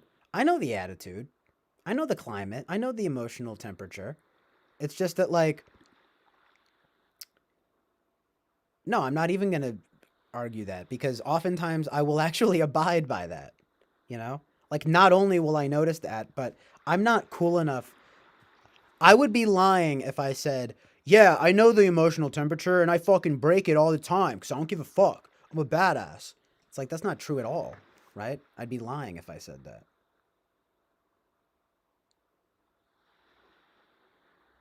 You know, I will be like, no, I better not say the thing that's like too much. You know, it's like, no, there's tension going on and I don't want to make it worse or something. You know what I mean? But like, of course, now and then a nice little joke will help lighten the atmosphere. I mean, so it really just depends. Which again, people, I think Eric and people always say that's kind of an INFP thing, probably an ENFP thing too. But to be indecisive in this manner and to say it depends about practically everything, you know. I mean, but that is really how I feel about so much. Like I have nuanced beliefs about all these things because it depends, you know. I mean,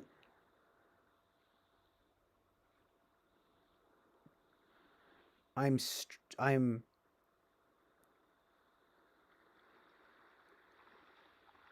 like I said, I don't know. It's like I am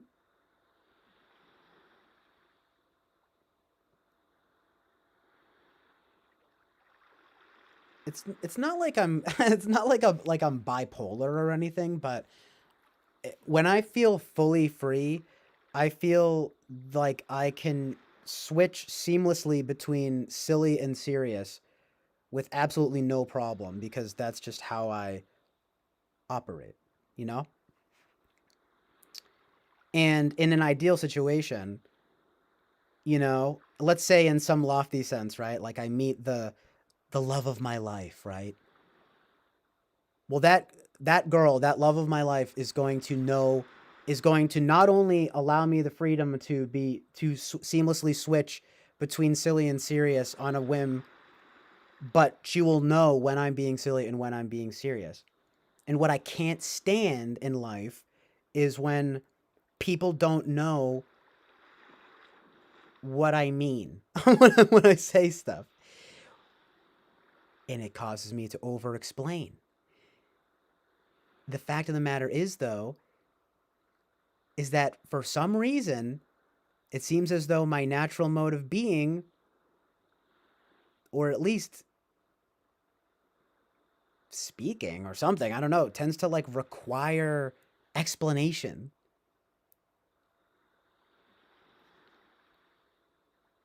So I'm constantly put between this fucking rock and a hard place where I'm like, bruh, like,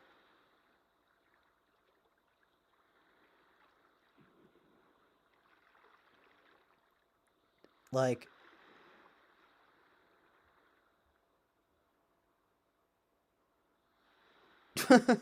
it's a better way of almost a better way of thinking of it, if it gives you any idea, is something like why I thought that like how I still think that maybe like 4 is in my tri type, but like when I first read like the descriptions of the Enneagram, I was like, oh, like that's easy. Like I'm a 4 because I'm artistic, I'm expressive, I like it, take taste seriously, and I am uh blah blah blah whatever, like interested in the deep things of life or whatever, right? Whatever the bullshit, right? And then it's like, well, everyone's telling me, well, no, like you're much more of a 9.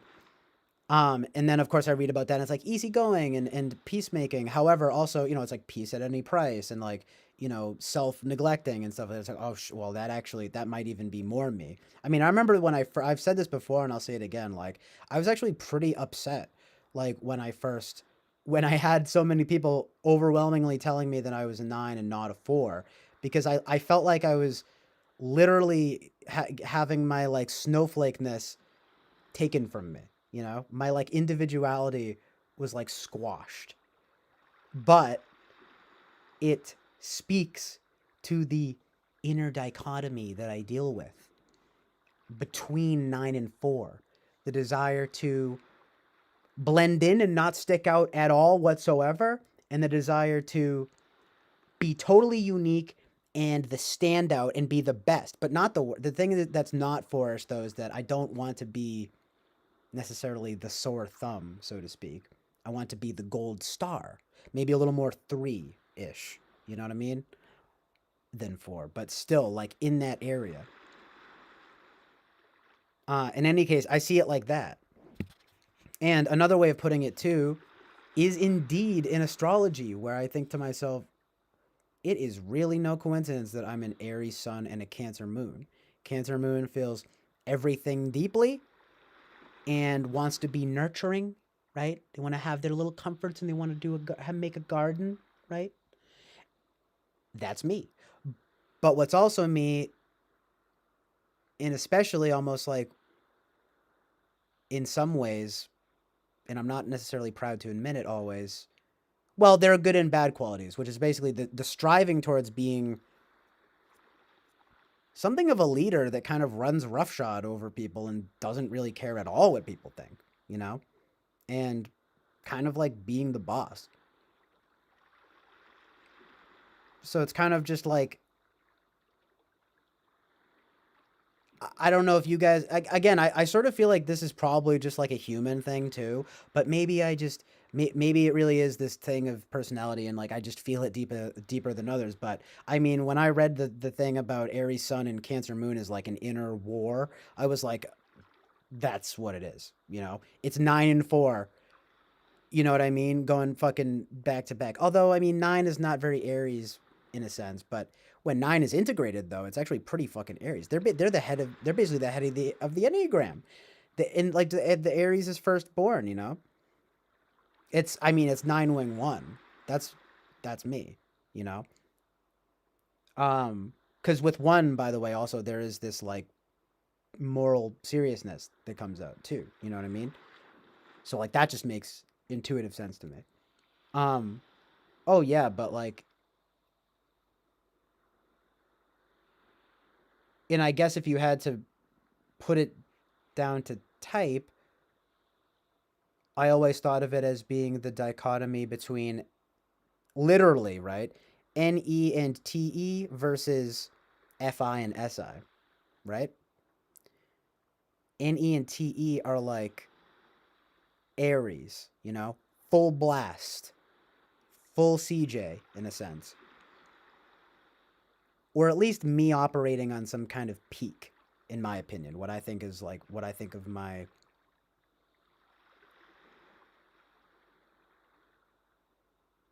in many ways me at my best.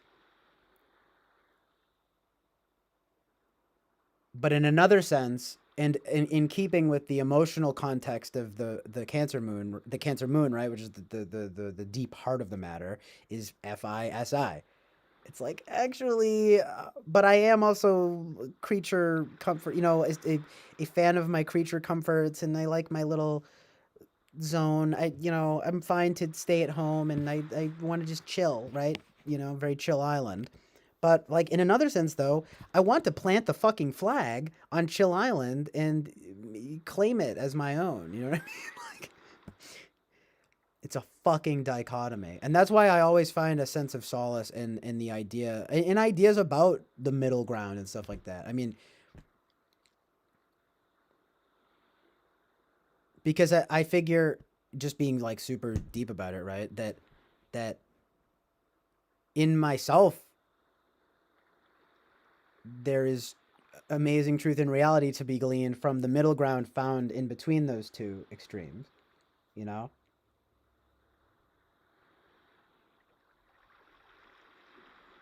And like that is probably somewhere where my true self lies. But in the end, though, I mean, I think I've put it pretty well, you know, like how that works. It's like,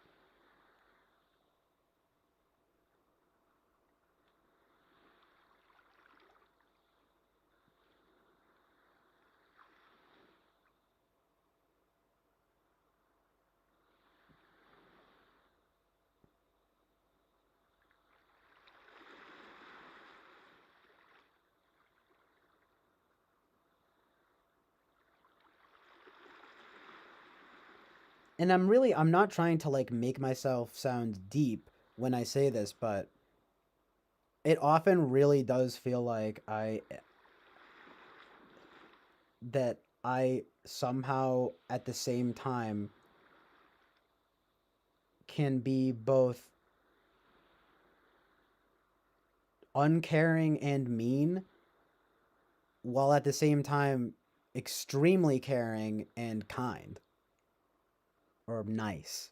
I mean, I don't really like the word nice because that doesn't really mean anything. I guess mean doesn't really mean anything either, but well, you know, basically uncaring and mean versus extremely caring and nice. Like just like constantly. You know what I mean?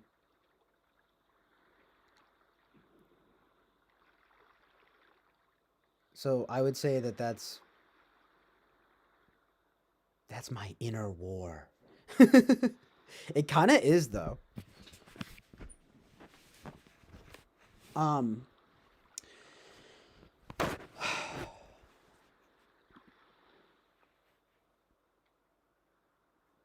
What's up, Sam? That sucks that you're sick.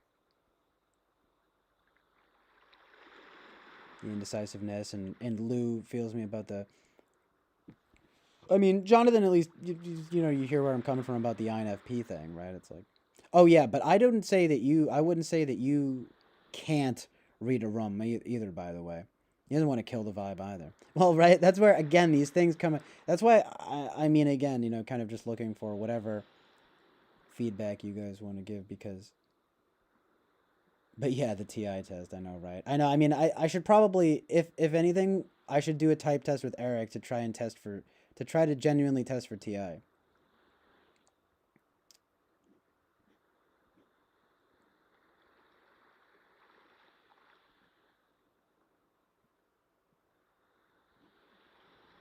I mean, Winston's mom raises the question again of who are you in the village? But yeah, mood code switching. That doesn't sound like FE backstacks. Maybe I'm kind of making that up. I think. Mood code switching. Well, I know what you mean by code switching, but mood code switching, I'm not so sure. Like, but it kind of does matter though. Like, if I'm in a bad mood, but isn't that just like a human thing? Like, if I'm in a bad mood, I'm gonna be much more brazen, about like my shrewd judgments. The thing is that it's like yeah, it's very nine, but it's also like. I mean, it's like I never feel good about being angry, for example, I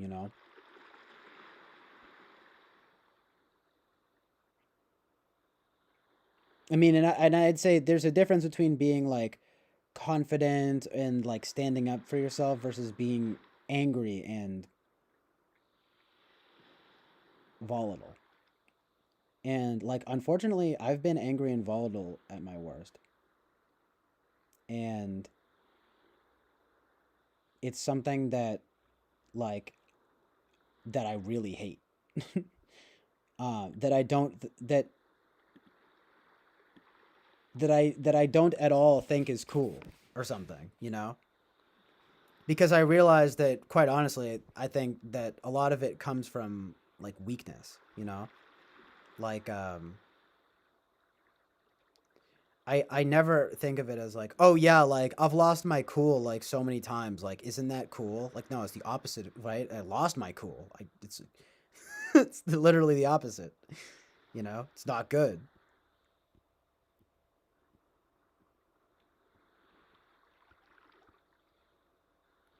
But that'll happen though, and like, I mean, it's rare. You guys, it's.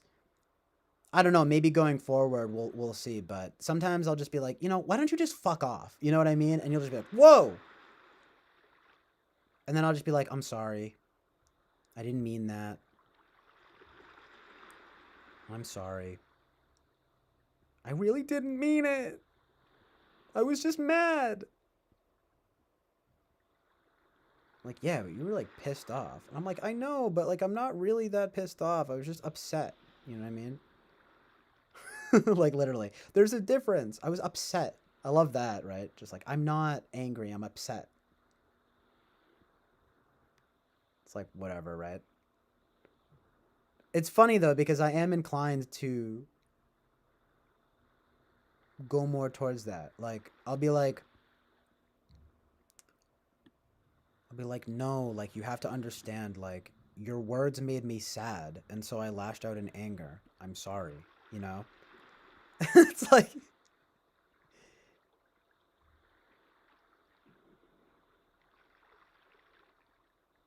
I mean it again though, it depends, right? I hate saying that, but it's true.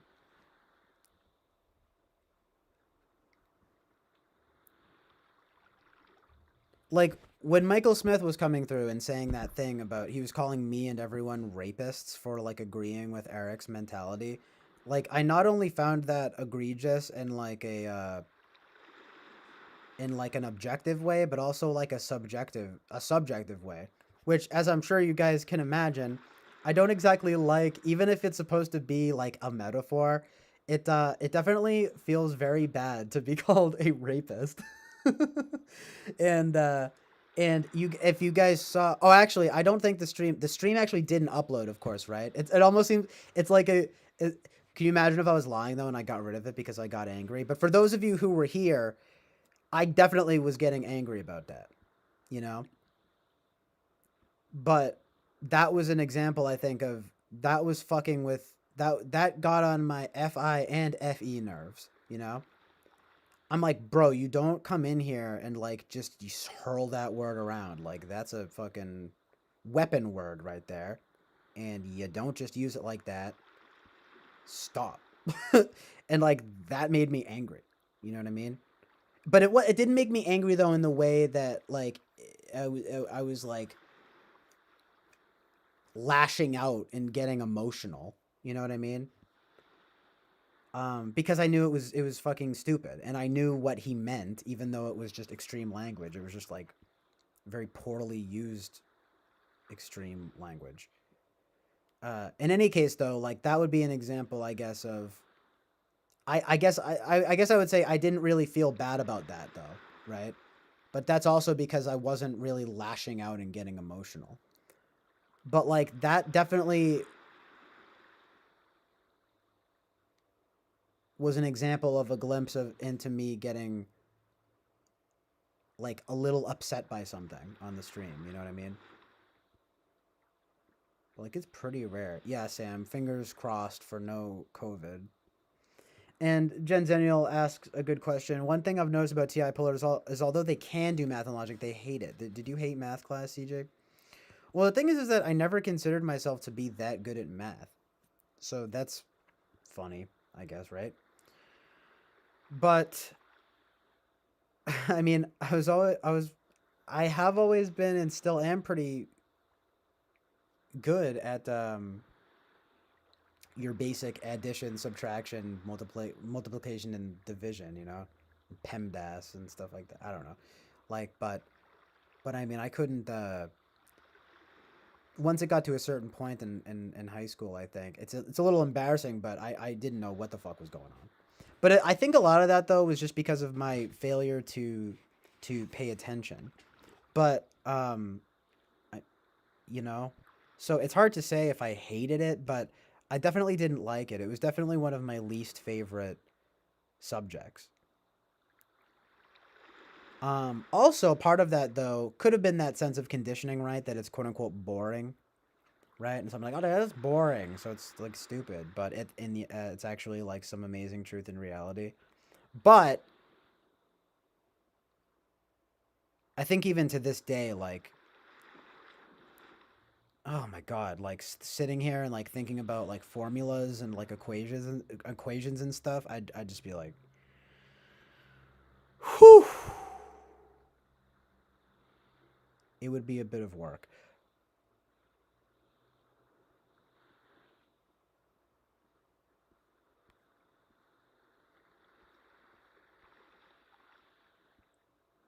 But I consider myself to be pretty good with basic math. Again, I think if I actually gave myself the ability, like time and if I actually put time and effort into really quote unquote learning math, I could be good at it. But historically, no, it was probably my least favorite class, even less than science. You know what I mean? It was like this for me. The four major ones, I think, right? I would rank them like math last, you know, then next would be science, then next would be history, and then, you know, the first was English, you know? And like English was the one where I was like, boom. Even if I didn't read the book, it would always be like my participation was always excellent, and I'd be on point if I do say so myself, because the teachers would tell me that. And I remember I was in the dum-dum class for English my senior year because, again, I never did my fucking work. And I was in the dum-dum class, okay? And I remember the teacher telling me, like, you're, like, really good with this stuff. Like, it's honestly surprising to me that you're in this class. And I was just like, yeah, exactly. I mean, I was like, thank you, of course. I thought it was very nice. But I was also like, yeah, it's just that I'm a horrible underachiever. Right? But anyway, that was always kind of how I thought of it because, I mean, I would have to go by what I'm best with, and so I would always wind up with some ranking like that, right? Be like, oh yeah, you know, I can tell you about the fucking themes and motifs in Shakespeare in Hamlet or something, but I can't tell you at all what the quadratic formula is. To be honest, and it's a little embarrassing, but I don't even particularly remember what that is.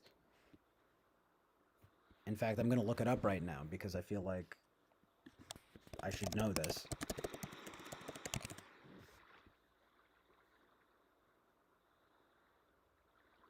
Ax squared plus bx plus c equals 0.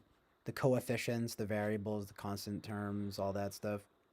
Coefficient is non-zero. Again, non-zero. It's like the kind of thing where I think I would understand better now. But yeah, what's like, algebra, the more abstract it started to get. It's interesting though, because now I'm thinking, well, the more abstract it gets, the more interesting it gets. But I mean, back then I was just like, what? I can't do this.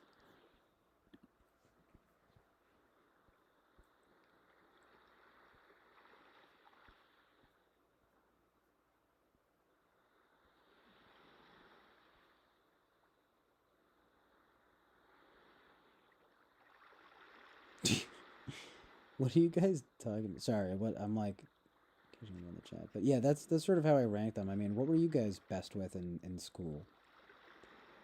How would you rank the subjects? Yeah. Boba Fett says he was a straight A's math guy up until 9th grade, which,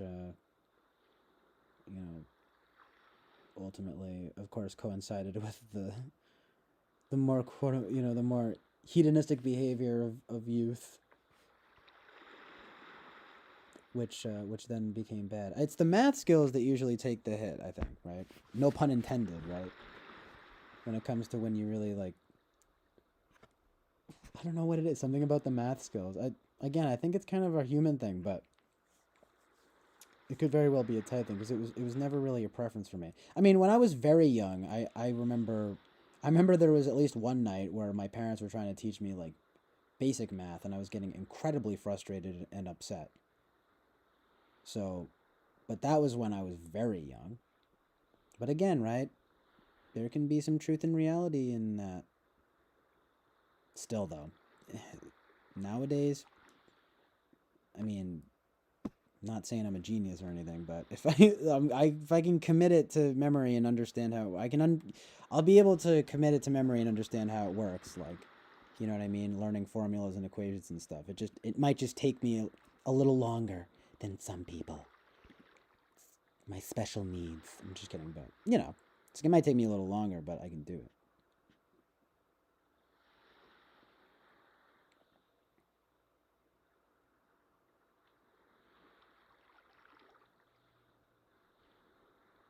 Not that CJ is ugly, but she looks significantly nicer than CJ. Oh, the dancer in your dream. Amazing.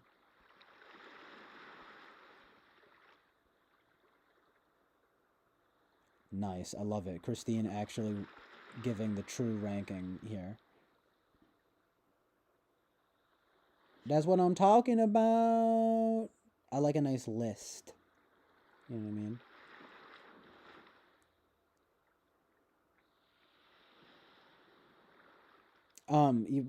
Oh yeah, well of course I'm not counting like music and like, philosophy. Like those were probably my two favorite classes of all time. But if I had to choose like the STEM from the STEM fields, I would choose English hands down. You know what I mean? Just because that was what always came naturally to me, and so I just go with what I'm good at, right? I mean, you know what I mean? Ugh.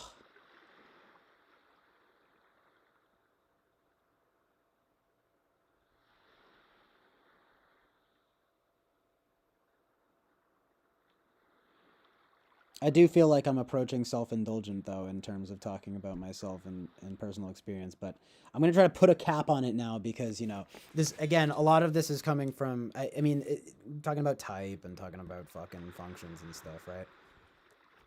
But, let's, what's going on with you guys? You know what I mean? Like, jeez.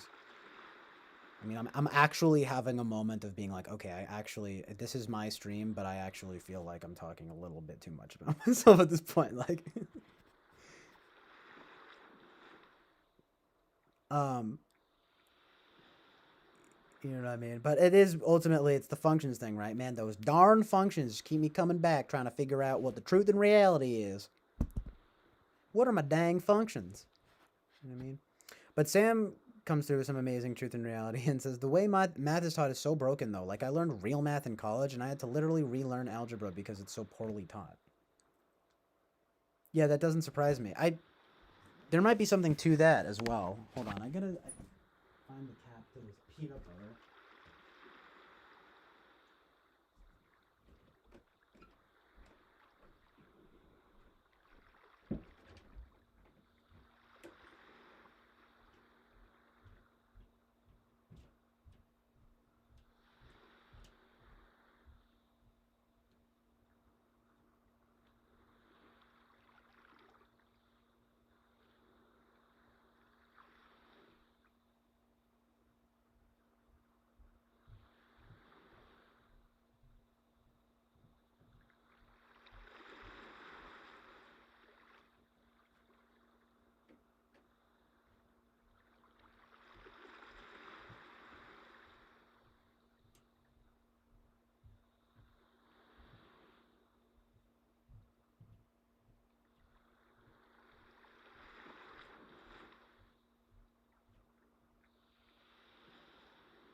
Sup?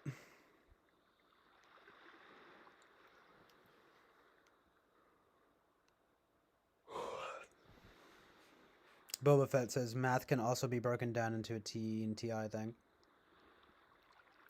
Christine says, did you like subjects depending on the teacher or more the content? For me, I wanted to do English advanced in senior years, but I hated the teachers, so I avoided it at law.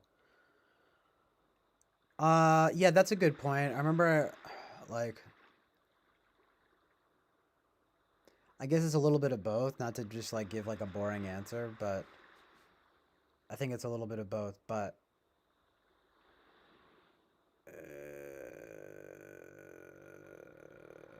you know, the teacher makes quite a big difference, though, obviously.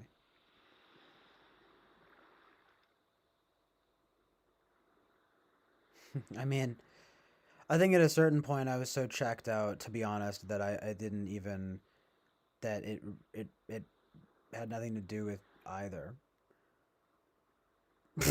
Like, I don't know. It's kind of, well, I guess if you're thinking about subjects in general, I'm thinking about English specifically for some reason, because you mentioned English, because it's like, because I had an English teacher, I remember I had an English teacher that was quite strict, but I always kind of liked all of my English teachers. But, I mean, you know,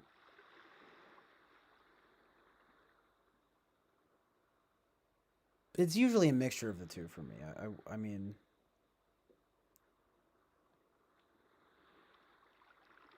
that's kind of all I have to say about it. I wish I could give a more interesting answer, but yeah, I would say it's a combination of the two things for me. Sam says, I'm a math freak, especially computer science math, and I'm sad I never got to use any or do any again because it's really not relevant at real jobs.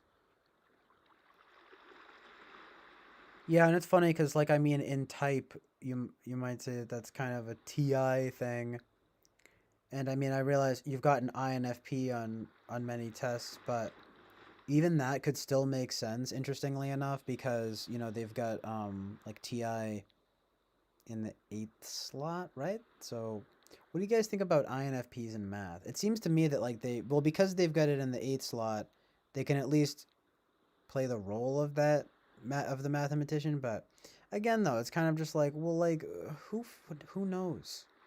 You know? I mean, it's like maybe Sam's a TI user.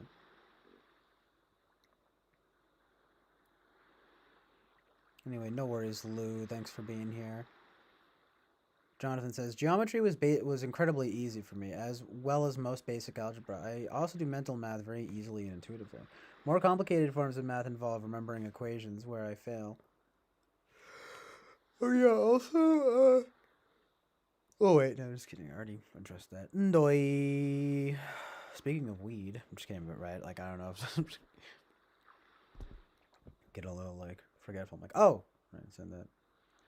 I've never, experienced the thing with dreams though. Everyone always says that, and I smoke weed all the time, and I have very vivid dreams, constantly.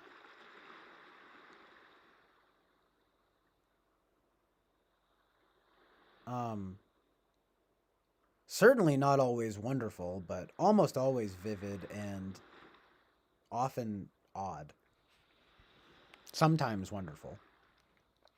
Jonathan says, "I heart gym class." Like said no one ever. Well, that's the thing too. Is like I just goes to show what kind of fucking student I was. It's like I would fail gym because I didn't change. So, fucking bad TI and bad SE. I'm telling you.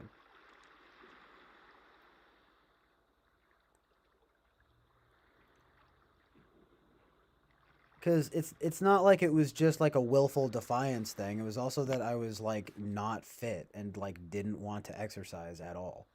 You know what I mean? I remember I couldn't even do the pull up thing. That was fucking embarrassing.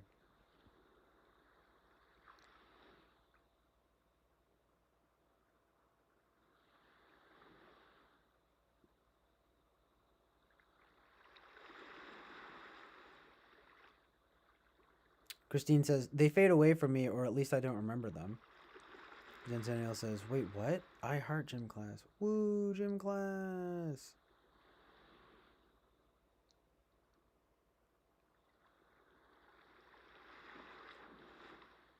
I liked gym class when it was like, I always liked like dodgeball and stuff like that.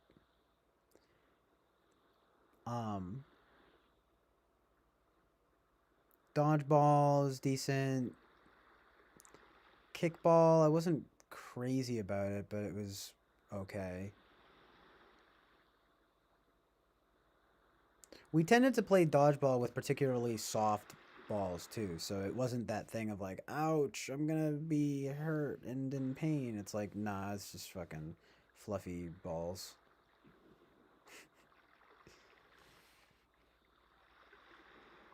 Like, it's not a problem.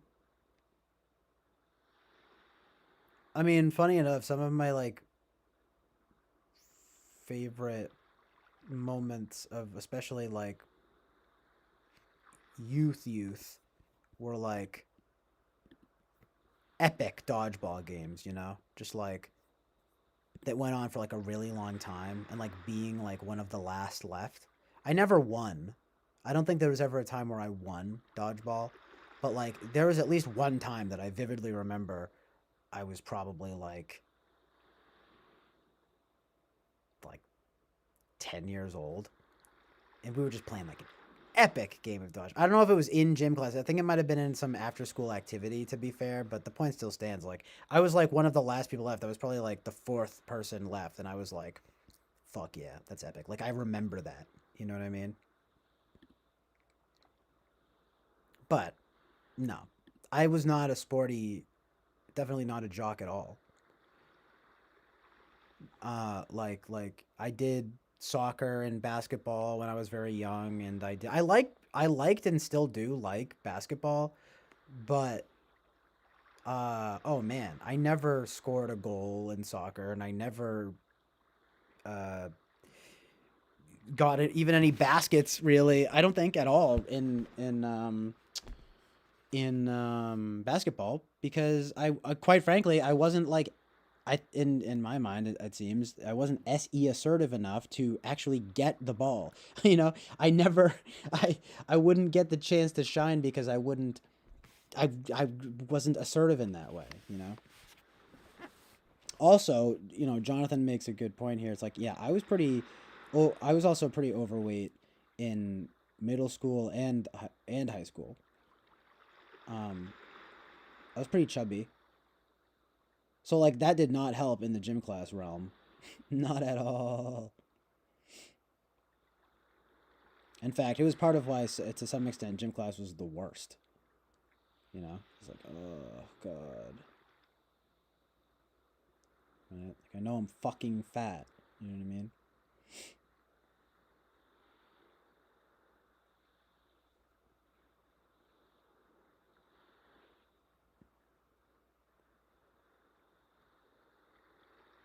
Like, ironically, it probably would have been better, like, good for my physical health to have actually participated in gym during that time.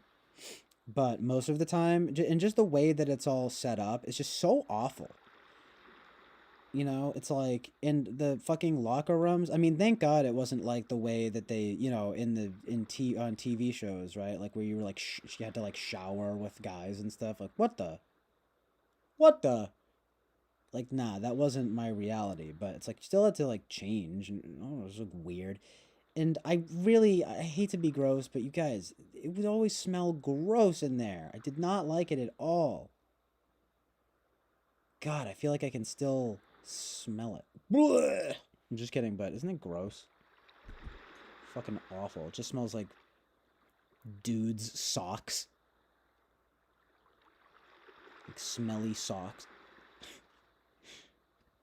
Dudes' fucking smelly socks. I'm like, my god, get the fuck away from me. Because I'm also kind of like disgust sensitive in that way too. So I'm just like, oh, I fucking hate gym class. You know what I mean? Like every last bit of it sucks my dick. Jonathan says it sucks. By the time I actually grew into my proper proportions, they already made gym class super gay. Sad face. Middle school gym class equaled perfection. Yeah, unfortunately, my like full-fledged chubby to fat ish. I mean, I was never like fully I was never like morbidly obese, but I was definitely pretty overweight. That started like when I was like in middle school for sure. Like by at least 7th, or maybe it might have been in 8th grade. But that was when the true chubbiness started to emerge. So it kind of like fucked me over for both middle school and high school, unfortunately. So funny. Jonathan says, CJ, did they change gym class into some stupid like spend 30 minutes stretching and then play something shitty for you guys too? Oh yeah, I mean kinda. Yeah, what the fuck was up with that? You do like stretches all the time. Sam also says, what does it mean about me that I'm spending a sick day making nightcore? Does it mean a piece of shit? Then nightcore and now growth. No. I mean, I never like got into that genre, but um I mean, every now and then maybe I'd hear a piece of something that's sped up and sounds cool, but usually I like the stuff that's slowed down. Like chopped and screwed. I mean, I had a time where I don't know about you, but I was like into that. Not like super into it, but like I liked the sonics of taking the octave, taking the tempo and the pitch down. But I never really liked bringing the tempo and pitch up too much. But sometimes it works.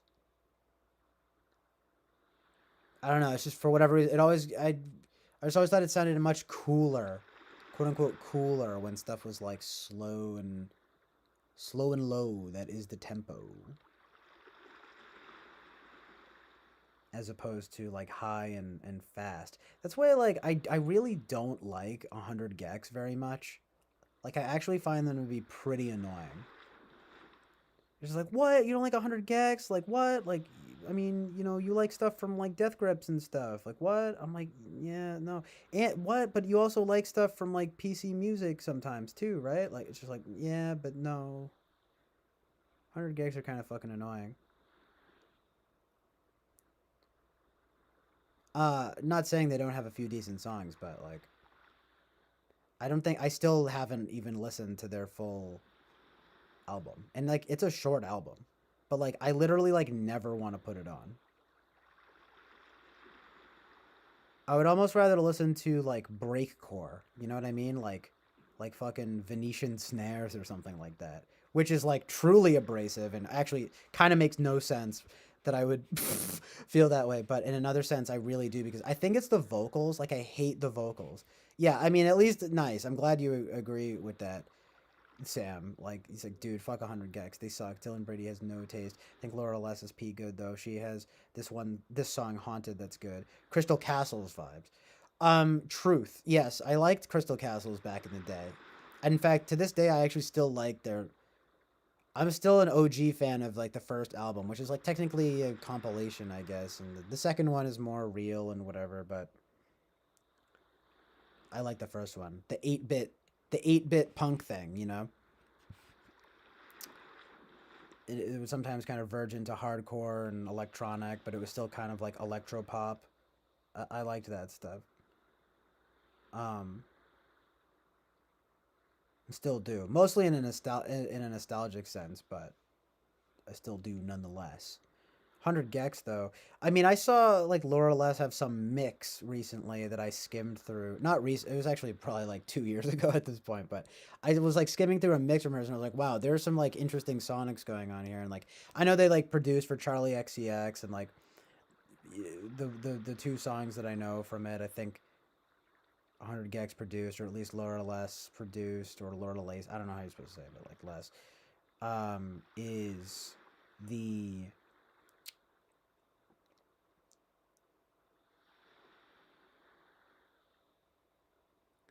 it's like it's this marriage of like abrasive and sweet, like sugary, like sweet, but that I like, but it's also like for some reason I don't like it, and I don't know if it's just because it's like modern, but it's almost like it's too abrasive and too sweet, if you know what I mean. Like I'm just like, okay, like this just sucks. You know what I mean? Like the vocals, I like really fucking hate the vocals. You know what I mean? It's like, yeah, do me, money machine. Like I never really want to listen to that at all. Um, you know what I mean? What's the other well, you know what it is though for me though, dude? Like it's honestly I've never ever liked, and I, you know, you can call me hypocrite about certain things because I like odd vocalists and I like even sometimes you might say whiny vocals if you want to say whiny. But the definition to me of whiny vocals is fucking emo vocals. And that's what 100 gex do, but fucking chipmunked over abrasive bullshit. And I kind of hate it. You know what I mean? It's like for this like it's like this ghastly mixture of like how would you even describe it? Like Fallout Boy, like peak popularity Fallout Boy and like fucking I don't know, Broken Side, you know what I mean? Like just like shitty like novelty music, like 303 kinda. Like and people are like, I like those. They're nostalgic for me. It's like it's bad. And it's like, and it's cool because they try to do it's Death Grips. You like Death Grips, right? You like this. It's like, no. It's way too like I want to say digital. It's like you like PC music. Like, what do you mean? Like, this is good. It's like I don't know what it is. I just couldn't get aboard the hype train. it's to see. Funny enough, though, it's just like I'm not even that against like the production. I just don't like the vocals mostly because it's it's like I said, I think it's basically as easy as it's literally like emo. I get that it's like trying to be funny, but it's just annoying to me. Like emo Alvin and the Chipmunks, like so bad. Like Alvin and the Chipmunks with like black hair that like one part covers his eye. I'm like, this literally sucks my dick. But like true though about the production, to be honest, about like tinny and blown out and thin. Yeah, it's like I do like two or three songs from them though. Hand crushed by a mallet is kind of cool. People who compare it to PC music should go back and listen to Bobby and High and Pink and Blue. I mean, right though, true enough. It's like those are like beautiful pop songs. Speaking of which, like the song "Beautiful," I mean, there's like tons of stuff from them that just genuinely sounds good. I was really like Danielle Harley's "In My Dreams." It's a really good one. Yeah, but I mean, you know what I mean. I wouldn't blame people. To be honest, I'm kind of making that comparison. But other people will definitely do that too. If they're just the easiest things to like reach for when you want to compare 100 gex to something, you know. That's funny though. How did I even start talking about 100 gex? Oh yeah, because you're talking about Nightcore. That's another annoying thing, by the way, is that like I'm not really into Nightcore, but isn't it kind of annoying how like a group like 100 gex comes along and like fucking like kind of co-ops Nightcore, and everyone's like, oh my god, I know what that is, and it's like, do you know what Nightcore is? Like, no. But I heard of 100 gex because of TikTok. That's like, and I'm not trying to hate on her because I get it. Like, not everyone's just like hashtag into the scene. No, I'm just kidding. But like, whatever, right? Whatever the fuck that means. Like, not so many. Not too many people are like into like, oh well, like what genre is this, and like what is the thing, like what I want to know what this is and everything. You know, that would be like my sister. You know what I mean? It's just like, oh yeah, no, like I've heard of 100 gex because of like TikTok. A lot of people like do TikTok songs to this. A lot of people do TikTok videos to this. Well, do you know about Nightcore? It's like, and that just sounds pretentious, but it's just like, well, yeah, they basically kind of like stole that. Gabber Penton? No, I'm just kidding, but right? Like IDM. I prefer IDM, intelligent dance music. Interesting thing about that genre is how it sort of got phased out because of the inherently elitist title of the genre, right? Intelligent dance music. What do you mean intelligent dance music? There is no intelligent dance music. There's only dance music. And to be fair, funny enough, right? The stuff that was being dubbed intelligent was actually just complex, right? And that actually interestingly runs counter to like my ideas about, you know, it's like basically being complex doesn't mean it's smart or intelligent. Where Centennial, I feel you. I'm probably gonna. I really. Well, now I'm talking about music and stuff, but I probably will stop streaming soon. So thanks for being here, dude. Peace, dude. But yo, for real, whatever I was just saying is true and real. I don't know. What was that? I got distracted because I'm thinking about, yeah, like Jonathan says, I know exactly what you're talking about. It seems like when I was in high school, this emo-y, like, you remember the band Boys Like Girls? I feel like when I was in high school, everyone was trying to do that vocal style. I remember listening to local bands all doing that same emo vocal thing. It sucked hard. Peace, Gen Zen. Oh, sorry, well, that's not related. But still, I just read it out loud for some reason. Oh, yeah.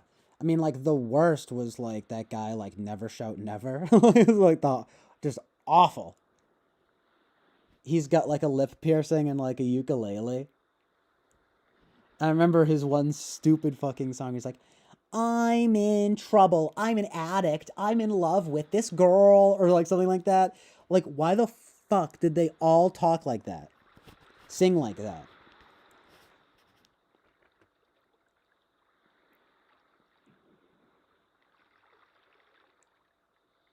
Even like a lot of like the really like earnest emo stuff I'm not that crazy about. I feel like the two closest bands to liking emo that I've ever gotten to were like not emo and basically goth. I actually like a lot of like goth stuff, but so-called goth stuff, you know? But I never really liked emo stuff at all, except for maybe like I like some stuff from The Promise Ring. The album Nothing Feels Good has some pretty great songs on it. And of course, everyone's favorite, which I think is honestly pretty overrated, and again has that thing I'm not crazy about it, is like American Football, you know, that in that one fucking album everyone just fucking comes over. I mean, I liked it when I first heard it, but over the years I'm like, none of the songs really stick with me that much.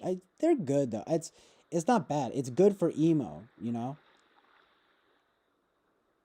Like that and you know, it's like that band and that one album, and like then The Promise Rings, Nothing Feels Good. Like I don't know. There's a few.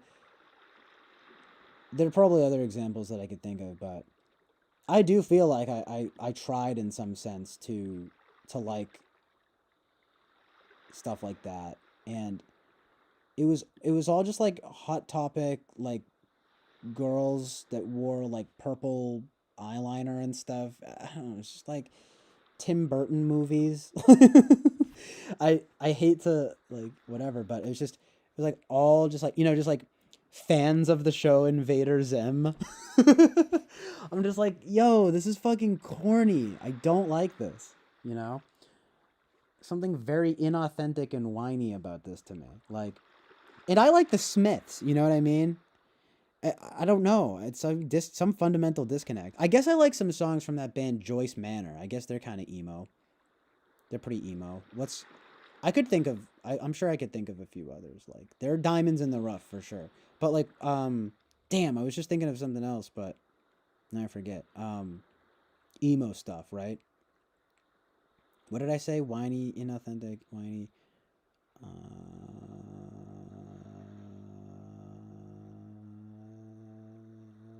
Yeah, I lost it, but I don't know. I'm just looking sure. Midwest emo. Oh my god, guys! Whoa, whoa. I'm tired of it. I grow weary of it. You know, but I will be honest though. I mean, like growing up, like my first favorite bands were all like pop punk bands. Of course, I never got into pop punk the way that other people did too. Because even that, like, I stopped liking when I was like 10. You know, like I'm not trying to be an elitist, but like seriously, like, you know, my first like 3 favorite bands basically were Good Charlotte, Blink-182, and Green Day, right? Green Day, of course, probably being like the objectively best band of the 3, but you know what I mean? At least in terms of albums, right? Of course, you know, Blink-182's self-titled album I still think is slightly underrated. But it's kind of the Blink-182 Tom DeLonge thing, and like to this day, like people. Oh, now I remember Weezer. I actually do like stuff from Weezer, especially off the Blue album. I still haven't made it all the way through Pinkerton. I get that it's probably like the better one and it's like more confessional and everything, but again, I don't know. I'm not super crazy about it. And even that was more like quote unquote power pop, right? Like, you know, it's just like, and it's not so quintessentially emo. But I don't know. I just never got into that vibe very much. I like it a little bit with the looseness of it, but it's mostly the vocals for me. It's always that like fucking whiny bullshit. I would think that Fall Out Boy counts. Oh yeah, I mean like My Chemical Romance. Like they had a few. I liked a few of their songs, but to be fair, like they really weren't. They're like fucking like theatrical arena rock. You know what I mean? They're not really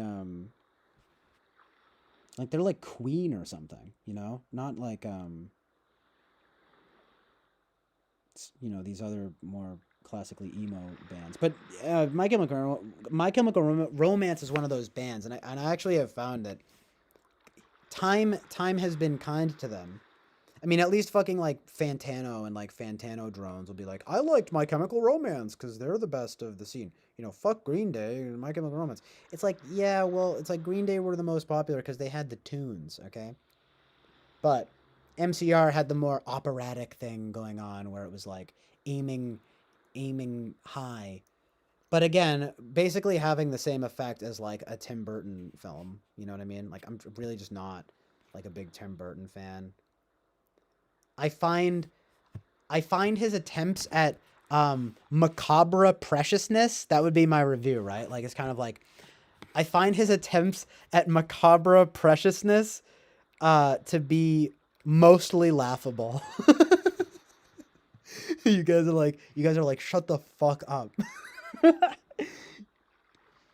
I was actually thinking about this earlier though. I mean, to this day I think the best Tim Burton movie is Ed Wood. And even that is like a Holly weirded like take on the true Ed Wood story, but nonetheless gives that plucky optimist vibe of like he was bad because he was doing what he wanted. It's like, but the focus on it and what won it like Oscars and stuff was of course the friendship that he had between with him and Bela Lugosi, right, who played Dracula, and how basically in his final days, Ed Wood gave him work, and they kind of had like a friendship, and that's kind of the emotional centerpiece of the movie.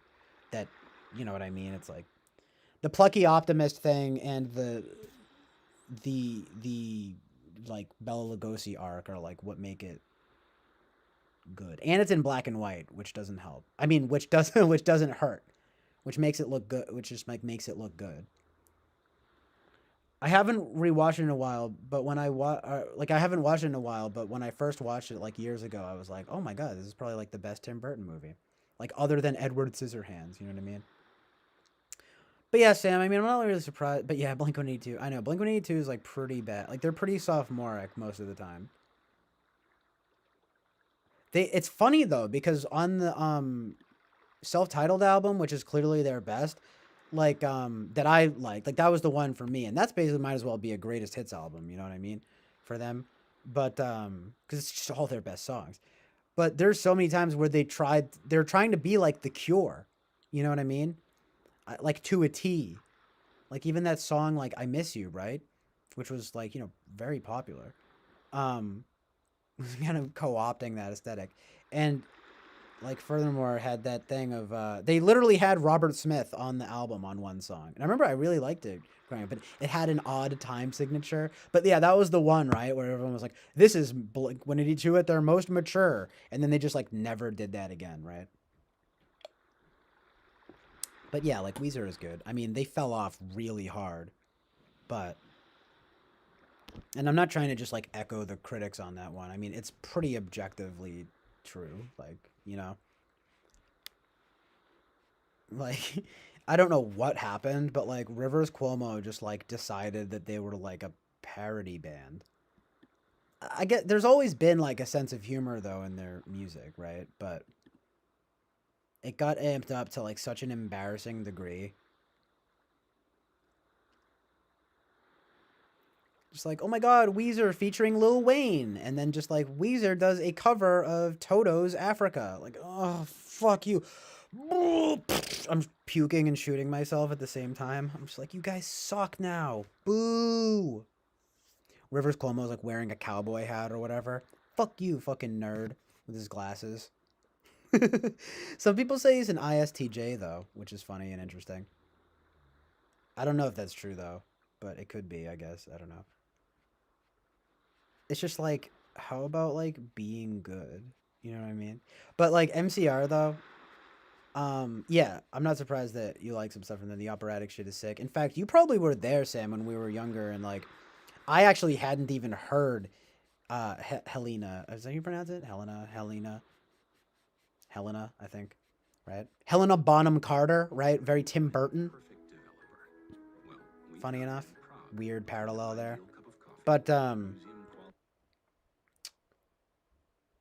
that song is epic though, of course. I mean, I'm tired of it now, but I think that was the first time I'd ever really heard that song. The song that I liked from them when I was younger was Teenagers. Well, I liked Welcome to the Black Parade, but I really liked the song Teenagers, you know. Teenagers scare the living shit out of me. They could care less as long as someone will bleed. I'll strike a violent pose. He'll leave you alone, but not me. Down, down, down, down, down, down, down, down, down, down, down, down, down, down. Solid track. That's just like a straight up rock track, though. You know what I mean? It's a little bit telling of my mentality, I guess, right? Like it's just kind of like just like this is a rock song, but that is kind of like them, though, right? I mean, they especially with that album, like they went full fledged arena rock, but they kind of did their own thing with it, which like I can appreciate. I think that's why time has been kind to them. Like I'm not gonna lie, like somehow like one of the more corny bands of the time actually is like less corny now because like they kind of had a thing that they stuck to and it actually wasn't that bad, you know? Linkin Park is a good, only certain albums, all shit. I like tried to get into them when I was younger and didn't really get into them, but like I always liked a few songs from them. Um I don't know though. I never really got into them. I think a lot of people swear by their first album though, right? Like I mean, is it Meteora or Hybrid Theory? It's funny just like knowing the album titles, but I I mean, what do you guys think? Again, I think I was never really crazy about the vocals, you know, just like, and you can take me the way I'm do do do. I'm just like, all right, fuck.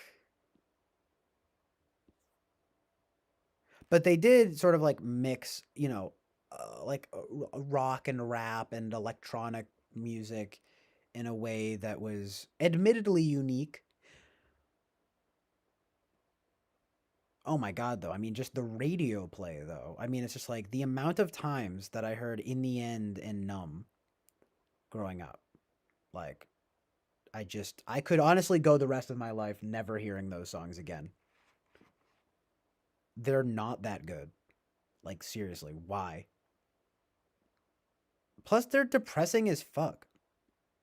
Like, y'all will play this on the radio, but not even like some fucking like good Radiohead that's like not fucking Creep. Don't ever fucking talk to me about that song. And no, I don't want to hear about High and Dry either. I don't want to hear about like the other, you know, Fake Plastic Trees or fucking whatever the other minor hits. I still do love Karma Please though. Like that's an amazing song. Like, okay. Uh, yeah, those are the big ones though. Paranoid Android is still amazing too.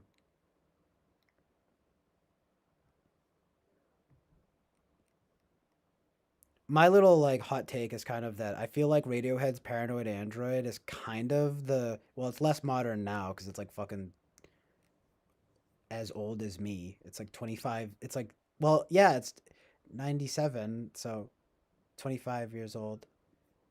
I just turned 26, so anyway, it's, you know, 25 25 years ago. But anyway, I think of it as almost being like the modern Bohemian, the modern, more depressing, more overtly depressing. I get Bohemian Rhapsody is still pretty depressing, right? But anyway, I think of fucking, you know, Radiohead's Paranoid Android as being the more depressing and modern Queen's Bohemian Rhapsody. You know what I mean? But it's amazing. Sam has never liked Radiohead though. I mean, I will admit, even still, really loving OK Computer and Kid A to this day. Um Especially Kid A, as much as I don't like to sort of like that album is aged very well because it still sounds fresh and like out of this world. Whereas like OK Computer is more like grounded in the arena rock thing, which is like I don't know why you hate on Radiohead. I mean like I would think that you would like that stuff. But yeah, Fake Plastic Trees is kind of like I don't know. I'm not crazy about it. The Benz is good. I was actually just thinking about this. It's like it's the Benz, OK Computer, Kid A, and In Rainbows. Like you don't. It's just focus on those 4 albums. And to be honest, like In Rainbows has become a favorite of so many people, and I feel like it's a little bit overrated. They're just look. They're kind of an overrated band, but it doesn't mean that they're not good. I probably said this years ago, and I probably still, and I basically still feel the same. The fact is that I kind of exhausted my Radiohead fandom. Like I can't. I'm not like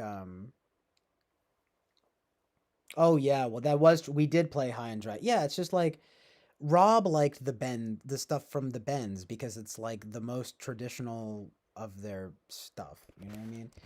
And like I get it. There's some like great songs off of that. Like I mean, I still love the song Nice Dream. Like a lot of good stuff, to be honest. I mean, if you want to talk about like operatic-ish kind of like arena rock, I mean, they blow My Chemical Romance out of the water. Especially in terms of like being like quote unquote depressing or quote unquote edgy without, in my opinion, being corny and, theatrical. Um, they have their elements though of people like to act like they're like perfect and they're not, you know. Um, and they are pretty depressing, like in a way that keeps me from like always like it's kind of hard to explain. Like I said, I probably like just burnt out a lot of their music, but like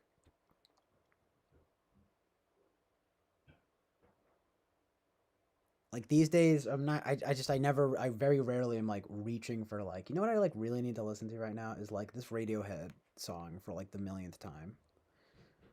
You know? It's just kind of like, okay, we get it, like we're sad right now, like modernity sucks. It's like I don't really need that for me right now. You know what I mean? Like um yeah, and it always kind of makes me think of like the Beatles a little bit too, of how just like insanely overrated they are. But again, the Beatles have some amazing songs and albums. Revolver is really good. My like kind of hot take though, I guess, is that as much as like it has a bunch of great songs on it, well, and I guess I still have to listen to a few of the songs on it. I'm not gonna lie. I kind of feel like Sergeant Pepper's Lonely Hearts Club Band is overrated. Just saying. Like only a little bit though, because it's just to me again theatrical, right? Very theatrical and to some extent overblown. But I mean, for example, like an element of that, like working on an unbelievable level, is like the song "A Day in the Life," right? Like unbelievably amazing. There are many great Beatles songs, though, across the universe. I feel like I never really listened to that, and I know it. I know it.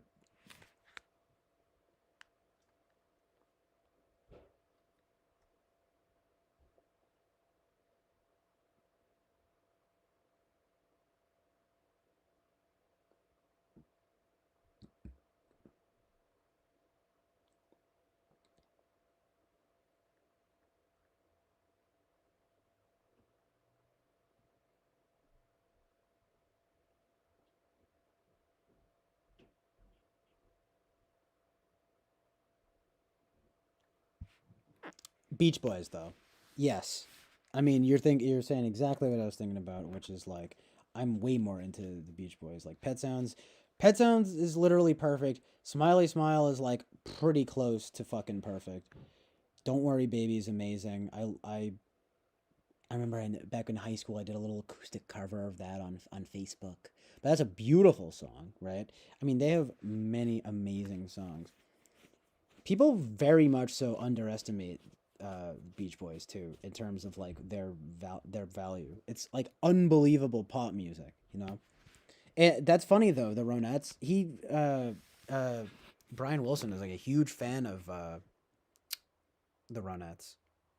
"Be My Baby," the song. He's like that's like just like his favorite song of all time. I've seen the Beach Boys twice with my dad. He loves them too. Saw them actually fairly recently. I think it was at the end of it was in like October. Wait, am I getting that wrong? I don't know. It was like at the end of I think it was like at the October of last year. And it was good. Like they had a really good set list. The thing is that Brian Wilson is just like I mean, I don't know how much you know about him. I'm sure you know enough to understand that like he's basically like I mean, it's like the one time we saw them before the last time he was like having issues with like his back and like clearly not into it. And then yeah, literally well, we have the same knowledge with a capital K. Yeah, and then like but then like the last time like it's just like he like cannot hit those high notes at all. Like it's kind of hard. It's just like oh, it's like Brian like poor guy though. He's like gone through so much. Did you ever see fairly recently watched the biopic Love and Mercy with him. It was pretty fucking good. I thought that was really good. I kind of felt like John Cusack's impression of him as being older. I mean, as much as it's like kind of accurate, it's like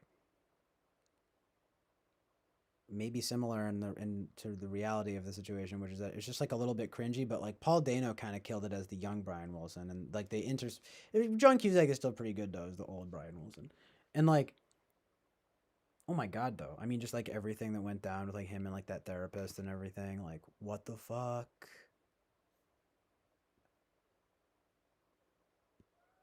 Kind of based. I'm just kidding, but like kind of like some amazing truth and reality about like fucking maniacal like evil therapist. What do you even he's not really a therapist though. He was like a handler. He was like his handler, you know?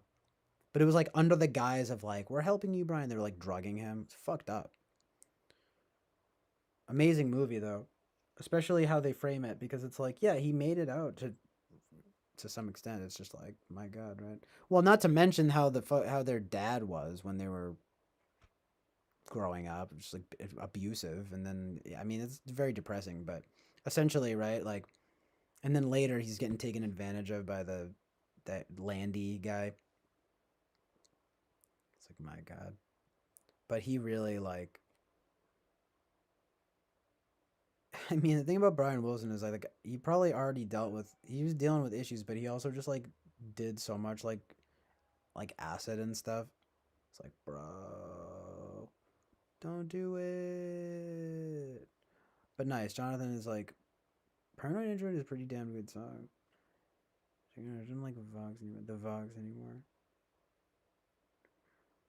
Well, it's funny because like I remember this girl in high school being like, I don't like Tom York's vocals. Like they're kind of make or break, I guess, because they have that falsetto vibe. I mean, you know who copied Radiohead big time? Everyone always says this, but it's true. Is Muse, right? Never really liked them, especially once I got into Radiohead. I was like, "Fuck this," you know what I mean? Like, I mean, I don't know. I guess they have a few decent songs, but just like hard to not hear the influence there. Don't really remember the Radiohead album. It's been a long time. I do remember enjoying them though. Budgie. Oh yeah, the drummer, or is that Budgie? Is that his name? Is that the drummer? Or not? Maybe not. I'm thinking of a drummer who I think did stuff with oh, it's a band.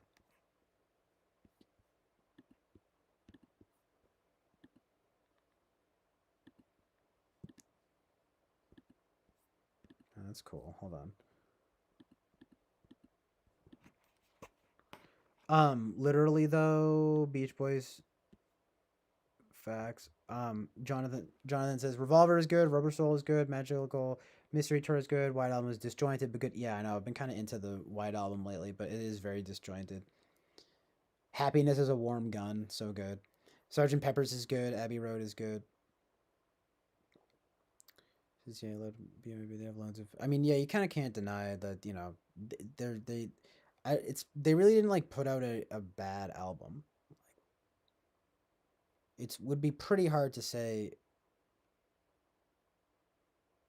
in any like kind of objective sense, you know, that they put out any bad albums. You know what I mean? Yeah, there have loads of fantastic albums, but yeah, I Want You, She's So Heavy. I know that one literally goes hard, right? I need to add that one to. Yeah, and I always hear about. I need to like re-listen to that though. So good. Um, and yeah, Paul McCartney, Ram, right? Like, I'm always hearing about that one. I don't think I've even heard anything from it. But that's like kind of the one, right? Like everyone's like, "Oh, shouldn't." Oh my god, it was the only album. It's the only album credited to husband and wife music duo Paul and Linda McCartney. So they both worked on it together. That's amazing. I've probably heard stuff without knowing that I've heard it, but to my knowledge, like if I look at the song titles, like I don't think I've heard any of these songs.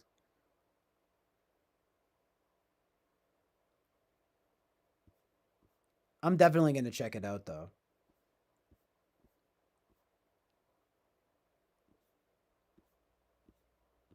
Cuz that I mean, I think I might like it.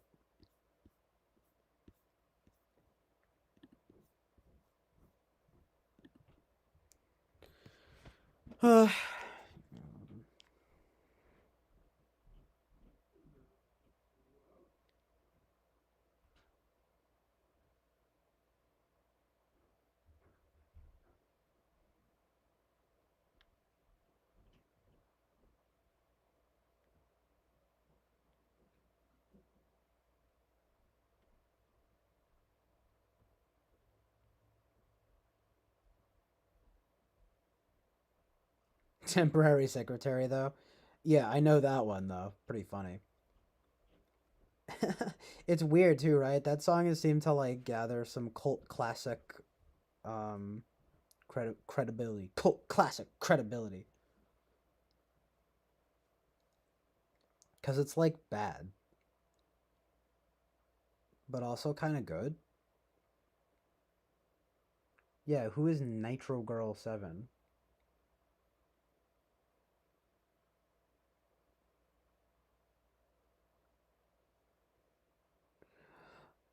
Mother Superior jumped the gun. Mother Superior jumped the gun. Mother Superior jumped the gun. Mother Superior jumped the gun.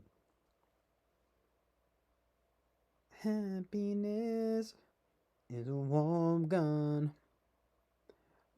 Bang, bang. Bang, bang, shoot, shoot. Happiness is a warm gun. Bang, bang, shoot, shoot.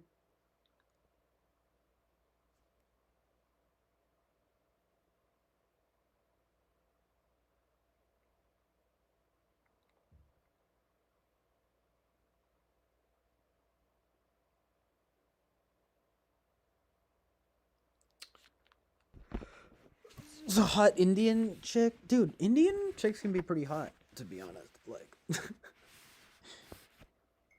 y'all ever notice that?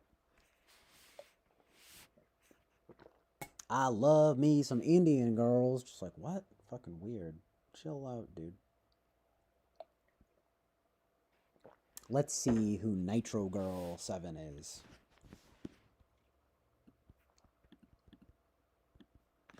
Is she gonna be my new favorite streamer?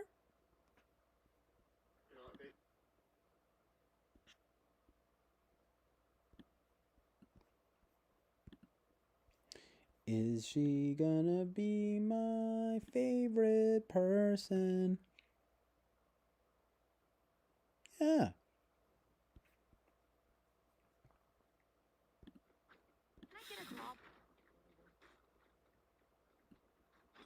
Drop please. What's she playing? Valorant? Hmm. The cash is all subsidized. Play like a flag. Yeah, she's cute though. I like her glasses.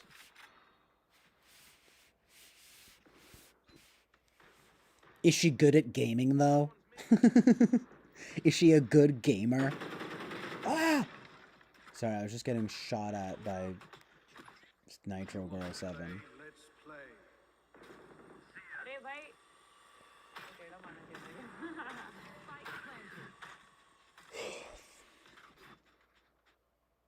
मैंने कहा never mind मैं इतना ही खेल continue to take a race nobody will make fun. The thing about just me having to like be annoying and a contrarian, but like the thing about gaming streams is that I don't really care for them. Like unless you're really fucking good at the game, like I really don't care about just like watching someone play video games, even if it's a hot girl. In fact, that almost makes it worse. It's like, in fact, no, it's because it's just so like gimmicky. It's like, oh, you're hot. Oh, and you play video games. Duh. I don't know. I never really liked video games that much. Sorry. Literal facts, though, that two things about truth. Wait. Yeah, two truths here. If I was pathetic enough to watch gamer girls, I'd be interested. And Sam says, it's gay to watch men stream. Just in general, right? Nah, I mean, for me, it's the gaming. Like, dude, yeah, it's like, and I love Sasha Grey. We all know I love Sasha Grey, but her streaming stuff is boring, isn't it? I don't know. I haven't really watched too much of it.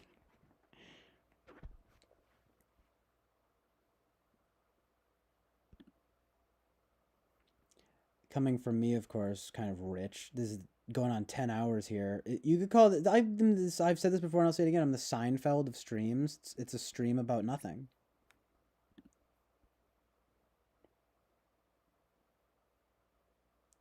I mean, I kind of get, I was like,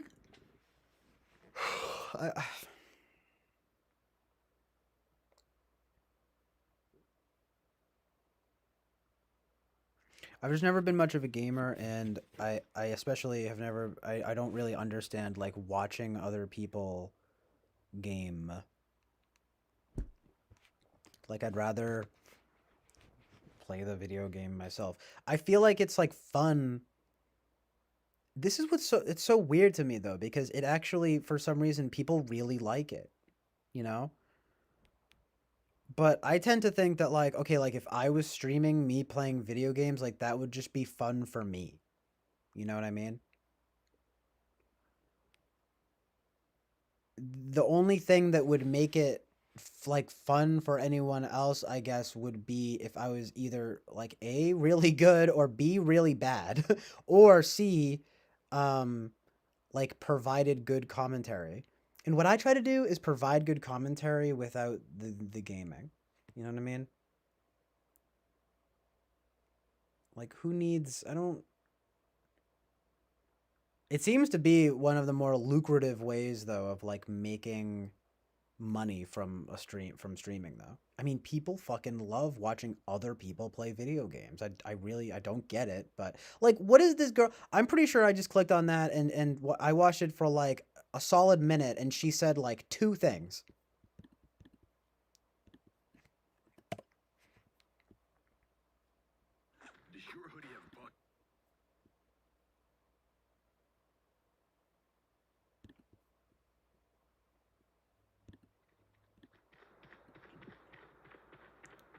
Like, what, like... planted. See?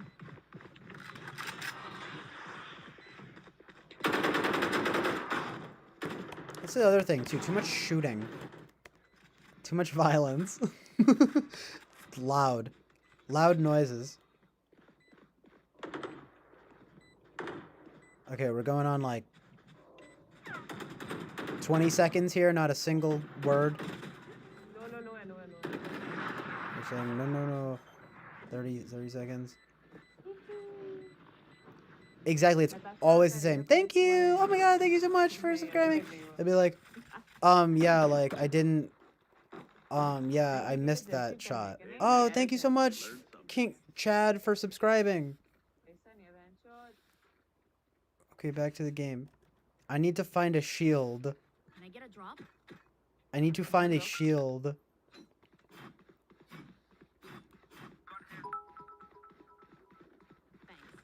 And then just like, oh, I found it.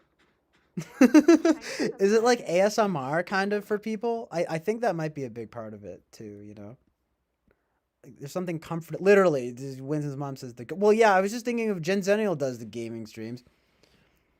I am not saying it's like it's bad or dumb. It's just like not. I guess I just don't like video games enough to like even play them myself. So I'm definitely not really gonna feel like watching people play them. But I do like video games to an extent. You know, I should and I should get like more into them. I mean, I probably don't need it in terms of like being productive in life, but in another sense,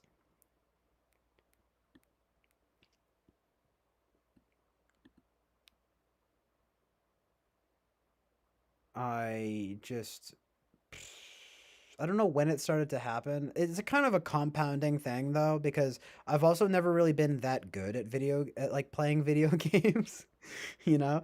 So it's like it's kind of like that thing of when you're like not good at something and then it's like part of why you don't like it. But then there are these other things that like compound it where I'm like, yeah, you're right. I'm like, fuck this. Like, video games are like suck now, and like they're not art. Like that's like the big one, right? But like a lot of people will tell you like, what the graphic design? Like it's totally like art. I'm just like, maybe. So maybe sometimes, like sometimes definitely.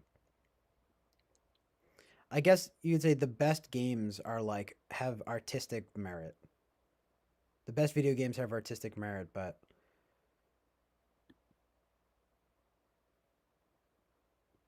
I don't know. They're all kind of the same to me too. Like all these names, Mass Effect, Andromeda, or whatever. Just Final Fantasy. I'm just kidding, but like I don't know. Just like the names, just being like Biohazard, like Science Explosion, Fallout. Just like you know beaker beakers in labs with alien guns, like just like I don't care. I don't. Sorry, I don't know. Just like in this game, you're on a different planet and you have guns. And drum roll, it takes place in 2075.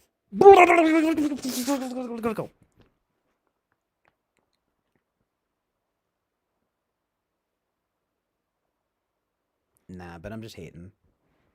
I'm just being a hater. People decidedly do not agree with me on this too.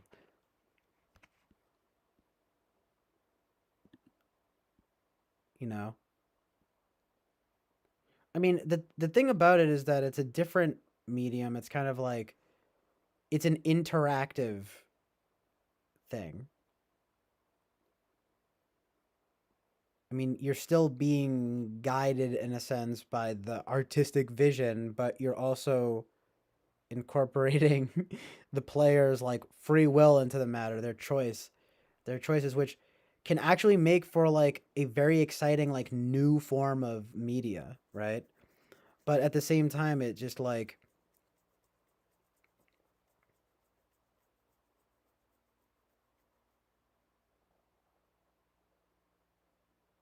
video games are just almost like an entirely like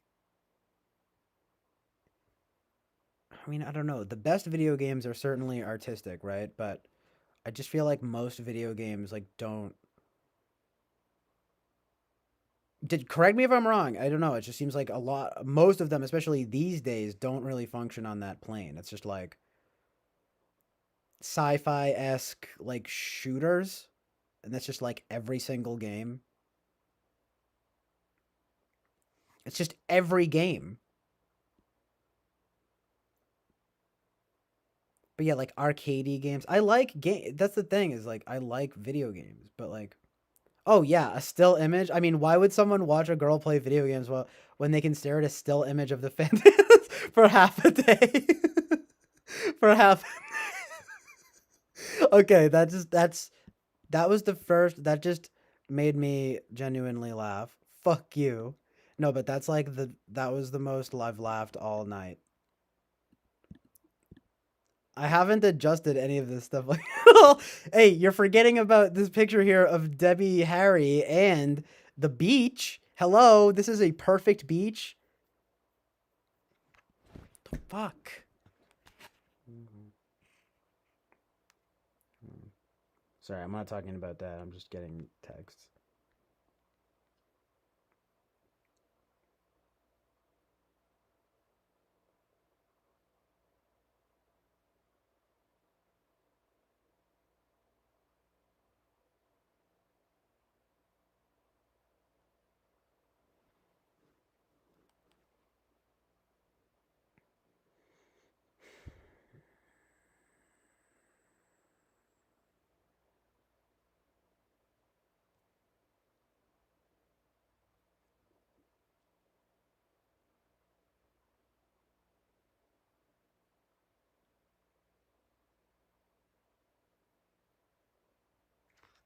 Okay.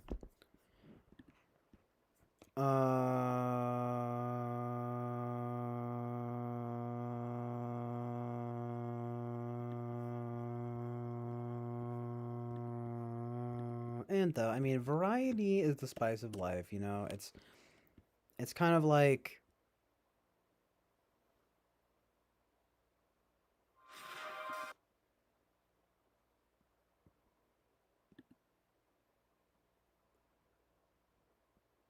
there's something very like far removed from truth and reality about video games that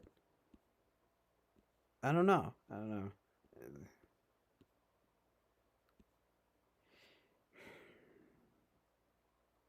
I don't want to make any too serious of claims, but it feels like kind of the most dangerous form of escapism in art that we've come up with so far. And the next step is virtual reality, of course, right? Which like we're already using VR headsets, and then next we're just going full blown Matrix. And listen, you guys, and look, I know a lot of you're not gonna like the direction I'm going in here, but I mean, come on, it's like, I've been seeing there's all these fucking video game company names that are just like Lilith Company and like Omen. Like, why does it always have to be like that? You know, the game Dark Souls, like all these games. It's just like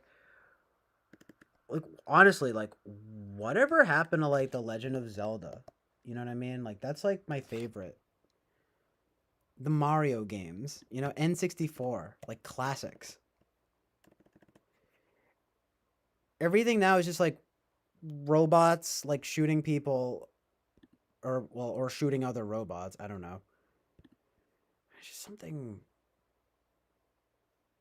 sort of uncanny valley and sort of like artificial about like video gaming that I mean, it's literally like artificial intelligence kind of, right?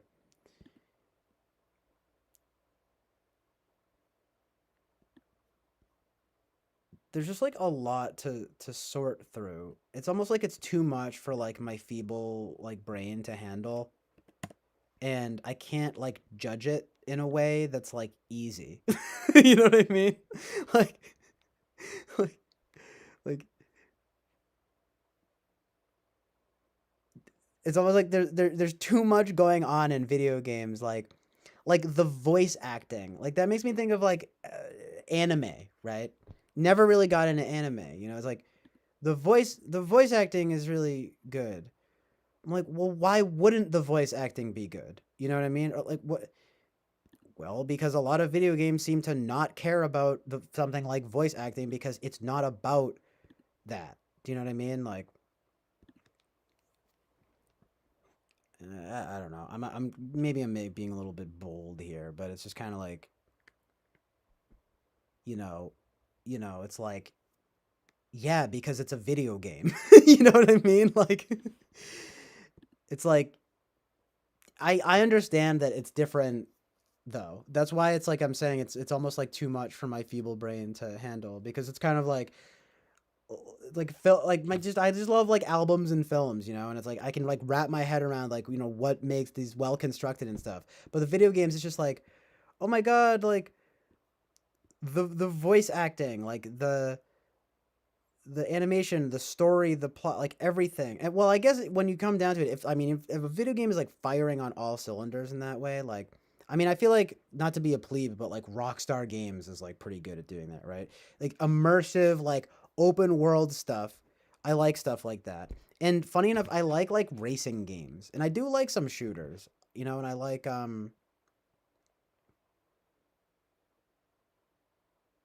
honestly, guilty pleasure. I kind of like Fortnite, you know, but there'd be no way that there's nothing really aesthetically beautiful about that game or anything like that. You know what I mean? It's very cartoonish. Of course, that's the appeal, and that's why 12-year-olds play it or whatever, right? But you know what I mean? Basement raves, though, that's pretty interesting. Yeah, that seems like a hotbed for getting sick, unfortunately, but that could be fun. House and music. I know, right? Though I'd go to some shows. There's randomly, and there was also random. He says house music and some gabber actually. Literally gabber. We were just talking about that, and there was also randomly a rock band with R&B. It kind of sounded like King Crimson. It was really fun. Well, that's kind of cool. I like some King Crimson. Obviously, fucking in the court of the Crimson King is amazing.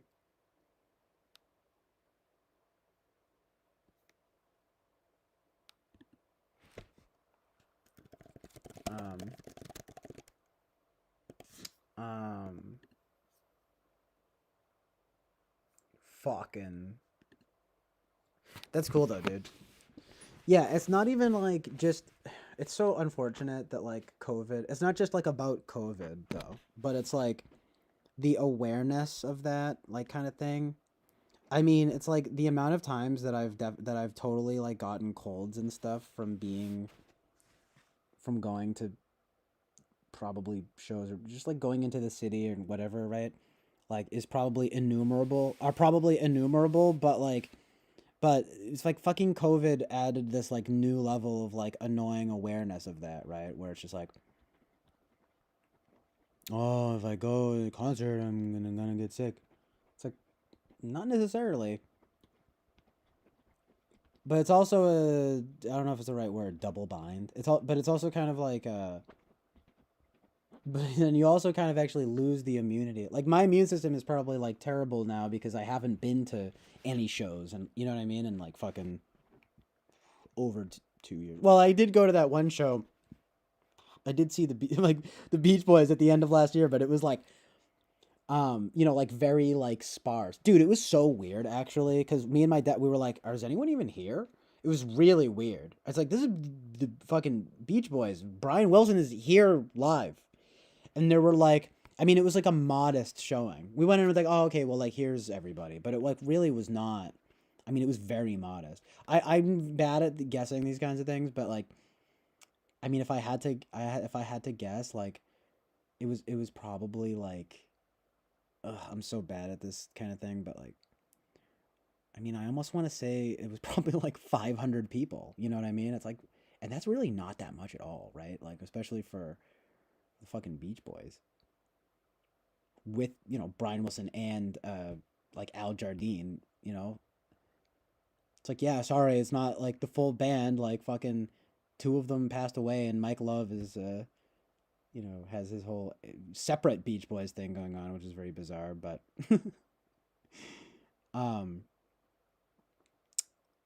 in any case, though, it's like, what the? This is a real Beach Boys though. Brian Wilson and Al Jardine, like, bruh, there was like probably like 500 people there. It was crazy, fucking crazy, dude. But yeah, that's cool. You're really into King Crimson. That's pretty dope. I can see that. I feel like that's the kind of band you'd like be into. Well, because it's like they're proggy, for sure. Like, I mean, they're literally like prog, right? I mean, wouldn't you kind of? They're basically like proto prog. They're like prog rock, yeah, proto prog rock kind of thing. In the court of the Crimson King.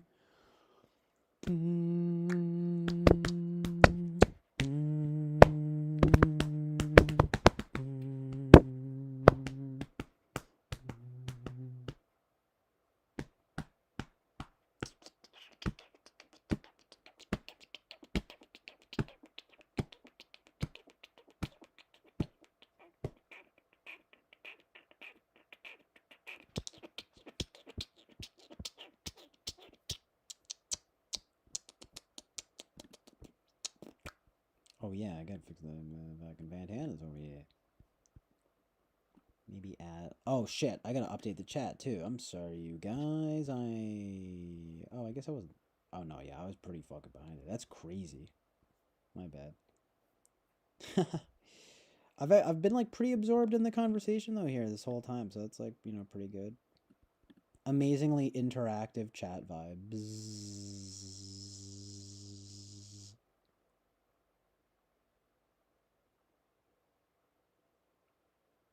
I like Lark's tongue and aspic. I haven't heard that.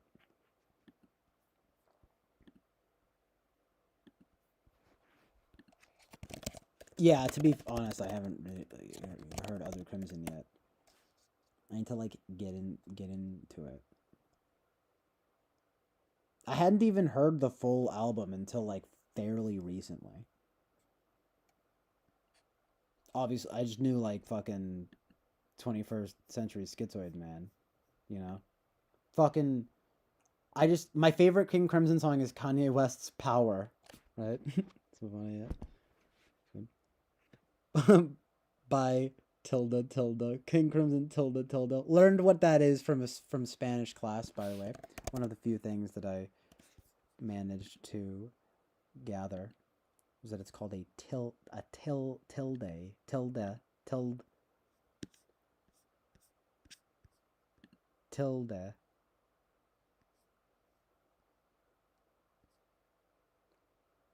Yo, how you pronounce that shit though, dude? What the fuck? Yeah, I guess it's tilde.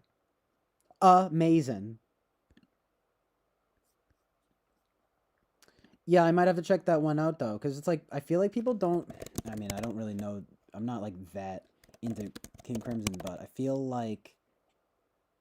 kind of feel like their other stuff doesn't really get talked about that much.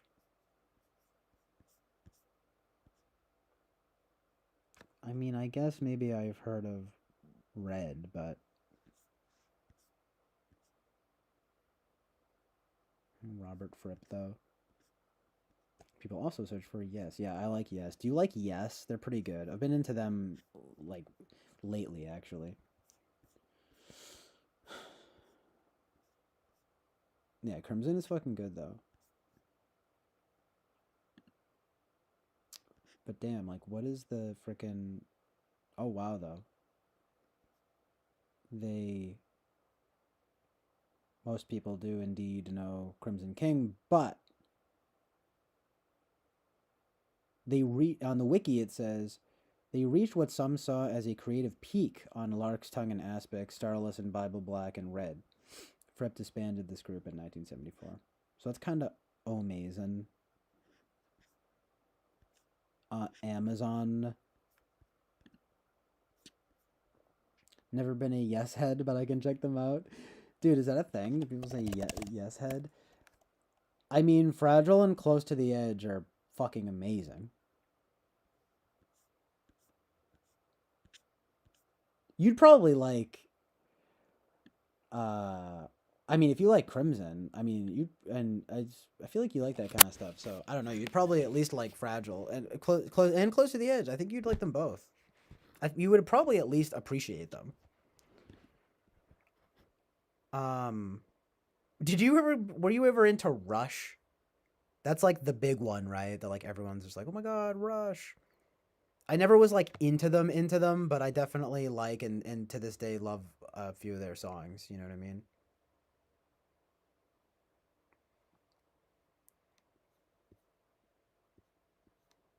They have badass moments. Geddy Lee's voice though is obviously kind of alienating, but also kind of makes me think of Yes because some people aren't crazy about like John Anderson's vocals, but I don't know, I like them. I kind of am used to that in prog. You know what I mean? Like every time I hear prog stuff, not so much on at least King Crimson, at least on in the Court of the Crimson King. I feel like the vocals are actually like really good, but there is like you know how it is with the prog. It's very like it's theatrical again. Like it's just kind of just like a little bit of like wailing happening and stuff. Just like yeah, you know what I mean. And I'm just like, okay, like you know, that's an approach. Not my favorite approach, but it's an approach that I'm down with. Yes is really good though. But yeah, Rush is just kind of like, right though, dude. I know, so sad. Like just like the vocals, essentially. I mean, like especially are just like, I'm just like, all right, dude, I can't. Yeah, but it's that thing though of like capital P prog capital T thing, right? Of just like way like like wailing high vocals. Um I don't know who decided that that was cool, right? Who decided that? It's like, you know what would be fucking awesome and would somehow add to the experience? Would be if I sang in the highest possible voice and made it incredibly wailing.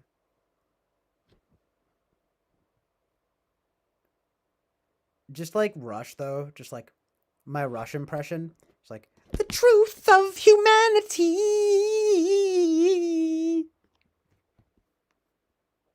Then just like yeah, I mean like you know some really good instrumentation, but it's just like we get it. You play in like different time signatures, math rock,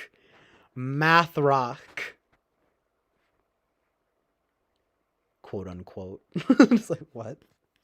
But right though, yeah, that seems like the type of band that you at least would probably used to love, and then it's just like yeah, dude. I mean, it's like the vocals, like bruh. What up? Michael Smith says, sup, y'all. I'm in Yosemite right now, and the connection sucks, so I'm just popping in for a sec to say hi. Hope everything is chill and Oasis-like. Very nice of you, Michael Smith. Glad to see you here. Sounds good. What are you doing there? Are you on a little... Are you on a vacation or something? A vacation? Kind of sound like William Shatner. Are you on a vacation of some kind? That's another good one, Jonathan, for the impression box. William Shatner. Yeah, speaking of that, Jonathan brought them up recently. That band Dream Theater, which like I feel like a lot of people agree are pretty bad. I don't even think I ever listened to them because I always thought that they're like I know it sounds superficial, but it's like I always thought their cover art is so terrible. Anyway, though, my perceptions of it were also always colored by like they seem to be that kind of band that like people don't like. They're from Boston though. I'm looking right here. Mike Portnoy, that's one of those big names. But like my god, I mean, I just talk about like the parody of like that vibe. Just like no, I don't feel like listening to an album called well, I guess they're not that bad. They're not that long. I thought I was gonna try and find like a really long one, but it's not that bad. It's just like I don't know. I don't know, maybe some of their stuff is okay. I just they seem mad corny.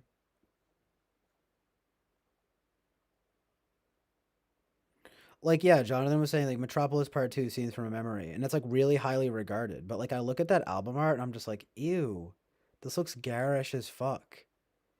You know, I don't like garish things. You know what I mean? Like just like somehow space. Like the astonishing album cover art like might be one of the worst album covers I've ever seen.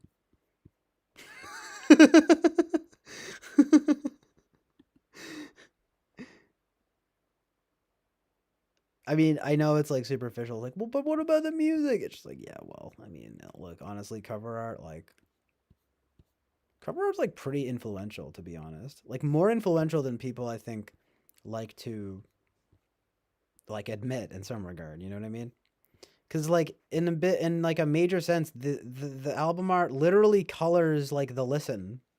You know, like you just immediately you associate what's going on there with the cover art. So like unless it's like incredibly not fitting, like this Dream Theater stuff just looks fucking garish and like a sci-fi nightmare, like just the last thing that like I feel like listening to. You know what I mean?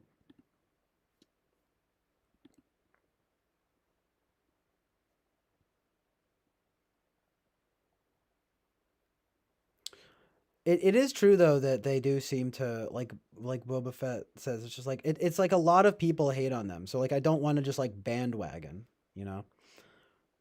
But it probably is just like overly technical kind of thing. Like no soul. I mean, I think that's what Jonathan said too. Like nice though, Michael Smith. That sounds cool. The wife and the kids. Plus my daughter's friend and my wife's friend. Oh, nice. The whole gang. That's pretty dope. You guys, whole motley crew there. Oh, that's nice. Yeah, Reddit band. Yeah, I know, just like Reddit neckbeard band, and hey, look, I know I shouldn't be talking. I got a little bit of a neckbeard going on here too. At least I don't go on Reddit. Smiley face. I just stream on YouTube because I'm cool. Everyone together, pretty virtuoso, pretentiously so. They're incredibly talented. I mean, even Jonathan was not denying like they've got that technical prowess, right? But I guess it's that thing of not really having the soul there or something. But I look, I fucking soup. I hate to keep saying it, but really, like, I gather that immediately. Like the super fit, like the what's the word? Like the soullessness of it from the artwork. It's like just like artificial digital. I mean, the weird thing is though is like I mean they are playing like I don't know. I don't. Yeah, I probably need to like give them a listen, give them a try. But I'm not even that big into like prog stuff to begin with, so I don't really like see like myself just being like, oh my god, fucking Dream Theater is amazing, like. But I also don't just want to like board the hate train without really knowing what they've done. So I'm gonna give them I'm probably gonna listen to them a little bit later or something, and then like let you guys know what I think.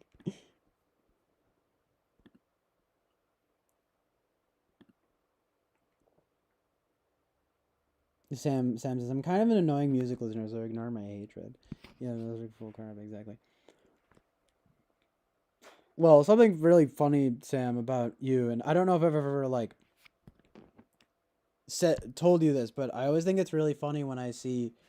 Well, like you haven't been on there in a while, and to be fair, it's not like you like have rated like tons of stuff, really, but like on rate your music, like you have some like hilarious like pannings of stuff. Like you'll like give something like a half a star, and I'll just be like, really?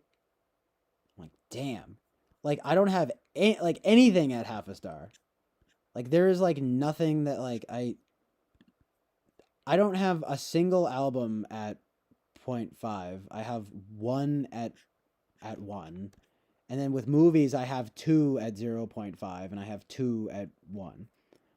But like you have like mostly it's like really funny, don't get me wrong, but actually no, okay, I'm overstating it.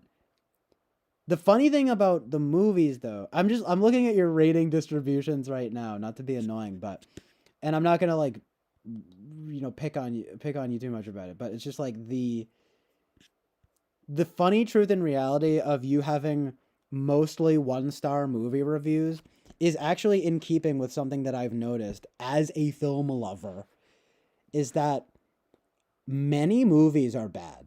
You know what I mean? Like I like understand having that. But it's like again though, you mostly have 1-star reviews. Like it's not outrageously unfair because like I said, you don't have like a ridiculous amount of ratings for either section, but it definitely makes me laugh. Like,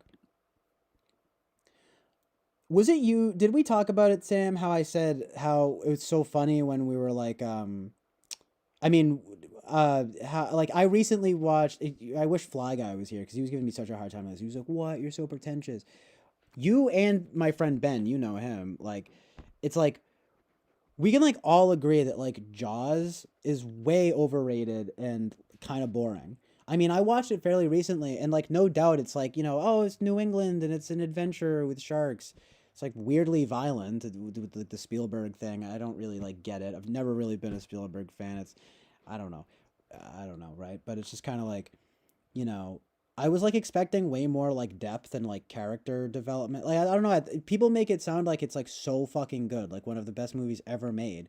And I was just like, like I have it. It's a little bit contrarian of me. The gang, and Fly Guy and everyone was making me think, okay, well maybe I should put it from 2.5 to 3 stars, right? Because it is like kind of good. Like there's nothing like super wrong with it, right? But I have it at 2.5 stars because I was emboldened by you and Ben's similar complete like being unmoved by it. However, you have it at like 1 star, I think. You have Jaws at 1 star, right? And it's like, no, come on, right? It's like it's like a 2.5 star movie, I think. I mean, what is it about Jaws that was just like so bad to you? The Silence of the Lambs I thought was kind of overrated, but not a 1 star movie. Like I have that at like 3.5 stars. It might be more of like a 3 to be honest. People finna come at me for that, but yeah, 3.5 stars. Wow, Michael Smith was just talking about El Topo and talking about um of course Holy Mountain. Do you like Holy Mountain? I mean, but you have El Topo at 1 star. I haven't seen it, but that's a hot take. I mean, you got hot takes where you're just like, boom, fucking panned. 28 days later, I can understand why you might have it that low. The birds, I can kind of understand why you have that low. The Descent, Don't Breathe.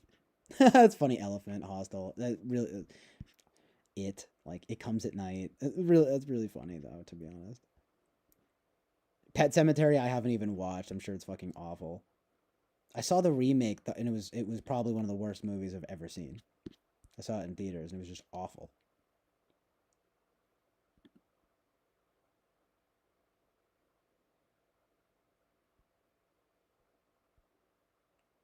But that's the thing. Like, so many movies are bad. I've found. It's just that you're willing to really pan. You'll be like, because I can like see why. Like, I'll give Jaws like a 2.5 because I'm like, well, it's not like there's anything like, outrageously bad about it, and it's technically like kind of well done, I guess. But it's just kind of like you'll just be like, nah, fuck this. I'm giving it a 1. I'm giving it 1 star. I'm just like, what? Like, no way. Amazing though, to be honest.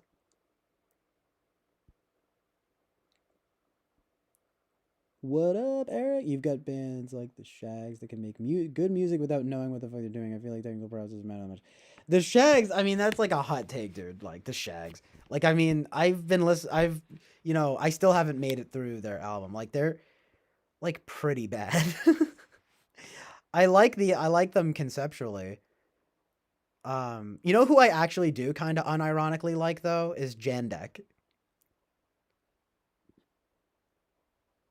Yeah, American Beauty is super overrated.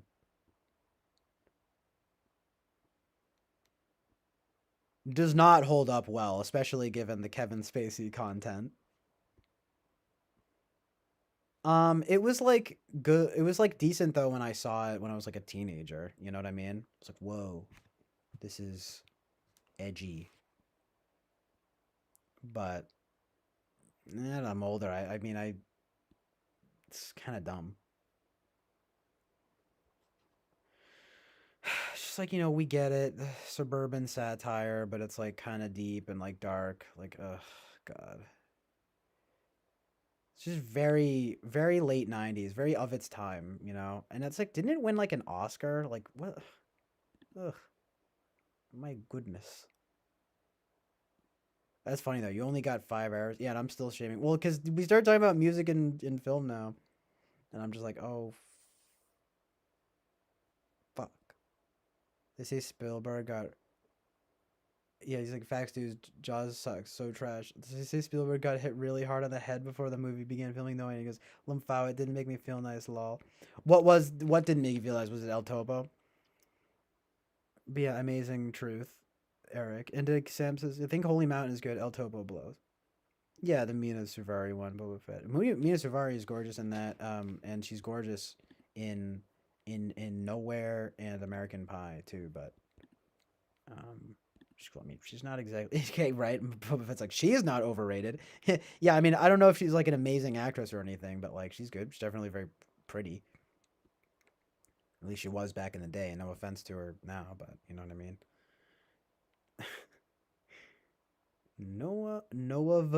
Noah Fence, like a name, no offense. Right, if you want to peep, there are a few more recent ratings. I did notice though that you gave a really good review to this Amer, and the poster for it looks really fucking cool, and it's a giallo. I know you like that kind of stuff. Like, that's cool. I only somewhat recently, finally watched the original Suspiria and really liked it.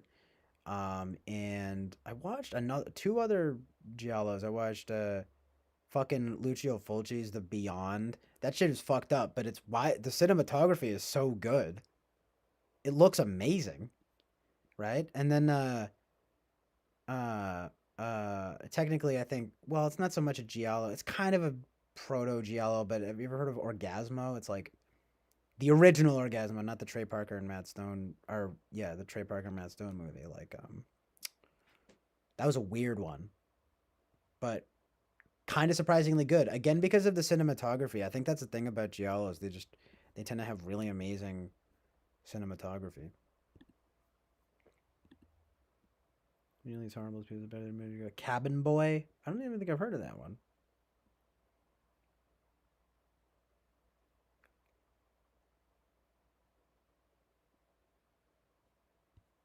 Cabin Boy. From 94. Co-produced by Tim Burton. I was just saying, I'm not too crazy about Tim Burton. I mean, he has a few decent movies, though. Chris Elliott, though. He can be funny. I like him, well, especially, I mean, I love the movie Groundhog Day, and I think he's good in that. He shows up in a lot of stuff, though.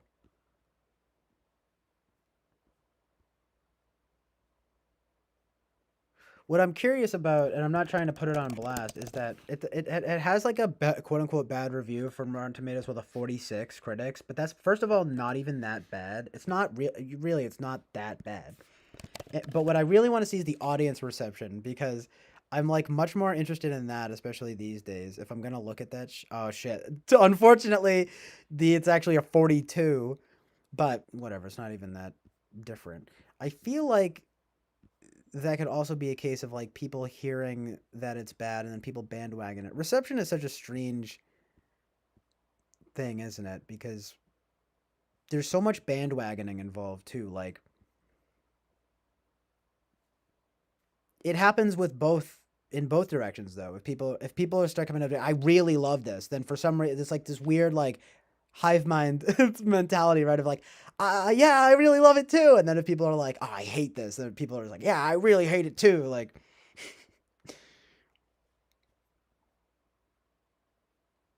this one seems to teeter on the edge of like people just being like, I don't know. What even is it about? I mean, it's a comedy, fantasy. I don't know. It could be interesting. Ford versus Ferrari, I was thinking about watching, but my dad actually said he was just like, it's nothing to really write home about. But bad and boring? Wow. Crazy. Yeah, Kevin Spacey had a bunch of weird accusations with like hitting on like guys, like young dudes, like young guys on the sets and stuff like that. And then he put out that fucking bizarre video, right? Remember, do you guys remember when he did that thing like in the character of the House of Cards guy? And but he was like basically talking about him raping? No, I'm just kidding, but he was like fucking being like, I didn't do anything, but if I did, you like what the like you would know it or something. I forget what it was, but it was very weird. And I hope it should have its own rate your music thing. It was called something like fucking ominous too, like don't be scared or something. Like what was it called? It was like Kevin Spacey video, Christmas, and it was Christmas, like so evil. No, yeah, it was called Let Me Be Frank. And he was saying it in like two ways. It's like it's like Let Me Be Frank because the name of the character in that fucking show is named Frank. But he's also saying Let Me Be Frank, like let me be fucking serious or let me candid or whatever. Haha, you're fucking weird. He's in like an apron, like baking cookies, like doing doing like a bit. So weird and confusing. What the fuck is this? It's like related searches, Kevin Spacey, Epstein video. No, there's not a video. Oh my god. What happened? They had a relationship. No, but they had like a... they were just addressed at the same time. But they were sitting... Ghislaine Maxwell and Kevin Spacey were sitting... and then Jeffrey Epstein's pilot says he flew Kevin Spacey on plane dubbed Lolita Express. I mean, it's like... Yeah, I don't disbelieve it if he was on the list, so to speak. The flight logs. That's what they always right. It's like he was on the flight logs. It's like, oh fuck, and you already know what that means. All you have to say. That's all you had to say.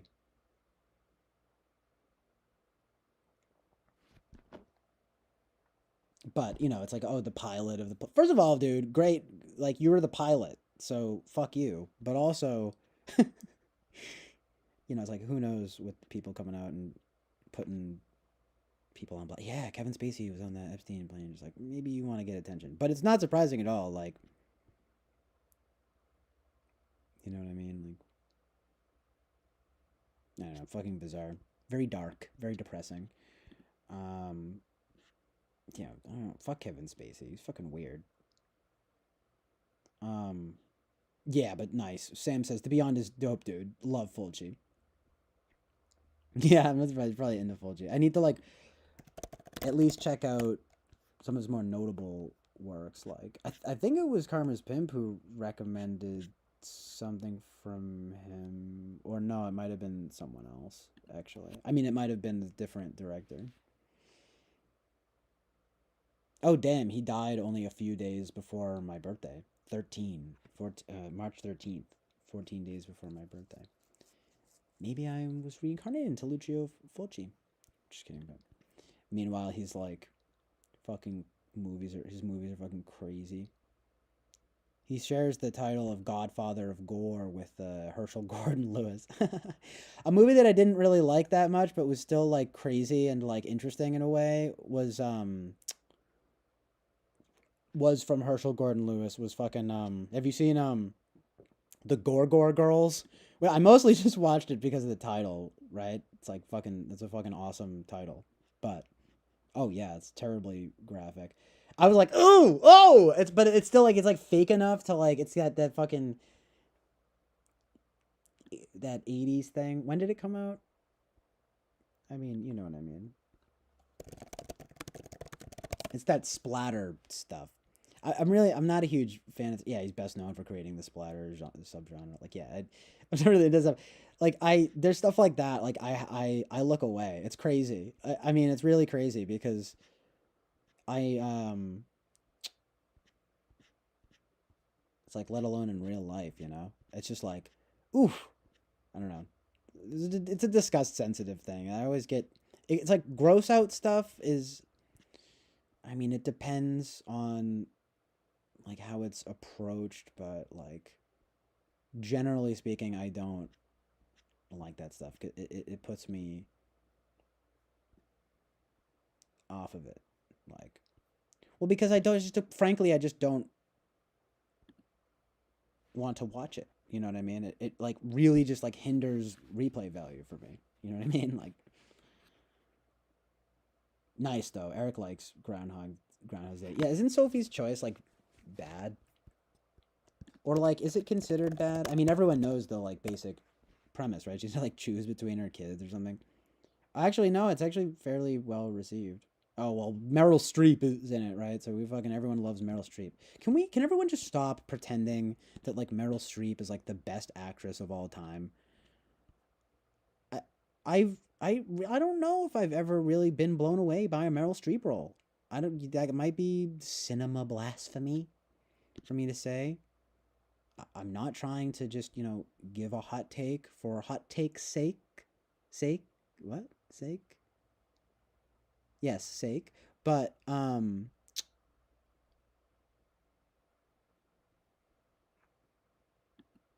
yes, and like Sophie is a Holocaust survivor, so it's deep. But I like knew that. I saw it on recently. I saw that in the plot. But isn't it about like the kids or whatever? I guess that's the spoiler alert or something. That's the choice. That's Sophie's choice. But no, it actually is fairly well received, so I don't know. The poster. Yo, I love movie posters are first of all they're awesome, but also the quotes from reviews are always so funny. It's just like sometimes they're amazing truth and reality, but sometimes it's just like unbelievable. Sometimes they're also just flat out wrong. Oh, you know what movie I wanted to ask you if you've seen, Sam, that I've talked about a good amount here? It's a movie I actually really like a lot. It's awful and awesome at the same time. Is the movie Man Bites Dog? I think you might really like that movie. I mean,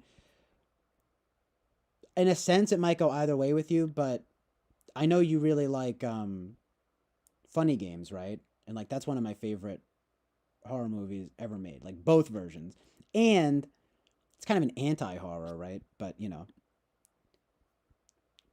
obviously people think you're fucking weird if you're like, but it's up there for me. That's like a like those were like important movies for me, just in terms of like, oh fuck, like you can do this like in a film, not because it's just so evil, but it actually like comments on the evil in a way that's like ironically good. That's always and that's what I keep saying about like Man by Style. I'm like, oh shit, I'm like, this is actually really evil, but but somehow the aims here are actually really good. It's not like Irreversible, for example, where it's bad, like where it's like bad and like the aims seem kind of bad, even though it's like fucking um um like striking, but it's like well, you know what I mean. It's kind of like the aims and the execution are kind of bad, so it's just kind of like I don't know about this. That's why people I think respond so divisively to that movie, to that film. In any case, though, there's something about. Oh, well, that reminded me of it too, because a lot of people there are like crazy quotes that are just like, "Man Bites Dog is a hilarious comedy," and I'm just like, "What the fuck?" Like that is probably one of the it's probably one of the most disturbing movies I've ever seen, but it's really fucking good. it's disturbing in the kind of way that like only it's a serial killer like mockumentary basically. So it's like there is a lot of dark humor, but it's like horror. It starts off like I don't know if you've ever seen Breathless, but it kind of starts off like the first 10 minutes feel like really badass and you're just like, "Oh my god, whoa, I'm watching a guy. This guy's just like killing random people like, "Oh fuck." And then and there's like a montage and stuff and then I won't get into it too much. Basically like then like something really horrible happens and then something even worse happens and then something even worse happens and you're like, "Oh shit." And it turns on you, you know what I mean? The horror becomes apparent. But somehow it's like bizarrely properly framed, if you know what I mean. Like it's pretty good. The same way that funny, I mean, it's like, yeah, Sam says nice. I need to watch Return of the Living Dead though. It's a horror comedy. I know I fucking love Army of Darkness. Might actually, I watched that fairly recently and it might actually be my favorite of the series. Like, sorry, not sorry. You know what I mean? I get it, but it's just kind of like I really like the mixture of humor and horror there. And they also just like get rid of kind of like all of the like satanic stuff. You know what I mean? I'm like, oh wow, this actually is like kind of good. What the fuck? This is weird. Like it's weird that it's kind of good. You know what I mean? It's more like implied that they're like demons and stuff. If you know what I mean. I mean, I don't know if I don't know. I'm just saying I noticed that. I thought and I was like, oh, that's kind of somehow makes it good in a way. Like it lightens it. It's obviously the most light of the three, but in that sense, like is also literally good. I don't think it's a coincidence. You know what I mean? The original Black Christmas, though, I have not seen. Isn't that crazy, though, that the same guy that did that? I cannot unknow that the same guy that made Black Christmas is the same guy that made A Christmas Story. Talk about ridiculous. I really need to watch Angst, though. I don't know how I'm going to feel about it because I've heard it's pretty fucking crazy, but yeah, Necromantic. I've heard of it. Mare, though. Yeah, I hadn't heard of that except for you. Necromantic, I feel like I've heard of, though. Yeah, Angst, though. Pretty well. I've been thinking about watching Angst. Like, I mean, fucking, again, just like amazing title. With a title like that, right? It's like interesting. Yeah, Inception wasn't particularly good. It was mostly doesn't make sense. I like it, but I have that problem with Nolan generally. I recently watched Memento, and like that was pretty good. But he kind of just like does the same thing. It's not really my cup of tea. Like he tries to like impress people with like how like scientific and like, you know, like the structure of the it's like look, it's fucking backwards and look, it's the time. Ooh, stuff about time, you know? And I'm just like, "Oh god." Like, bro, like honestly, I'd rather watch like David Lynch. I know you don't like Lynch, Eric, but it's just like seriously. I was like talking about that before. Like I'd rather try to like grasp the like kind of NI weirdness of like Lynch than like grasping this like mathematical like this like TI kind of ish. I don't know TE. I don't know what it is, but where it's just like, look, the narrative structure is different. Tenet was bullshit. I saw that in theaters with my friend and his family. Weirdly enough, it was like the first movie we had seen since COVID. To be fair, though, it was like honestly only at the end of 2020, so it wasn't even that long after the pandemic started. But oh my god! And I was so glad to see that other people said this because we saw it in IMAX, and like after, like, I mean, not after, but like, um, I couldn't. You can't even fucking hear what people are saying in it because the sound design is literally bad. And I was like, thank God people are saying this and it wasn't just me because I was like, I literally had trouble hearing the dialogue, right? And people have complained about that. They're like, the mixing and the sound mixing in the movie is literally bad. And I'm just like, thank you. Not only that, it's needlessly confusing. I don't understand it. The forwards and backwards thing, it's like, fuck you. Nolan made great Batman movies though. It's just kind of telling though, if you know what I mean, that like his best movies are probably the Batman movies. I mean, okay, it's probably like Memento and the Batman movies, right? Especially The Dark Knight. Like realistically, The Dark Knight is literally Christopher Nolan's best movie. And it's like a blockbuster like dark comic book um drama. You know what I mean? So, just kind of is what it is. Never really gotten a Nolan like that. But I do like some of his stuff. He's not the worst. You know what I mean? Two of the worst movies. Speaking of which, Eric says two of the worst movies I've seen all the way through Aquaman. Aquaman still looks awful with Jason Momoa or like an old Aquaman. Old because I don't know. Have there been a few or? Oh my god, I gotta head out soon for real. But I'm assuming you mean the newer one. What is up with Jason Momoa's like eyebrows and like mustache? Not a fan. Not a fan. Yeah, the last Airbender is supposed to be terrible though. Kind of not surprised there. You might have something that superheroes. Yeah, it's funny, Jonathan. Superheroes are always something man, but never something bro. Oh, I'm sorry. I'm looking at the chat on the thing, on the stream itself rather than the chat here. Yeah, but Sam, I do think that you'd probably like Man Bites Dog. Did you ever see Henry Portrait of a Serial Killer? I'm curious what you think about that movie. That was one of the first like truly disturbing movies that I ever saw, and I don't know if I'd ever really watched the beginning, but I fairly recently watched it, and oh yeah, I mean that's probably one of the that's probably one of the most disturbing movies that I've ever seen. But it's so it's one of those like face to face with evil type movies. I think that there's a certain lineage between like well, and I saw someone make this comparison, but to be fair, but it was literally on Rate Your Music, of course, but I do agree like Man Bites Dog is kind of like Breathless meets Henry Portrait of a Serial Killer, but like kind of like the big three of that like like face to face with evil, like almost anti horror movies. I think it begins with Henry Portrait of a Serial Killer, which is kind of awful and almost irresponsible in a way, but is still great even in spite of itself because it's so it's like you kind of can't even believe that like it was made. And my favorite parts of the movie are like the ominous driving scenes. No one really talks enough about it, but it's like there's something so eerily haunting about that movie, like just like tumbleweeds like going by and just there's just like it's just like murder, like it's like wow, this is horrible. But like then like I think it does border on irresponsible in a sense though, because I can honestly imagine that people would watch that to get some. I mean, I guess it's better than people like murdering, but it's kind of like some murder cosplay vibes. It's pretty weird. But it's exactly like the title says, Henry, Portrait of a Serial Killer. I mean, it kind of is what it is. The other thing that's kind of doubly bad in a sense is that they kind of frame it like that Henry's not. I don't want to spoil anything, but they kind of frame it like that Henry's not even that bad. Like he's at least just like he's literally evil, but like he's actually the lesser of two evils. Like his other like his friend who like wants to like be like him is actually like worse, which is an interesting touch, but again, just like strange, right?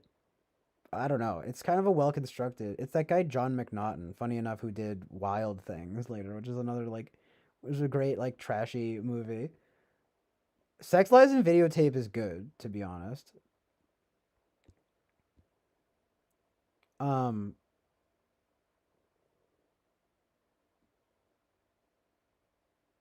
I watched it I rewatched it fairly recently. I've seen it like only twice, but I mean the thing that strikes me about that is it actually seems like pretty. It's like genuinely intimate and well handled.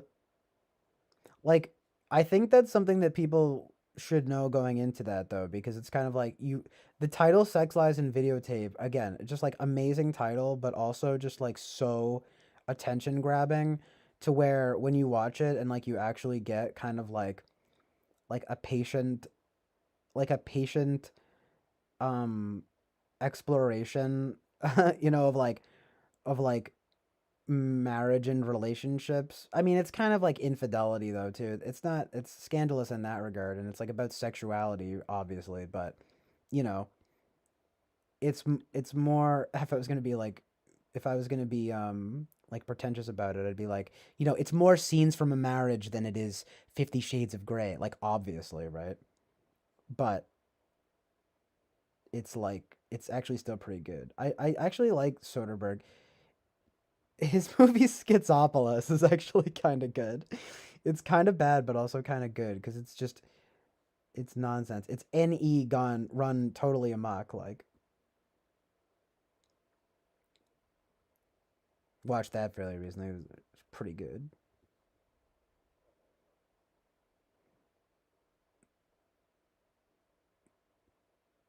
Yeah, right though about Army of Darkness. Sorry, I'm a little behind here, I think, but yeah, I always hear about romancing the stone, and I never saw it. I might need to watch it. Really the Angst soundtrack is good too. Amazing. Eric says, I want to make a romantic comedy that segues into a silent film about farming, then morphs into a dystopian future teen survival Netflix show. Right? That's just like every like show now, basically, right? Before finally becoming a lecture on macroeconomics. Not enough people. No, why has no one done this? He's like, why has no one made the film I envisioned already? Talking about leaving low hanging fruit unpicked. With him, Rocky X. Nice, good one there with the Jonathan, with the amazing, Jonathan Basanti humor. You know what I mean? Is that because that sounds like is that like a play on Jason X? Fucking clever. You fucking clever, wicked clever. Epic though. Well, we were at the double digits, but yeah. Rocky Extreme.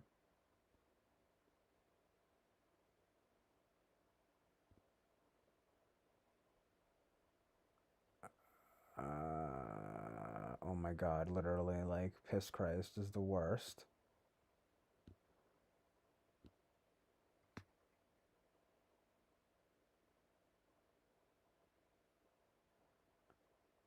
Um,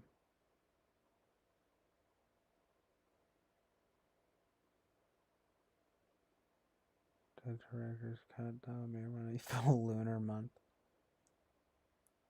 Yeah, you gotta go like Warhol with it or whatever, and just like make it like insanely long. So good. Not only Porky's, but Porky's 2, a deeply nuanced exploration of intimacy, mortality, and the human condition. Oh my god. I don't know if I've ever even watched the full original Porky's. It's like pretty fucking bad. It's like bizarre. It's like that that kind of humor that was like only allowed in the 80s where it was like weirdly rapey nerd vibes. You know what I mean? Like I don't know. It just like didn't age well. I mean, I don't even think it was considered good at the time, but like especially not now. I can't even imagine what Porky's 2 is like. I can only imagine that it's god awful. But what's another one that's making? Oh yeah, well it's like okay, like Animal House, right? Like I like it to be honest. I still think it's pretty good, but like I was watching it fairly recently, and I mean I try not to be like, there's a certain level of this stuff where I'm like, oh, lighten up or whatever, but it's kind of just like weird. Like there's like some mean spiritedness that I'm not too big of a fan on. Like even at least like American Pie like kind of like tries to be nice in a way. And then of course, I mean, we really kind of hit a peak in a sense with sort of like Superbad, right? Because it's like you actually had an attempt at like fucking doing the whole like vulgar but with a sweet heart vibe. But yeah, like Animal House like to this day is just not. I don't know. It's wispy. I don't. There's nothing really there. It's just kind of like ugh, just like. And it's kind of funny coming from me, but yeah, just like men being like very piggish. I usually don't, wouldn't say that kind of thing, but it's like actually true in this case. But what does that also make me think of? Like,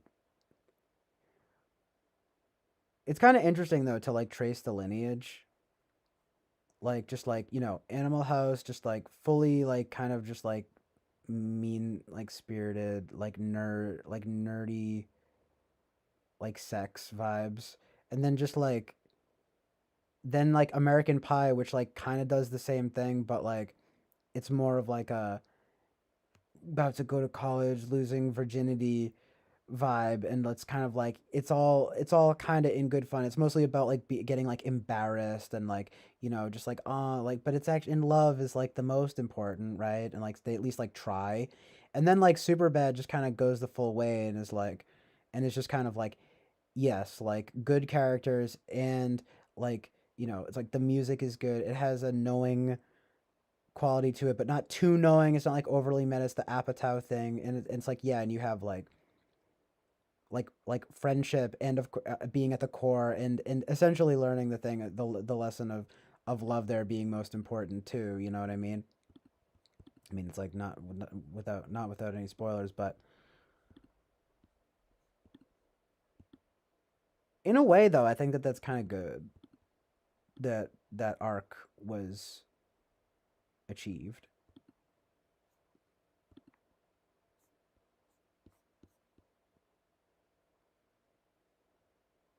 Though also kind of interesting because if I recall correctly, I think they all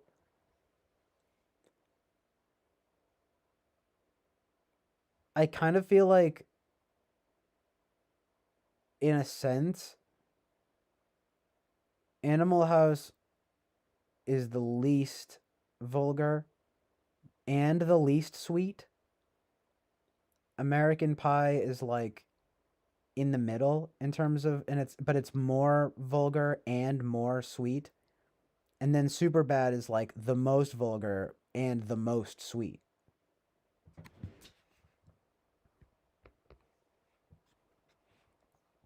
But I don't know. Cuz the funny thing about Superbad is that it's mostly all in like the dialogue, you know.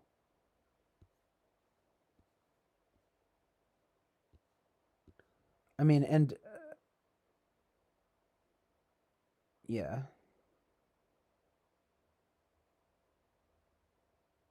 I don't know, it's just like crazy how like they each kind of like approach raunchy humor in like a different way, and like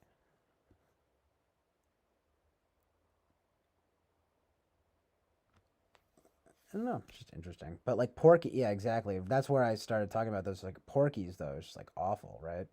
Like I've never even watched like and then like you just like Revenge of the Nerds, like never peeped. Like you know what I mean? Like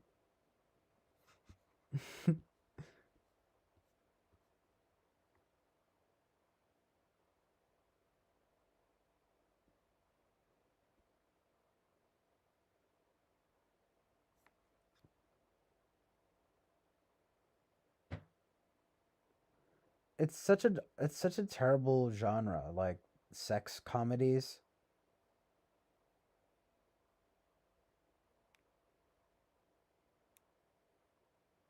I feel like there was such a bizarre like glut of them, like weirdly enough, kind of like when I was like growing up, like kind of like in the 2000s, you know? But it is just sort of interesting how it's kind of like, okay, like, yes, we are simultaneously going to up the crudeness, but also up the sentimentality. You know what I mean? It kind of evens out. But the thing that's most notable, at the very least, is and could actually be good to a degree, is how there's more heart to like each of those films as they go. You know what I mean?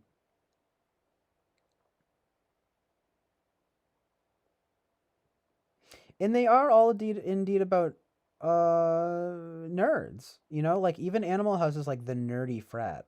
This is kind of like a Holly weird thing though, I think, and that feels a little bit particularly egregious to me, where I kind of feel like it's like these like nerd fantasies where like, and I really think this is true, like I mean, I've never seen it, but like weird science, you know what I mean, just like all this kind of vibe of like just like like weirdly like like almost worse than like the horny jocks because it's like horny nerds, just like horny nerd films.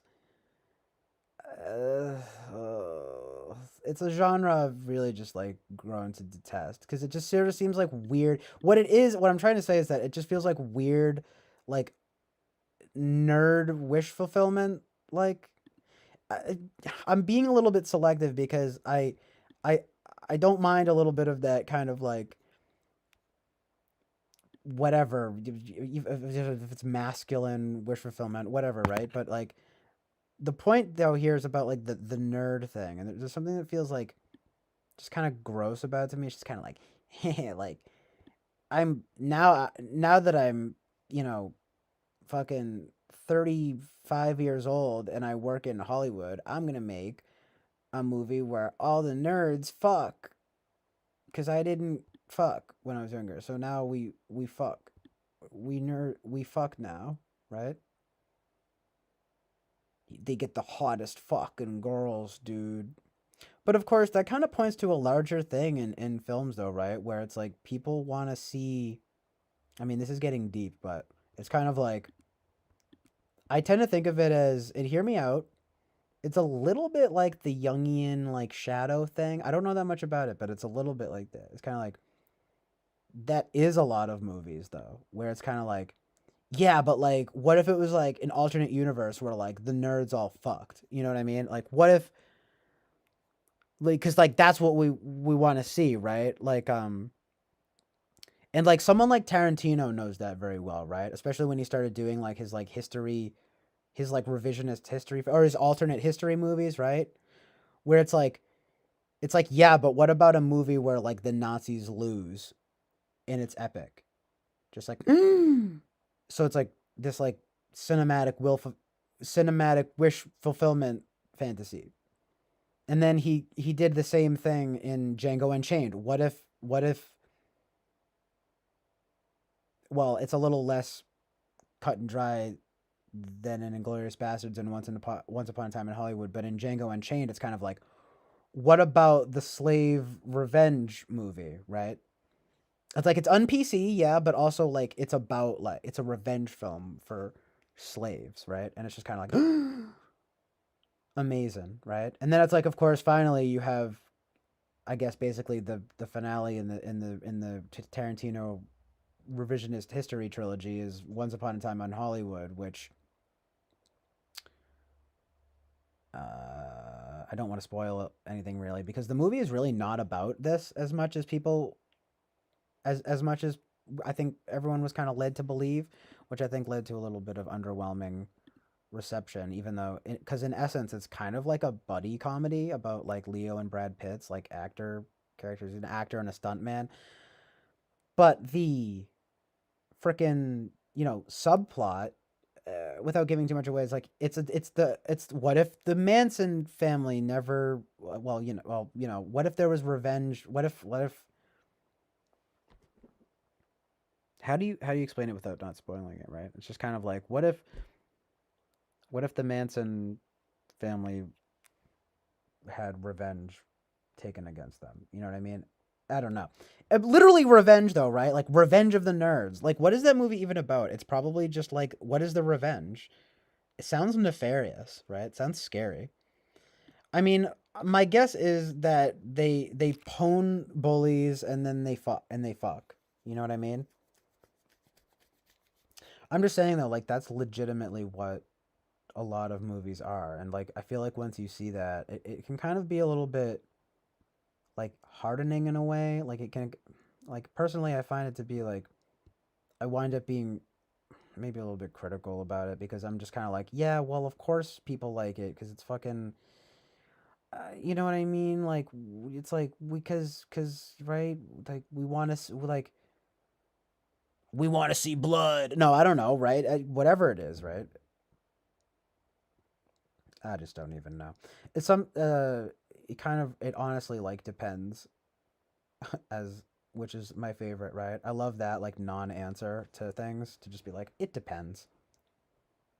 But yeah, there's a lot of that in movies though. Just like a lot of wish fulfillment.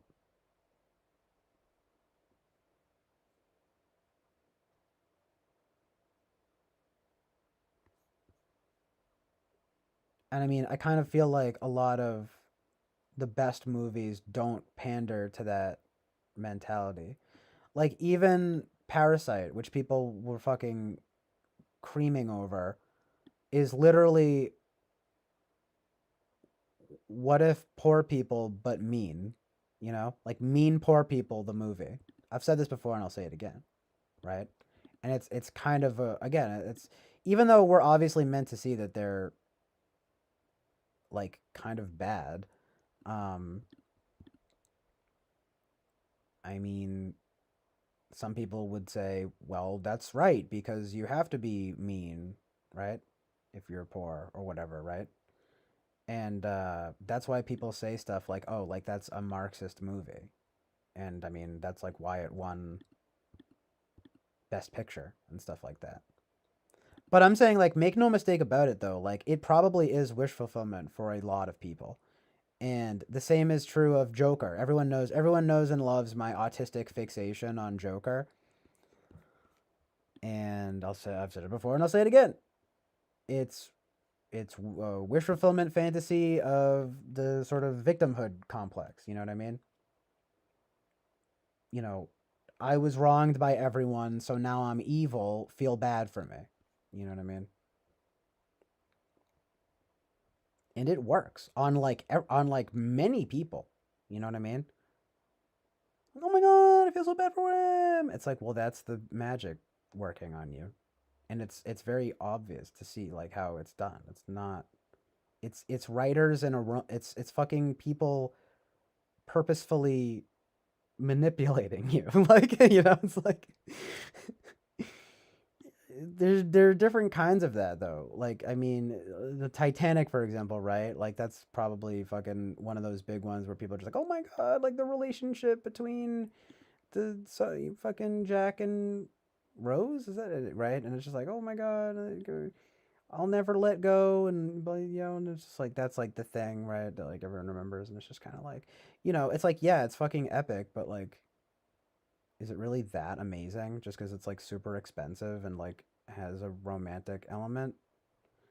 Like, eh. And then of course you have like Forrest Gump, which is like good. Like I'm not gonna hate on it. It's like it is kind of an American classic. Well, yeah, Titanic. I wouldn't say it's wish fulfillment, but it's just like obvious what's emotional manipulation. You know what I mean?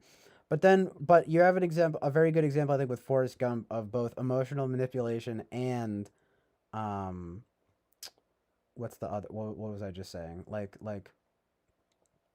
fucking American classic vibes, you know, of just kind of like, oh my god, well like retarded guy is famous everywhere, right? Just like and like that is kind of like America, right? Just like retarded guy gets rich and famous and like is somehow involved in everything and is like actually a genius. And like yeah, there's just something about it's wish fulfillment and it's like the American dream. Meanwhile, it's just Tom Hanks being like, I was a soldier and then I dated Jenny and she got AIDS and then she's a bitch. Dude, she was a fucking bitch to him. And then it's just like, and then I ran a whole lot. And people are like, oh my god. And like the CGI is like horrible. I get it, like for the time, like it's just like, oh my god, he's like meeting the president, but it's just like so obviously fake. Like, uh, just see right through it. I'm sorry. You know, it's like it's enjoyable though. I would definitely not say that it's a bad movie by any stretch of the imagination, right? But it's just one of those things. It's like you have the emotional manipulation and the wish fulfillment, but you know, it's. I'm telling you though, that's kind of the formula for like a lot of what people consider to be quote unquote good movies. Are like, did it successfully emotionally manipulate you, and did it like sort of fulfill a wish in your unconscious, or you know what I mean, on the shadow, right? I mean, funny enough, of course, Tarantino pointed that out about Joker, about the ending, and it's funny because it's a classic example of like just like how I feel about him, which is like him like knowing exactly what the problem is with it, but like kind of liking it because of why it's bad, right? Which is how how it makes you feel bad for the Joker, and it makes you like want chaos and violence. You know what I mean? Um, which is kind of the sign of like something that is not only not good in an artistic sense, but like possibly not good in a moral sense either. But well, anyway, there's like a lot of action going on in the chat here. But that's just like my little rant there. I mean, I think it's kind of true. Like,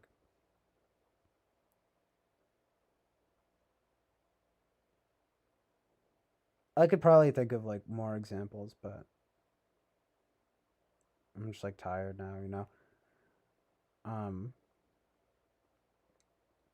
of course, people have different reasons for liking different stuff.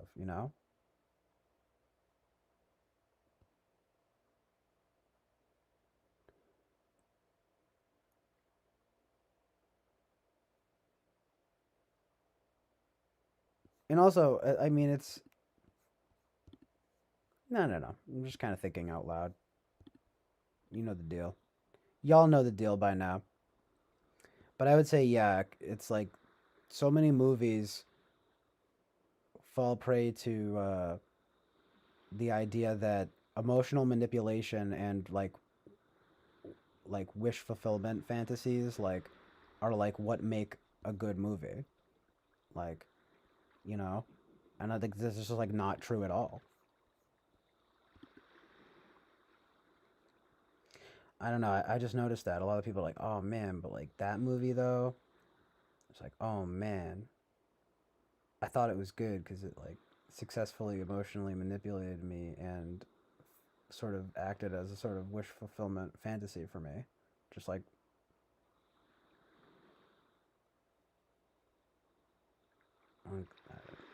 doesn't make it good.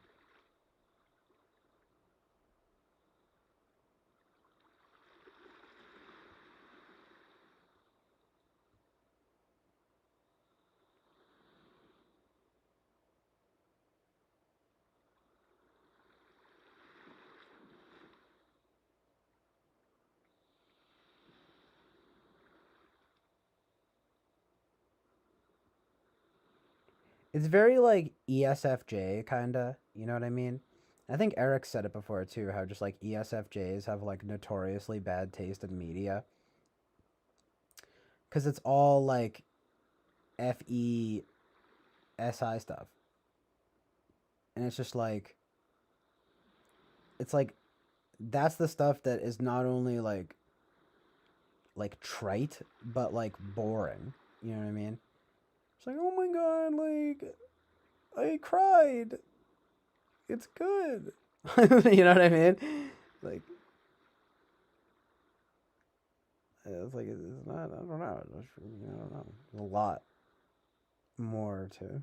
There's a lot more to movies. Okay. Okay, you guys.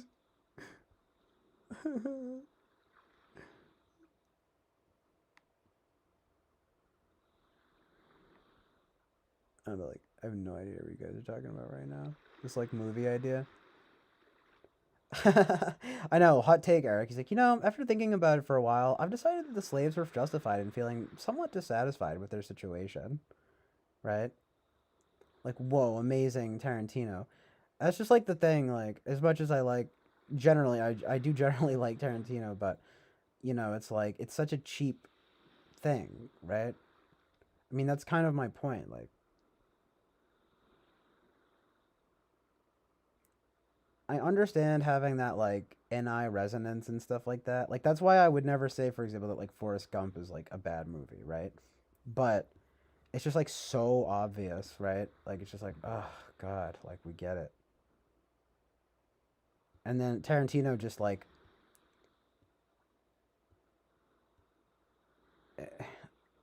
he just like willfully like it makes sense, like I get it, but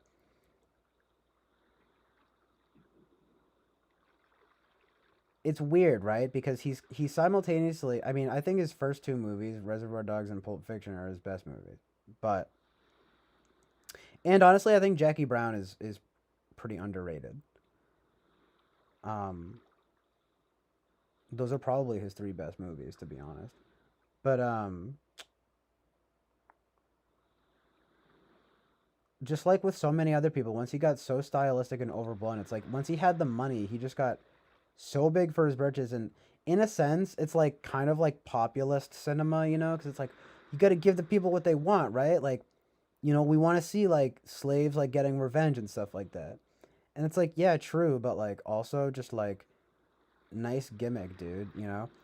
It's funny though how Spike Lee, who famously has like no sense of humor about these things, and I mean, Do the Right Thing is really good, but Mo Better and Mo Better Blues is good, but like, you know, he of course was like, slavery is not a spaghetti western, and like, I mean, it's like people will still like that, you know, it was like kind of controversial when it came up, but most people tended to really like it. But it's like, okay, once you do that like 3 times, it's just like, okay, we get it. Like you're trying to, like that's a really just like it's kind of a cheap way to get,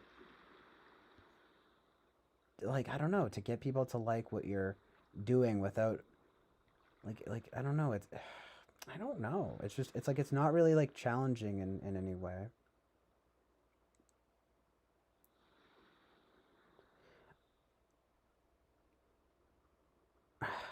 I don't know. I have mixed feelings about it, I guess. But it's just a little bit like dunderheaded. You know what I mean? I like that word, dunderheaded. It's just a, you know, it's just like I see what you're doing here, and I'm just kind of like, right, nice, good for you, because like that you like have the money to just like do this. You know what I mean? The thing is though, is that honestly, like Once Upon a Time in Hollywood is good because of the like Leo and Brad Pitt. Like the fucking the whole thing about it that's good is literally has nothing to do with the Manson subplot. And it is indeed a subplot, you know? Which again I think kind of makes it the best out of those three: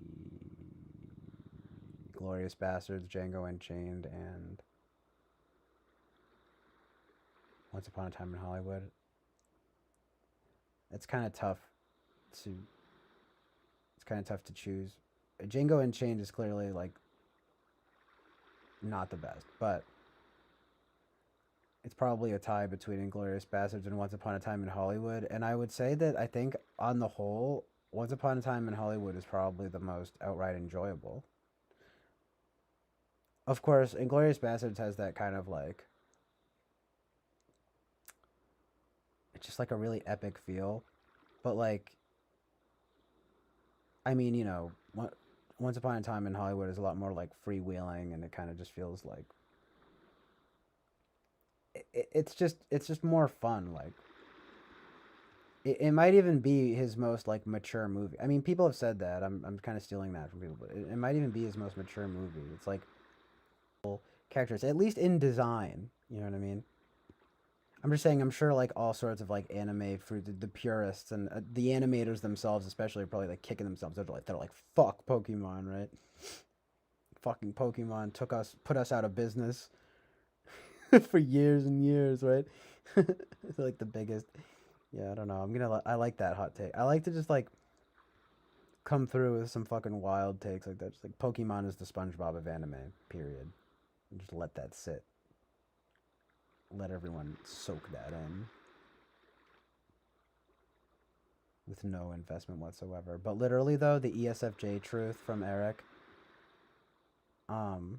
Real Housewives is like the ultimate.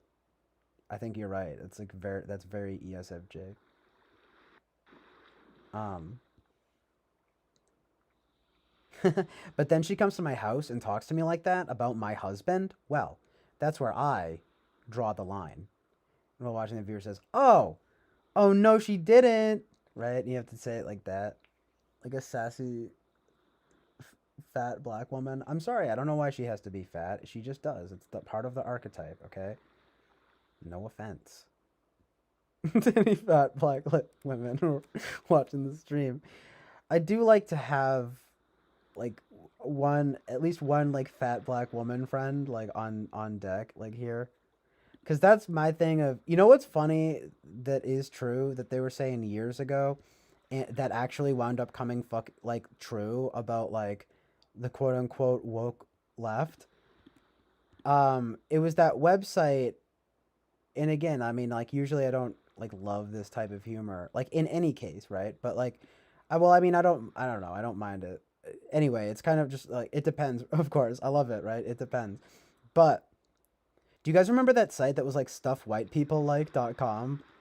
And I remember very distinctly, like one of them was like basically like collecting, like it was like, and this was back like, I mean, that website was probably around in like 2009. You know what I mean? Like, I mean, probably even before then. And it was like, collecting like different kinds of like friends, like their trading cards. You know what I mean? Like, so it's like, so you could be, I have a black friend. You know what I mean? Or just like, I have a gay friend or whatever, right? So just so that you can like say that, like, oh shit, that fucking predicted like culture at least in the late tens. I don't really know if it's as much as it is like now. I feel like we're a little bit post that mentality, if you know what I mean. But that's so funny and true, right? And it is, I have to admit, like it really is like a white person thing. That shit is really funny though. Hey, look, honesty is the name of the game, right? As long as you're just, like open about it, I guess it kind of helps. I guess your like technical racism is excused. No, I'm just kidding. But right, like sexism. It's like I have a woman friend. I don't know if you guys know this. They kind of call me the male feminine. They kind of call me the male Gloria Steinem because I have a friend that's a woman. You know? It's pretty fucking progressive of me. Meanwhile, I have like a list of like the different like ethnicities and like the friends like what ethnicity they fall down, and it's like ironically like like like separatist, I guess would be the word, right? Because it's not bigoted, but it's also racist like and sexist, so it's kind of like separatist or something like that. Anyway, that's funny. It probably is universal though, right? I mean, it doesn't. It probably goes the other way too. Just like a black guy being like, my white friend though.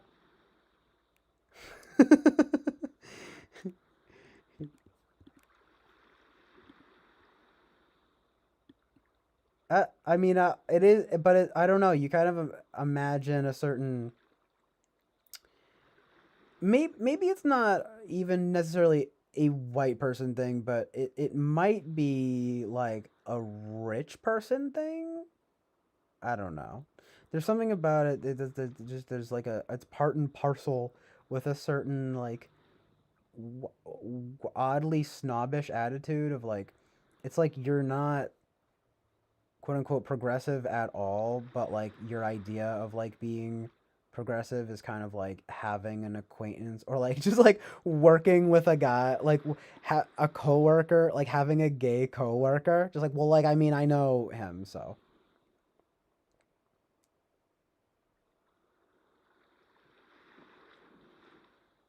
Oh yeah, though that was funny though the other night on Omegle when there were like two black guys. They were like hating on me like just for being white.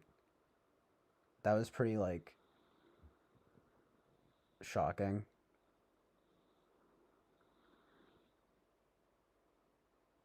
I mean, I don't really care because I have thick skin, no pun intended. Thick white Irish skin. No. But I was just like, "Oh, oh, cool. Swag, right?" They're just like, "Yo, you ugly. You look like you from the Caucasus Mountains." And I was just like, um I was like, I do like yodel sometimes. I just like kind of made a joke out of it. But at the end of the day, I was fucking pissed. No, I'm just kidding, but like, it's not cool. We need to get to the truth and reality of the situation, right? Post race mentality. I'm laughing at what Jonathan just said. Wait, though. I mean, true though. I'm sure like that. Oh, by the way, yeah. Eric says customizing media for ESFJ. 1, friends. 2, oh no you didn't. 3, screaming. 4, hugging. 5, post hug confessional smack talk. Right? Just like we're good now, but I also fucking hate them. Just like fuck you, fucking fake bullshit for real. Ironic, right? Reality TV. It's like the most fake people in the world, right? They're on reality TV. How fitting, how fittingly ironic, I guess you could say. That's what I've always kind of felt about it. It's actually you get more reality out of like the fucking fake, not always, of course, but you know, out of like the fake nonsense. Unless of course you're watching something like, you know, just not fucking Real Housewives. You know what I mean? Just like not stuff like that.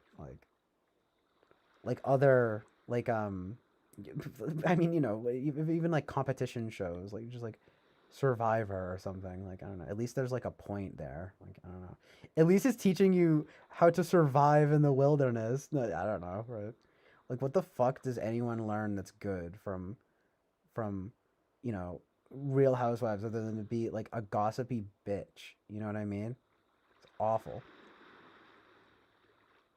I mean, the thing is that it's like, yeah, but like I know that it's bad, so like it makes it good, and that's another thing that I fucking hate and that I will never fall for a second of my entire life. The whole thing of like, yeah, but like it's good because it's bad, like right, like it's bad, but I like it. Oh my god, like so it's good. It's like, nope. In order for something to be good, it has to actually be good. Like I know that that's like a really hot take and like is like really hard for people in the modern age to like wrap their heads around, but like no. That's why it was funny. I was talking about like the Toxic Avenger recently, and like Sam was saying that too. Like he was just like, "Nah, fuck that shit. Like it's fucking cruel. It's like it's bad. It's not so bad. It's good. It's bad." Like Showgirls is like still bad, right? I wouldn't say it's like as horrible as people like the Toxic Avenger is definitely worse in a lot of ways, like in a lot of ways, but it's like, no, Showgirls is not necessarily the atrocity that people acted like it was. I mean, for one, we get to see Elizabeth Berkley naked all the time. Woo! Okay, right. Let's get that out of the way, right? But anyway, it's still not a good movie. I cannot stand this like modern nonsense of like that movie Jennifer's Body. Like there's like a cult following of like again just like Hot Topic like teenage girls that like actually liked that movie. I saw that movie in theaters with friends when I was younger. Like, look, it's kind of woke about like fucking like literally just like it's like a horror comedy, but it's still like satanic musicians and they're just like we got to make this like sacrifice in order to like get big and it's properly framed. Like I won't spoil everything, but like it's kind of good in that regard. But like it's by no means a good movie. You know what I mean? Like it's so garish. I don't like garishness. There are two things in movies I think that really put me off of them, and it's their two G words: grotesquerie and garishness. You might say the same about music, but you tend to see it a lot more, obviously, explicitly in film. And I think it's a big part too of why. I mean, I'm ranting, but it's just like a big part too of what makes it so much obvious, like why there are just like so many bad movies, like. And it's just like, my God, like, how did this get made? Like, I can't even believe, like, the money, right? They just, like, put this thing, they'll just sink mad money into this shit. It's just like, oh my God, this is horrible. They put, you know, it's like they spent $4 million on this, and it's like not a single scene is memorable, let alone good. I mean, it's crazy. It's amazing. I'm just thinking about, yeah. Anyway, right though, Eric's like, you have to watch out. You better watch out, mister. This audience is full of sassy black women. I know, it's kind of like my target demographic. I have a target demographic because, again, I'm ironically racist. It's like Fly Guy says, black people probably don't say my white friend. They probably say white people. Like, even their friend. I don't know about that. But, like, still. The tokenizing, right? They call it, it's like when you tokenize people. To be fair though, usually historically it has been the token black friend, like hence token in South Park, you know, etc., etc. Try this approach. I'm merely highlighting the absurdity of the arbitrary group names you haven't outgrown. I like that though. Ha ha, you're so open-minded. right? Though it's like I like being made fun of, right? No, like for my race, just like fuck you. Yeah, but also it's like I don't attach my like entire identity to like quote unquote being white. Like what does that even mean? You know, it's like fuck you, right? Like racist? Well, it's so uncharacteristic. Well, that's the thing though. Everyone can be racist. Everyone can be prejudiced. Jonathan says, "Well, fuck you for being white today, right?" Literally though. I mean, like the honest truth and reality, like amazing truth and reality of like people feeling that way in life. But it goes for like everyone, obviously. It's all fucking stupid. She was always turning more as Mars society. I'm a race realist. I know, I like the idea of being a race realist, but like not the bad one. It's too bad that that like the most racist of all people co-opted the term race realist. I mean, I'm sure you know this, Eric. Wait, that's funny though, because he says, "I'm a race realist. I understand it's impossible for tan people and less tan people to ever live together in peace." Oh yeah, no. So you are like saying that? Yeah, exactly. You should leave a bad Yelp review about those two black guys on Omegle. And I'm like, and I was horrified by these hoodlums. No, I'm just kidding, but right. I'm just kidding, but no, literally, just like that's why I want to turn America into 234 separate nations, each run by one of the 234 ethnic identities, and each imposing strict genetic homogeny laws. Well, that sounds very anti-racist to me.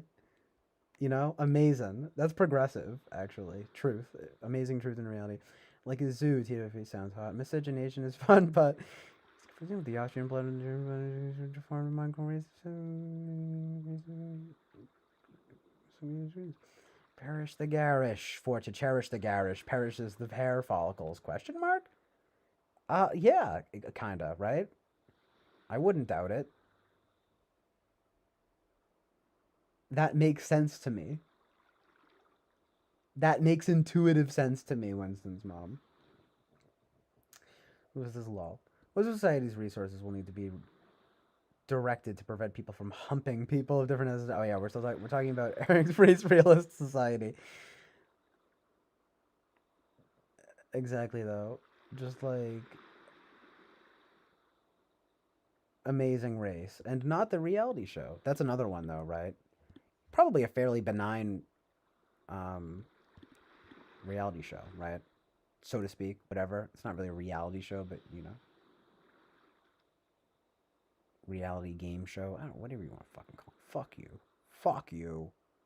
I'd like to see the like eugenicist version of that though. Amazing Race. And it's like just actually Naziistic. Is that a word? I'm kind of into the whole like saying that things are hyphenistic. I like that suffix. I'm really into that suffix. And it's like Amazing Race.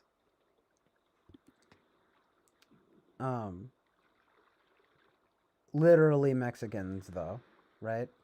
Am I right, you guys?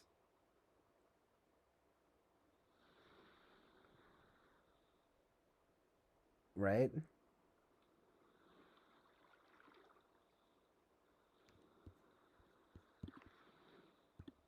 Like, bruh. Like, bruh, I don't want to hear it. You're not Mexican. You're Spanish. No, I'm just kidding, right? Like, I don't want to hear that nonsense. You're from Spain. I love that old song, like the Lady of Spain. It's like a nursery rhyme or something. Yo, isn't it like fucked up how like all of like the sinister like meanings of like nursery rhymes? Do y'all remember learning how like Ring Around the Rosie was like about like the Black Plague and how they would have to like carry around like pockets full of posy in their fucking thing and it's like them all dying? I was like, what the fuck? Why does this shit have to be so fucking dark? Why are you telling this to kids? This subversion has been going on since the dawn of time. I'm like, that's what y'all came up with for the kids? Fuck you. You know what I mean? It's like, that's all we had. We didn't have television, so we had to work with what we had, and what we had then was the plague. We had the fucking plague. Life was horrible, right? That was what we had for nursery rhymes content. I guess Goldilocks is pretty chill. What what are y'all's favorite nursery rhymes? Just getting real loopy with it as I'm rounding in on 12 hours here. Oh, that reminds me, perfect timing. I'm gonna stop in a few minutes because this cuts off. This actually cuts off at about 12 hours, and it actually might not save if I go over it. So, and the amazing truth and reality of the situation is that I think I'm done streaming for now. So, like, I'm not really trying to start like a new stream, unfortunately, but I might wind up streaming like late tonight.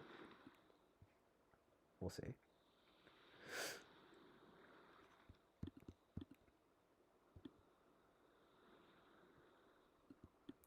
I know though, I love like arbitrary geographical distinctions between people that when broken down into minutia wind up being essentially meaningless. That's pretty properly framed. I just explained that pretty well. Amazing. A schmazin. A raisin in the sun. 0 stars. Did not see any raisins. Races.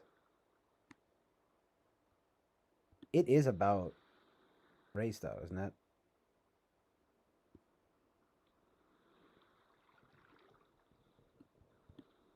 It's like, it's racial. Racialism. The Chill Island Oasis of truth and race realism. Of oh my god, just like gets banned. I know, right? Can you imagine? Amazing, an excuse to stop streaming. I know, yeah. Eric, you take over now, and I'll watch in the stream. I'll fall asleep in the chat. I'll fall asleep to the sweet, soothing sounds of host Eric's sultry vocals.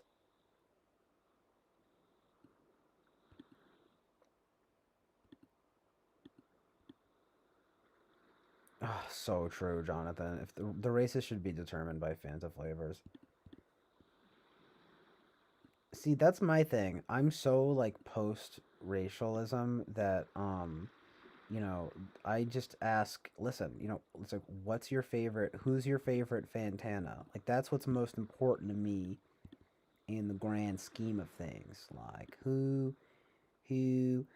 your favorite Spice Girl? Okay? Mine's Posh Spice because I'm rich. I'm hood rich though. So that's, a different brand of rich. But it's amazing. Nice though. Amazing timing, Eric. So good. So good. So you can sit up. Bye. Peace out. Thank you for he says thanks for being my hangout spot this morning. Yeah, thank you for being here, Eric. Appreciate it. Oh, nice though. Yeah. I'm like legitimately gonna head it because it's gonna stop at like 11 hours and 59 minutes. So don't really have anything else, but that's funny though. The Fantanas are the 4 humors? Question mark. Wow, though, this whole stream, this is wild.